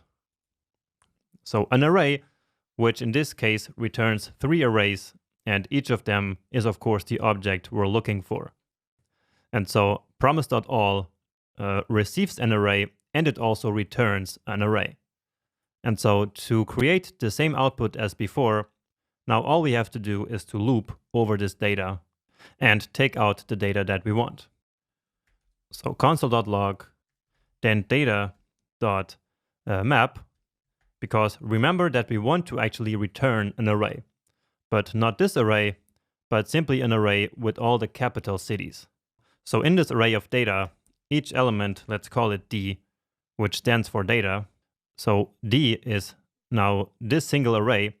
So from D, we want to take element 0, and then on there, we want the capital city. And so this should be it. And yeah, here we get the exact same result as before. Now, just one thing that's also very important to mention here is that if one of the promises rejects, then the whole promise.all actually rejects as well. So we say that promise.all short circuits when one promise rejects. So again, because one rejected promise is enough for the entire thing to reject as well. Great. So whenever you have a situation in which you need to do multiple asynchronous operations at the same time, and operations that don't depend on one another, then you should always run them in parallel, just like we did here using promise.all. And this is actually more common than you might think, and so please keep this technique in mind, because your users will thank you. And of course, just in case you're not using async await, you can of course also take this result here and then handle it with the then method. So that's going to work just exactly the same as here with async await. Okay, and that's the promise.all combinator. So it's called a combinator function because it allows us to combine multiple promises. And there are actually other combinator functions, and so let's take a look at them right in the next video. Let's now quickly talk about the 3 other promise combinators, which are raise, all settled, and any. And the first one we're going to talk about is promise.raise. So like this. And promise.raise, just like all other combinators, receives an array of promises, and it also returns a promise. Now this promise returned by promise.raise is settled as soon as one of the input promises settles.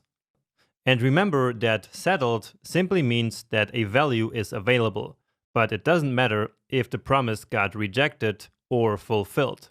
And so in promise.race, basically the first settled promise wins the race. But let's now actually see this in action.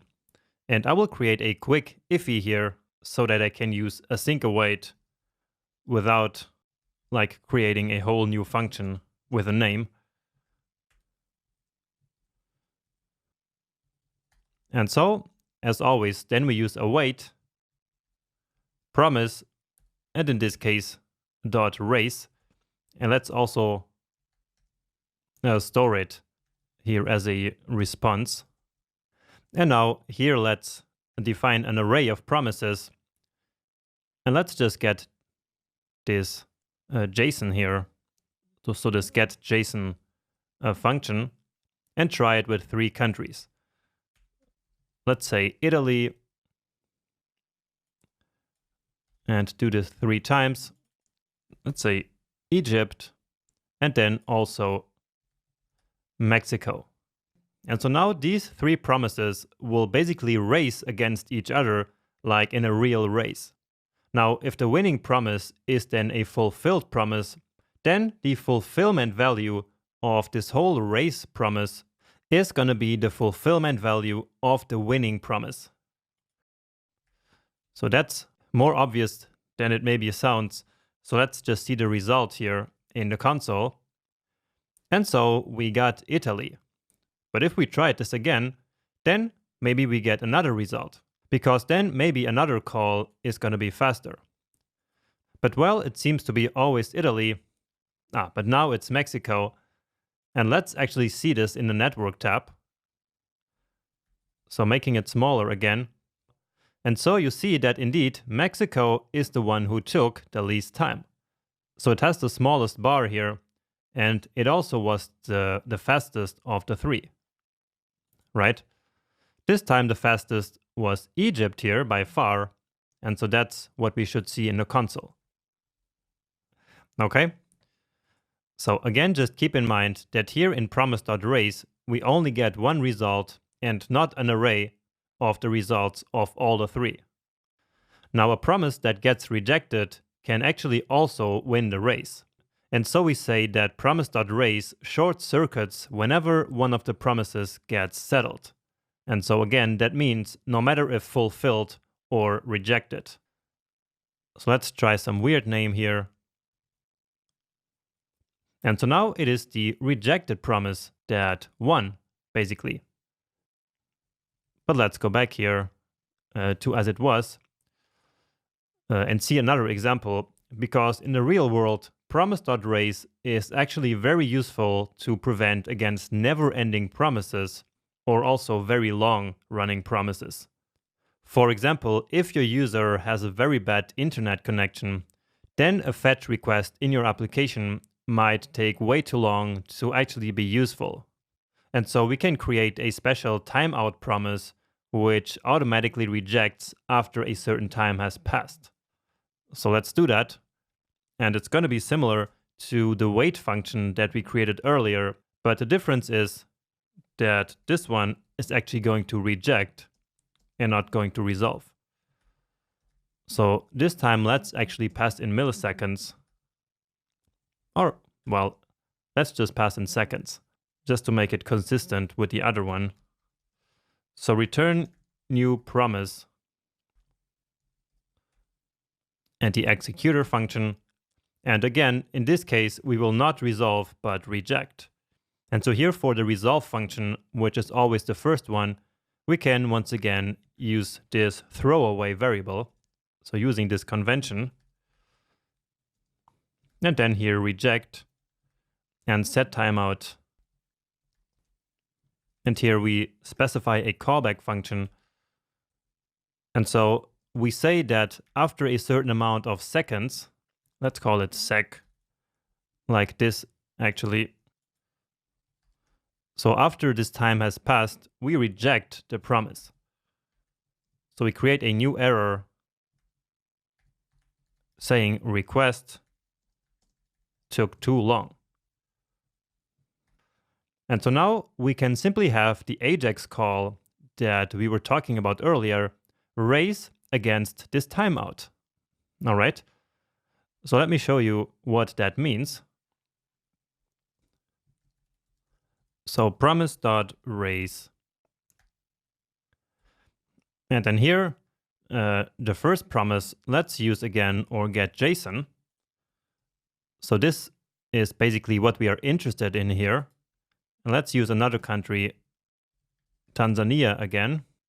And the second promise is then going to be or timeout. So let's say that we only want to wait like 1 second. And so we will have these two then race against each other. And if the timeout happens first, then all of this here will be rejected, right? And so basically that will then abort the fetch that is happening here in getJSON.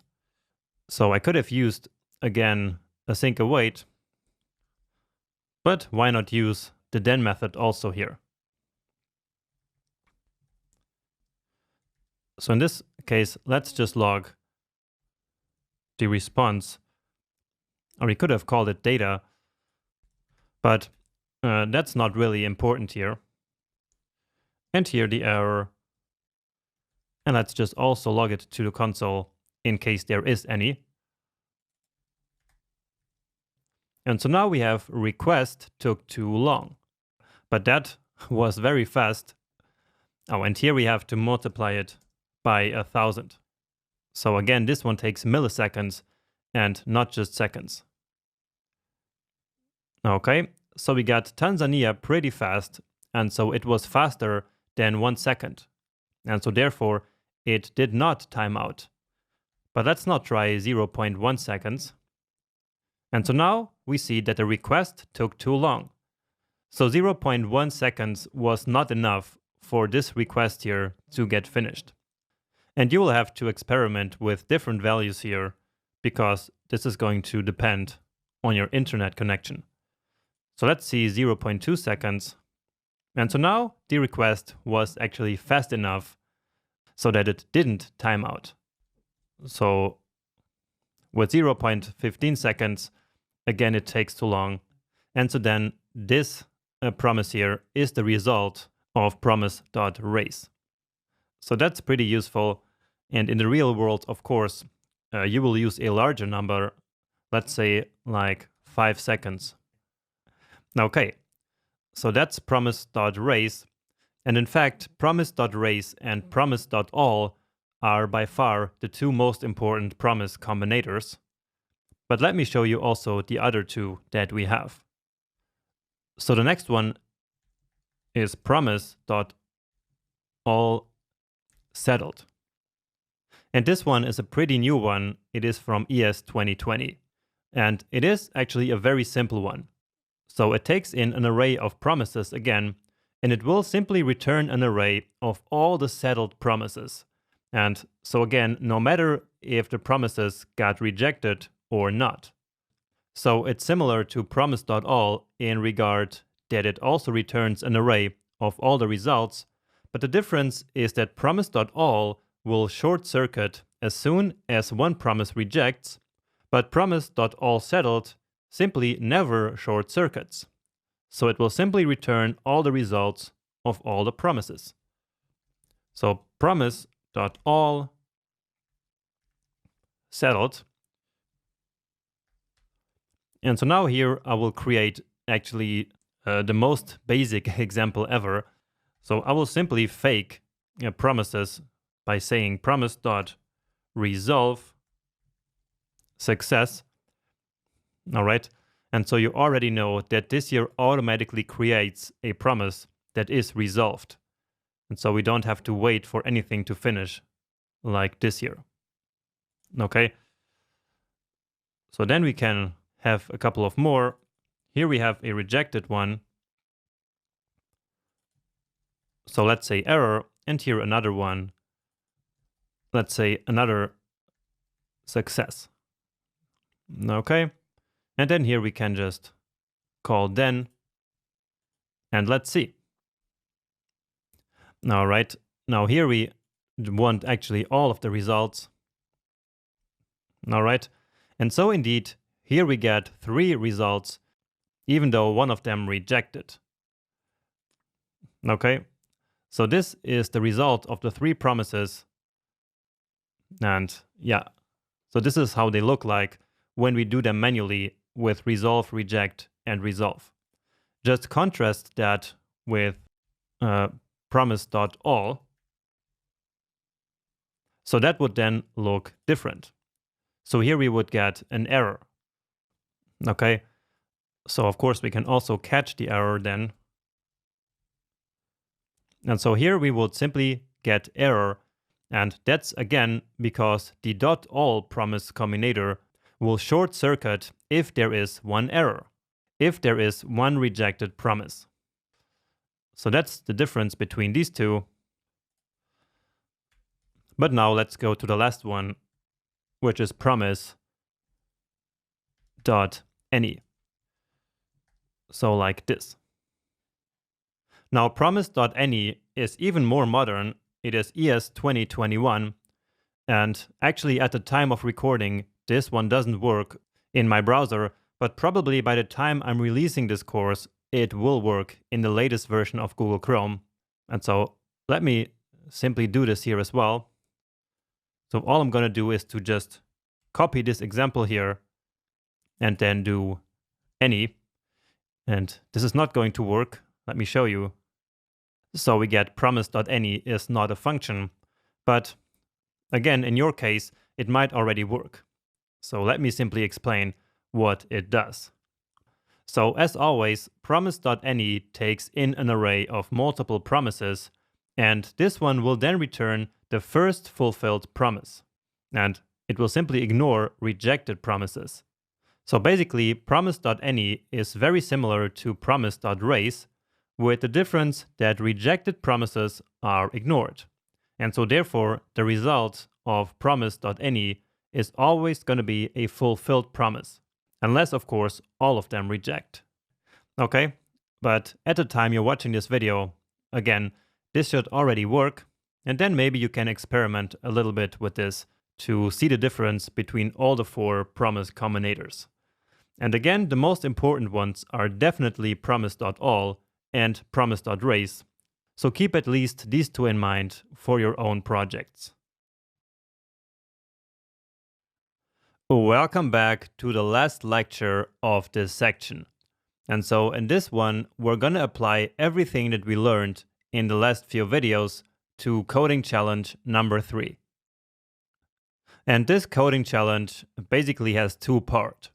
So in the first part, I want you to write an async function called load and pause, which will basically recreate coding challenge number 2, but this time using async await. And so of course, that is only about the part where we actually consume the promise. Then you can compare the 2 versions that you have and think about the big differences and also see which one you like more.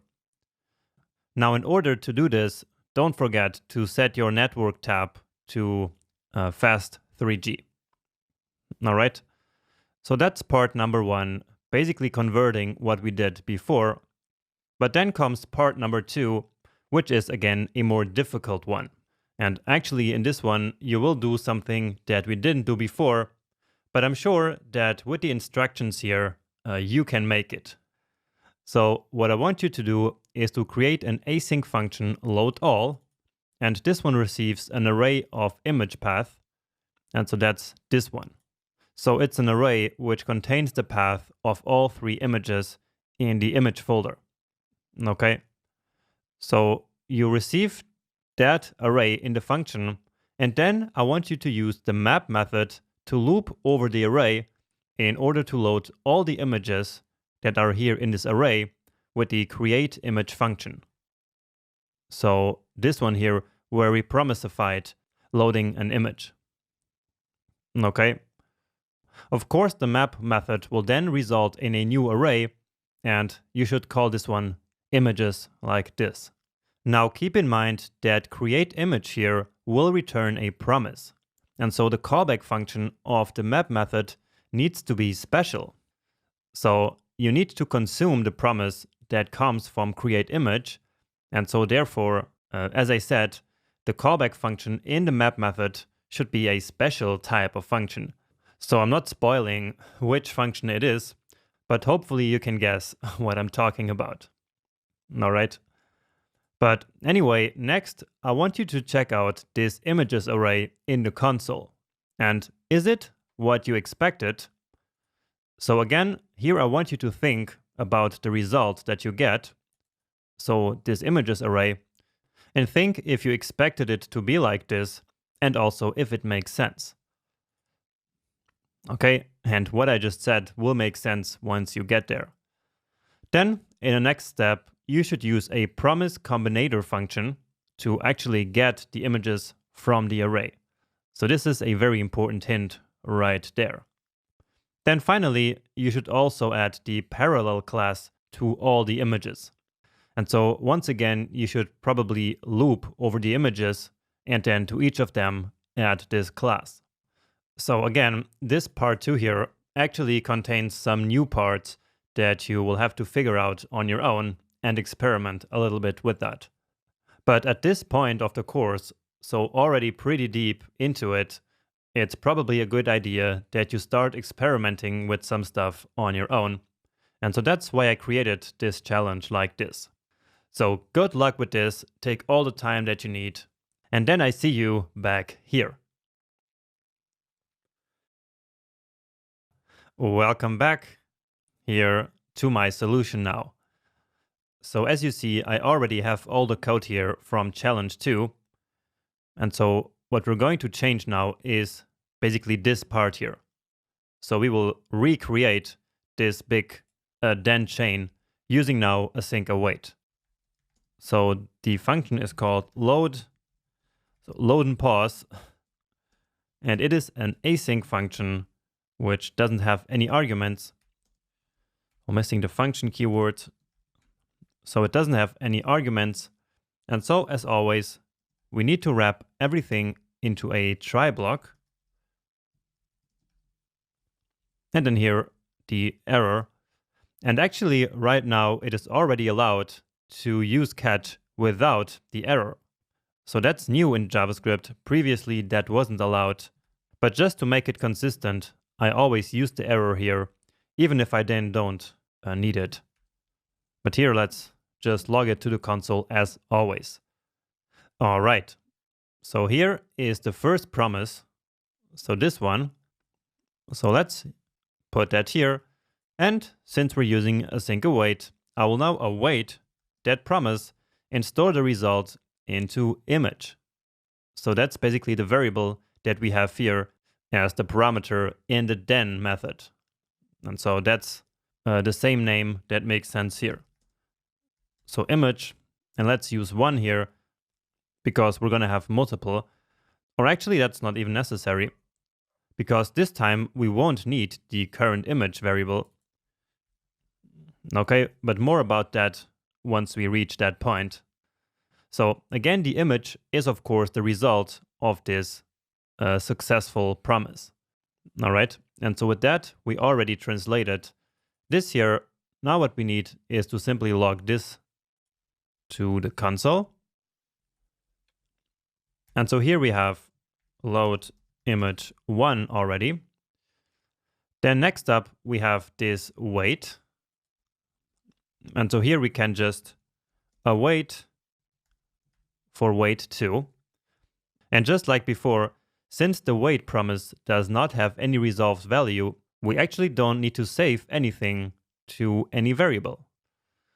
So here we basically just pause the execution for 2 seconds, and then what we want to do is this. But not exactly this, because now instead of current image, we can use simply image. And that's because now we are still here in the same function, or actually in the same block, and so in the same scope. While here, we defined the image in one function, and then we set the style in another function. And so then we needed to use this global variable. So like this, it is a lot better, of course. And so now we just need to do the same for image 2. So Again, we don't need the external variable. We can now simply reassign image. So image2, then image2 loaded, and the rest works simply exactly the same. Here, let's just change to error, and with that, we should already be good to go. So load and pause, and here let me comment this out so that the same logic doesn't happen twice. And so this is already part 1. Let's set our network here to slow, or actually fast 3G. And let's actually inspect the images arriving here. So I think that this part here is really helpful. So seeing everything arrive, it's just a bit difficult. But anyway, let's just try it. And so here you see the image loading. And so then here was the waiting time of 2 seconds, and then the next image loaded and finished. So again, image 1 loaded during all this time. Then we had our 2-second waiting time right here. And then during this time, the second image loaded. And here we can actually get all this detail about that. So this is really interesting stuff if you want to dig deep into this. All right, but anyway, that's part 1. And so now let's go to part 2 to create this async function called loadAll, which receives image array. And then we loop over the array and create an array images. So just keeping these names in mind. So part 2 will be loadAll is an async function which takes in img r. Then as always, this block, so try catch. And now here we have to create that images array, which is the result of image r dot map. But now we need to think about the callback function here, right? So in each iteration of the array, we have one image, and we want to use the createImage function to load that image. Now, this function here returns a promise, right? And so we should await that promise. Otherwise, nothing is going to happen. And so here we need to make this function an async function so that then in there we can use await. All right. So let's actually pause this one here just as instructed. And instead we will call loadAll with this test array. All right. And then the instruction was also to check out this images array. So images. Okay. And so now let's take a look at the console. Let's make it a bit bigger again here. And so what we got here are actually 3 promises. So we have an array of promises and not the images themselves. And this is actually a big source of confusion for most async await beginners. And I actually remember really well when I first stumbled upon this problem and didn't really understand why this was happening. However, with all the knowledge that you just learned in this section, if we really think about this, then it might actually make sense. So here we have an async function, right? And this is an arrow function. So we have an implicit return. So this is like returning something from this callback function in each iteration, right? However, as we already know, an async function will always return a promise and not really the value that we're interested in, right? Instead, the value that we want to return is going to be the fulfilled value of the promise that the async function returns. Remember that? And so that is exactly what is happening here, but it is happening simply 3 times. So we are returning something 3 times from an async function here, and so therefore the result will be 3 promises. Okay? So just like it happened in that lecture where we attempted to return a string from one of the functions. Remember that? So here it is indeed the exact same situation. So again, we end up with this array of promises. Okay? But of course, behind the scenes, the images are already being loaded, and so we're basically fine. So all we need to do now is to get these image elements themselves out of the promise. So how can we do that? Well, we could take each promise out of the array and then manually await it, but that wouldn't make much sense. First, because we would have additional work, and second, because then that work would not be happening in parallel, right? But we want it to be happening in parallel, and therefore we can use promise.all.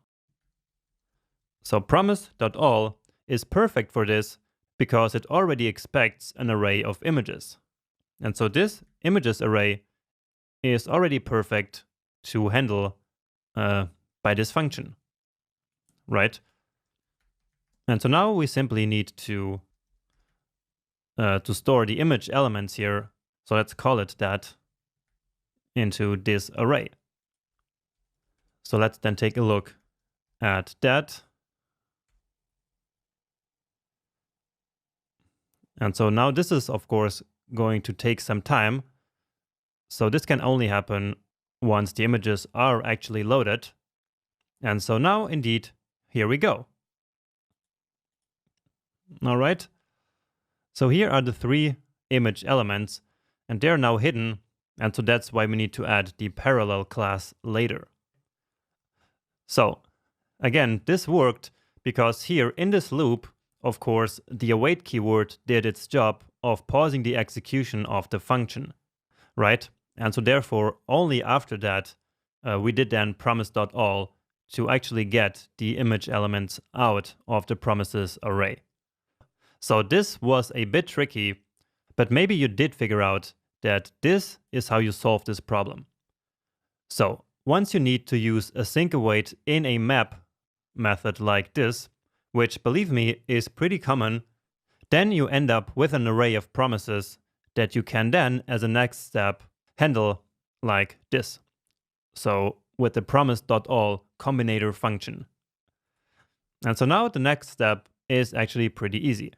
All we have to do is to loop over this array and add the parallel class to it. So image element. And so now we don't want a new array. We simply want to do something on each of the elements. And so image.classList.add parallel like this. And let's get rid of this console.log here. And in our network tab, oh, this is pretty big. So you see the images are all loading there now, right? And here we go. So now we have the images nicely displayed and set side by side. Let's make it a bit smaller so we can actually see something. And indeed, there we go. Let's just see it one more time. Also here, the resources actually loading. To see it, we need to make it even smaller. And so you see that down here, the 3 images basically started loading all at the same time, which is because of this loop here, which will of course execute these 3 callback functions all one after another. Okay. All right. And with this, we are actually finished with this challenge and also with this whole section. So make sure that you understood what we did here in this part 2, because this is pretty important. But besides that, your job is now done for this section. So Really happy to still see you here and still learning JavaScript and still making progress. So well done, you can be really proud of yourself. And I really mean that. And now I see you back here next time in the next section. So up until this point of the course, we have learned a lot of JavaScript features and syntax, and also how the language itself works behind the scenes. But now it's time to take a step back and talk about the whole process of actually building modern in the real world. So this section is not really about the language itself, but more about the development process. So the modern build tools that every professional developer uses, and also the whole modern ecosystem that has been created around JavaScript.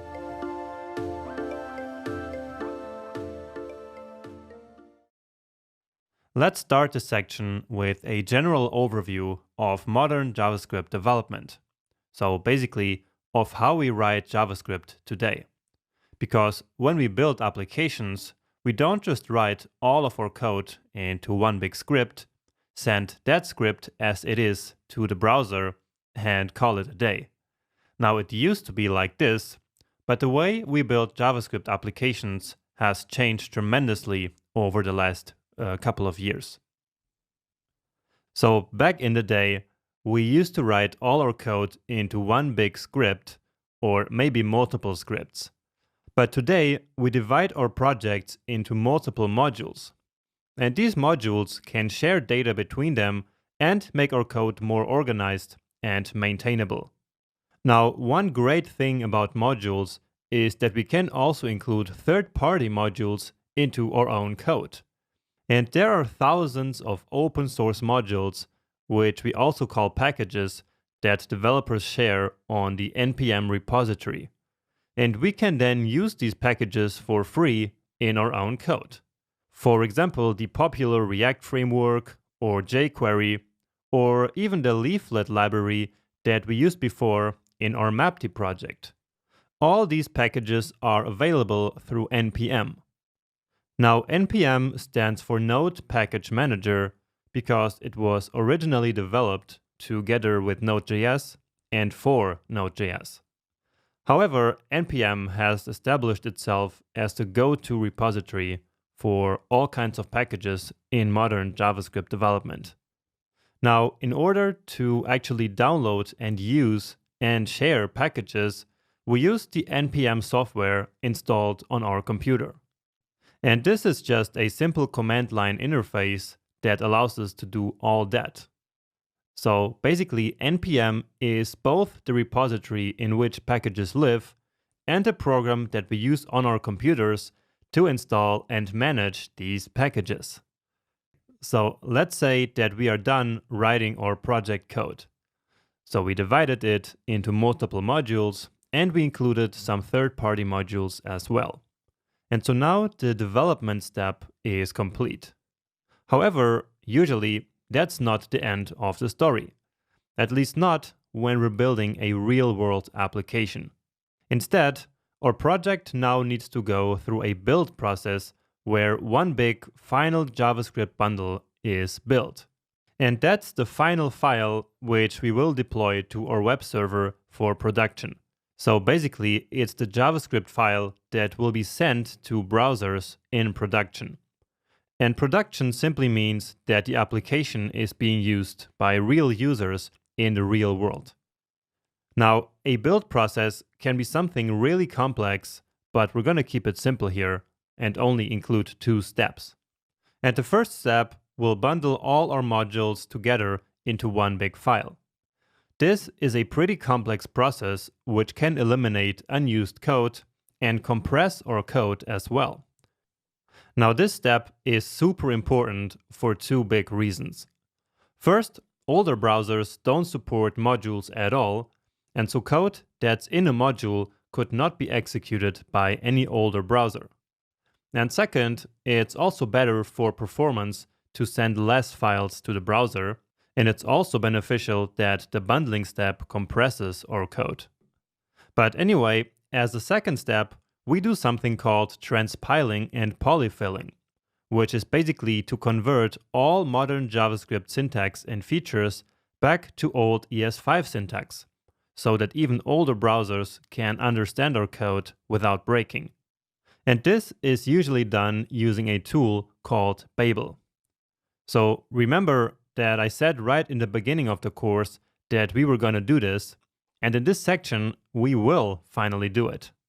So these are the two steps of our build process, and after these two steps we end up with that final JavaScript bundle ready to be deployed on a server for production. Now, of course, we don't perform these steps ourselves. Instead, we use a special tool to implement this build process for us. And the most common build tools available are probably Webpack and Parcel. And these are called JavaScript bundlers because, well, as the name says, they take our raw code and transform it into a JavaScript bundle.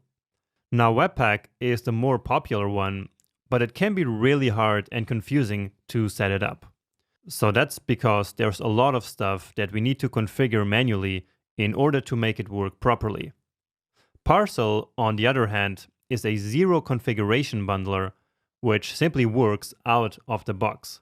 And so in this bundler, we don't have to write any setup code, which is really amazing. So I personally absolutely love Parcel, and I use it all the time, and I think that you will love it too. And so that is the JavaScript bundler that we're going to use later in this section. Now, these development tools are actually also available on NPM. So just like packages that we include in our code, we will download and manage tools using NPM as well. And these tools include the live server that we've been using all along, the Parcel bundler that we just talked about, or Babel to transpile code back to ES5. All right, so this is a high-level overview of how we develop modern JavaScript applications today. And if you ask me, this is really exciting stuff, because this is how professional developers actually write JavaScript today. And so in the rest of this section, you will take a big step in the direction of becoming a professional developer too. Modules are a super important part of software development. And so in this lecture, we're going to talk about modules in more depth and learn how they work behind the scenes. So essentially, a module is a reusable piece of code that encapsulates implementation details of a certain part of our project. Now, that sounds a bit like a function or even a class, but the difference is that a module is usually a standalone file. Now, that's not always the case, but normally when we think of a module, we think of a separate file. So, of course, a module always contains some code, but it can also have imports and exports. So with exports, as the name says, we can export values out of a module. For example, simple values or even entire functions. And whatever we export from a module is called the public API. So this is just like classes, where we can also expose a public API for other code to consume.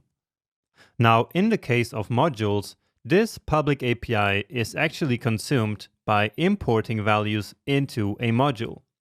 So just like we can export values, in modules we can usually also import values from other modules.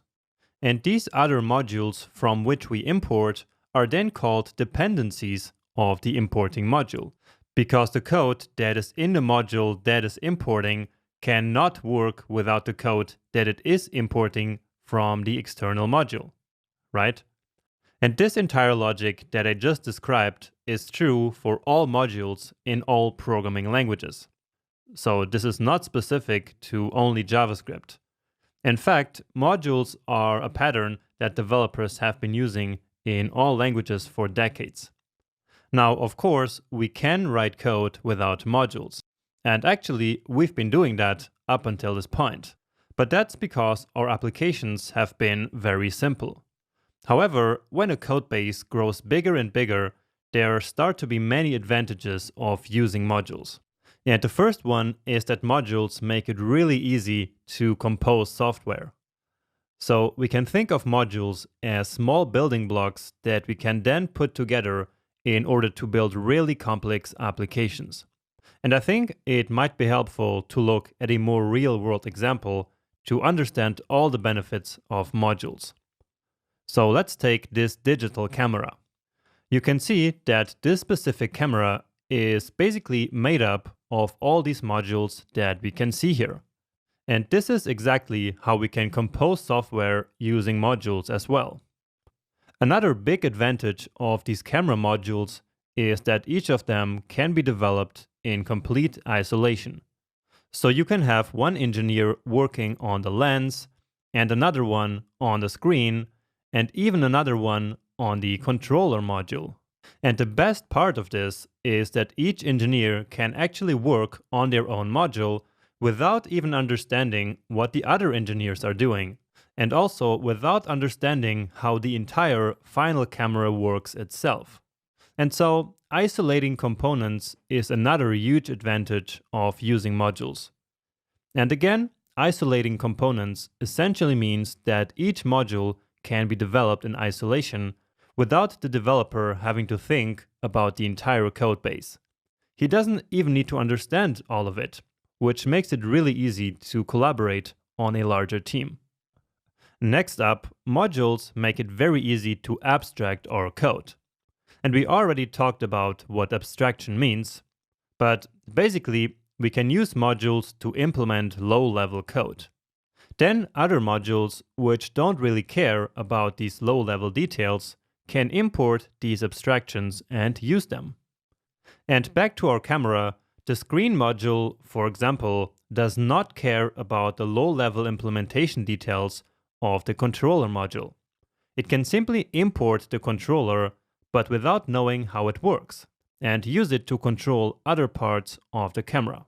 And so that's essentially the power of abstraction. Modules also naturally lead to a more organized code base. Because when we break up our code into separate, isolated, and abstracted modules, this will automatically organize our code and make it easier to understand.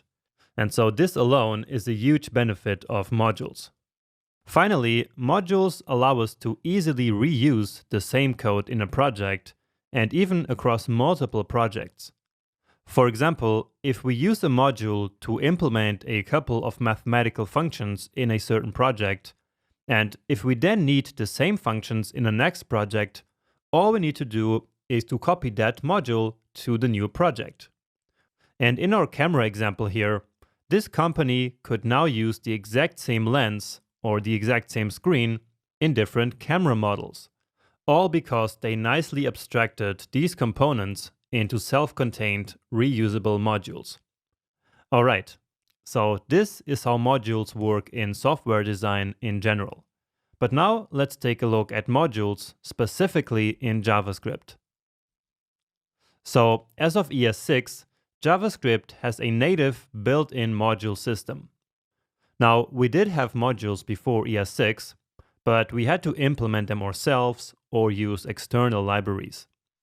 So, ES6 modules are modules that are actually stored in files. And each file is one module, so there's exactly one module per file. But now you might be thinking, well, scripts are usually also files, right? And that's of course true. And so let's now compare these two types of files in order to understand that there are actually huge differences between old school scripts and modern ES6 modules. The first difference is that in modules, all top-level variables are scoped to the module. So basically, variables are private to the module by default. And the only way an outside module can access a value that's inside of a module is by exporting that value. So just as we learned in the last slide. But if we don't export, then no one from the outside can see the variable. Now, in scripts, on the other hand, all top-level variables are always global. And I showed you this in the mapd project. Remember? And this can lead to problems like global namespace pollution, where multiple scripts try to declare variables with the same name, and then these variables collide. So private variables are the solution to this problem, and that's why ES6 modules implemented it like this. Next, ES modules are always executed in strict mode, while scripts, on the other hand, are executed in sloppy mode by default. So with modules, there's no more need to manually declare strict mode. Also, the this keyword is always undefined at the top level, while in scripts, it points at the window object, right? Now, as we learned in the last slide, what's really special about modules is that we can export and import values between them using this ES6 import and export syntax. In regular scripts, importing and exporting values is just completely impossible. Now, there is something really important to note about imports and exports, which is the fact that they can only happen at the top level. So, as you know, outside of any function or any if block. And we will see why that is in a second. Also, all imports are hoisted. So no matter where in the code you're importing values, it's like the import statement will be moved to the top of the file. So in practice, importing values is always the first thing that happens in a module. Okay, now in order to link a module to an HTML file, we need to use the script tag with the type attribute set to module instead of just a plain script tag. And finally, about downloading the module files themselves, this always automatically happens in an asynchronous way. And this is true for a module loaded from HTML, as well as for modules that are loaded by importing one module into another using the import syntax. Now, regular scripts, on the other hand, are downloaded by default in a blocking synchronous way, unless we use the async or defer attributes on the script tag. So that's a great overview of ES6 modules. But now let's dig a bit deeper and really understand how modules actually import other modules behind the scenes. And to do that, let's analyze what happens in this small code example. So here we're importing a value called rand from the math.js module and showDice from the dom.js module. Now, as always, when a piece of code is executed, the first step is to parse that code. Remember? So we talked about that way back. But remember that parsing basically means to just read the code, but without executing it. And this is the moment in which imports are hoisted. And in fact, the whole process of importing modules happens before the code in the main module is actually executed. Okay? So in this example, the index.js module imports the DOM and math modules in a synchronous way. What that means is that only after all imported modules have been downloaded and executed, the main index.js module will finally be executed as well. Now, this is only possible because of top-level imports and exports. That's because if we only export and import values outside of any code that needs to be executed, then the engine can know all the imports and exports during the parsing phase, so while the code is still being read before being executed. Now, if we were allowed to import a module inside of a function, then that function would first have to be executed before the import could happen, right? And so in that case, modules could not be imported in a synchronous way. So the importing module would have to be executed first. But you might ask, why do we actually want modules to be loaded in a synchronous way? Isn't synchronous bad? Well, the answer is that this is the easiest way in which we can do things like bundling and dead code elimination. So basically deleting code that's actually not even necessary. And trust me, this is very important in large projects with hundreds of modules, and that includes third-party modules, from which we usually only want a small piece and not the entire module. So by knowing all dependencies between modules before execution, bundlers like Webpack and Parcel can then join multiple modules together and eliminate that code.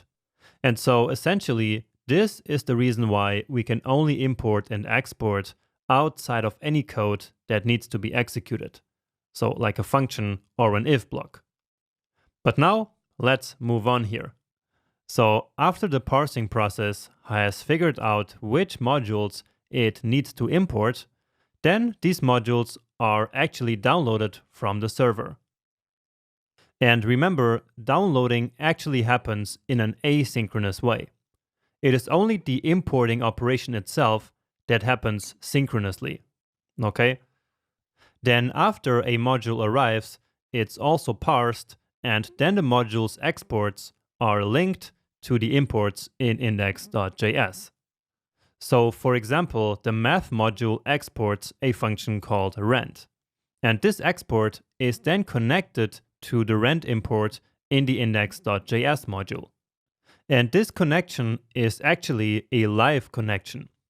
So exported values are not copied to imports. Instead, the import is basically just a reference to the exported value. So like a pointer. So when the value changes in the exporting module, then the same value also changes in the importing module. And this is quite important to understand because it's unique to ES6 modules. Other module systems do not work like this, but JavaScript modules do. And so you need to keep that in mind. But anyway, next up, the code in the imported modules is executed. And with this, the process of importing modules is finally finished. And so now, as I already said, it's time for the importing module to be finally executed as well. So index.js in this example. All right, and by now you're probably tired of listening to me, and so let's quickly move on and actually try all this with actual code. Let's now use modules in practice to make sure that we really understand how they work and to import and export values between them. And let's start with the simplest scenario of all, which is to simply import a module but without importing any value. And so that's also possible, and so let's use that as a starting point here. So let's then create a new module. Okay. So as always, we already start with this script.js, but now as we create a new module, we simply have to create a new file. So new file, and here I will use the example of a shopping cart. And so we're going to have a module called shoppingcart.js. And in module names, it's also a convention to use camel case names. All right. So this one here will be the importing module, and this will be the exporting module. And to start, let's actually log this to the console just so we can see that the module is actually being imported. So this one here will log to the console exporting module, and this one should log to the console importing module.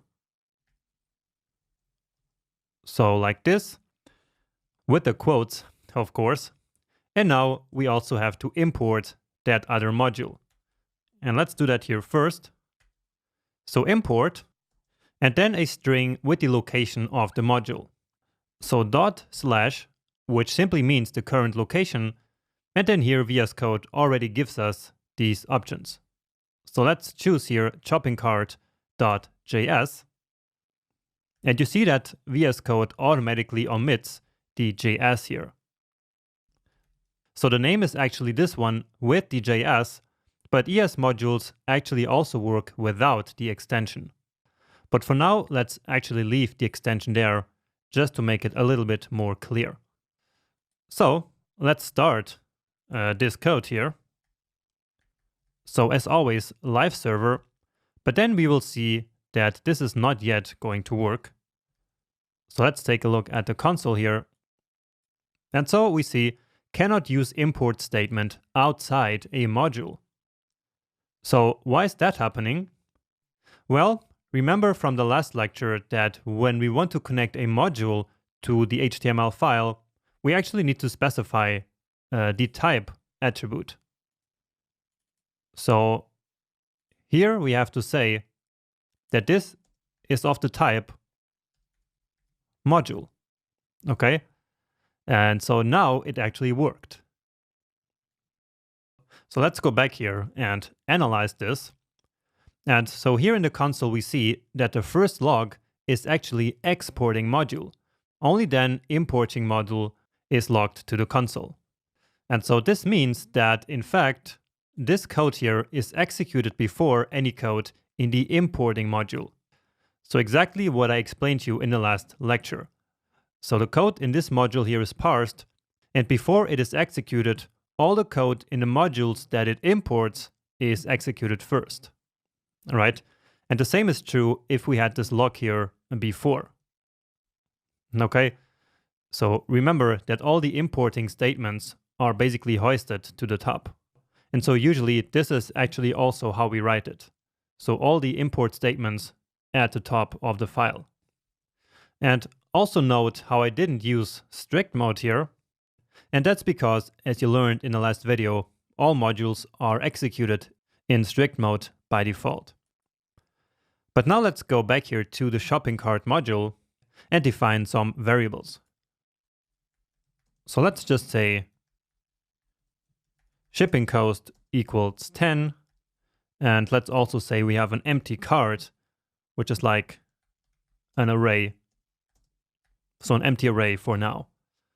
Now, variables that are declared inside of a module, so just like these two ones here, are actually scoped to this module. So basically, inside a module, the module itself is like the top level scope. And so by default, this means that all top level variables are private inside of this variable. So unlike traditional scripts, which would put all of these variables here in the global scope. But again, not modules. And so that's why right here, we cannot do this. All right, so shipping cost is not defined. All right, so the shipping cost and cart variables are scoped to the current module, basically. And so we can only use them here. Now, if we wanted to use them in the script.js module, then we would have to use exports. And in ES modules, there are two types of exports: named exports and default exports. And named imports is actually the simplest way of exporting something from a module, because all we have to do is to put export in front of anything that we might want to export. So let's say that we want to create this method here, add to cart, and it should be a function that takes a product and a quantity, and then it pushes basically a new object to the cart, so to that cart array.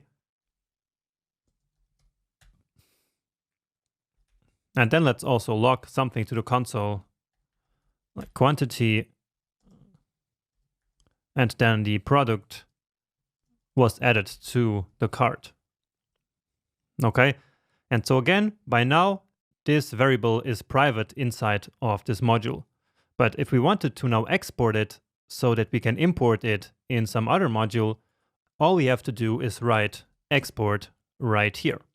And so this then creates a named export from this module.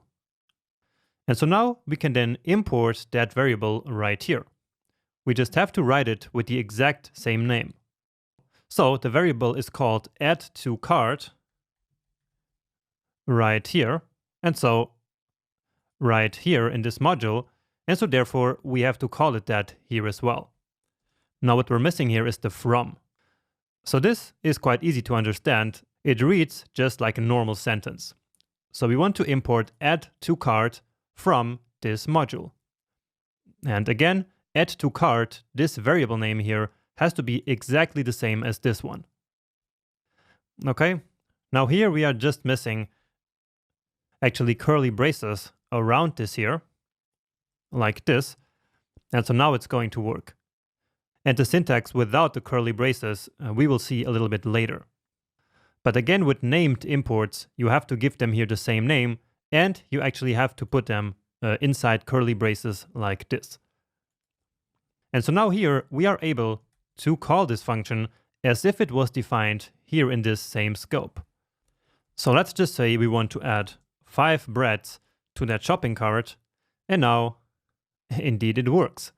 So here we get that log now that is coming from the add to cart function that is indeed defined in this module here.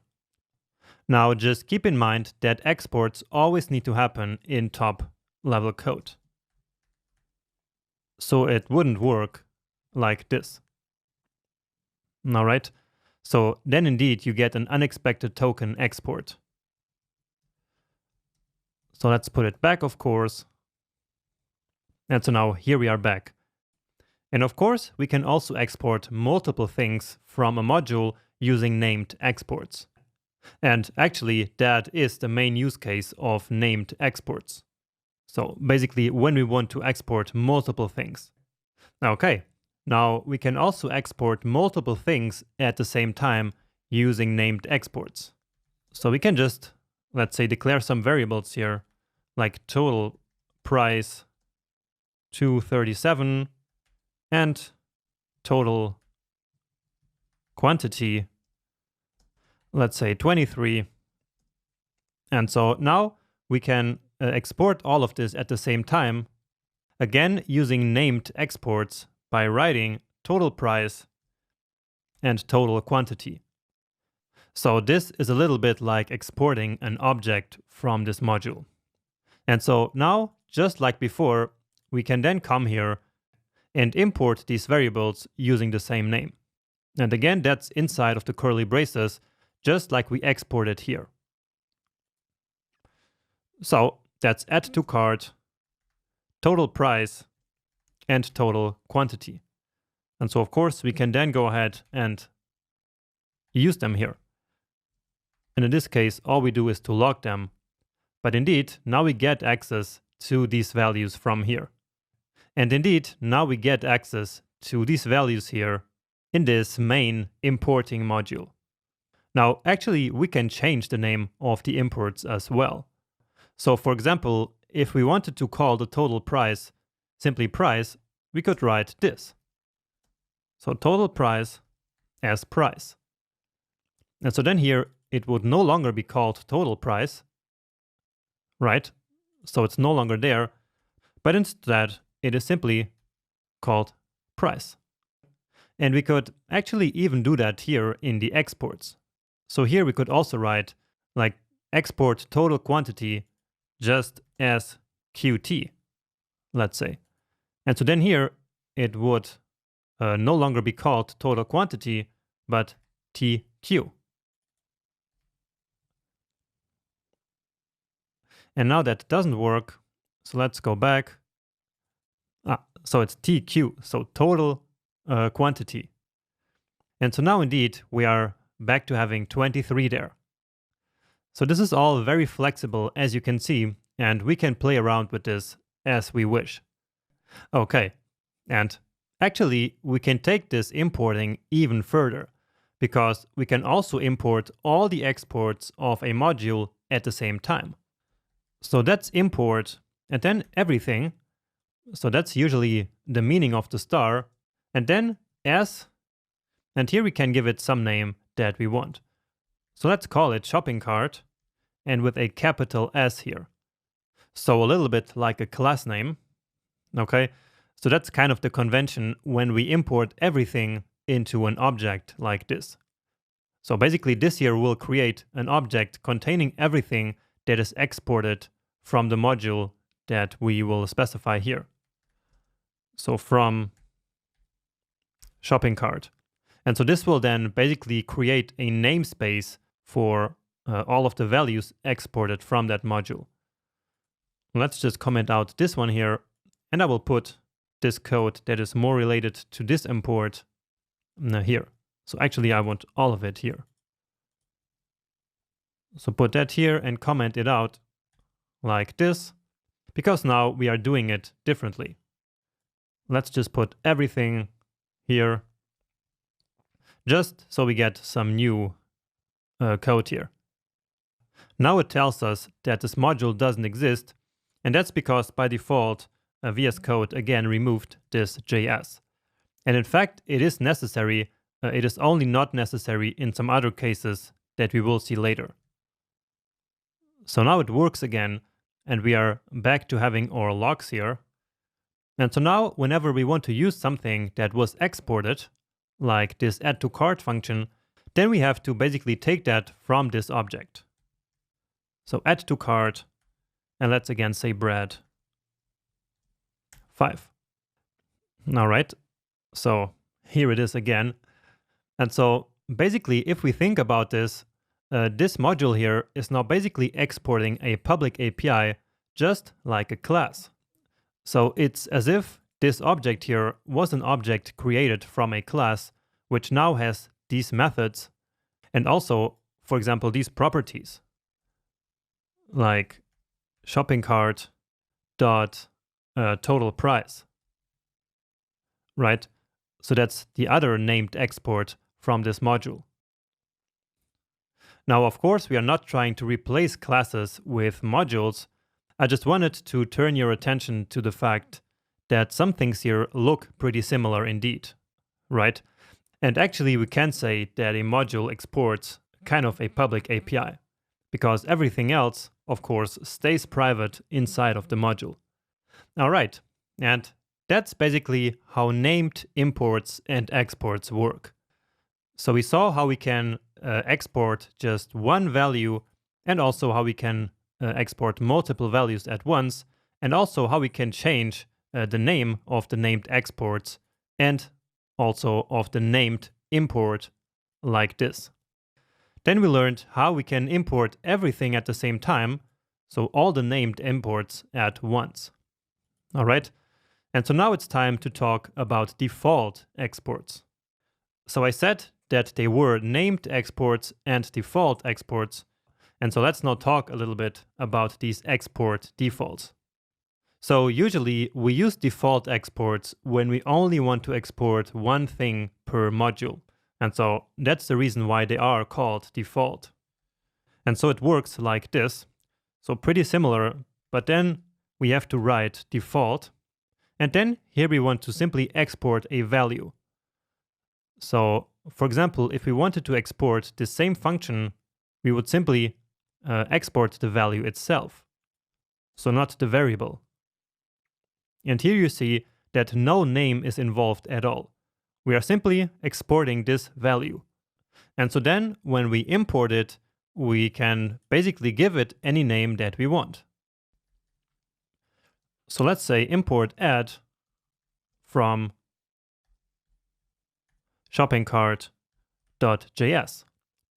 And so this will then import the default export no matter what that's called.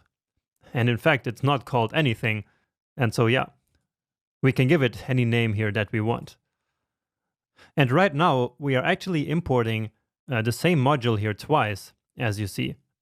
Now that's not a problem, as you see here now, but usually we don't do that. Okay, so we didn't get any error, but it is also not advisable, I would say. So let's take this out here for now. And now let's once again try to actually use the value that we imported here. So let's add 2 pizzas, and here they are. All right. And we could even mix all of them in the same import statement. So if we wanted, we could have default and named imports and exports all at the same time. So here we would just have to take this one and then put that here after a comma, and then we could take a look, for example, at the price once again. All right. However, in practice, we usually never mix named and default exports in the same module. So this is not really desirable here. Let me just comment it just so you see that we can do it, but I will then leave it as it was before. All right. So of course now the price is not defined, but now we should be good to go. So the preferred style is actually to just use one default export per module and then import that here like we did. And in fact, that's the reason why it is easier to import a default export. So here we don't even need to use the curly braces, and the designers of the specification did that on purpose. So again, to make it easier to import default exports. But of course, that's not a rigid rule that we always need to follow. So we can do whatever is best for any given situation. However, what you probably should really not do is to mix default and named exports like we did here. So avoid that to reduce complexity, but besides that, you can use named exports or default exports, whatever works best in your situations. Now, of course, we will use all of this in the real world in our next big project, and so by then you will get a good feeling for how all of this works a little bit better in the real world. All right.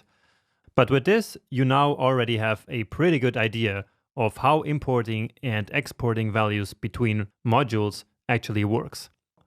But before finishing this lecture, I actually also wanted to prove you that imports are, in fact, a live connection to exports. So that's something that I mentioned by the end of last video, and it's something really important to keep in mind. And so let's take a look at this. And so actually what I will start doing is to now export this card array here. All right.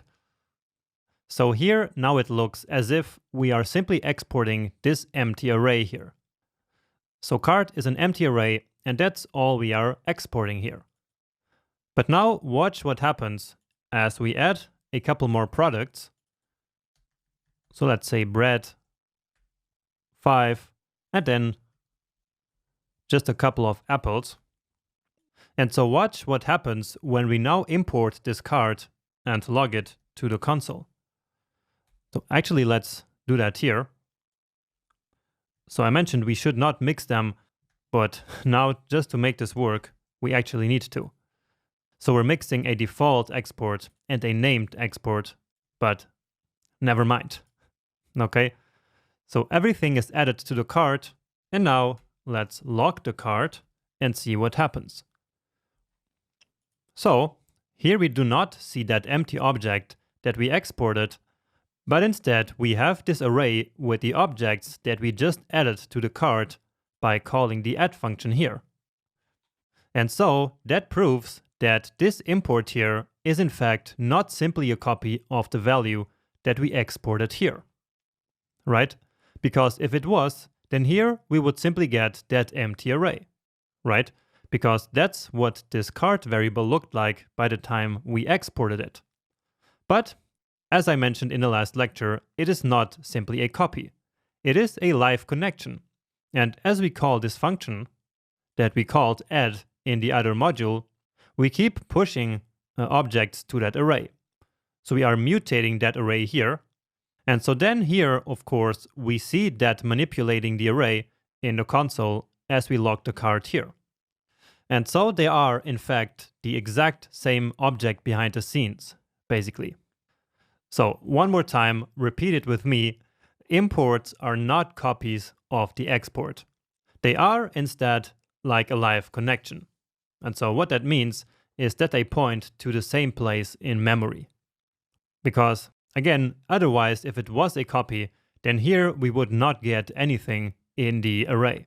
And so keep this in mind when you write your own programs, because this can of course lead to bugs if you don't know what you're doing and if you don't know that this is how it actually works. All right. And so with this, we actually finished this video, which was a pretty important one because this is the foundation of how we organize a modern JavaScript codebase. So make sure to review this lecture thoroughly, and I would actually like you to play around a little bit on your own with exporting and importing some more values like we just did here. And after that, I see you then in the next video. So now that you know how ES6 modules work, I just want to quickly show you the module pattern that we used to use before in order to implement modules in JavaScript. And I believe that it's important that you understand this module pattern because you will still see it around, and it's also a very good application of many of the stuff that we have been learning throughout the course. Now, of course, just like in regular modules that we just learned about, the main goal of the module pattern is to encapsulate functionality, to have private data, and to expose a public API. And the best way of achieving all that is by simply using a function, because functions give us private data by default and allow us to return values, which can become our public API. So let's see how the module pattern is implemented. So we start by writing a function. Okay, and usually we write an IIFE actually, so an immediately invoked function expression. And the reason for that is because this way we don't have to call it separately, and we can also ensure that it's only called once, right? And so for that, we wrap it like this and create an IIFE. So it's very important that this function is only created once, because the goal of this function is not to reuse code by running it multiple times. The only purpose of this function is to create a new scope and return data just once. And then in here in the function, let's simply add the same variables that we had before in the other module. So let's do here again a shopping cart. And so in that other shopping cart, we had a bunch of private variables basically, so data that was not exported. And so we simply defined them as variables there, and here we do the same thing in the function. So total price 237 and total quantity 23. We can also use our add to cart, and let's simply grab that from here. So without the export, of course. And in this one, let's actually add another very simple function, which will simply log something to the console. So this one is to order stock. So ordered from supplier, and let's call this one order stock. So right now, of course, all of this data here is private because it is inside of the scope of the function. And so now all we have to do is to return some of this stuff in order to basically return a public API. And so to do that, we simply return an object which contains the stuff that we want to make public here. So let's say, again, we want to add the add to cart function to the public API, also the cart array, and total price, and quantity. So basically, in this case, everything except the order stock. Okay? And of course, we could have also defined all of these here right in the object as properties and methods, but I find it a little bit cleaner to define everything outside and then to simply create an object which contains everything that we want to expose to the outside. However, right now we are not really storing this returned object here anywhere, right? So if we run this right now, then this object kind of disappears into nothing. However, that's easy to fix because we can simply assign the result of running this IIFE here to a new variable. And so let's call this, just like before, the shopping cart. let's say shopping cart 2. And so now, just like before, we can now say shopping cart 2 dot add to cart, and here let's say 4 apples and 2 pizzas. Right? And so it works. And indeed, if we take a look at shopping cart, so shopping cart, now of course now it's not available here because we are still inside of a module. And everything that is in a module is private to that very module. And so therefore, we can now not access anything from this module here in the console, because this is here basically the global scope. But in the global scope, we are not creating any of this. So not even shopping cart 2, right? So again, that's because it is scoped only to this module. But let's still take a look at it here in the console. So of course, this we can do. And so here we see that indeed, we only exported these 4 things. Now, of course, our cart now got manipulated. So that one that we defined here in the function. Okay. But of course, on the other hand, the properties that we basically wanted to make private, they are not accessible. So we cannot do this, right? So they are undefined. All right. And that's actually it. That's the implementation of the module pattern. Now, do you understand exactly how and why this works? I mean, how do we, for example, have access to the cart variable here and even are able to manipulate it? So we see that it changed indeed. So how are we able to do that even if this iffy here, so this function has already returned long ago, right? So this function, of course, was only executed once in the beginning, and then all it did was to return this object and assigned it to this variable, right? But then we are able to use all of this and to also manipulate the data that is inside of this function, which is the function that returned this object. And the answer to how all of this works like this is, one more time, closures. So closures, remember, allow a function to have access to all the variables that were present at its birthplace, basically. So that was a nice analogy that I used back then when we first talked about closures, and I think it's a very nice way to visualize how it works also in this case. So the add2cart function was created here, right? And so this function here is the birthplace of this function.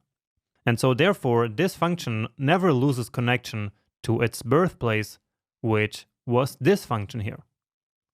And so that birthplace, so to say, is all of this scope, which contains, of course, the cart. And so therefore, the add2cart function out here can still access that cart variable that was in the function. Okay? So the reason why this works is not because the cart variable is also in this object. So that's not relevant because here we are not using this.cart, right? We are simply using cart. So here we could also log something that is indeed private to this module. So something that will not be in this exported object. So let's say shipping cost is, and then shipping cost. And so in order to produce this string here, the function will also have to use this variable that was only present at its birthplace, but which no longer does exist besides that. So indeed, that still works. So the function is still able to access that value of 10. Okay? And for an even deeper explanation of why this works, you can of course always go back and revisit that lecture about closures.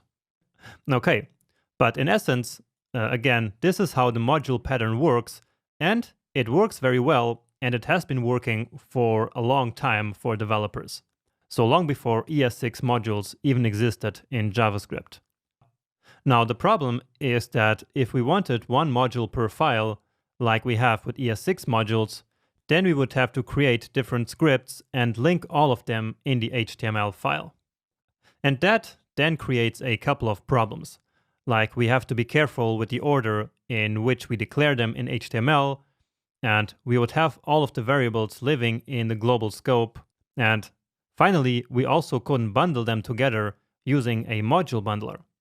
And so, as you learned at the beginning of this section, using a module bundler is very important in modern JavaScript. So the module pattern that we just learned about does indeed work quite good, but it has some limitations. And so that's exactly the reason why native modules were added to the language in ES6. Besides native ES modules and the module pattern, there are also other module systems that have been used by JavaScript in the past. But again, they were not native JavaScript, so they relied on some external implementations. And two examples are AMD modules and CommonJS modules. And in fact, CommonJS modules are worth taking a look at, and so let's do that now. Now, CommonJS modules are important for us because they have been used in Node.js for almost all of its existence. So only very recently, ES modules have actually been implemented in Node.js. And remember, Node.js is a way of running JavaScript on a web server outside of a browser. Now, the big consequence of this is that almost all the modules in the NPM repository that we talked about in the beginning of this section, remember? So all these modules that we can use in our own code still use the CommonJS module system. And the reason for that is that NPM was originally only intended for Node, which, as I said, uses CommonJS. Only later, NPM became the standard repository for the whole JavaScript world. And so now we are basically stuck with CommonJS. And so therefore, you will see probably a lot of CommonJS still around. And so let's take a quick second to see what it looks like. So let's just pretend that we want to export something from this module. And so let's get this function here again, like this. All right. And so just like ES6 modules, in CommonJS, one file is one module. Okay. And we export something from a module using export dot and then the name of the export. So let's say export dot add to cart and then whatever we want to export there. Now, of course, this is not going to work in the browser, but it would work in Node.js. Okay, so this export keyword here is basically an object that, again, is of course not defined here in our code and also not in the browser. But in Node.js, it is an important object that is used. Now, then to import something, let's just write this here. So export and import. And so this code is not for you to write. I just want to show this to you. So if we then wanted to import this, it would be pretty similar to ES modules actually. But then from here, we will call a require function. So just like this. All right. So again, require is of course not defined here in our browser environment, but it is defined in Node.js because this is part of the CommonJS specification. All right. And yeah, that's actually all I had to show you, even though this is of course just scratching the surface. But all I wanted to do here is to just let you know that there are different module systems and that CommonJS is particularly important in the world of JavaScript.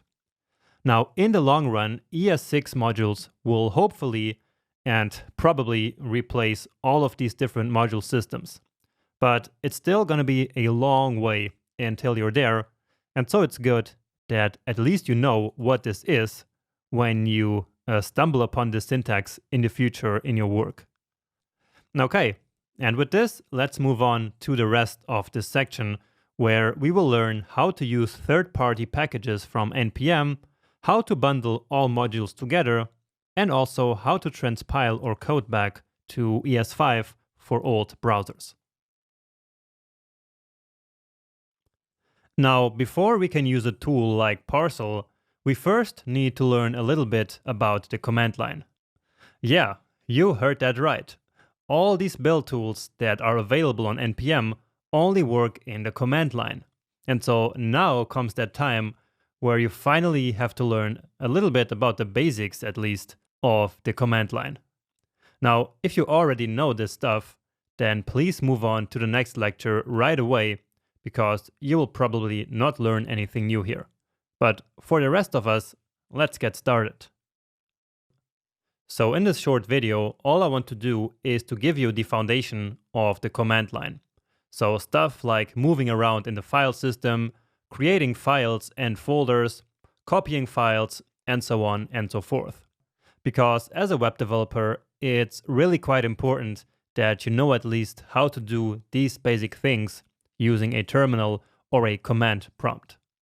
Now, I know that many people are afraid of the command line for some reason.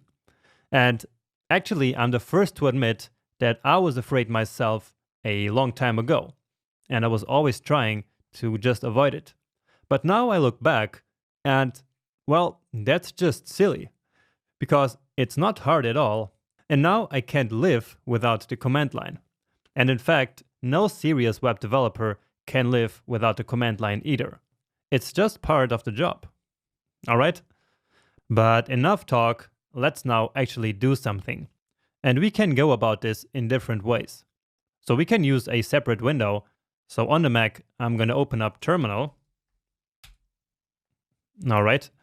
Now, if you're on Windows, you can just right-click on the Start button and from there select the command prompt.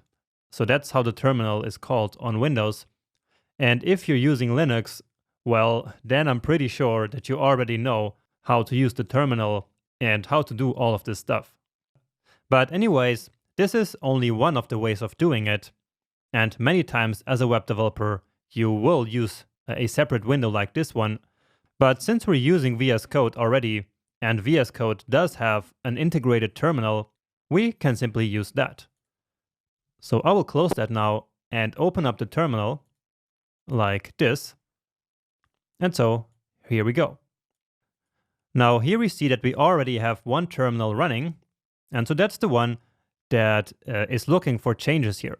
So it's that node process, so that live server tool that we have been using. Okay. Now on Windows, it's not going to say bash here probably. And that's because the command line works a little bit different on Windows than it does on Unix-based systems like the Mac or Linux. But anyway, most commands are the same, and whenever one is different, I will let you know. Okay?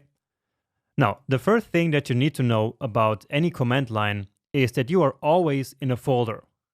So right now we are in this project folder, and so that's the beauty of VS Code.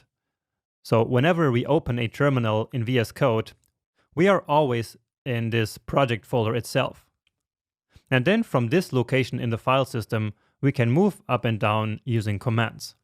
Now the first command that I'm going to show you is ls, which on Windows is called dir, which stands for directory. So on Windows type dir, and on a Unix-based system ls. And so this will then show you the contents of the current folder.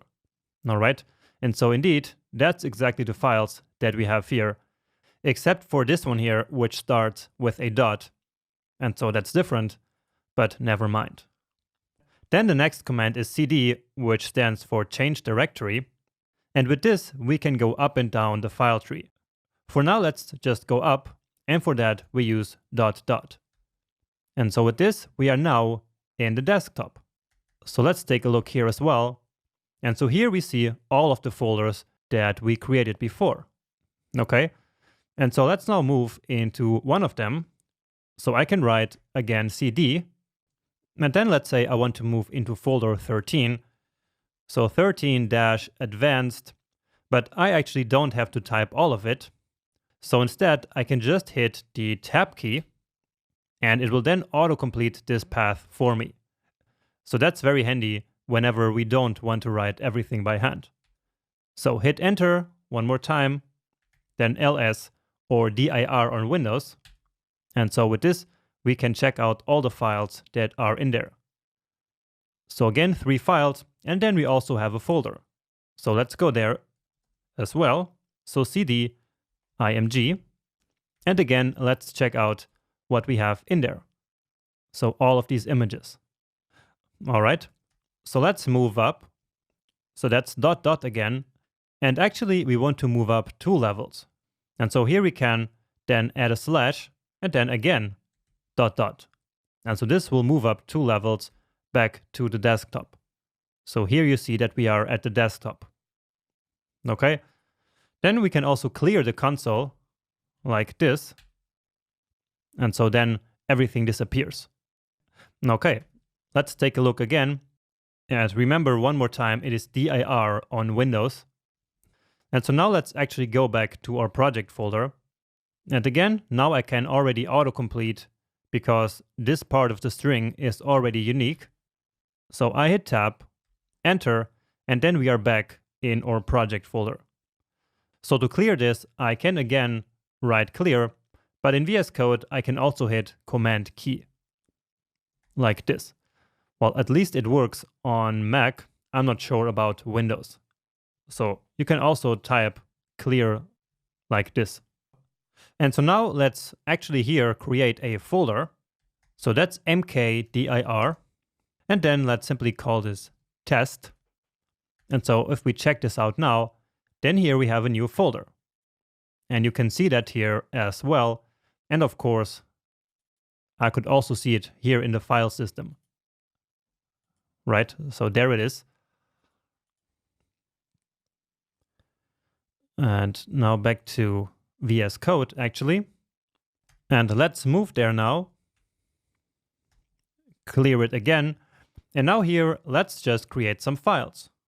So for that, I'm using Touch on the Mac, and on Windows, it is Edit, like this. So let's say touch, and then index.html. And then let's also say script.js. Now these are empty files now, but we can still check them out here. And we could actually also call our live server here now. So we can say live server, and as always, I can autocomplete, hit enter, and then it will open up a new browser tab. And in this case, it didn't, because I'm using another browser.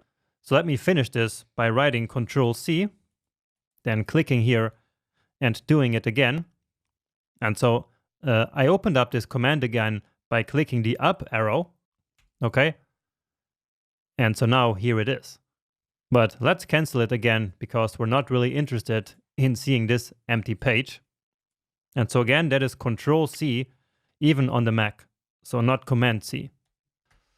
And here I can actually use the arrow key as many times as I want to see my past commands. And I can also go back down like this. So let's take a look again at the files we have. And we could also add multiple files all at once. And this is actually something pretty useful and that I do all the time when I need to create like multiple modules at once. So let's say jonas.js,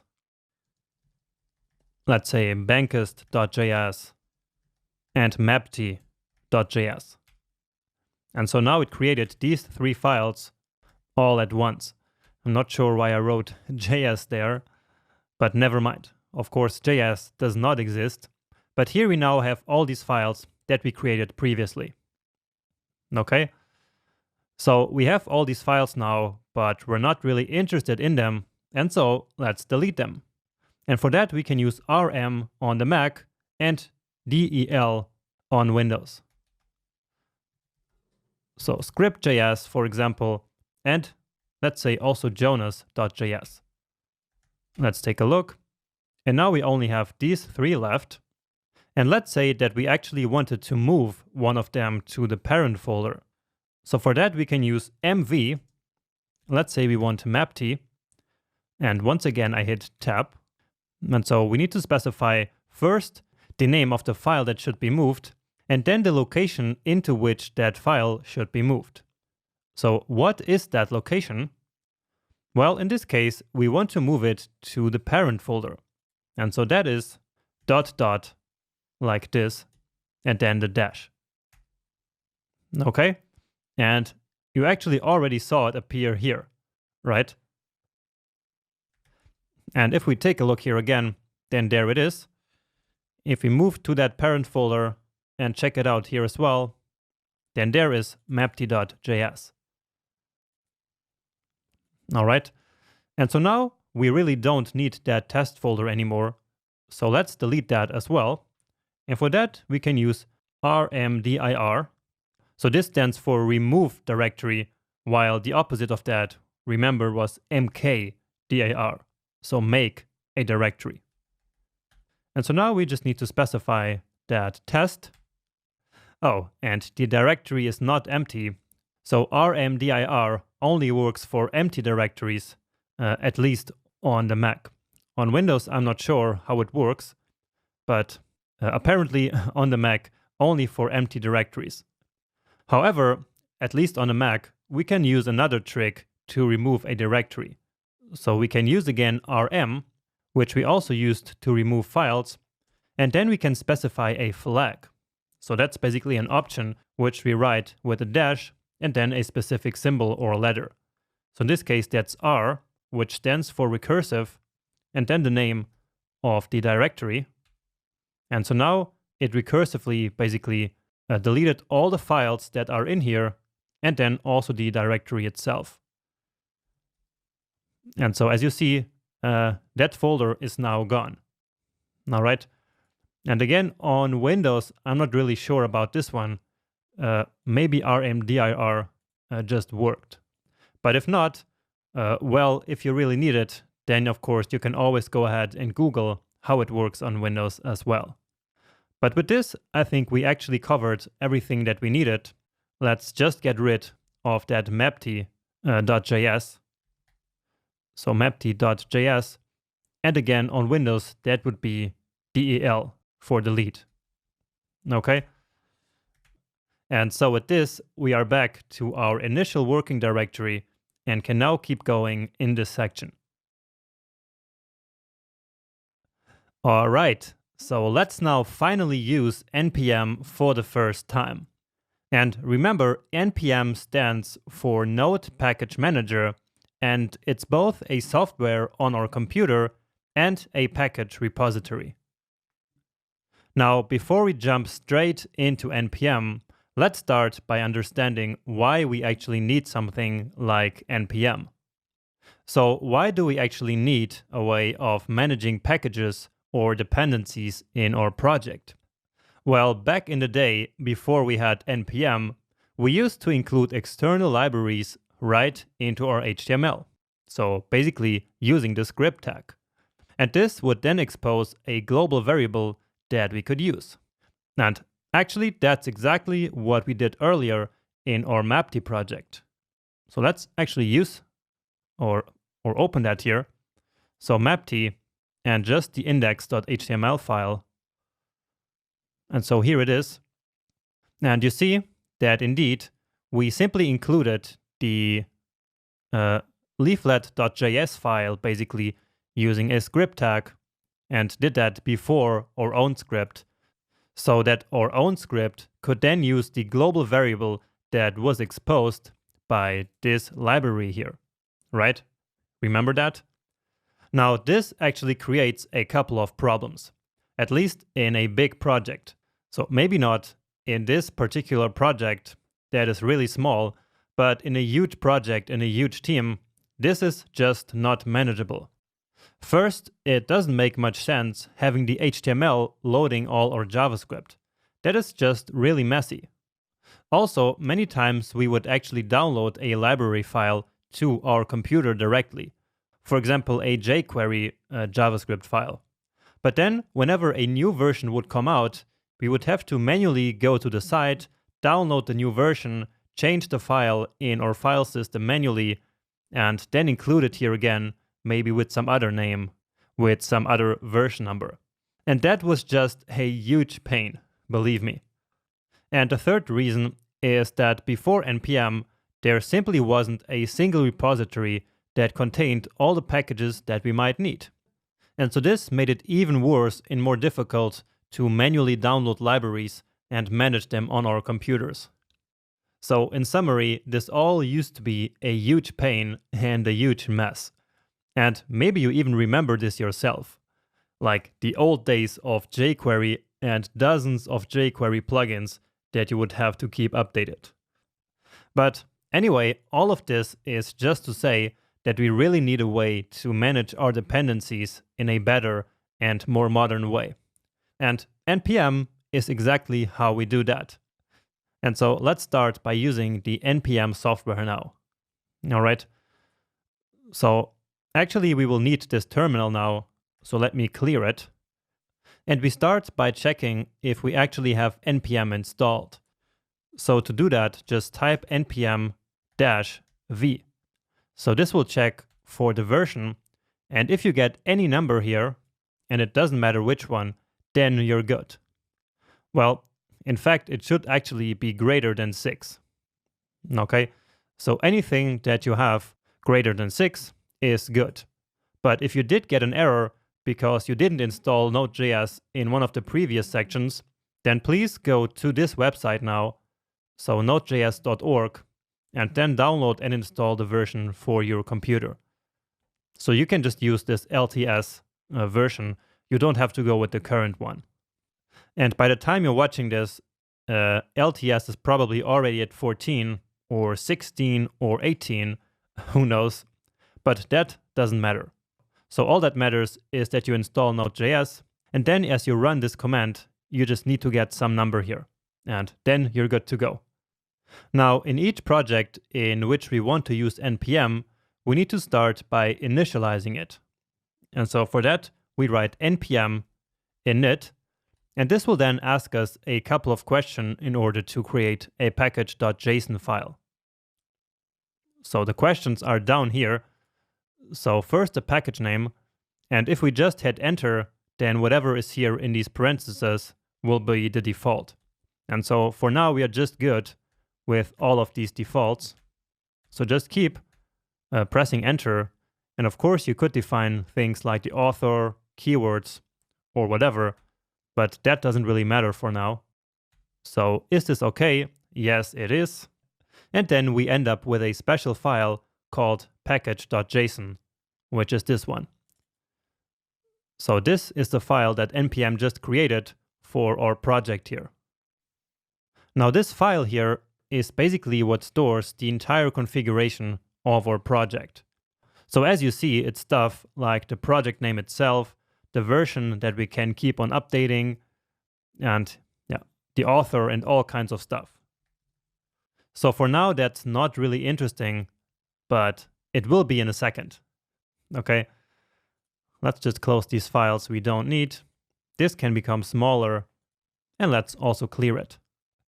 Okay, and now let's actually install the leaflet library that we used before, but this time using npm.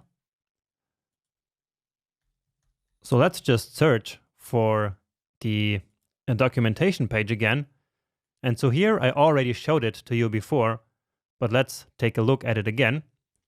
So here, using a JavaScript package manager, all we have to do is indeed npm install leaflet. And so this is how it will always work. So you write npm to run the npm program, then install, and then the name of the package. So leaflet like this, and then it will start downloading, and that's it. Now that way of installing it, so this one here was the long version, but we can also write just npm I and then leaflet like this. So that's going to be the same thing. And now you see that two things happened. So first of all, in our package.json file, a new field here was created for the dependencies. And the dependency that we have here now is leaflet that we just installed at version 1.6.0. Okay? And more about why this is important a little bit later again. But for now, let's take a look at the second thing that happened, which is that we now have this folder called Node Modules. And this folder itself contains the leaflet folder, as you see here. All right, and so this is the code of this library, and here is some more code, but that is not really important. So you can take a look at it, and you will see that it is like, well, 15,000 lines of code or something. And so this is not a small library by any means. Okay. And so, yeah, this folder contains everything about this library that we need to include in our page. And so, yeah, this folder simply contains everything about this package. And of course, the more packages we install, they will all get stored into the Node Modules folder. Okay. So we installed our leaflet library now, but if we wanted to use it, that wouldn't be easy without a module bundler. And that's because this library actually uses the CommonJS module system. So for the reasons that I explained to you before. And so therefore, we cannot directly import it into our code. We could only do that if later we used a module bundler. But for now, we are not doing that. And so let's just not use leaflet for now. So this was just to show you how to install it. So instead, let me show you how we can install and import one of the most popular JavaScript libraries, which is Lodash. So Lodash like this. And Lodash is essentially a collection of a ton of useful functions for arrays, objects, functions, dates, and more. So it's a lot of like functions that could or should be included in JavaScript, but are not. And so people simply implemented them in Lodash, and so now we can use them. So down here we have the installation, and here you see again the old way of doing it as I explained it before. So that would be downloading it and then including it manually. Then here we have the npm way, but there also should be something else here I'm looking for. But here is how we actually install it using npm. So as always, npm install and then Lodash. However, I'm not looking for just the normal Lodash version because once again, that one actually uses CommonJS. And so we can't use CommonJS modules without a module bundler. And so I'm looking for a special version. And that one is called Lodash ES. And so ES is because of ES modules. All right. So here we say npm I for install and then Lodash dash ES. Then wait for it. And here it is in our dependencies. Let's take a look at it here as well. So here is Lodash.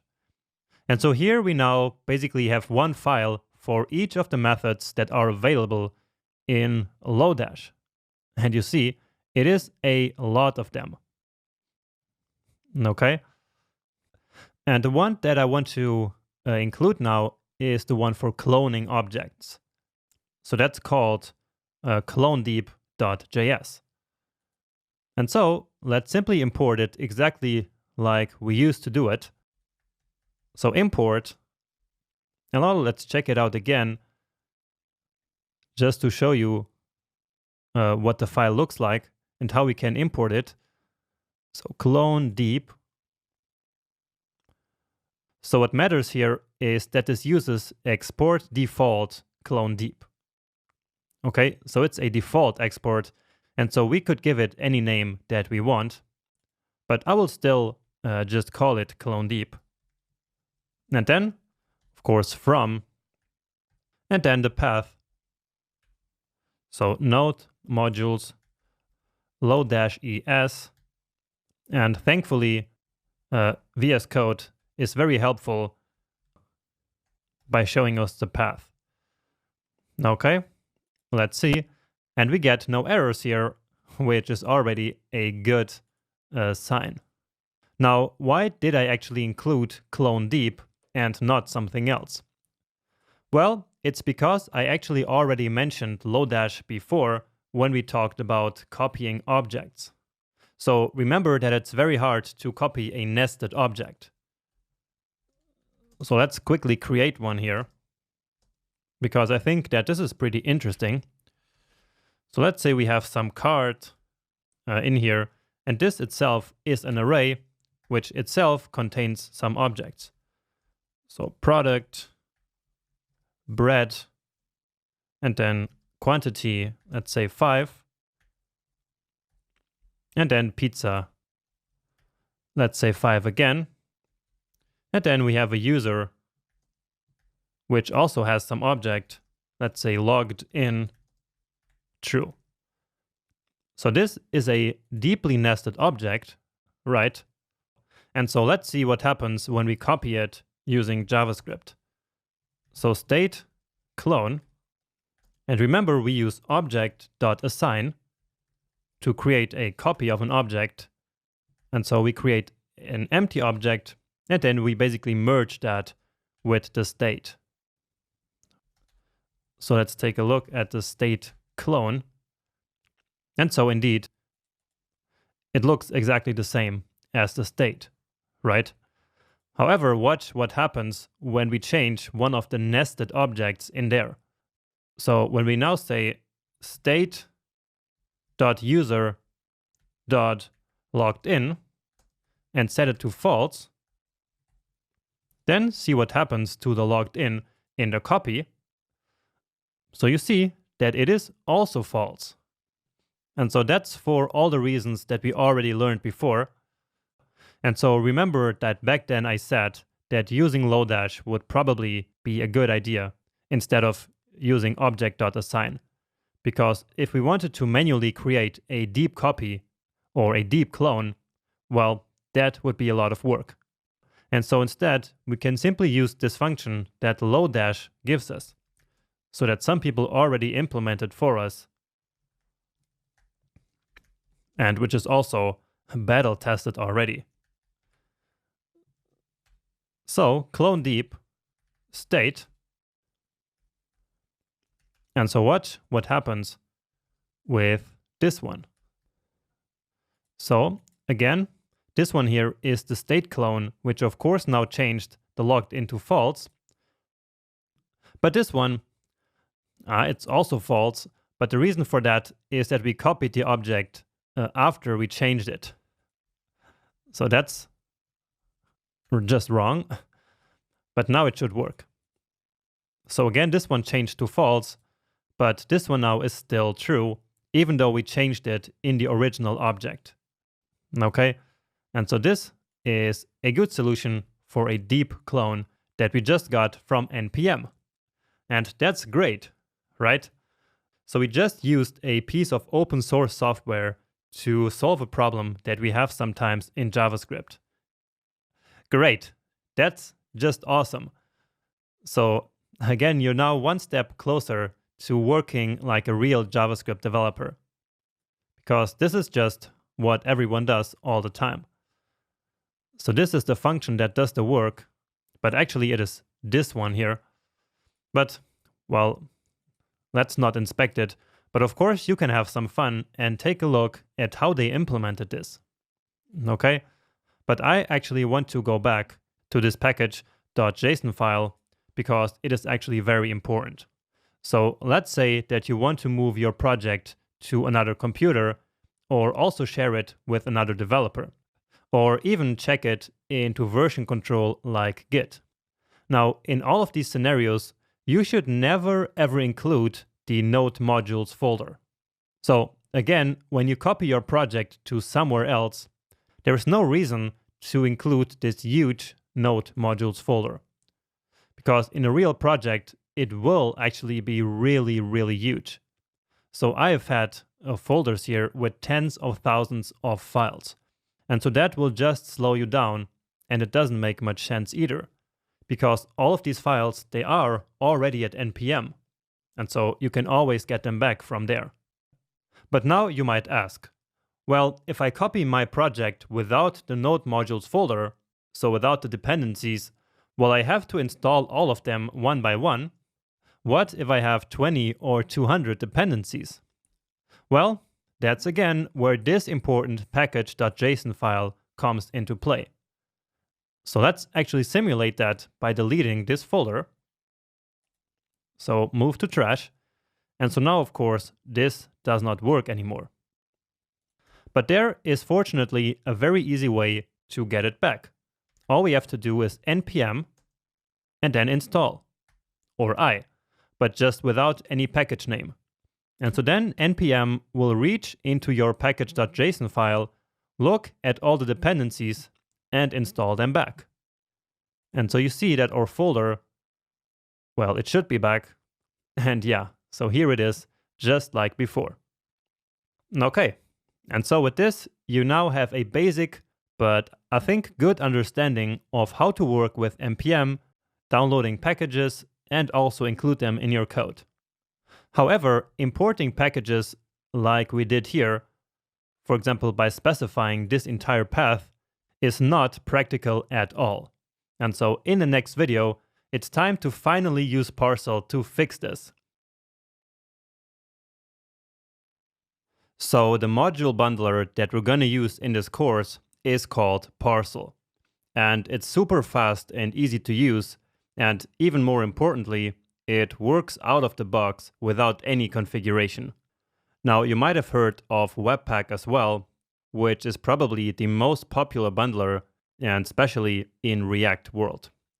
However, it's way too complex to use in a course like this, and so let's now learn how to use Parcel. So Parcel is basically just another build tool which is also on npm.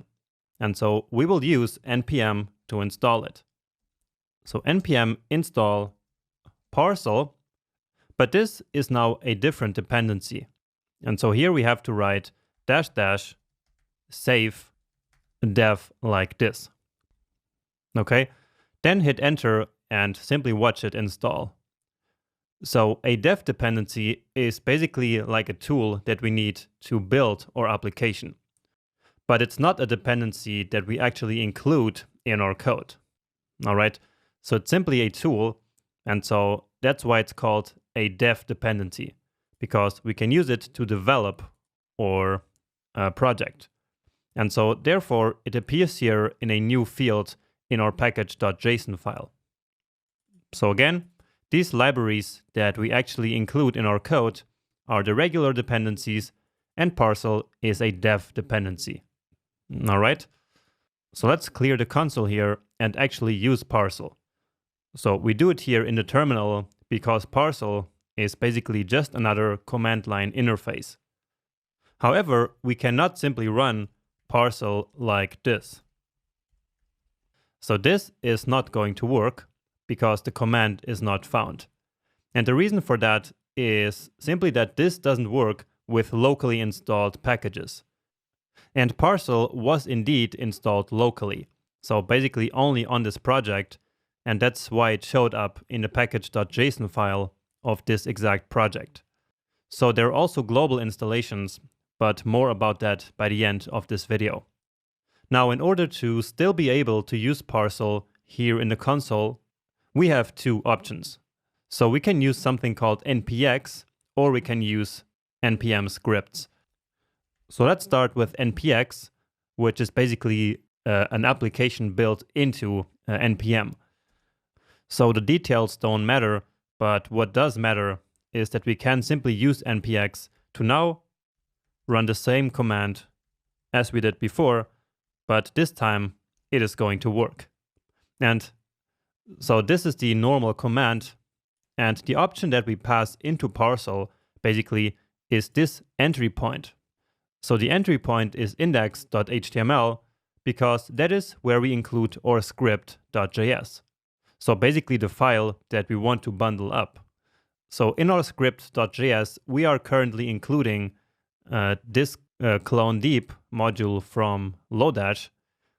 And also let's actually put back this code from the beginning so that we are also importing our shopping cart module from before. And so basically in this example, the goal of using Parcel is to bundle these three modules together. So script.js together with shoppingcart.js and together with this clone deep. And so let's actually try this now. So I'm hitting enter here, and now it's going to take some time and do some magic behind the scenes, but now it is actually done. So Parcel actually then also starts a new development server on this URL. So let's click that. And so you see it opened a new tab right here. So basically, besides only bundling, it also does exactly the same job as our live server. So remember that we started this development server using the live server package, right? And so this one here does exactly the same. The difference is that this one is on port 8080 and this one is on port 1234. And here we also have localhost, but that is exactly the same as writing 127.0.0.1. So this is just the raw IP address and localhost is the nicer name. All right. Now, if you did have any errors by doing this, so maybe you couldn't even install Parcel, or maybe you got some error while you were trying to run this command, then let me help you troubleshoot that. So to do that, I'm going to open a new terminal here, and we can do that by clicking this plus. And so now we have 3. And this first one we actually don't need anymore. So this one is still running our live server. And so let's cancel that by hitting Control-C. Okay? And again, that's because Parcel already does that same job. And so right now we no longer need this. And so now it's not working anymore. So let's close it. And the same for this terminal window. But anyway, let's go back to the one we were using. And so again, if you had any error installing it, you can try installing it with sudo, which will give you basically more permissions. So you write sudo and then exactly the same command as before. So npm install Parcel. This will then ask you for your password, and then hopefully that's going to work. Now, if that doesn't fix it, then you have to install exactly the same version as I am using here. So we can read that in our package.json file. And so here you see that I'm using version 1.12.4. And so you can npm install exactly this version by writing @ and then 1.12.4. So maybe you have version 2 already installed because it's going to be coming out very soon, and then that might break something. And so therefore it's best to use this version 1.12.4, at least in this project. In the next project, we will probably use version 2.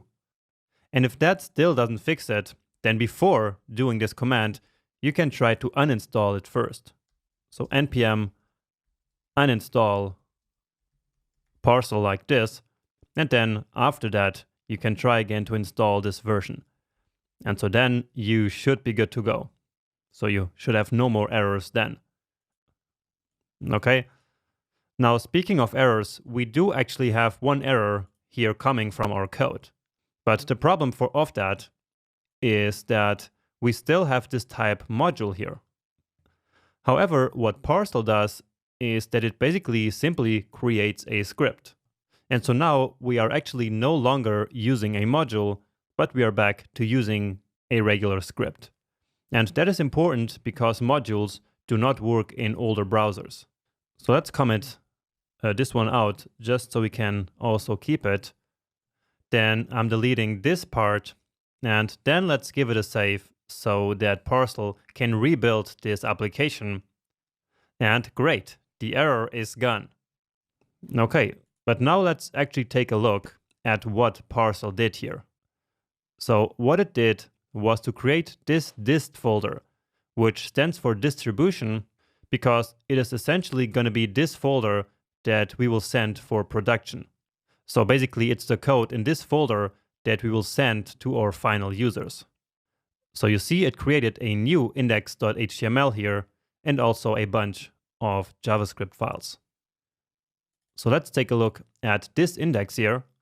And so you see that indeed it is a new one, because the included script here is now no longer the one that we built ourselves, but it is script dot and then all of this here.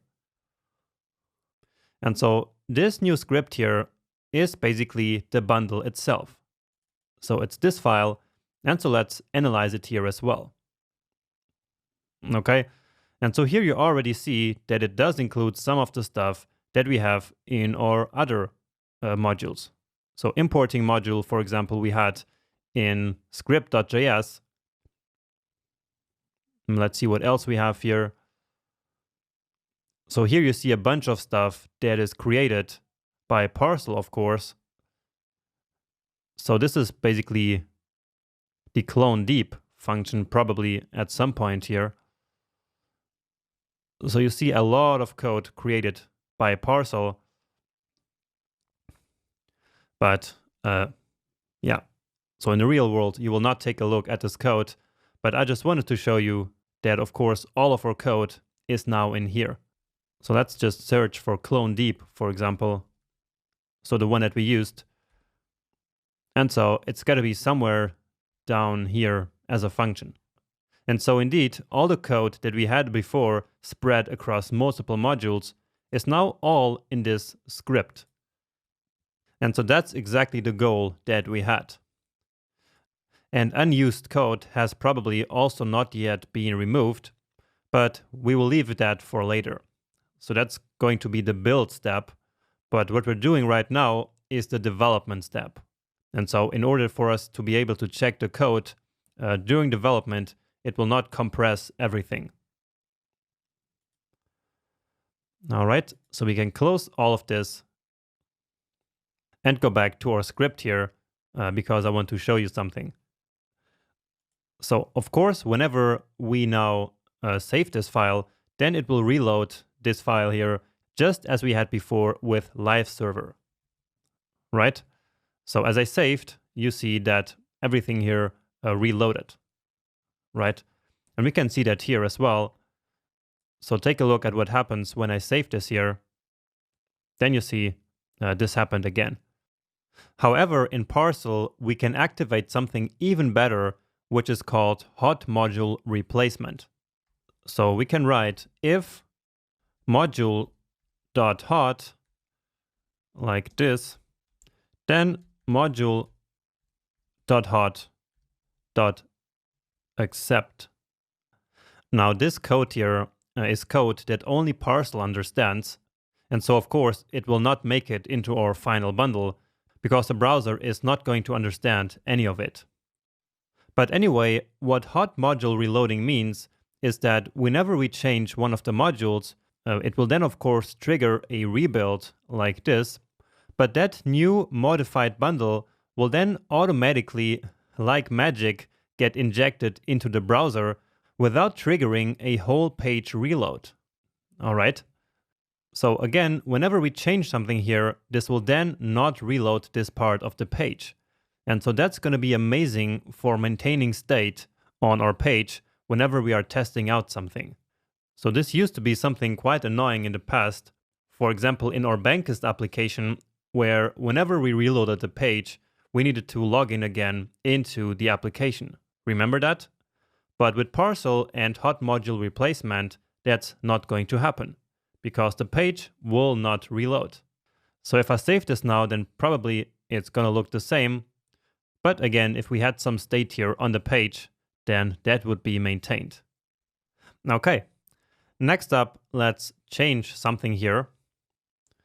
So as I said, when we first included this clone deep here from Lodash, this is quite cumbersome doing it like this.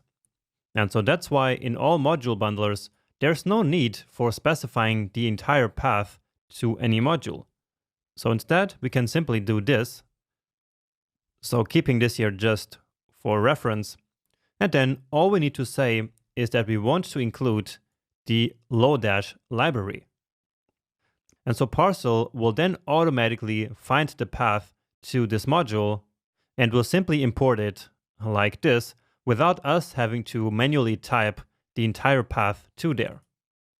And so that's a lot more useful than what we had before. And in fact, this works with all kinds of assets.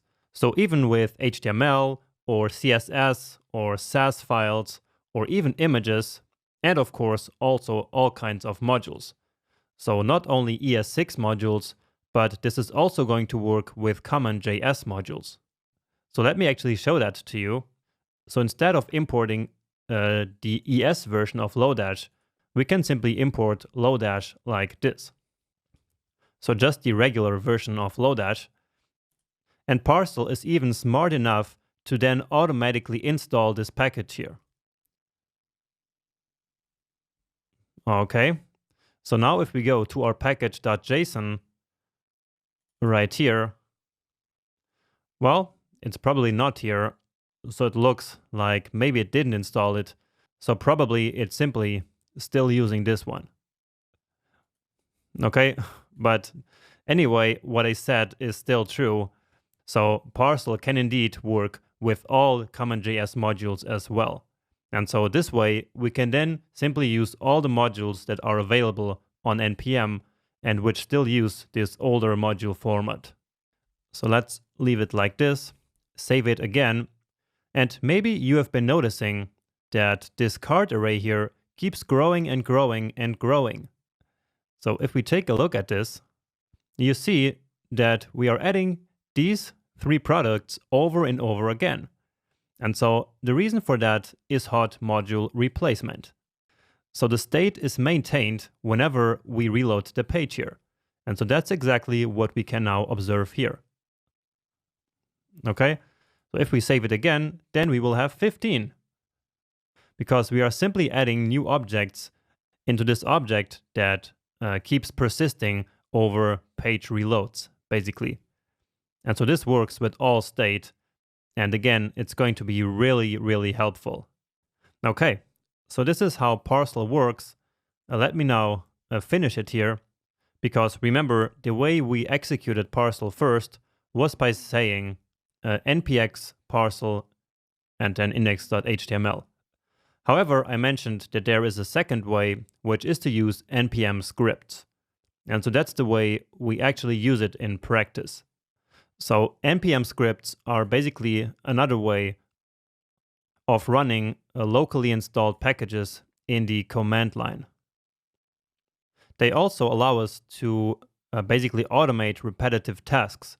And so therefore, we then don't have to write npx, parcel, and all of that every time that we want to use it. So we can simply create a script here. Let me delete this one here. Let me just delete all of it and create a new one. So we need double quotes and then the name of the script. And the default is start here. And then here comes the script itself. And so the script is going to be simply parcel index.html. So again, we can't write this command directly in the command line, but we can write it in the npm script. And so let's now go back to our console and try it out and actually run this command. npm run and then start. And so start is the name of the npm script that we defined here. So let's try that, and here we go. So it's doing the same thing as before, but now we have the simple command that we can execute whenever we want to start Parcel and whenever we want to start developing, basically. All right, and so again, that is mainly how we do it in development. Okay, and speaking of development, whenever we are done developing our project, it is time to build the final bundle. So the bundle that is compressed and has dead code elimination and all of that. And so for that, we need another parcel command. And so let's add that as another script here. So we need a comma, and then this one will be called build. And so parcel build, and then again index.html. So let's stop this one here actually. And now let's run npm run a build. So this might take some more time this time because it's doing a lot more work behind the scenes, but let's just wait for it. All right. And so now we even get this nice output with the sizes of everything. And so let's now take a look at our dist folder. And you see immediately that this HTML looks different, right? It is compressed now. So the script that we can then ship to the browser and ship to our users is this one.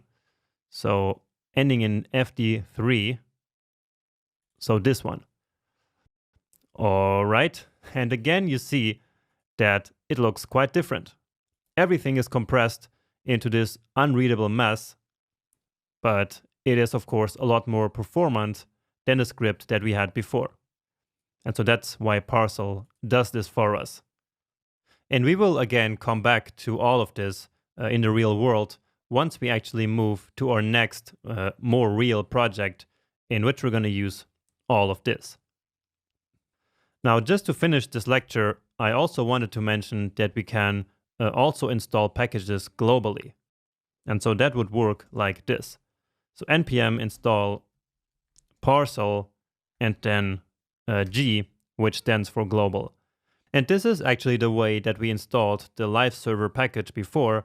And so because of that, we were then simply able to use live server in every directory on our computer. So basically the big difference between globally and locally installed packages, and especially these tools like Parcel or live server, is that we can use the global tools directly in the command line without the intermediate step of an npm script. However, most of these tools actually advise developers to always install the tools locally so that they can always stay on the latest version. And so usually I follow that approach as well. And so I'm not going to install Parcel globally like this. Okay, and that's the fundamentals of bundling with Parcel and of using build tools with npm. So I introduced a lot of different concepts here. So to make sure to review this, especially this part about the npm scripts, maybe that might be confusing, and also take a look at the output files that Parcel gives us. So just take some time to review all that we did in this video, and if after that this is all still very confusing to you, then don't worry. I'm sure that it will make total sense once we actually use this in our next big project. Now that we activated bundling, it's time to configure Babel to transpile or super modern code back to ES5 code. And this is still important right now, even many years after the new ES6 standard has been introduced. And the reason for that is simply that there are still many people out there who are stuck on like a Windows XP or Windows 7 computer and who cannot upgrade their old Internet Explorers. But we want our applications to work for everyone, and so we need to keep everyone in mind. Now the good news is that Parcel actually automatically uses Babel to transpile our code.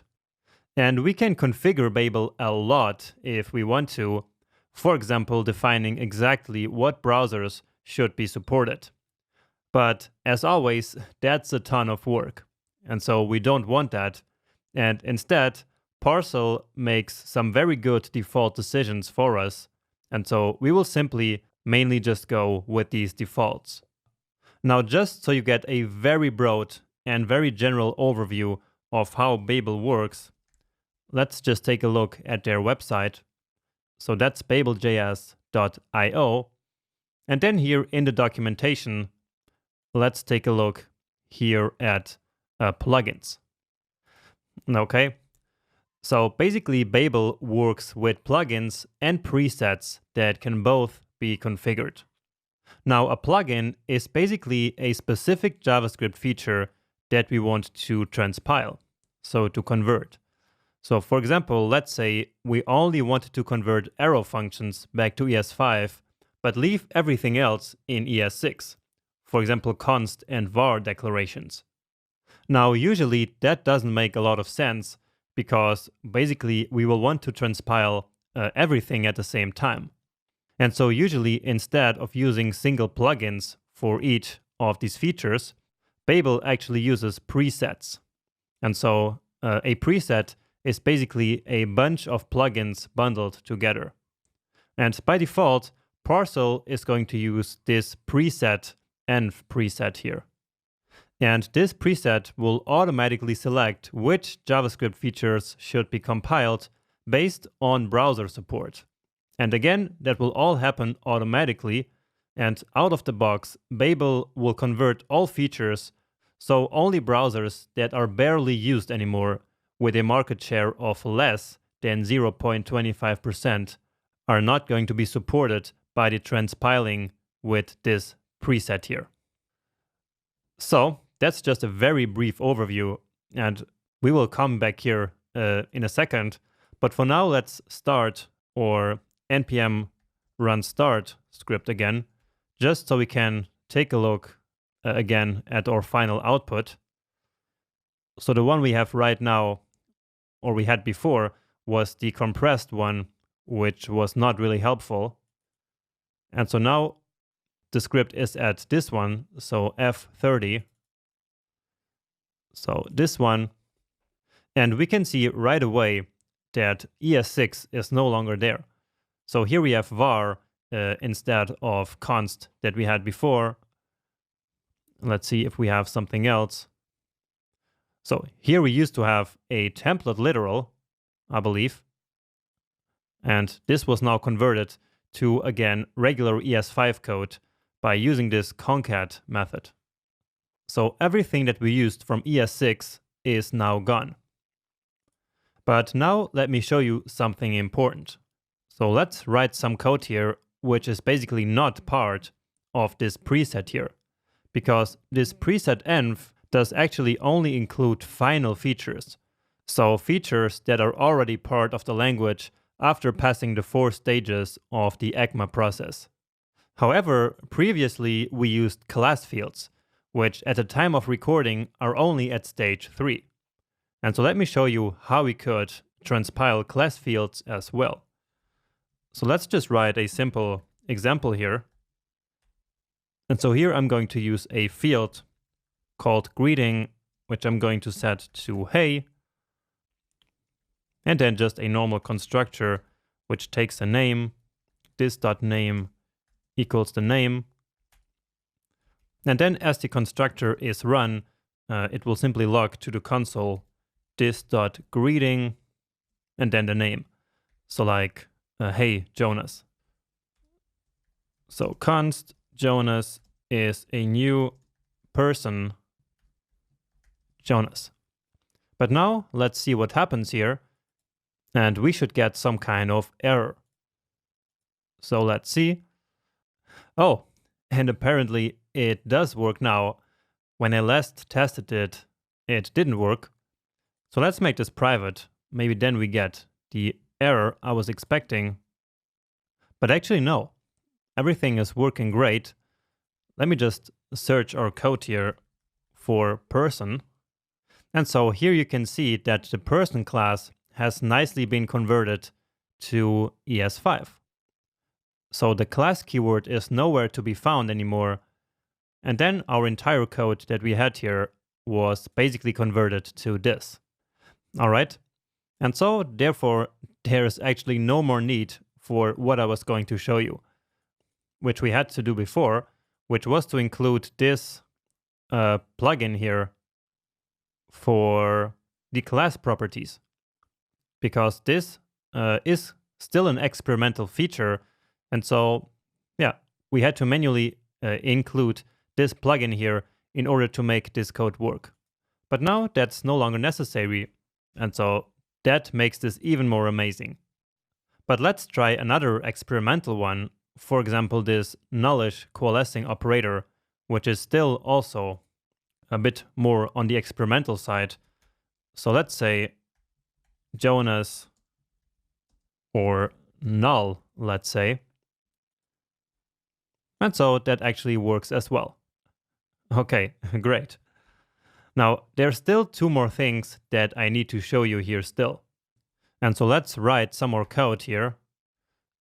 So what I will do now is to use the ES6 find method to find products in a cart that are added more than twice. So that's, I believe, just cart. So cart dot find, because remember, this is an ES6 method. And then return dot quantity where it's greater or equal to. And so that is only the pizza here. So you see, well, maybe this isn't a cart. Let's see what's happening. Oh, but never mind. This is not filter, it is just find. So it will simply find the first element, right? And so this is the first element where the quantity is greater to. But anyway, what I want to show you here is that, well, let me show it to you actually first. So to find this code here in this other script, I will copy this part and then put it here. And so you see that here is basically that same code. So the arrow function that we had is gone, and it was replaced by this regular function. However, the ES6 method find is still here. So it has not been converted to ES5. And the same is true for other things. For example, let's try promises. So promise dot resolve. So we're creating an immediately resolved promise. To make this really a quick example, then let's just log X to the console. And so that works, but it works because our browser understands ES6. Because if we take a look here now, then promise is also not converted to ES5. So remember, promise is an ES6 feature, but again, it was not converted back to ES5. And the reason for that is that Babel can actually only transpile ES6 syntax. So that's things like arrow functions, classes, const, or the spread operator. So these are basically things that have an equivalent way of writing them in ES5. So for example, the arrow function, it is simply a different syntax. And so Babel can simply write function instead of that. And the same goes with const. So it's very easy to simply convert that to var. But the same is not true for real new features that were added to the language, like find and promise. So these new additions to the language, so these new features, they can simply not be transpiled. It's simply not possible. Only syntax is easy to convert, so easy to compile. However, all hope is not lost. So for these added features, again, such as promises or all the array methods like find, and really a bunch of other stuff, we can polyfill them. And so that's why, since the beginning, I've always been saying transpiling and polyfilling. So these new features, we have to polyfill them. Now, Babel used to do polyfilling out of the box some time ago, but recently they started to simply recommending another library. And so we now have to manually import that as well. So import core.js. So that's the name of the library. And then we usually only want to import a part of that library. And that's called stable. And so we can write this. Okay. Now, usually we have to install all of the packages first, but fortunately Parcel is smart enough to install this automatically. Well, at least that is how it should be. So maybe that doesn't work after all. So let's manually install it, but that's weird. So core.js. So let's see. And so here we go. So let's resave it. And so here we go. Okay. So you should probably also try to install Core.js manually, and then you will able to use it like this. So maybe you're starting to see that these things really change all the time. And so I am even confused myself sometimes on why certain things used to work and now they work differently. But the good thing is that you don't really have to understand all this. So this is really more like a recipe that you just need to follow. And then with time, it will all become like a routine and it will become simple. But anyway, let's go back to our code. But you will notice that the code we had before is actually still there. So it's still the same, and promise and find have not been replaced. And that's because that's simply not the way it's supposed to work. So instead, what polyfilling does is to basically recreate the find function and make it available in this bundle so that the code can then use it. So let's search for array.prototype, which remember is where all the array methods are put. So array.prototype.find, and so, well, here it is. So Babel then uses this weird create method, but what matters here is that this will basically implement array prototype find. And the same for find index, every, sum, filter, map, and also for each. Even though these last ones here are not ES6, but for some reason they're still polyfilled here. All right, and the same for promise, probably. Well, not probably, for sure. Otherwise, this is not going to work. And it's not easy to find it, but, well, here is the definition of promise, which is going to be global promise. But I'm not going to dig even deeper into this. That's just not really necessary. However, as you just saw before, the polyfilling is going to polyfill everything, even if we don't need it. So we had the find index method there as well. Let's actually go back there. So array.prototype.find. So it also created find index and every and sum. And so we are actually not even using these. And so if we wanted, we could cherry pick basically just the features that we actually want to polyfill. Now that of course is a lot of work, but it will also greatly reduce the bundle size. And so it might be worth it if that's really a concern. So we could, instead of this, so instead of basically importing everything there is, we can just say core.js stable and then only array and then find like this. And so now if we go back here, then, well, then only this one should be here.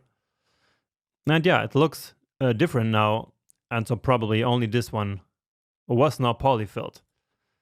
And the same you could do for promise. Like this. Okay? So that's going to be a lot of work, which we usually don't do, but it is possible, again, if you are really worried about your bundle size. Finally, just to finish, there is still one feature that is not polyfilled by this one here. And so we always need to install just one more package, which is called npm install regenerator runtime. So regenerator, that's correct. So let's see. Let's already include it here. So we need import, so regenerator runtime, and then slash runtime like this. All right. So this here is for polyfilling async functions.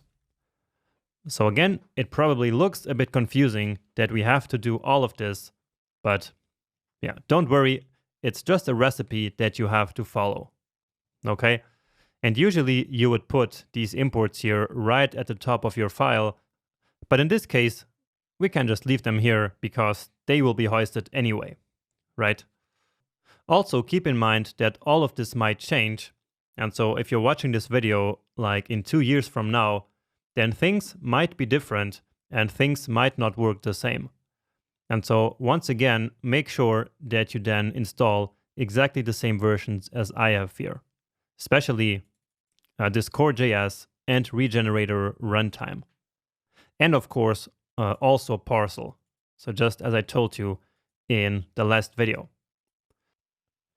Okay, and with this, we're actually done with this video and also with learning about modern JavaScript development. So basically with learning about tooling such as Parcel and Babel, and also about modules. Now in the remainder of this section, so the next 2 videos, we will just quickly also talk about modern JavaScript coding. So more on the actual programming side of things.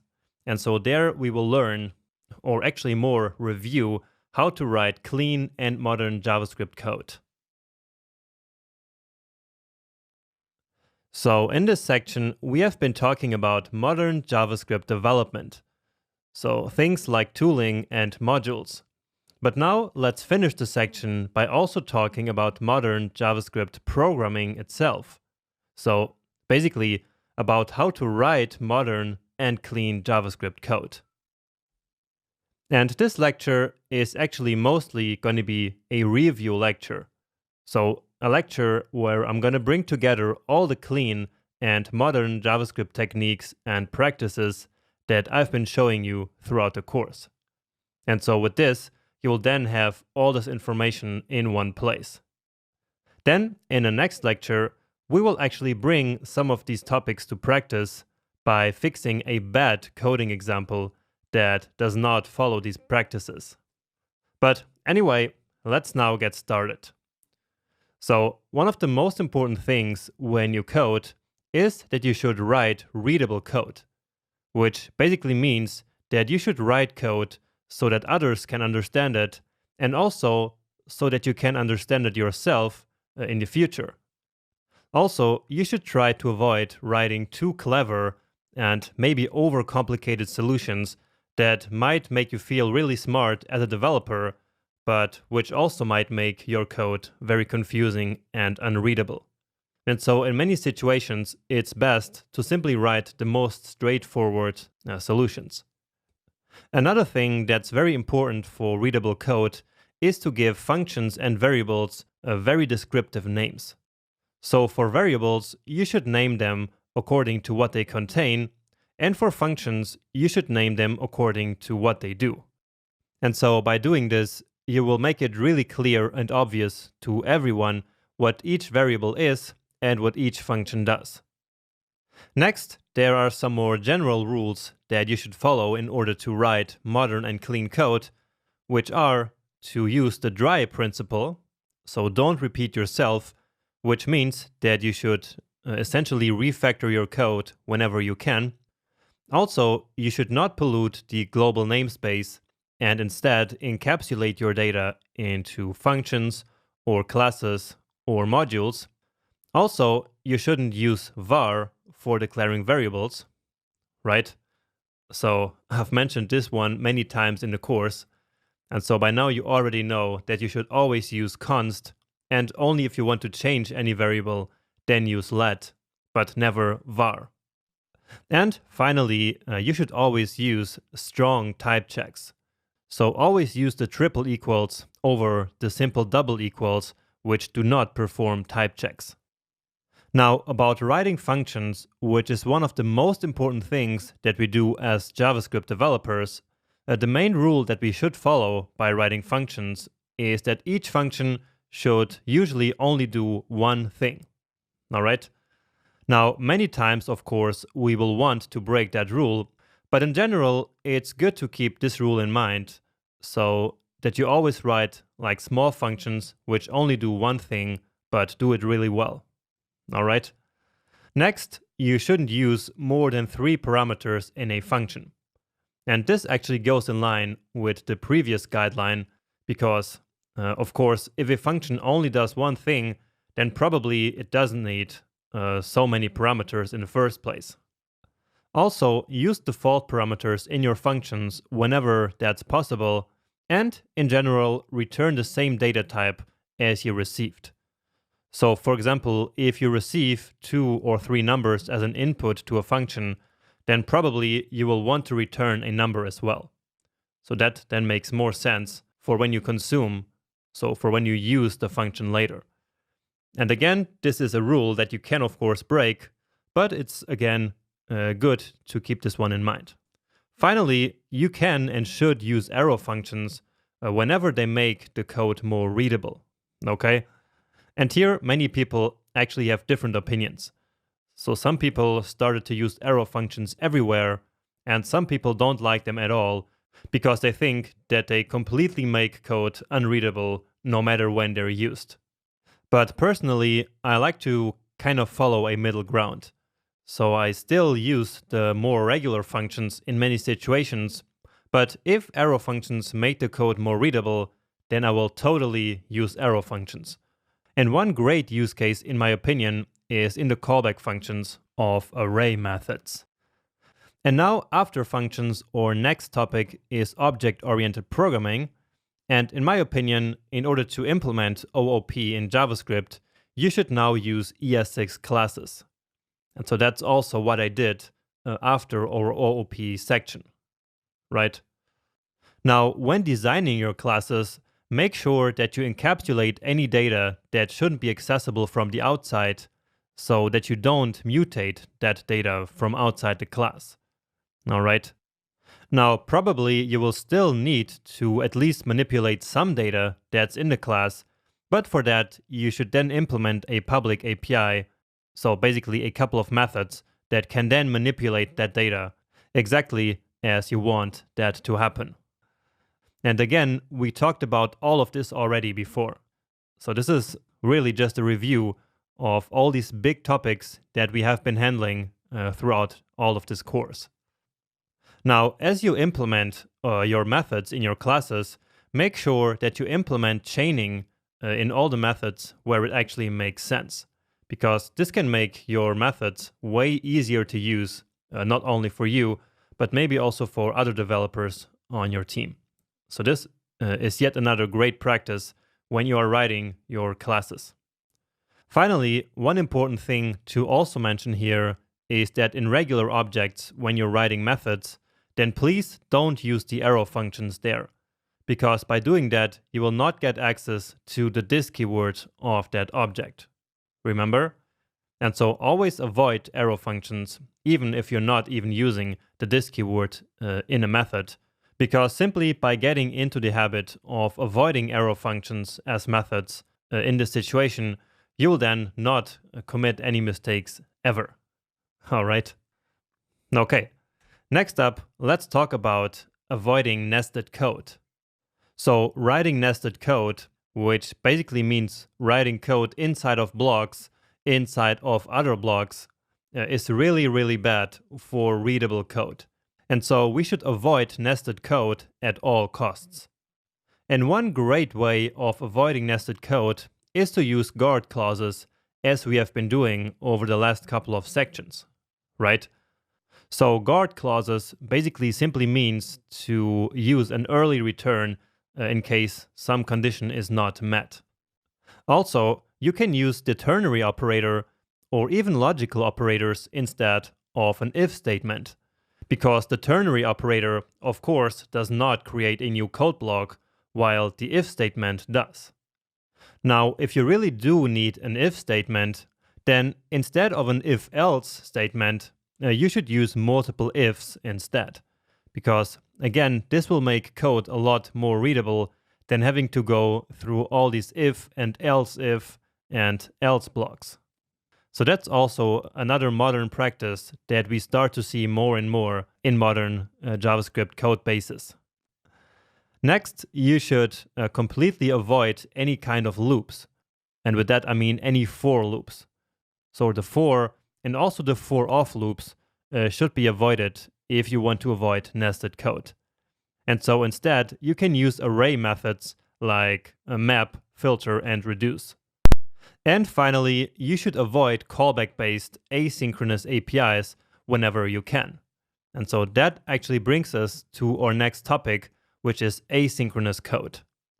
So for best readability, always consume promises using async await and not using the then and the catch methods, because these methods actually require callback functions, which will then introduce even more nested code. And so that's, again, something that we really want to avoid. All right, so these two go kind of together.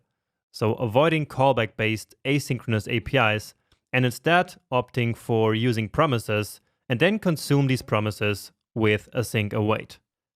Now, something that's very important is that whenever you can, you should run promises in parallel using the promise.all combinator function. So when you have two promises that can run at the same time, so promises that do not depend on each other, then please run them in parallel to make the application a little bit faster for your users. And finally, always handle errors and promise rejections.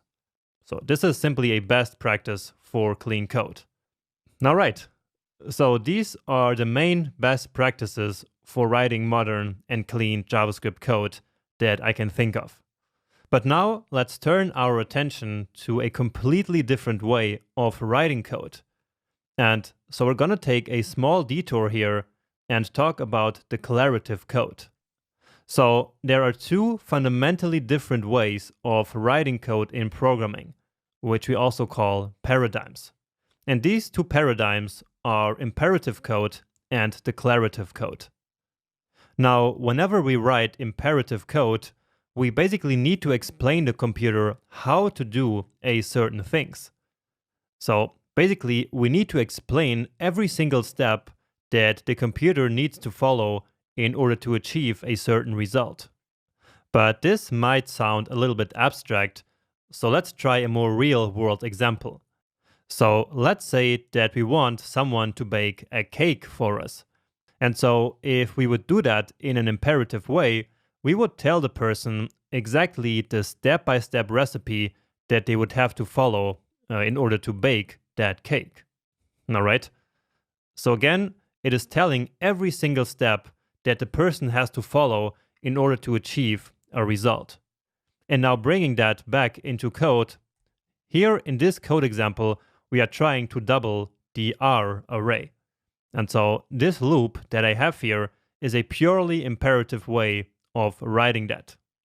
So here we are telling the computer step by step to create an empty array, to create a counter that starts at 0, then to increase that counter until we reach the length of the original array, and then how exactly to store the new result in each new position of the array. So there's a lot of steps that we really give the computer here in order for us to achieve the result of doubling that R array. Okay, so that's imperative programming, but on the other hand, we also have declarative programming, where the programmer tells the computer only what to do. And so when we write declarative code, we simply describe the way that the computer should achieve a certain result. But the how it should do it, so basically the step-by-step instructions, they get abstracted away. So we do not care about them.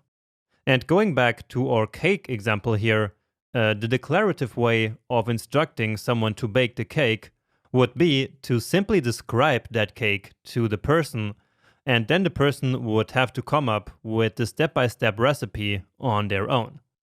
So simply describing the task and the result that should be achieved is the declarative way of doing it. All right. And now coming back to the code example of duplicating the values in an array, this is how we do it in the declarative way. So we have our array, and then we simply tell JavaScript that it should map the values in the R array to a new array. And each of these values should be multiplied by 2. And so if you compare this code example with the one on the left, then you will really see that in this example, all we are doing is to describing the way that the computer should achieve the result that we are looking for. We are simply telling it what to do, which in this case is to simply map the original array onto a new array and doubling all the elements. But all these super detailed steps that we have on the left side, like creating an empty array and initializing a counter, all of these steps have been abstracted away because we don't really care about them. All right? And this is pretty important to understand because more and more, this is how modern JavaScript code is actually written. So the difference between imperative and declarative is not just some theoretical difference. So the declarative paradigm is actually a really big and popular programming paradigm, which has even given rise to a sub-paradigm called functional programming. And functional programming is basically a declarative paradigm which is based on the idea of writing software simply by combining multiple so-called pure functions while avoiding side effects and mutating data. And actually, functional programming and writing declarative code has now basically become the modern way of writing code in the JavaScript world. So you will see declarative and functional code everywhere. And in fact, we have even been using it all along, but without really knowing that this style was called declarative and functional. All right, but let's quickly go back to the definition of functional programming and talk about what side effects and pure functions are. So a side effect is basically simply a modification of any data that's outside of a function. So, for example, mutating any variable that is external to the function is causing a side effect. So basically any variable that is outside of the scope of the function. All right?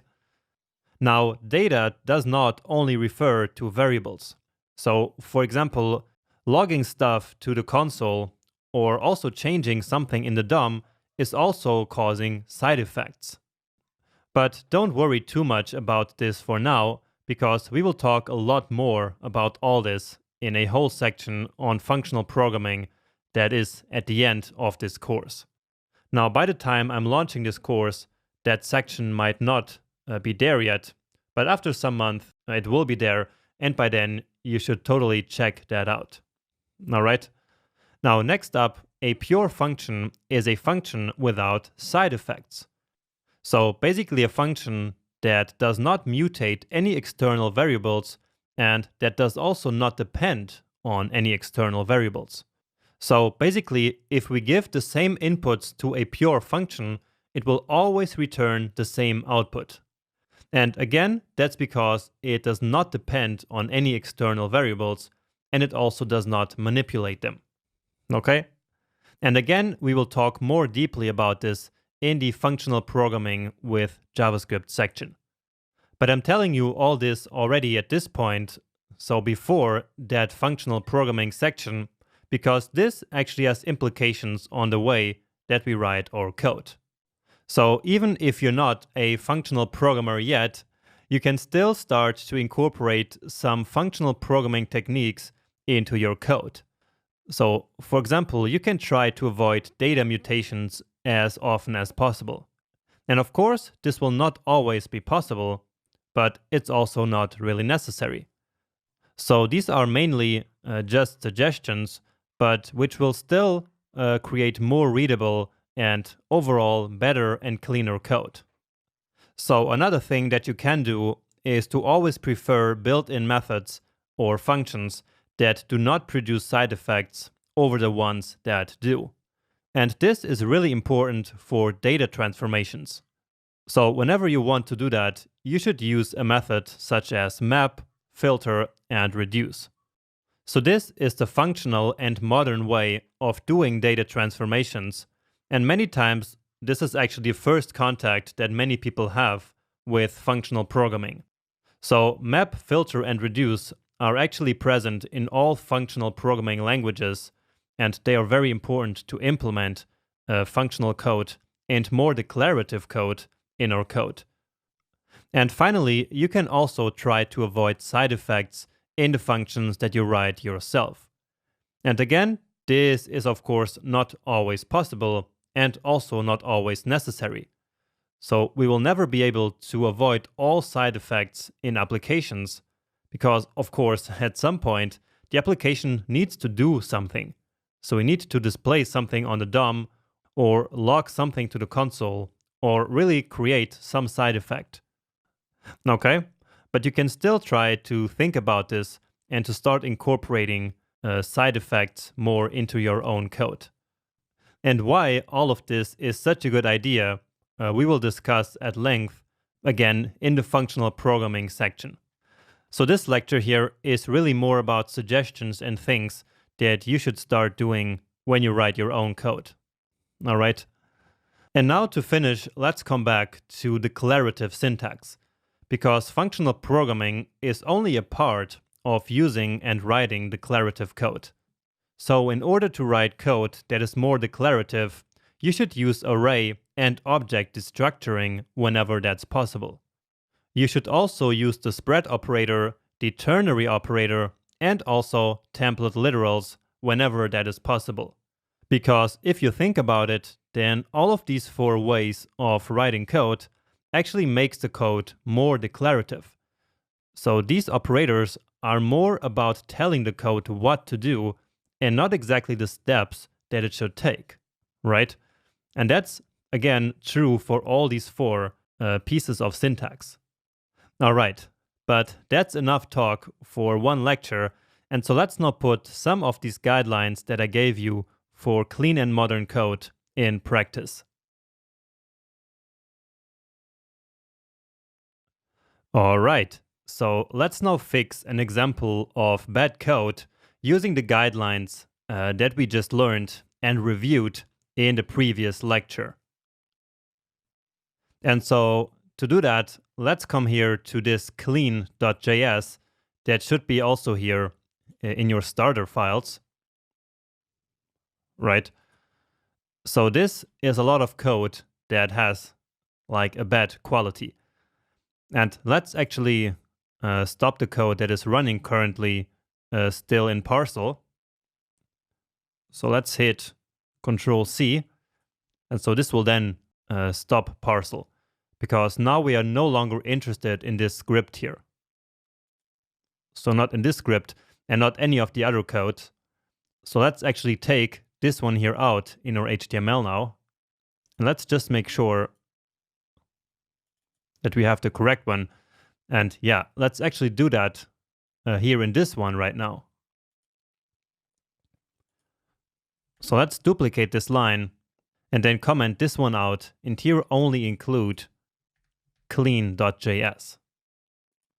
Okay, and now we will run this code not with Parcel, but simply using the live server that we have been using before. So live server, and that's actually it. So this opens a new tab, because now this of course has a different URL, because this one was coming from Parcel and this here is now coming from the live server. So let's reload here, and here we go.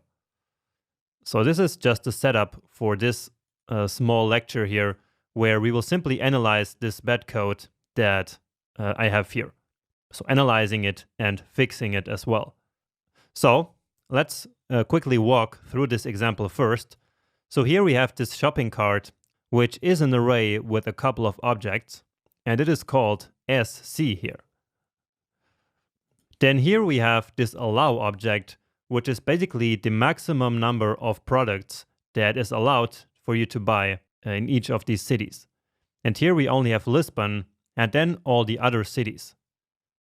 So you see that here, for example, we have 6, but if you are in Lisbon, then you can only buy 5 of them. And so therefore we then have a function here which is called check, which basically checks if each element in the shopping cart follows this maximum allowed value here, so number of products. So for example, here we are calling this function with city, which is Lisbon, and so therefore then these 6 breads here will be corrected down to 5, because that's the maximum in that city. And here the same for this water. So these 10 will get corrected down to 5. Okay, so basically this function will change the shopping cart variable that's outside to respect these values that are here in this allow variable. Then after that, there's a function to create a description of each shopping cart. And so for that, we simply take the first element of the shopping cart, then take the product and the quantity, and based on that, this string here is created. So something very simple. And so you see that it actually already works. So here in the output, we have now the new shopping cart. And as I mentioned before, bread and water were corrected down to 5. And so the description of this shopping cart is order with 5 bread, etc. So the code works, but it doesn't really follow the guidelines and principles that I showed you in the last lecture for clean and modern code. And so let's now fix that. And I'm actually going to start by setting all these vars here to const and let. So I'm hitting Command D to select all of them. So const, except for values that should change later. So that's this description here, which will be set later here. So this has to be a let, at least for now. Then the same here for allowed, which will be set here inside of these blocks. And then let's see if we have another one. Yeah, I think that's all. Let's reload. And it is still working the same. Next, let's give all of these variables here a better name. So SC doesn't really mean anything. It's not descriptive at all, right? And so let's rename the SC everywhere to shopping cart. So I will hit Command, or for you it might be Control or Option, and then I will click on this SC and on this one and here and here and here. And I will change it to shopping cart. Okay, then this object here is really an object of the allowed products. So this is not really allow, which is more like a verb. So this kind of sounds like a function, but instead this simply is basically the number of allowed products. So allow here, and let's change it to allowed products. Could even call it number of allowed products, but then the variable name would also become very long. Next, we have this description, which is created here in this function. And let's call this one here an order description. So order description, and the same here in the function name as well. So let's call it create order description. And again, everything keeps working just the same. And finally, let's also change the name of this function to check and correct allowed products. Okay, and this function name is really long. Maybe we could have just called it like check allowed products or check shopping cart, but then that is a matter of personal preference. But what matters is that the name of the function actually says what it will do. So we fixed some of the easy things, and so now let's actually get started in changing this function here itself. So this function right now only receives the city so that it can then analyze the shopping cart and allowed products. So basically it manipulates a global variable. And so here we already start to see a problem. I mean, it's not really a problem, but we can start using the functional programming techniques that we learned by the end of the last lecture. So let's try to transform this function here into a pure function. So basically a function that does not depend on any data on the outside, and that also doesn't manipulate any data from the outside. So a function without side effects. And so in order to do that, we need to pass all the data that we need into the function. Okay, so let's call them here cart, just so they have different names. And then let's call them number of allowed. Okay, And then down here, we pass in these values.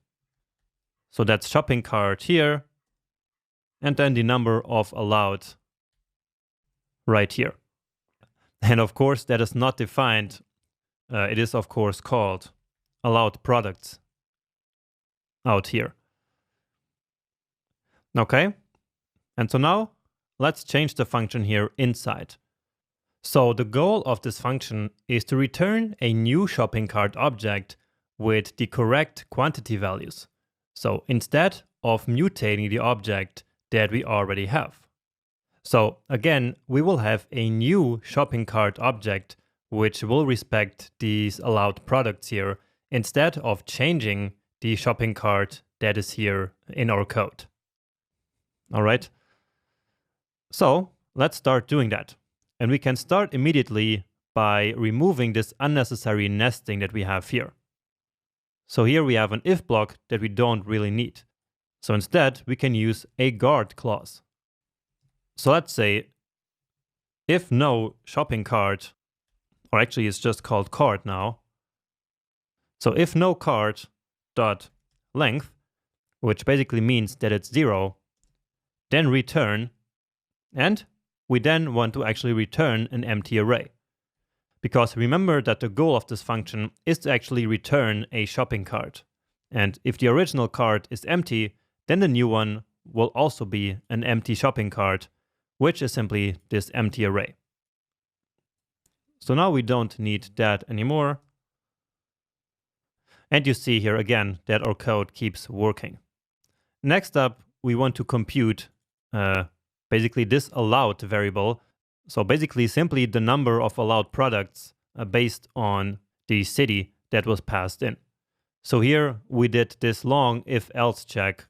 And if it was Lisbon, then allowed was, well, allowed products.Lisbon. And if it was something else, then we simply took allowed products.others. So here, of course, even if we wanted to keep this if, it should be like this. But instead, let's actually use a ternary operator. So we can directly create the allowed variable without having it empty first and then reassigning it. So basically mutating it, which is something that we want to avoid. So number of allowed city. And so we can now check if this exists. And so let's say greater than 0. So if the allowed product basically at the passed in city is greater than 0, then the allowed numbers should be exactly that. So num allow in that city. But otherwise, it's going to be num allowed dot others, right? So right now, if we pass in any other city than Lisbon, then this here will be false, and so therefore it will be num allowed others. So let's check. And notice how here we are actually passing in Lisbon. All right, and so that is still working the same. So the result is still correct of bread and water being cut down to 5. Now here, in order to compute this allowed variable, we could have been even more clever. And I'm not sure if that's such a good idea, but let me show you an alternative here. So using even more modern syntax, which will allow us to do this. So num allowed city, and here we can actually use optional chaining like this. And so basically if this city does not exist, then immediately this here will become undefined, and then we can use the new nullish coalescing operator to take allowed products dot others. And so this is going to be exactly the same thing.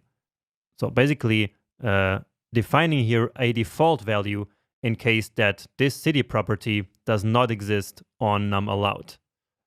So you can use whatever you prefer or whatever you think is more readable. And in my opinion, this here might even be more readable. And so this is going to be the one that I will keep.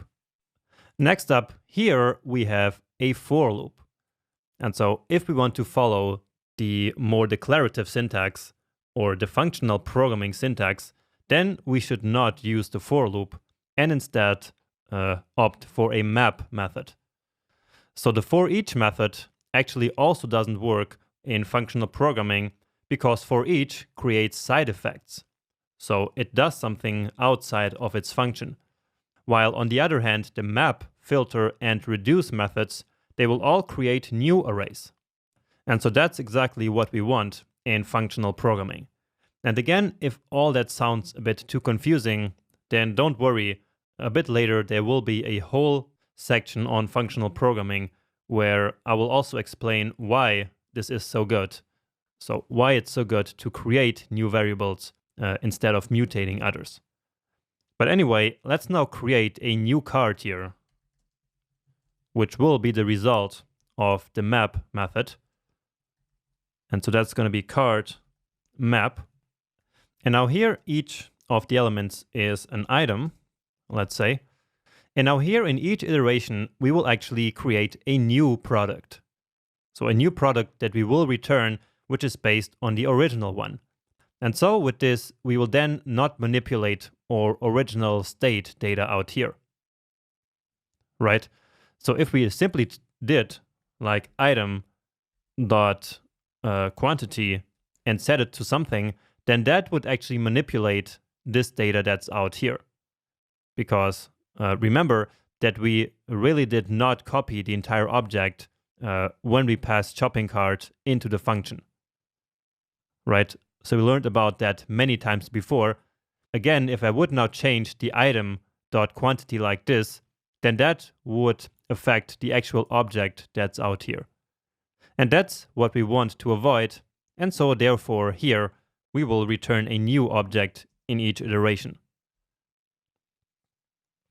And actually let's take the product and the quantity out of the current item here before. So for that we use the structuring product and quantity out of the item, which remember in each iteration is an object like this. And in here we return a new object with the product.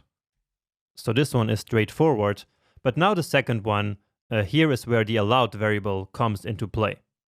So if the quantity is greater than allowed, then here we want only the allowed.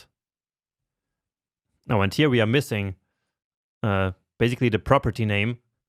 So we are calculating the quantity here, right? And so if this quantity is greater than the allowed one, then return the allowed one and otherwise the quantity itself, right? And so now all we have to do is to get rid of this old code and return the new card. And let's see if the result is still working. And it looks like something is wrong here. So let's come here and console.log these two values, product quantity, and let's say also the allowed value. Okay. So actually, everything seems correct here. Oh, but now I'm seeing the error. So here we are still logging the old card to this console. So this original value from out here. So of course, this cannot work. So here now we need to store the result of calling this function to a new shopping cart. So let's call it the allowed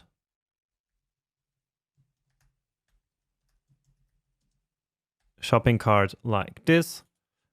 And then this is the one that we want to inspect here. So let's see now. And now indeed we are back to working here. So now the number 5 is indeed the maximum. And now let's quickly try it here with some other city. Let's say Faro. And so, yeah, it is another city. So it's not Lisbon. and so the value is 7. And therefore the water is now limited to 7, but the bread is still 6 because it is now below that allowed maximum. Okay, and so we successfully converted this function that we had before into a nicer and cleaner and more modern and also more declarative version of what we had before. So this is a lot better if you ask me, and I hope that you agree. And now let's go to this next one here. So in order to create this description, the first element is taken out of the shopping cart. So this variable that is still this global variable. And then the product and the quantity are taken out, and then this string is computed. And so again, here are a lot of things that we need to change. So first off, let's also convert this one here to a pure function, which does not depend on any external variables, and which will also not manipulate any external variables too. So in this case, it's this one here, which is being changed right here. Right?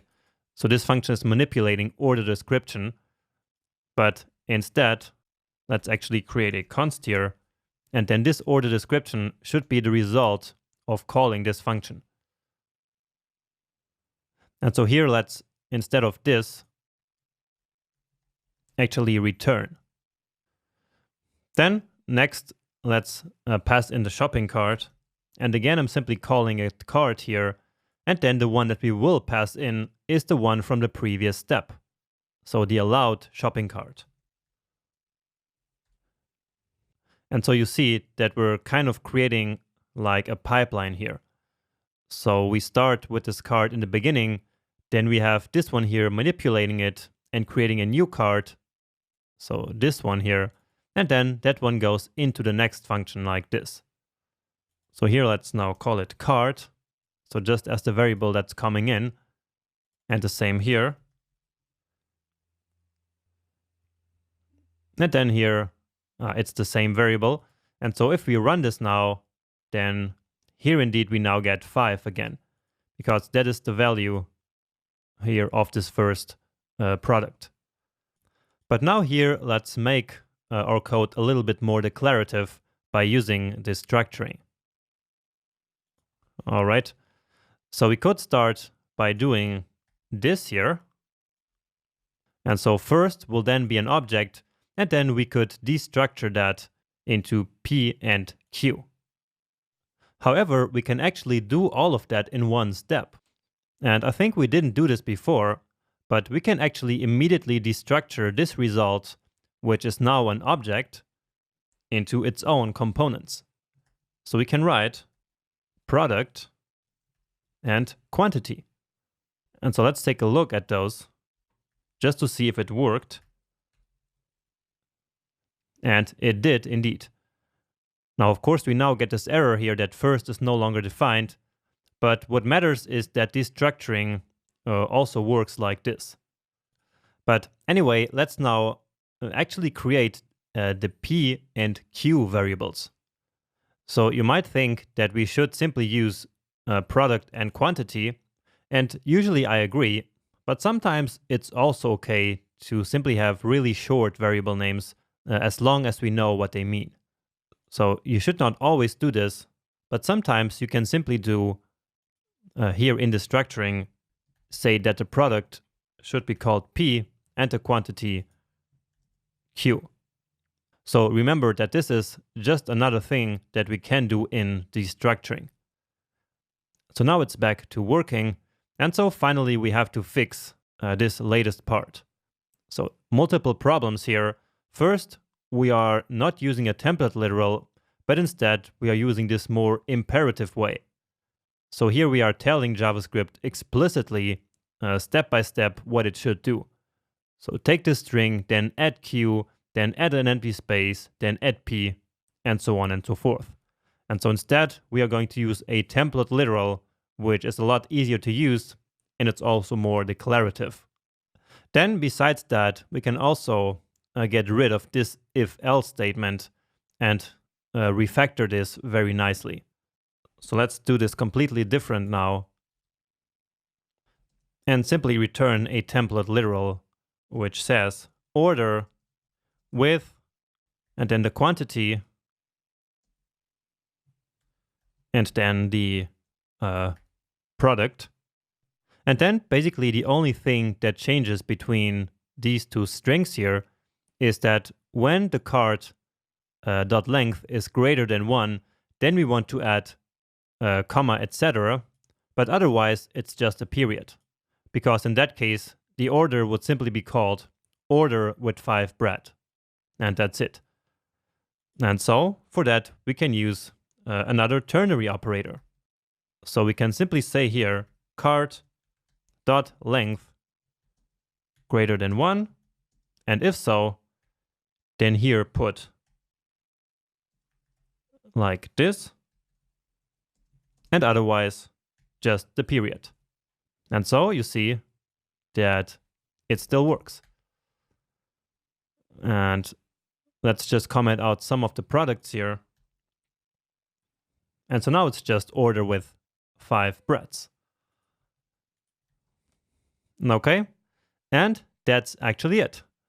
So this is how we refactor this kind of bad or beginner code into more modern and way nicer code that is easier to read and which also looks like a more like professional version of the code. Great. Now, just keep in mind, just as I also said in the last lecture, that all of these are not hard rules. So they're more like suggestions that you will not always be able to use in the real world. For example, avoiding side effects and creating really pure functions is very difficult in a big real-world application. And therefore, actually in the next big project in the next section, we will already break many of these rules, but still, whenever we can, we will also still try to apply them. And so you will see then that many of these things are really more intended as guidelines and not hard rules that you have to follow, okay? But anyway, you're now ready to finally start building the biggest and kind of final project of this course. And so let's now go do that.